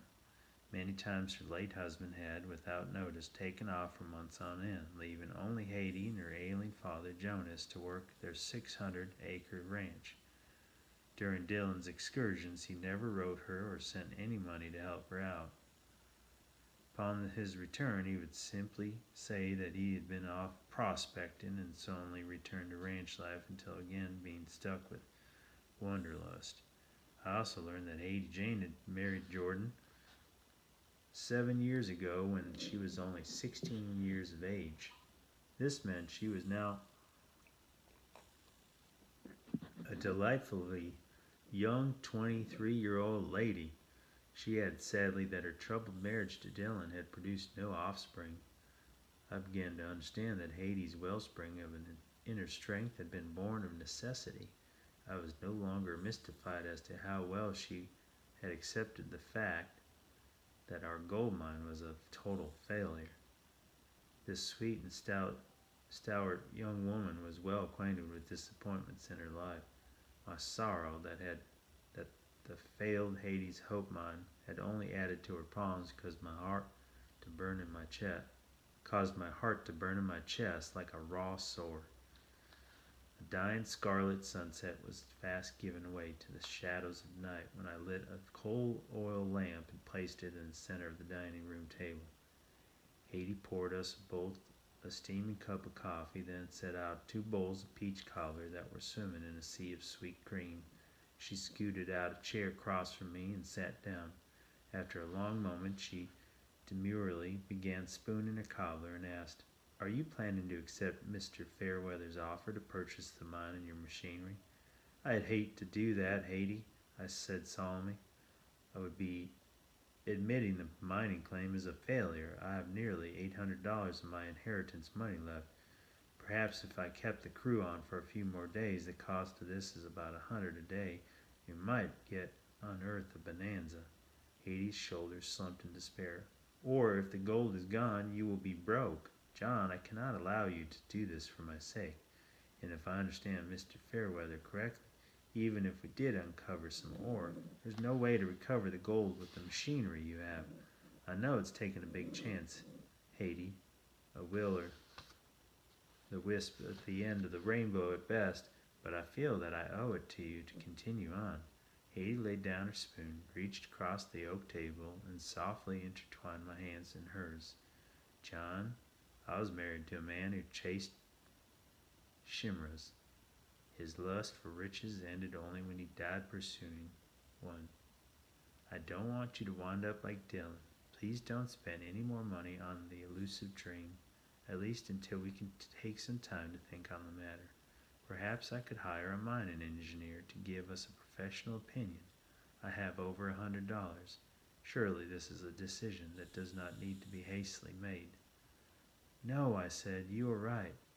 There is no reason to make fast judgment. I will look up Farley Fairweather yet tonight and have him lay off the crew. Tomorrow we shall investigate your excellent suggestion of having an expert come and check out the mine." I really had no great hopes for the gold mine ever amounting to anything. I did, however, know for certain that I wanted to spend more time with Haiti Jane, a lot more time. I loved her cheerful demeanor and happy, musical voice. I was taken by the way her emerald eyes sparkled in the flickering lantern light, and delighted in being enveloped by the wonderful aroma of lilac perfume. Most of all, I was fast falling in love with Haiti Jordan. A shining jewel such as she would surely be pursued as a sweet flower is by bees. Beautiful and available ladies were far more scarce on the frontier than gold mining claims. "I appreciate your patience and thoughtfulness," Haiti said. "It is your future at stake here. I agree that we shall do everything possible to assure that we are not making a mistake before accepting Fairweather's offer. From what he said, he's only interested in buying the machinery anyway. I don't believe us taking time to examine the mine thoroughly will upset the deal." Haiti tightened her embrace on my hand. "John, you are so wonderful." Reluctantly, I retrieved my hand and scooted back my chair and stood. "I must be going if I am to visit Fairweather. Also, I'm sure you were tired after such a long day." Haiti glided to my side. She stood on tiptoes and planted a quick kiss near my lips. "Let's have breakfast together in the morning. Then, if it's not too much trouble, could we climb down into the mine and look it over ourselves? I'd like to see it myself, even though I've never been in a gold mine before. I was quite surprised when Mr. Fairweather refused to let me enter the shaft. I knew it was considered bad luck for a woman to enter a mine. That hole already had been plagued with so much trouble. I couldn't fathom where there would be any more damage done. We'll take the buggy and spend as much time there as your heart desires. This time her kiss found my lips. When I got the beachcomber saloon and bellied up to the bar, my heart was still pounding like a drum. Chapter 40. Hades' Hope gold mine turned out to be a total failure. Sweet lady and I spent most of the next day inspecting every foot of the workings by candlelight and found none of the white quartz that indicated gold. We sent a telegraph to Max Reed, a mining engineer in Prescott. He replied with a request for $500 in advance to make an evaluation of the property. Hades and I agreed that this would likely be a complete waste of money. Through Sam Cobb, I made the acquaintance of James McLaughlin, the mine foreman for the Vulture Company. He offered to check out the mine and give us his opinion for $20, provided we wait until Sunday, which was his only day off. McLaughlin was a young fellow, and from the hungry stares he kept giving Haiti, I knew he was far more interested in her than any mine, but I paid him anyway. We needed an expert opinion before selling, and I knew McLaughlin would most likely look after the young lady's best interests better than any high-paid engineer ever would. The next 5 days passed quickly as a lightning flash. While awaiting James McLaughlin's investigation, I took the opportunity to spend every possible moment with Haiti. We took the rented buggy and drove into the hills for evening picnics. On soft sand beneath towering saguaro cacti, we would spread a quilt. Then, while a brilliant red sunset painted a panorama on the western horizon, we sipped wine and talked until the moon was hanging golden in the night. Never before had I experienced such utter happiness. You couldn't dig enough gold out of that mine to fill a bad tooth, was McLaughlin's not too surprising assessment of the situation. I'd reckon the whole affair was just a little pocket. There sure ain't no vein like it takes to make a paying mine. I thanked him, then pointed the idiot toward the saloon and told him to go have a drink on me. The manner in which he kept leering at Haiti Jane was becoming quite upsetting to me. Later that same day I signed over all of the machinery at the mine and mill, along with a quitclaim deed to Hades' Hope to Farley Fairweather in exchange for $1,000 in cash money. I was somewhat taken aback when the grouch couldn't find something to complain about. For some reason I could not fathom, he actually seemed to be in a good humor and never once so much as gave out a cough. I was simply glad to be out of the mining business. When I got around to filling a claim on my Colorado property, I would take the money and run before anybody had a chance to build a blasted mill or dig a lot of holes. I was not in need of any more education as to how to make money from a gold mine. Stuffed the money into the pocket of my Levi's and retreated to the Beachcomber Saloon, where I ordered a dime glass of beer and mulled my future. Alfred Packer, the wanted Colorado man-eater who had been unjustly tried and condemned by a biased and bloodthirsty press, was dead. He had ceased to exist here in the vast expanse of the Mojave Desert. John Schwartz had been reborn by the same love that had killed Packer. I could never have allowed myself to follow the urgings of my heartstrings should this have not been the absolute truth. You're looking plenty chipper for a man that just went bust, Sam Cobb said with a wry grin. I'd reckon that pretty little lady you've been keeping company with is enough to keep most any man's mind off his troubles.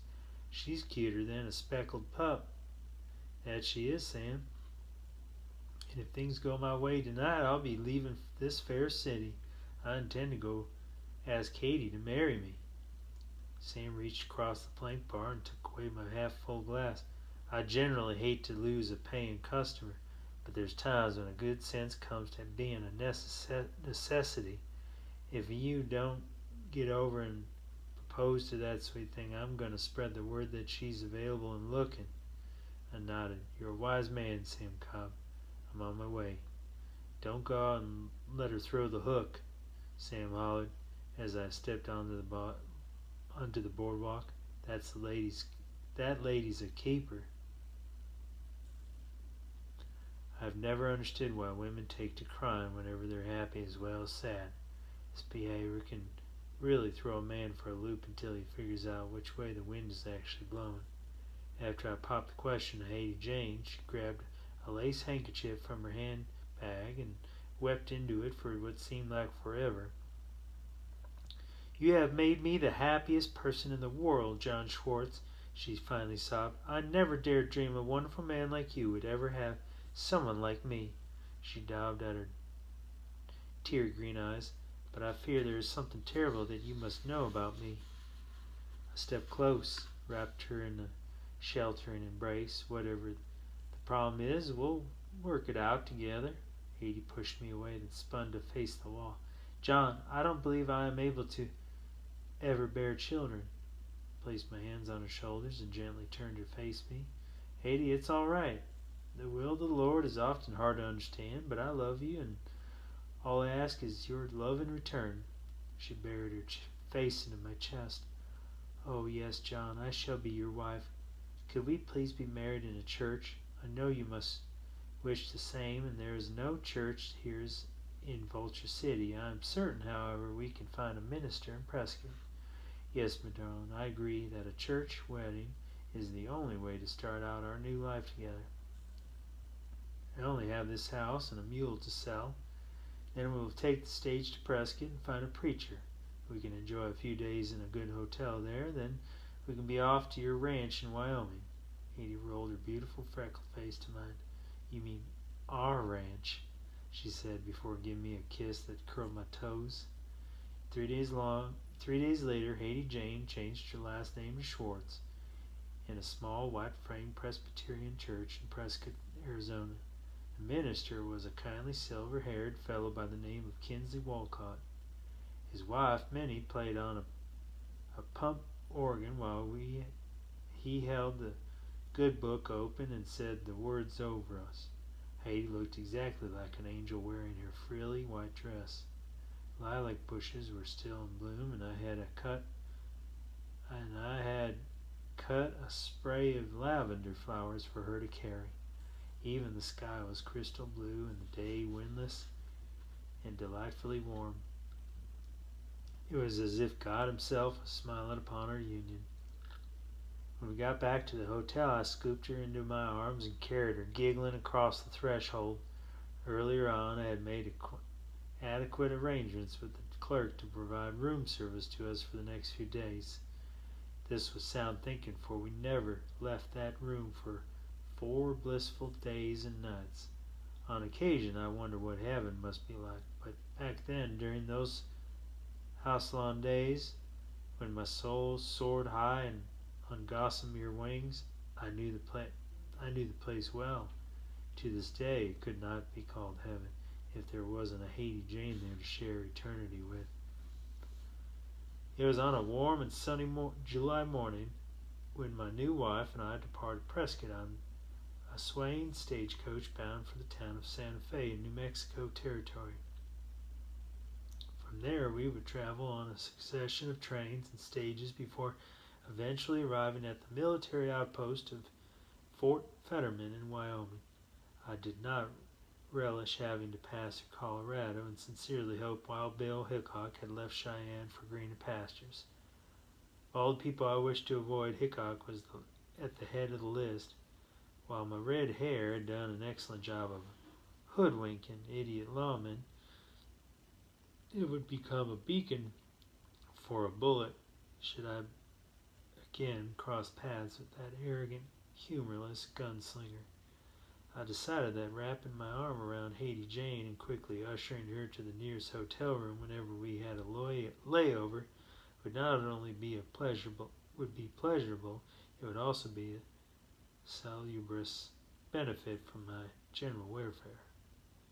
We had not gone 10 miles from Prescott when a slovenly idiot who had plopped himself in the seat across from us began flapping his gums about everything he knew. This didn't seem to amount to much until he started rattling on about the mining business. "My name's Fred Hammersmith," the man said, which got my full attention. I've never felt so good about leaving a place before. I went plumb broke on a gold mine down in Vulture City. Had a mill too, but the thing wouldn't work. "I'm sorry to hear of your misfortunes," I said, "but there seems to be a lot of that going around." "Yep," Hammersmith said with a sigh. "I've gone and learned my lesson. I'm heading for Texas and gonna buy me a ranch. I was lucky enough to have a sucker by the name of Farley Fairweather hang out buy me out. He was fool enough to pay $2,000 for the mill and mine. Shucks, I've been trying to sell that stuff for months and no takers. I was relieved as a politician in heavens to get as much as I did for everything, considering the mill was junk.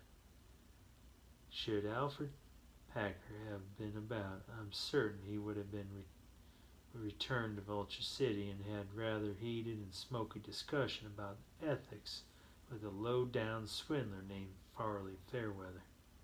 That flim-flam artist had bought my mine and mill from me with my own money, and I had been none the wiser. John Schwartz simply hugged his sweet wife and decided to let bygones be bygones. I had a new, wonderful life and to look forward to. Of course, if the opportunity ever presented itself, I would shoot Fairweather in a heartbeat. For the present, I was more concerned about reaching Wyoming alive. Chapter 41. Turned out that I need not have fretted the journey in Wyoming. Never saw hide nor hair of Wild Bill, and any lawman we ran across paid far more attention to lovely Haiti than to me. Having a pretty wife certainly has its advantages. Haiti's father met us at Fort Featherman with a dray wagon hitched to a pair of dapple horses, onto which I quickly loaded our luggage, including my wife's leaden portmanteau. During the layover in Denver, Haiti had sent him a telegraph messaging telling him when we would arrive. I immediately took a liking to my new father-in-law, Jonas Bergery, only a pallor to his face, which he kept shaded by a big slouch hat, betrayed his ill health. Jonas was 42 years old, with salt and pepper hair, slender as a beanpole and clean shaven. With a wry sense of humor, which I came to admire greatly, I had learned that Jonas suffered from Bright's disease, a debilitating kidney ailment that caused his lean body to puff up when it struck him with a bout of sickness.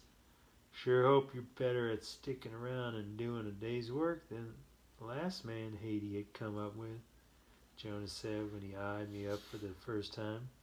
"She said you used to be a preacher. They only strain themselves one day a week and then don't work up a sweat unless there's a revival going on." "Now, Papa," Haiti scolded, "John's industrious. We have no other plans except to build up the windy hills into a paying ranch." Jonas flicked the reins and started the old wagon to creaking westward. If that ranch was to make money, he eyed me straight on. "Reckon a preacher might be what it takes. We'll sure and hell need a miracle for that to happen." "Don't curse, Papa," Haiti said. Jonas pulled his hat low and returned his gaze to the dusty, rutted road. "Can't see no damn reason not to. My back's ailing, and your new husband's got plenty of time to cure my soul before I have to get measured by St. Peter." As I have said, Jonas Bergery was a very singular man. The Windy Hills Ranch house sat on a tree-studded bank of the North Platte River. What I noticed most of all was everything about the place had an air of permanence. The main house, barn, and two smaller cabins that were obviously meant to house hired help were all built of huge, well-chinked logs. On one end of the main house, a massive stone chimney jutted skyward. I noticed a wisp of smoke drifting from it and caught the delightful aroma of cooking food. Looks like someone's expecting us, I commented. Jonas nodded. That'll be Placida, Bartolo's wife. He's turned out to be a right fair hand. I've got him out cutting fence posts today.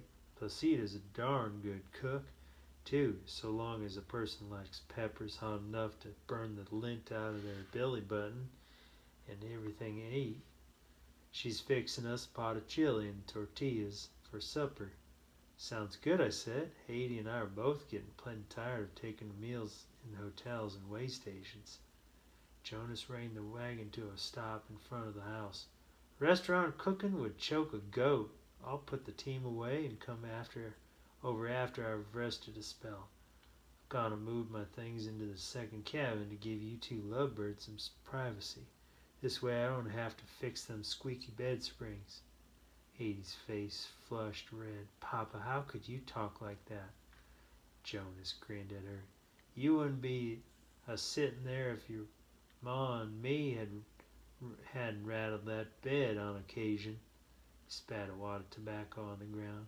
Ain't nothing to be ashamed of once a preacher says the words. Enjoy while you can. The opportunity don't last forever.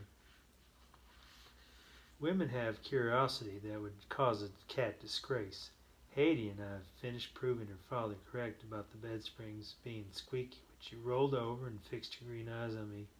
John, she cooed, I've been wanting to ask you a question. Since she was staring at the top of my head, I quickly figured out what had attracted her attention. Yes, my dear, what is it you wish to know? Your hair. I keep wondering why you dye it. I smiled and stroked her cheek. A few years ago, when I was preaching the gospel in Florida, I told my flock that I was on fire for the Lord. I colored my hair flame red, which got my point across nicely. I liked the look and have kept dyeing it ever since. You're so sweet and caring. I know someday you'll want to resume your mission to save souls. When you do, I'll understand and be by your side. Someday, I said softly. That may come to be, but for as long as I can see into the future, I only want to work here on the ranch and spend time with you. Haiti kissed me. Whatever makes you happy is all I desire. I told her truthfully. For the first time in my life, I am content being right here and have no yearning to leave this fine ranch. I love you, she said tenderly as she melded her naked body against mine. That's good, because you're stuck with me for life. When I said those words, I had no idea how fleeting our time would be. Spending those hard months early in my life working for old man Hodgson back in Pennsylvania was excellent training for living on a ranch. I had learned to plow straight furrows until the ground for crops had run herd on cattle. All of this placed me in good stead with Jonas, who, in spite of being quite ill on occasion, kept the ranch in operation. I quickly learned how the ranch came to have the name of Windy Hills. Cheyenne, the wind blew a lot more than I cared for. Here along the rolling sagebrush-covered hills of the North Platte, the zephyrs rarely ceased. If the wind had ever stopped howling across that country, the locals would likely have taken it as a sign of the world was coming to an end, and sacrificed a goat to start it blowing again. Jonas quipped the only reason we ever had fresh eggs to eat was that he mixed lead buckshot in with the chicken feed, which caused the hens to not get blown away. Haiti loved to take the wagon and go to Fort Casper for shopping. Fort Fetterman was actually closer to the ranch, but Casper had a bigger trading post, which explained why she had the mail sent there. Women don't think of driving another 10 miles to visit a store if they might have a larger selection of hair ribbons. Getting the mail was just a grand excuse. I always made an excuse to stay in the ranch when Haiti got struck with the urge to shop.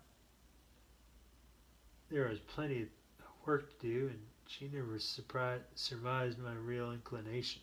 She never surmised my real inclination sprung from not wishing to run across any lawman. My luck turned for the better on a Sunday, the 25th of June, 1876, when Colonel George Armstrong Custer found more Indians than he was looking for up north on the Little Bighorn. Then in August, my nemesis, Wild Bill Hickok, added to my good fortune by allowing cross-eyed Jack McCall to sneak up from behind and blow his brains out.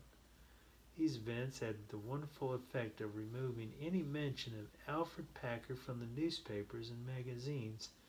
While I never left the Windy Hills Ranch for several years, I always asked Haiti or Jonas to bring me back my many newspapers and books to read. It was always quite gratifying to find other more deserving folks were receiving all the attention. Alfred Packer had never done anything wrong in the first place. It tore my heart to have to read what those vile writers had said about me. It was a blessing for them to have others to pick on for a change. Here I must speed forward through the years. My editor, Leighton Laird, has counseled me that happy times hold no interest for readers, and my years I spent with Haiti and Jonas were the most idyllic I could ever imagine. Most joyous of all occurred on a pleasantly warm though windy day, the 6th of May, 1879, when my sweet Haiti presented me with a healthy son. We named the boy Jonas after her father, which pleased the increasingly infirm old fellow a great deal. You can understand by now the depth of my sorrow and rage when, on the blustery and rainy evening of March 10th in the year 1883, I returned home from a day of repairing fence to find the ranch house had been burned to the ground. Jonas was the first body I noticed. He lay sprawled face down in the mud, arrows bristling from his back. Bartolo and his wife, Placida, had been savagely hacked to pieces with what I knew must have been tomahawks. I could only recognize them by the clothes they wore, so terribly were their heads smashed in. My feet were laden and my heart numb beyond the point of feeling pain when I began the search for Haiti Jane and our cherished son. I knew from what I had found that a band of renegade Indians, bent on nothing except killing, had struck while I was gone and not here to defend my family. I remember screaming like a panther when I stumbled across my wife's naked and violated body in the growing dusk. I plucked her from the mud and held her limp form close and cried out loud, my tears mixing with the cold rain that was falling from a bitter sky. My son had been kidnapped. The savages had taken my only child to be raised as an Indian or traded to another tribe as a slave. The brutes could not have gone far. I picked up my sweet Haiti Jane and carried her to the wagon that I had been using. Gently I laid her in the bed of it, carefully covered her nakedness with the canvas. I could not see a mark on her and remember wondering if, when the raping was over, they had allowed her an easy death. I felt only a strange dullness when I climbed into the driver's seat and whipped the horses to take us to Fort Fetterman. Everything I had ever dreamed of or loved was gone, destroyed. Only my son was left. With each muddy, cold mile that I came closer to Fort Fetterman, my numbness turned it more into a seething red rage. I would seek out the post commander, and with the help of the military, my little Jonas could at least be spared. Chapter 42. The trek to Fort Fetterman took me the entire night, and I did not arrive there until mid-morning of the next day. The bitterly cold rain turned to snow, which caused the dray wagon to slide off the road and become stuck. It was nearly impossible to even see the road, let alone how to dig the wagon free. I climbed into the bed alongside Hattie's lifeless form and covered myself with a big canvas. Exhaustion and terrible distress caused me to drift instantly to sleep. I woke to a gray dawn and was greeted by the return of a slow and frigid rain. It took me an hour of cutting sagebrush, which I wedged under the wheels with a shovel, before I was able to whip the horses into pulling the wagon back onto the muddy road.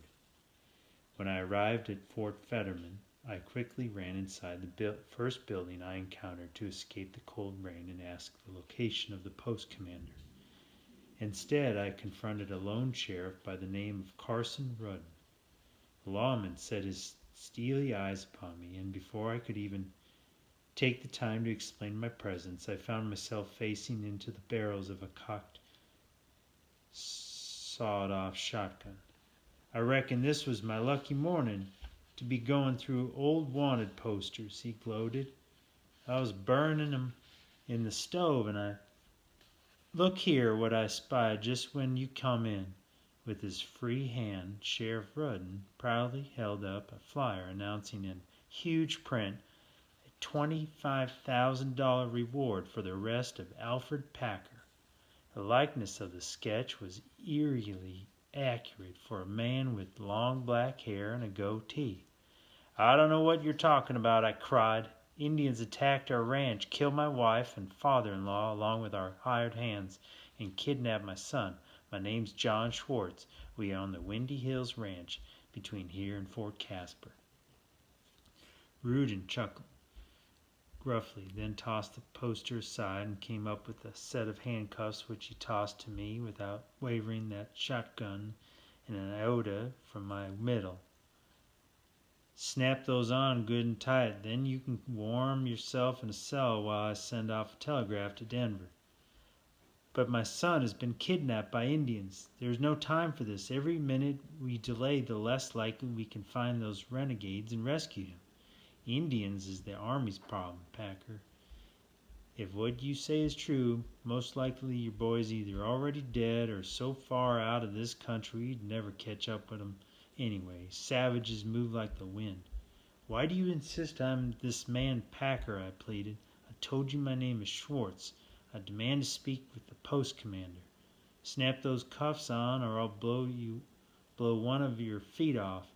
The reward ain't worth nothing if you're dead, but it don't say nothing about being crippled.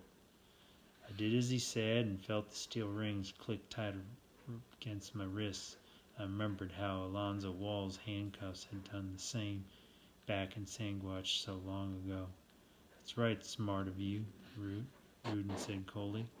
Now you can stand on the trap door when they hang you without having to lean on a crutch. The sheriff uncocked the hammers and laid the shotgun aside. He opened a drawer of his desk and extracted a hand mirror, shoved the thing in my face. This was when I noticed the rain had washed nearly all my hair dye away, leaving only a few scarlet streaks on my stubble, bearded face. I had been too heartbroken to even conceive of such a thing happening to betray my identity. Ain't no normal man would dye his hair unless he was on the dodge, Rudin said firmly. Now you get your man-eating self into a cell. I gotta go find out when a fellow by the name of Sawyer Noon can send for you and pay me my money. He's been looking for you for quite a spell. Hell, I had burned that flyer and wouldn't have thought a thing more about it if you hadn't come in when you did leaking hair color. I've never even heard of a man by the name of Sawyer Noon. I fairly screamed. My wife's dead in the back of the wagon. My God, man, please let me see to burying her. If she's dead, then ain't no rush. I'll send the undertaker to fetch her. This new feller had a brother by the name of George that you'd kill and ate along with 4 other innocent folks back in '74. Catching a famous wanted man like you will get my name writ up like as quite a lawman." His mustache wiggled when he grinned evilly. "And that big reward will set the missus and me up for life." Dear God, there was nothing I could do but allow this calloused sheriff with a heart of stone to lock me away like some wild beast while my son's captors made their escape. My time of happiness had been but a brief span of nearly 8 years. I knew for certain that I would be caged and transported in chains back to Colorado. I could only hope my end would come quickly and I would not be vilified and gloated over by lawmen and heartless press. It really did not matter. My soul had departed along with dear sweet Hades. I had no future to look forward to. I was, after all, the wanted cannibal, Alfred Packer.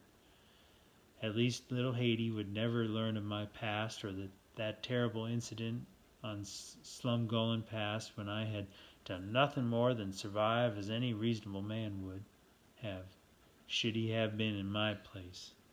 Chapter 43. Found it hard to comprehend the progress that had been wrought since I was last in the high country of Colorado. Even though I was manacled hand and foot with heavy chains, there were windows through which I could observe the trappings of civilization and freedom. At this time, Chief Uriway had been in the ground for 3 years.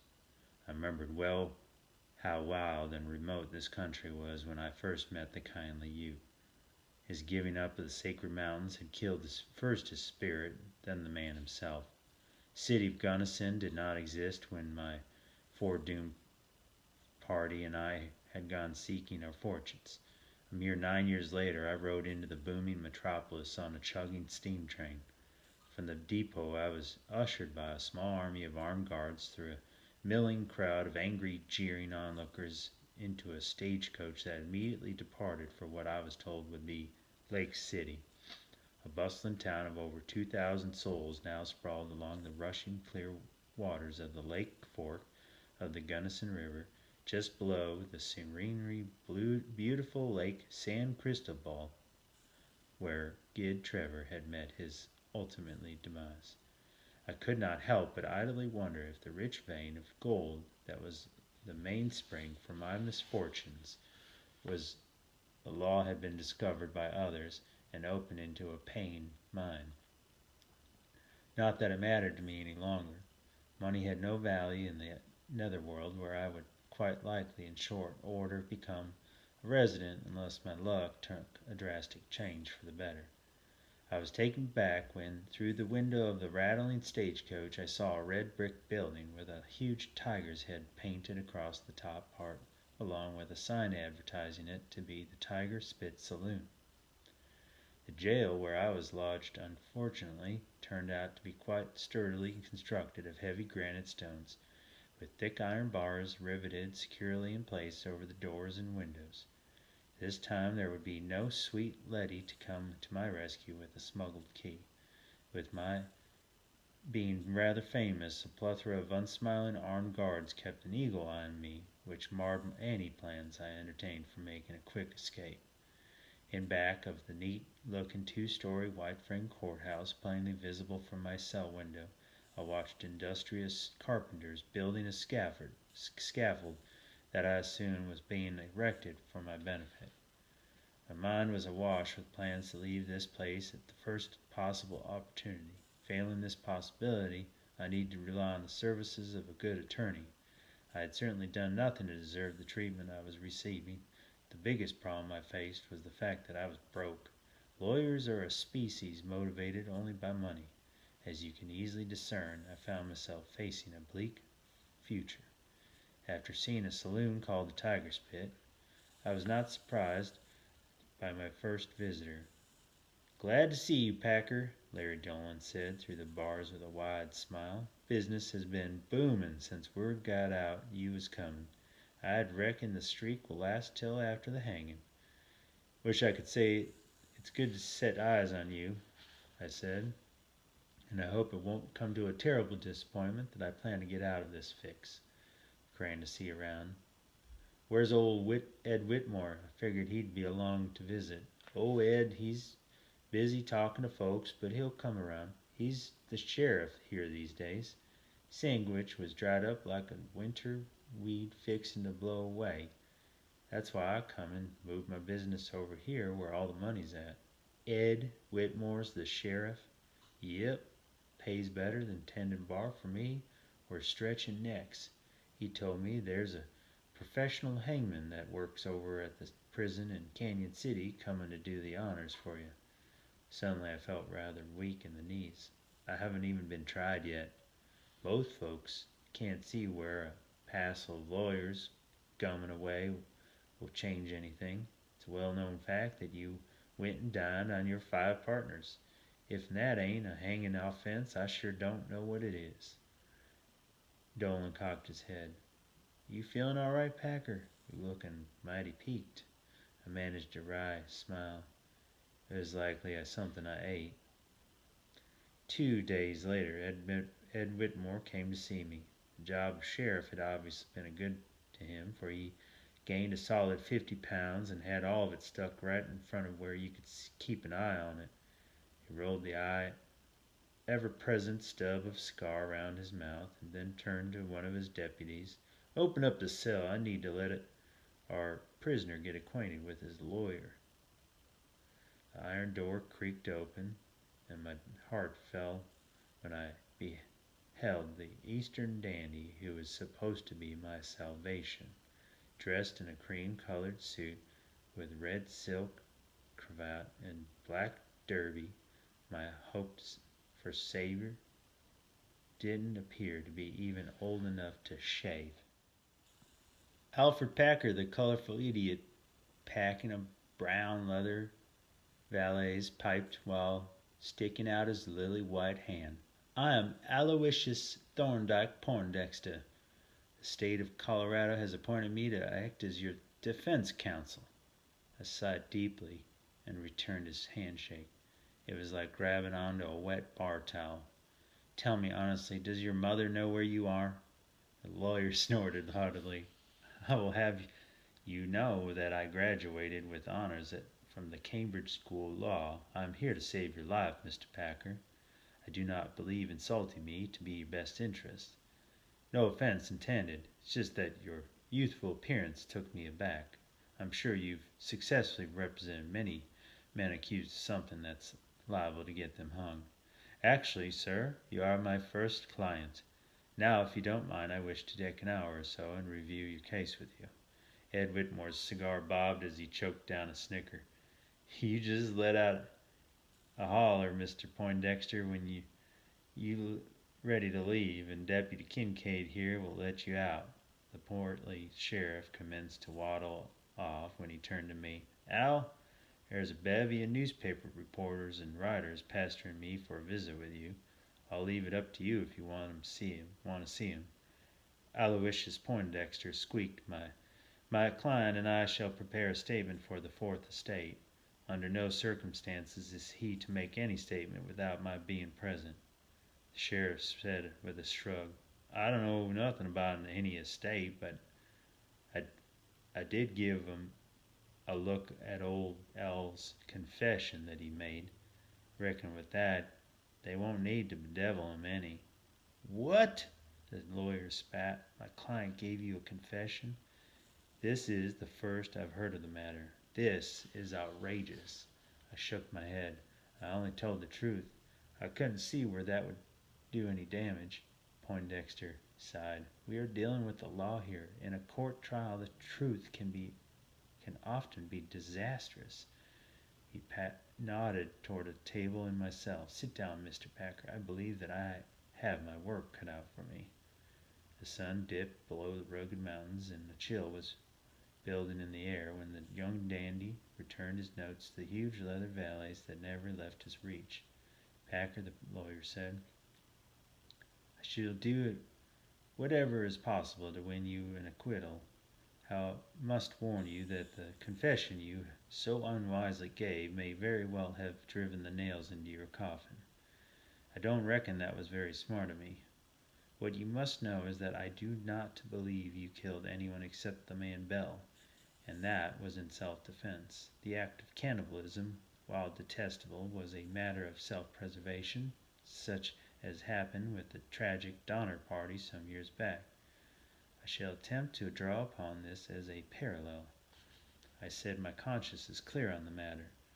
If I hadn't done what I did to survive, there would have been 6 bodies found on the mountainside instead of 5. I understand that. What I must tell you is one of the victim's brothers, a man by the name of Sawyer Noon, is a very wealthy man. He paid the reward for your capture, and I have learned that he is responsible for Hamilton Beasley being appointed as the prosecuting attorney.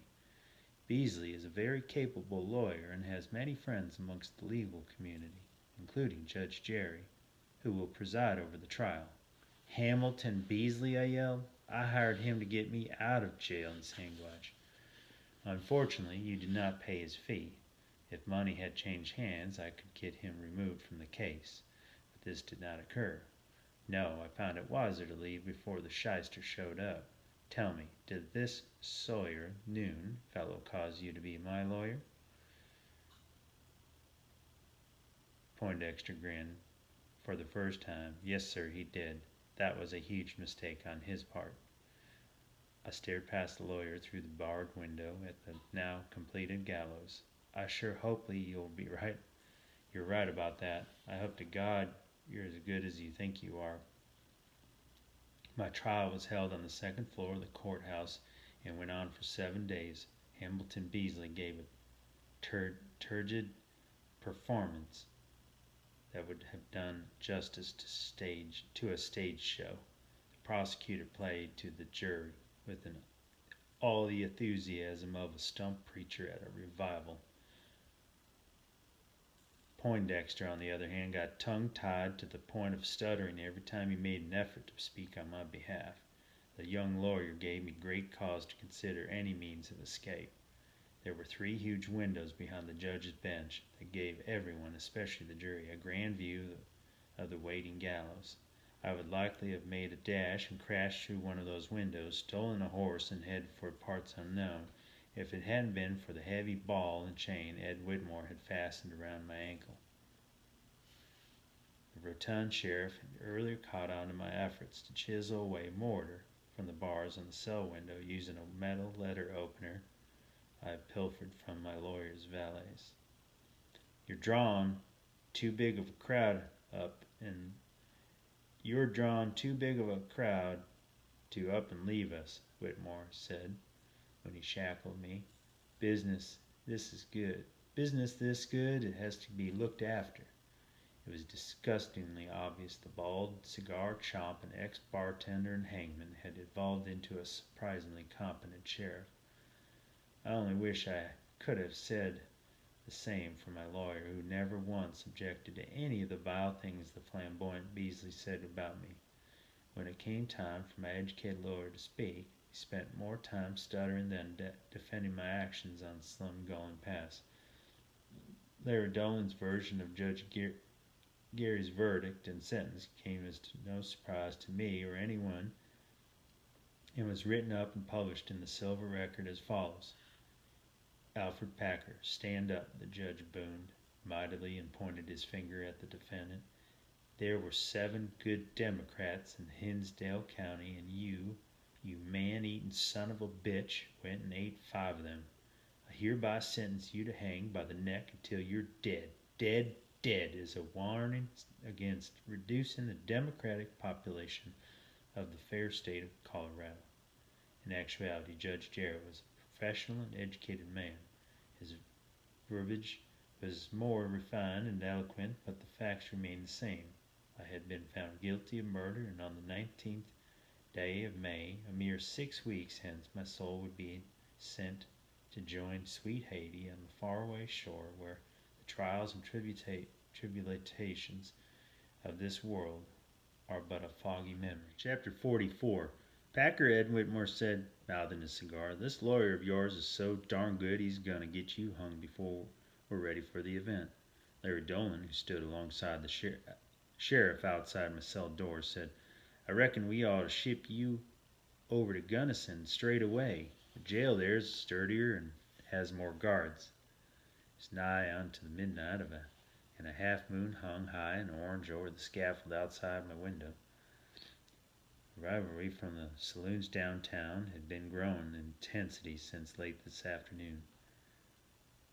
Ever since word had gotten out that Aloysius Poindexter had filed an appeal on my sentence that might work, folks had begun to fear I would not be available to give them a holiday and the rumblings of a lynch mob were building like a spring thunderstorm. I rattled the heavy chain that was attached to my ankle. Boys, if you'd take this thing off me, I'd be able to move a lot quicker. The sheriff shook his head firmly. Nope, I ain't gonna do that. Alonzo over in Sasquatch ain't never been able to live down letting you get away from his jail like you done. I can't have you gone and make a fool out of me too. But I can't ride a horse wearing this iron ball, I pleaded. Larry Dolan smiled evilly. That ain't a problem, Al. Ed and I've got a plan. Then stepped aside to allow 4 men who were packing a wooden coffin inside the cell block. My heart began pounding when Ed stuck a key in the lock and the sheriff swung the door open and nodded to me. Get in the box. But I'm not dead yet. We know that, Packer, Dolan said with a shrug of impatience. And we'd prefer to wait until you was to do this. Good darn it. I ain't done such good saloon business for a coon's age. The problem is that drunken mob's gonna lynch you in a bit. They'll likely bust up my jail, the sheriff interjected. I can't have that, and it won't look good if I let this sort of thing keep happening to me. I asked, what do you mean, keep happening? Dolan spoke up. A couple of months ago, 3 miners got on a tear and shot a bartender dead. Before old Ed could do such a thing, a bunch of concerned citizens had ropes around those men's necks and went and hung them off the bridge. Next morning, school was let out so the kids could see what happens to lawbreakers. The sheriff pointed a pudgy finger at the open coffin. If you know what's good for you, you'll climb in there and let us nail the lid shut. We've gone and put in some air holes. Digger White, the undertaker, will put your coffin in his hearse under the bodies of some men that got themselves blown up with dynamite. No one will want to rummage through a mess like that, and nobody will suspect a thing. Digger's always hauling bodies over to Gunnison to get shipped off on the train. The sound of a distant gunshot made up my mind. Grabbed up that heavy iron ball, shuffled over, and settled into the coffin. If I don't live through this, I'll never forgive you, Larry Dolan snorted. Don't go blaming Ed Whitmore and me. It's the fault of that dandy lawyer of yours. All of us had rather you hung on schedule. Sorry to be such a disappointment, I said as the lid was being fit over the coffin. It was the next afternoon inside the jail in Gunnison when the nails were finally pulled out. I blinked my eyes into focus and saw I was surrounded by lawmen. Welcome to Gunnison, Al Packer, a thin man with a big shiny star pinned on his shirt said coldly. Glad you made it here without getting yourself lynched. And never had a famous cannibal to lock up before. Reckon come election time I'll get some benefit out of the likes of you. I had been inside the cramped confines of that coffin so long a pair of beefy deputies had to help me stand up. I admit to not being in a good mood when I stared at him and said in a matter-of-fact tone, I agree with you, Sheriff. I also strive to get all the good that I can from my fellow man. I was lodged in a small stone cell that always felt cold. A massive iron door furnished my only light, and there being no windows where I could view the outside world, my cage was but one of many that faced onto a dreary hallway that had only one exit, that being barred by another strong steel door. Any guard who came into the cell block never had a key to the main doorway, only access to individual cells. Should a prisoner be lucky enough to overpower the man, he could not leave the hallway. This made escape quite out of the question. I had never thought of the legal process as moving with the speed of a glacier on its way to the sea, but surely did so in my case. The law is quick to convict and take a life, but interminably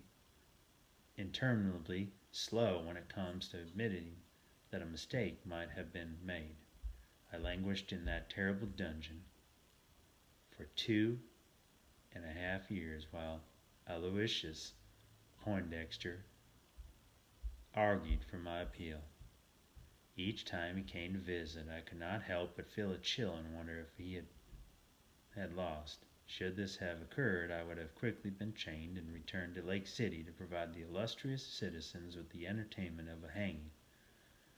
Not that Larry Dolan or the rotund hangman turned sheriff Ed Whitmore would ever have benefited from this happening. Only a few short weeks after my departing Lake City, so ignominiously, both men had been shot and killed attempting to thwart a late-night burglary of the Tiger Spit Saloon. The last I heard of the matter, neither the outlaws' names nor their whereabouts were known. My lawyer, however, did not lose. Poindexter may have dressed colorfully enough to put a hummingbird to shame, and generally had the appearance of a considerable dandy, but he was tenacious as a bulldog. It took him until the 13th of October in the year 1885 to get my unjust conviction reversed. Nevertheless, I was not freed. Following the usual compassion of a system run by lawyers, I was ordered to remain in prison until I could be given a new trial.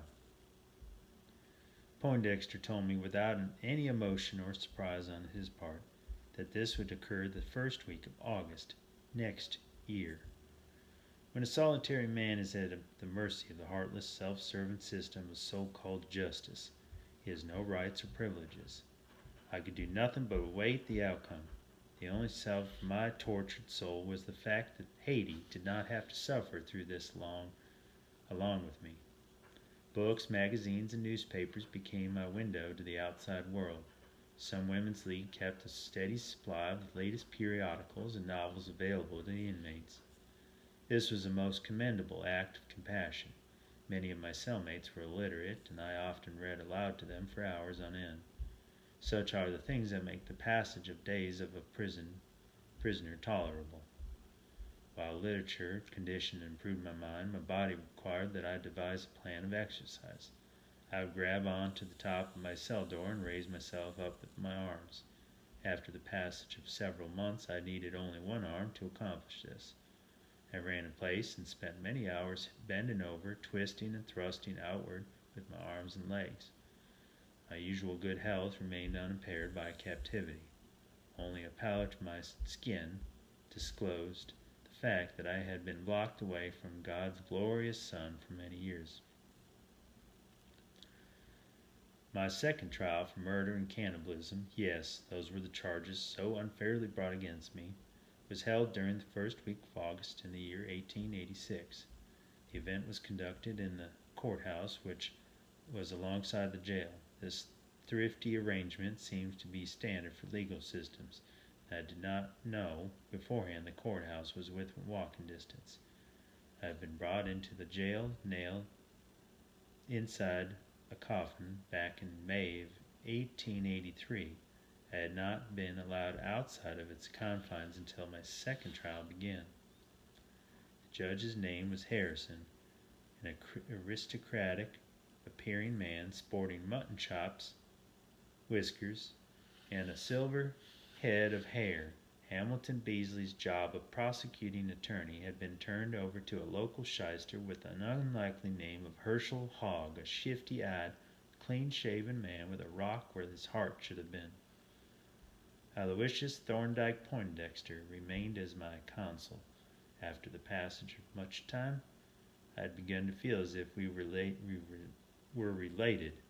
A colorful Englishman, was certainly determined to garner all of the attention possible from defending such a widely known and famous case as mine. Could not fault the lawyer for this.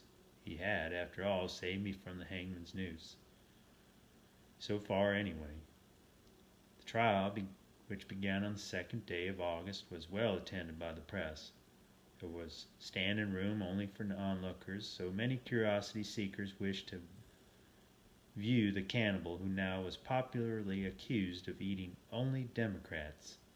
It is amazing how a well-told lie can come to be believed more so than the truth. My sole crime was that of surviving a terrible situation. Members of the Donner Party had done no worse than I had, yet sympathy abounded for them. This was not to be the case for Alfred Packer. Chapter 45. My second trial opened with the prosecutor, Herschel Hogg, launching a scathing attack upon my character. He harped on the fact that I had taken money from my deceased companions and spent it freely in saloons upon women of ill repute. This tirade was so unfair of him. What was I supposed to do? Leave all that cash lying about where some thief could steal it? Aloysius Poindexter had reached the stage in his career where he could conduct himself in a courtroom without stuttering too badly. The lawyer did a much better job of presenting my side of the affair here in Gunnison than he had done in Lake City. He hammered away on the fact that there were no witnesses to refute my killing, only Wilson Bell, and then only as an act of self-defense. There was no use in refuting the fact that I had survived for many weeks by cooking and eating the flesh of my companions. The evidence there was plain, and I also had unwisely signed a confession of doing this. Poindexter's early admonition about my telling the truth turned out to be disastrously accurate.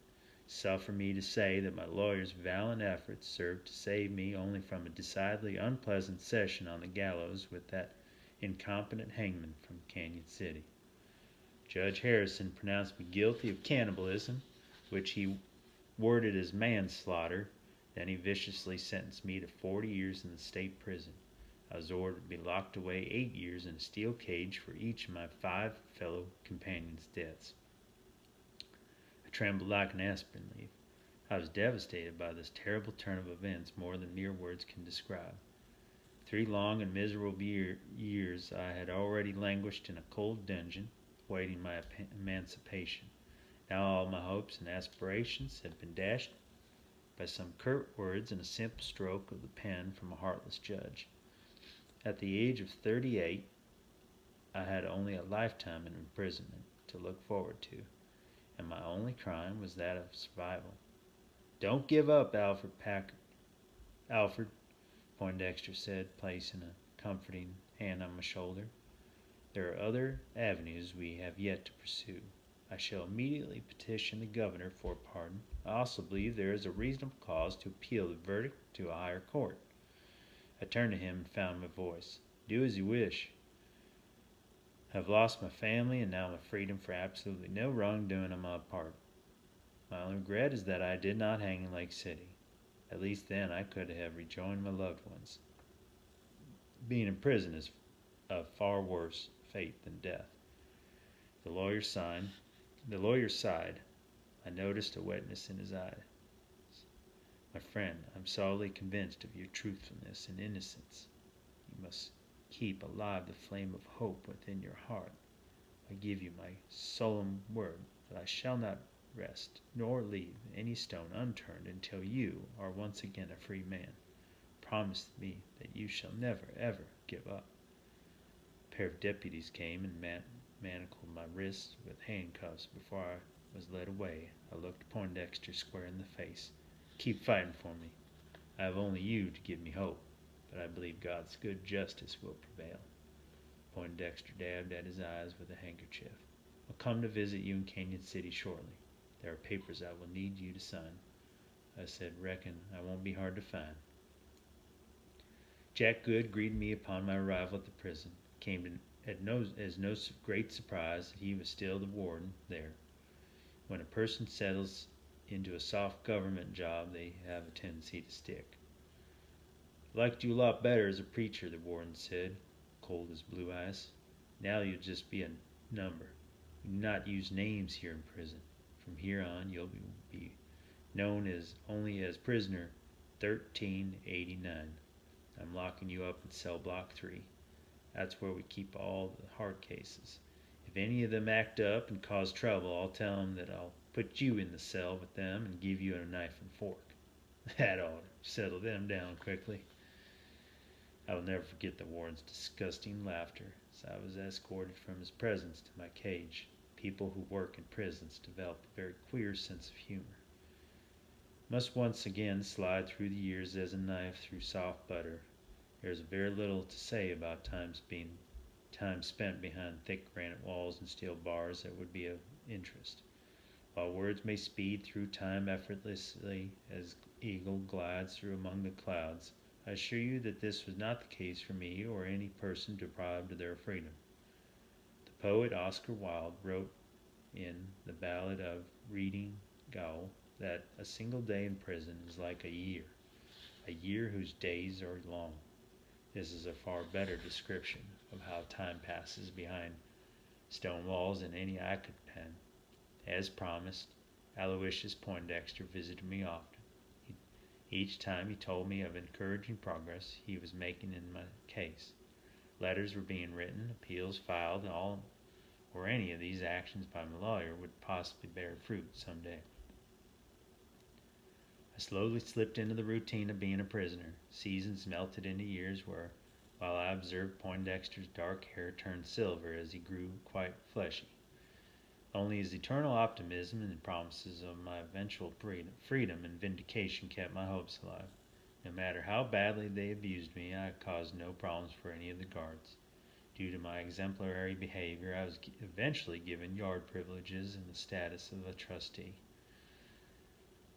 I found that I had a natural talent for gardening, the planting and tending of colorful flowers such as pansies, tulips, mums, and the delicate columbine, along with peonies and majestic roses, became the mainstay of my lamentable existence. Reading novels in my cell at night before the coal oil lamps and candles were ordered extinguished, and tending my wonderful growing plants during the days became passions that enabled me to endure. It was not until the year 1898, shortly after the USS Maine had blown up the Havana harbor and the United States went to war with Spain, that my luck took a turn for the better. The source of this assistance came as a complete amazement to both me and Aloysius Poindexter. Chapter 46. An idiot rider by the name of John Randolph started my troubles. When he got himself lost and stumbled across my deceased companions before I had the opportunity to clean up the mess. Now, in the strangest of ironies, a star reporter from the Denver Post came forth to champion my cause. Polly Pry was this wonderful lady's name. She was and still is a most respected and widely read writer. While I never have had the opportunity to meet with her personally, we did correspond quite often through the mails and on occasion by a telephone the new warden consented to let me use. In a short while I once again became front page news. Only this time the absolute truth was printed about the incident that had happened on Slumgullen Pass so many years ago. Before I had been vilified by lies band-aided by biased lawmen and men who wished to cause me ill for their own gain. I will venture the saloons and hotels in Lake City were deprived of thousands of dollars in revenue when I denied them the spectacle of my public hanging. As I had learned all too well, the legal system moved with all the speed of a crippled snail.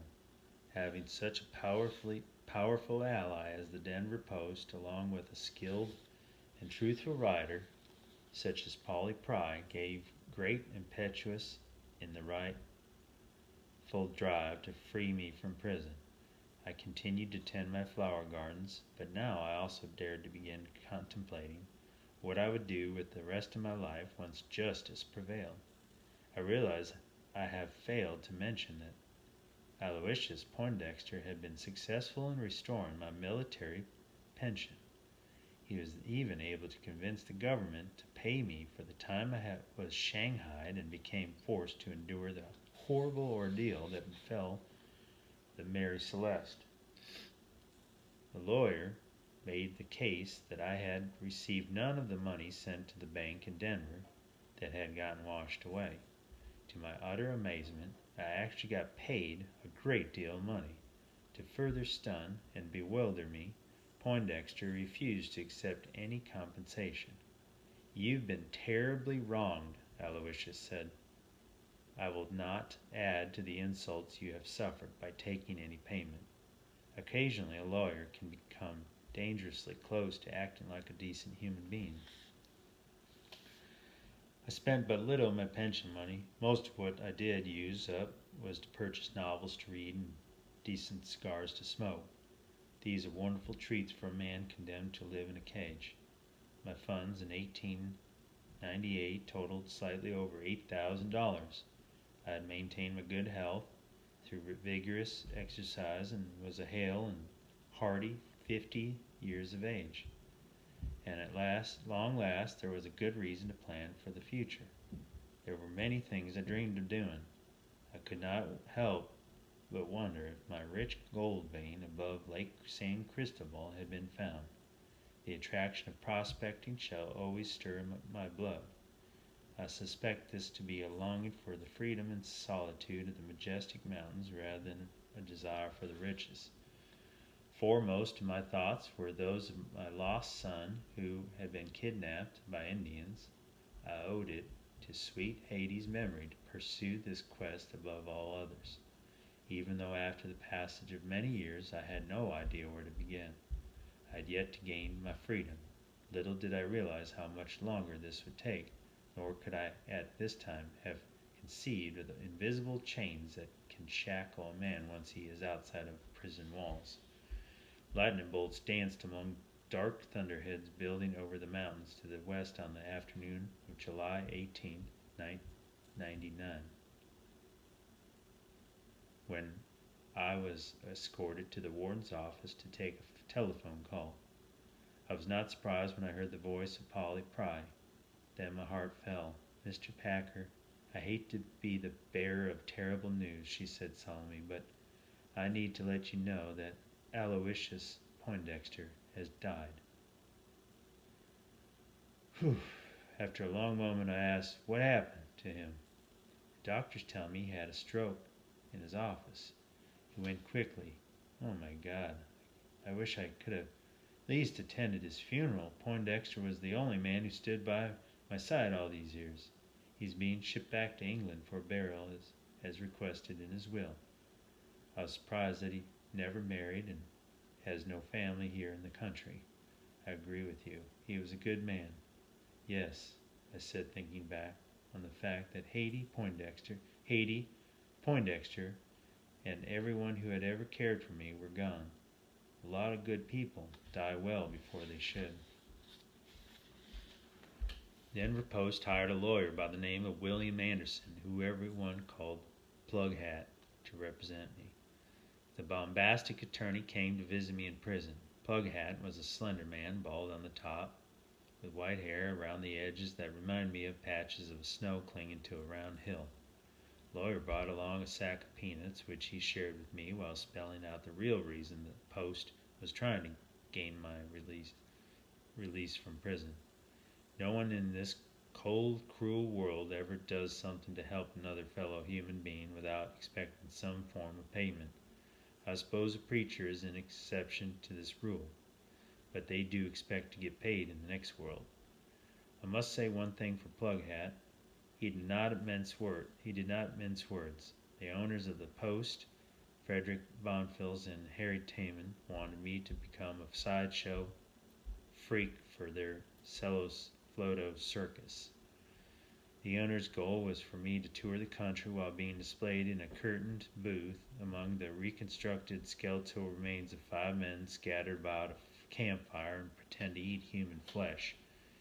He told me droves of people would part with a dime to observe a famous real-life cannibal at work. was shocked and revolted at the prospect of doing such a despicable thing. I also felt terribly betrayed by Polly Pry and hurt by the fact that I had perceived her efforts in my behalf as altruistic. "It's your choice, Packer," Plughat said in a matter-of-fact tone. He shelled the peanut, plopped it into his mouth, and then shoved some legal paperwork across the desk to me. "This is a contract that's binding for a period of 6 years. The Celos Floto will pay you 1/4 of all gate receipts to your exhibit. As added compensation, they also agree to cover my fee and have Polly Pry continue her writings in your behalf. Should you not sign, I fear the lady may have a change of heart towards you. Must also add that the Denver Post has a great deal of political pressure it can bring to bear. It is all up to you which direction this influence will take." I forced down a nearly overpowering urge to reach across the oak desk and choke the life from a certain peanut-munching lawyer. While this act would have greatly improved the quality of civilization in general, I certainly would have been hung for my noble effort. And most assuredly law schools would have kept right on spitting out other idiots to replace him anyway. I was painfully aware of the fact that I had been left with no choice if I wished my freedom. I could not help but wonder if Sawyer Noon was behind this affair. Aloysius Poindexter had warned of this man's skullduggery and hatred toward me. Now that my one true friend in the legal business had passed away, there was no way I could find out. Through clenched teeth I said, "If I may borrow your pen, my friend, I will sign the contracts." I thoroughly enjoyed watching the lawyer's eyes widen with fear when I added, "They do not trust me with anything that could be used as a weapon." Charles S. Thomas held the office of governor of the state of Colorado at the time, but Larry Dolan's fictional account of my eating only Democrats becoming popularly accepted as fact. I should not have been shocked at Thomas's actions toward me. The governor was a staunch Democrat, as I was to find. While the Denver Post political machine was a powerful one, there were other influential factions battling them for supremacy. It was to my misfortune to become caught in the crossfire. Even with the efforts of a talented writer, a well-known attorney, and the Denver Post on my side, the legal system dragged out my case for a long while. It took until the 10th day of January 1901, 9 days after my 53rd birthday, before I received a signed parole from Governor Thomas and received a freedom of sorts. I was released from prison, but not from the shackles of law. Even Pughat Anderson was taken aback by the governor's dastardly actions. All along I had been led to believe that I would be granted a full pardon for what occurred on Slumgullen Pass. I surely deserved no less for being so terribly wronged by the law and tormented by the press, but this was not to be. By granting me a parole instead of my deserved pardon, the governor was able to use me as a slap to the face of Bonfils and Tim, who I found out later on were his bitter political enemies. Governor Thomas's tersely written conditional parole stated that I was, upon my release from prison, to proceed at once to Denver and there remain, if practical, for a period of at least 6 years and 9 months from this date. Under no circumstances or reason is the parole Alfred Packer to venture past the confines of Denver in any direction for more than a distance of 50 miles, and only then for the purposes of gainful employment. With this order, I could not become a freak and tour the Celos Floto circus. I also could not travel to Wyoming and search for my long-lost son or visit my sweet Hades' grave. I had even been forbidden to return to the area of Lake San Cristobal to find out if my gold mine had been claimed by others. As I have said earlier, not all chains are forged of steel. Chapter 47.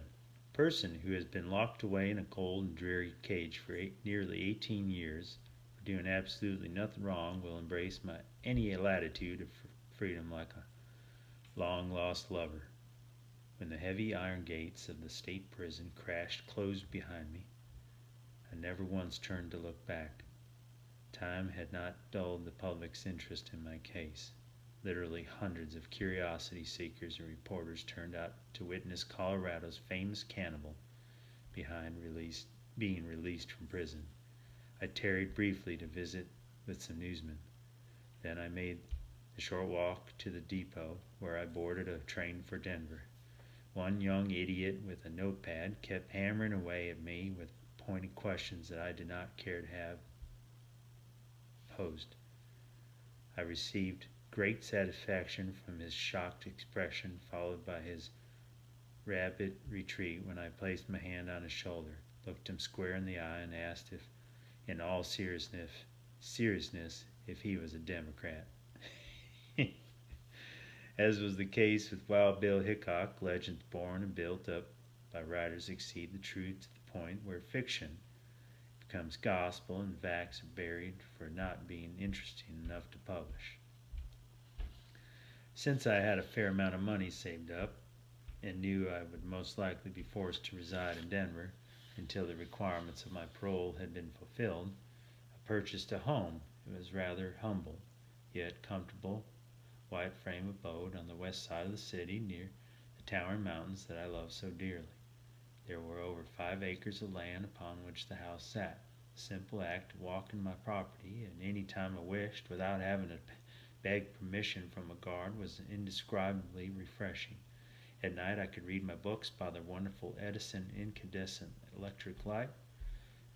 There were a vast improvement over smoking, flickering coal oil lamps. Best of all, I did not have to endure some lout in a uniform banging the bars of my cell with a nightstick and growling, "Lights out." I could enjoy my novels until I chose to sleep. I slept soundly, I did. For the first time in many years, yelling, screaming, and cries of my fellow inmates that echoed through the cell blocks incessantly were pleasantly absent. My love for gardening continued. I planted multitudes of rose bushes and pink peonies, which are my favorite flowers, along with a huge vegetable garden. I seldom care to eat meat anymore. I had hoped that with the truth finally being printed about me, I might be able to cultivate some friendships. To my heartbreak and dismay, everyone, even my neighbors, treated me as a pariah. I sincerely hoped the passage of time would heal their unreasonable bias against me. Even innocent children, whose presence I desired above all, were warned away from my welcoming home, where I always had kept candy and assorted treats should I ever receive a visitor. Alas, I was left severely alone.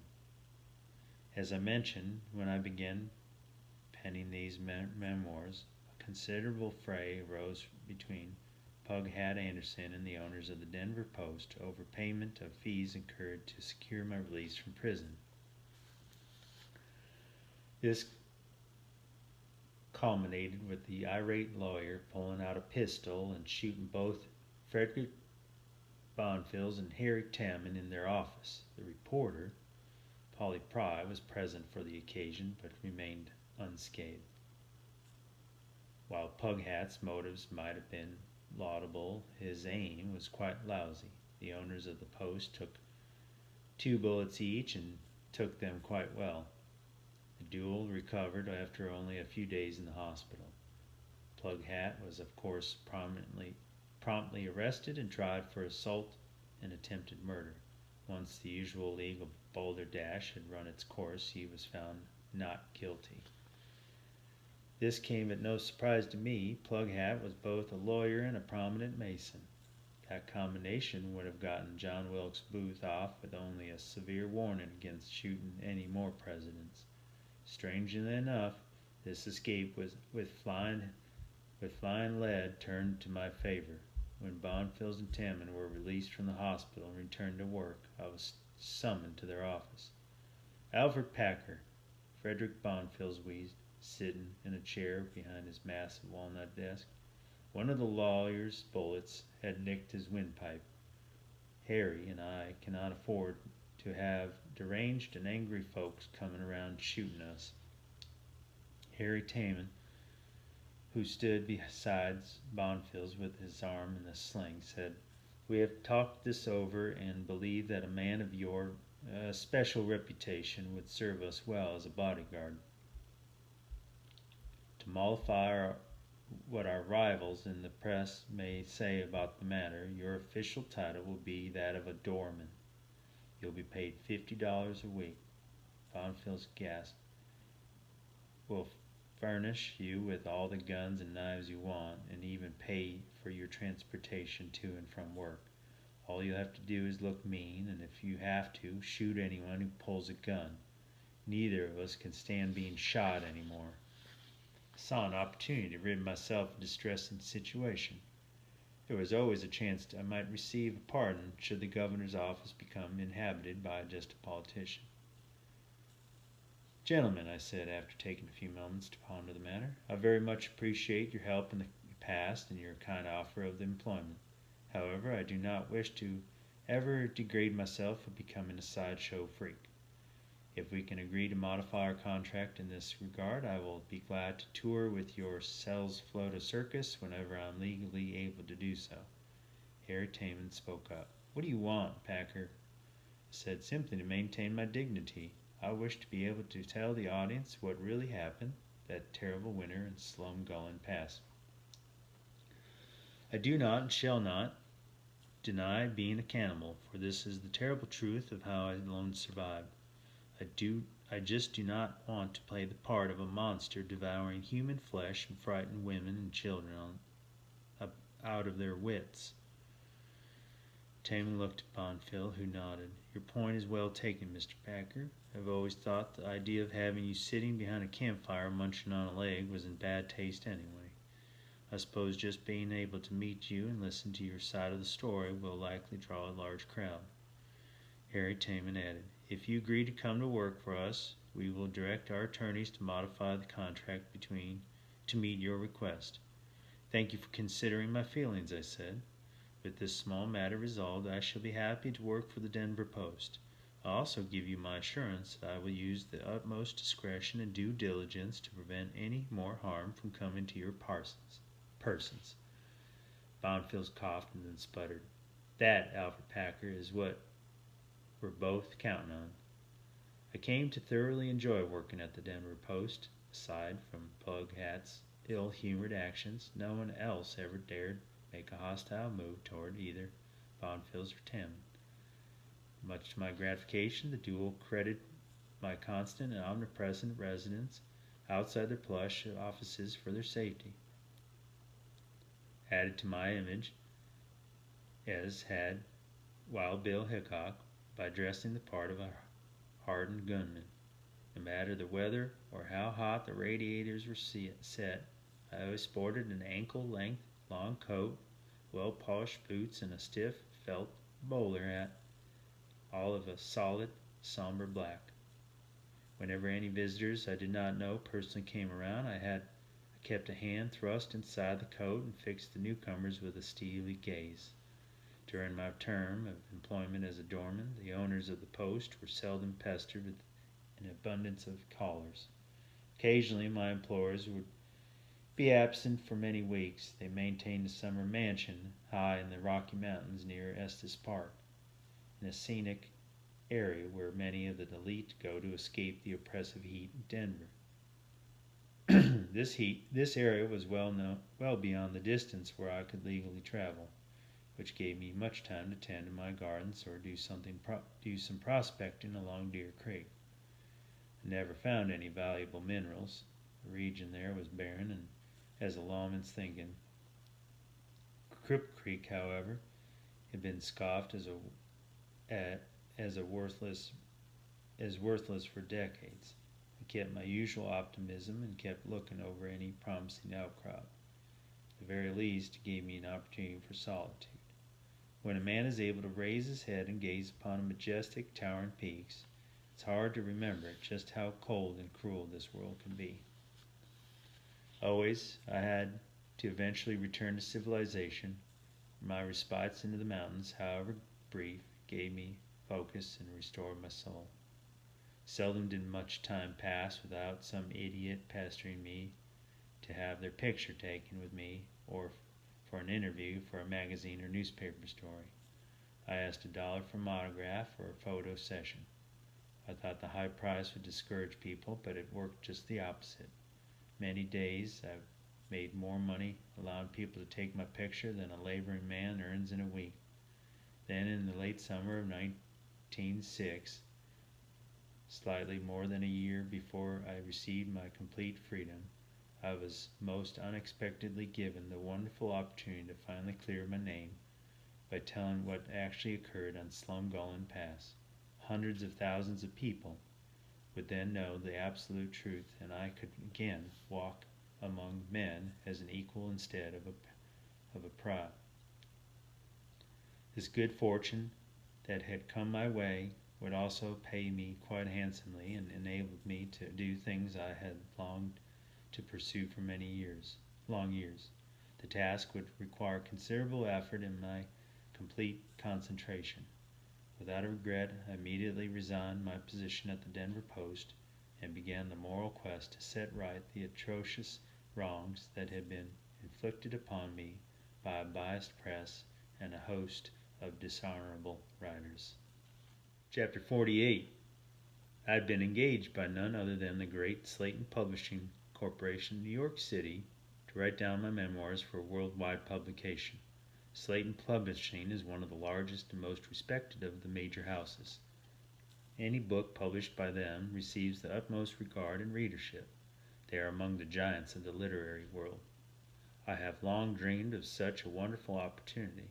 For much too long I have suffered the slings and arrows of the press. Now, thanks to Slayton and a kindly and helpful editor by the name of Leighton Laird, the world will at long last know what truly happened on that icy cold and snowy mountainside so many years past. When first approached by Mr. Laird, I was at my home, working in the garden, pruning some unruly sprouts from my rose bushes. Quickly sized up the slender, silver-haired man who wore a threadbare gray pinstripe suit and assumed that he was simply another hack writer wishing to pay me the $10 fee I charged for an interview. You may well imagine my shocked astonishment when he presented me with his business card and quickly set forth the reason for his visit. Leighton Laird, acting on the behalf of Slayton Publishing, offered me $1,000 on the spot to begin penning my memoirs. My knees grew weak and my heart throbbed in my chest when he offered me a contract stating I would be paid $50,000 as an advance once the manuscript was completed and ready to go to press. I immediately accepted the offer, signed the pro-offered contracts, banked the $1,000, and cloistered myself inside my home and began to pen my memoirs. It was October of 1906, 1 year distant from my complete freedom from the curse of the law, when I began my writings. I was quite naive as to such matters and assumed the task would consume a few weeks at most. The final words of my memoirs that you now peruse were not penned until the month of April 1907. Leighton Laird visited me often, offering criticism and asking for my revisions. Your words will be read by millions of people, he advised. We must strive for utmost accuracy in every detail, no matter how minute it may seem. Laird made many corrections to my manuscript, mostly in grammar, occasionally demanded much more detail in some areas that I cared for. But I acquiesced to his desires. My life story is now set in ink. I cannot restrain my desire to hold the finished book in my hands. No longer shall I be an object of fear and loathing. My memoirs are scheduled to be published in October, the same month in which the requirements of my parole will become completed. The dreams of my many sad years shall soon be mine to enjoy. I intend to embark on a lecture tour whereby I can sign books and proclaim my true innocence. In spite of the many wrongs done by me, I still possess a zest for life and the desire to live. Were it not for the flame of hope that burns forever within the human heart, life would certainly be beyond endurance. I shall soon have my freedom and the means to fulfill many of my longings. I have a long-lost son who I know in my heart is alive and will welcome his father's embrace. Most of all, I wish to visit my sweet Hades' grave and erect a proper headstone. Throughout my lifetime, the only season when I was truly happy was when we were married and lived together on that small ranch alongside the clear, cold waters of the North Platte River. I have crystal memories of the halcyon days. These are sufficient to sustain me until I too cross to that distant great beyond where hatred and death do not exist and love endures for all eternity. Wait for me, my love. Afterward. Alfred Giles Packer was found dead on the floor of his home, 23rd day of April, 1907. His demise, which coincided with the completion of his memoirs, was written up by the press as due to natural causes, worry, and heart failure. Yet, as we are to discover, there is more to the story, much more. Tucked safely inside Packer's memoirs, I found a faded letter that was obviously penned in the same delicate handwriting that formed the editorial corrections on the manuscript. By my reproducing the message in its entirety, dear reader, you will learn the true ending to the tragic saga of Alfred Packer. My darling daughter, Isabella, I have entrusted my lawyer, Hamilton Beasley, with the task of delivering this letter, along with a copy of my will in one sealed package to you upon my death. My heart was saddened that I could only bequeath to you the humble home in Canyon City that we shared those many years. Alas, is all that remains of a fortune reduced to ashes by a burning desire to revenge the unspeakably horrible death of my dear brother and your Uncle George. The law failed as miserably, my dear. The cannibal fiend Alfred Packer could not be allowed to continue his blighted existence upon the earth. It was God's will that he die. Surely you know this. I tried so hard to avenge George's murder by every legal system at my disposal. And when I was a wealthy man, I had many means. The famous Marshal Wyatt Earp and the Pinkerton Detective Agency were both paid huge sums by me to track down the fiend Packer to no avail. In the end, it was a $25,000 reward that led to the cannibal's capture, but not his well-deserved hanging. Unfortunately, I became so distraught by this failure of justice that I neglected to tend my business affairs. Had I not been distracted by a ghoul, I would surely have foreseen the collapse of a price of silver and withdrawn my investments with Horace Tabor before it was too late. Due to Alfred Packer, I did not do so. All that was left after the debacle was a small trust that I had set aside for your fortune. It was from this that I purchased our home. Horace Tabor fell from being the richest mining magnate of his time to work as a postmaster. I was reduced to teaching school to earn a living. I am grateful that your mother and you did not have to share in my degradation. Rage and anger racked my soul when the monster who had caused so much pain and grief was released from prison and on parole. When I learned that after a period of 6 years and 9 months from then, Packer's freedom would be complete and he planned to tour with a circus, demeaning poor George's memory on a daily basis, you can see I had no choice but to act. It was a great advantage that Packer had never set his eyes upon me earlier. I had spent a fortune to avenge my brother.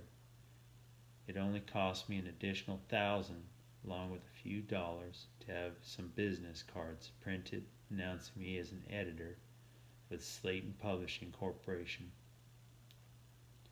A man by the name of Leighton Laird. This is how I accomplished my long quest for justice.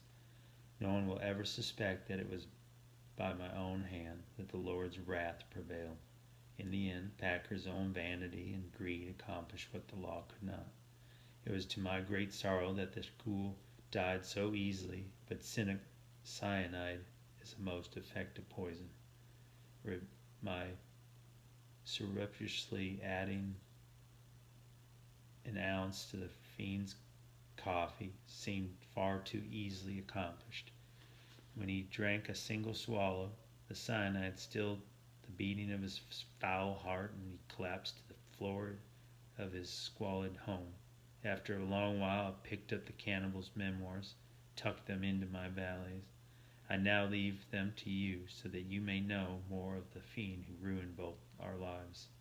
My sweet angel, I should have left you with a mansion and millions of dollars. Instead, I reach out to your heart from the grave and beg absolution. I was but a mortal man, thrusted upon a trail of tears to find his way. My final hope is that your path shall be straight and sunny. My darling Isabella, may God's infinite mercy shine upon your soul and temper it with forgiveness. This is all I ask of you, and with it I shall rest in peace for eternity. Your loving father, Sawyer Noon. Yes, the stooped, white-haired old lady I delivered newspapers to in my youth was Sawyer Noon's daughter. For many years the terrible legacy of her father lay hidden in her home, only now to surface. One can only surmise the secret anguish the poor woman must have endured all those long and lonely years. The story is told, and may the God who judges the living and the dead have mercy on their souls and yours and mine. Ken Hodgson, San Angelo, Texas.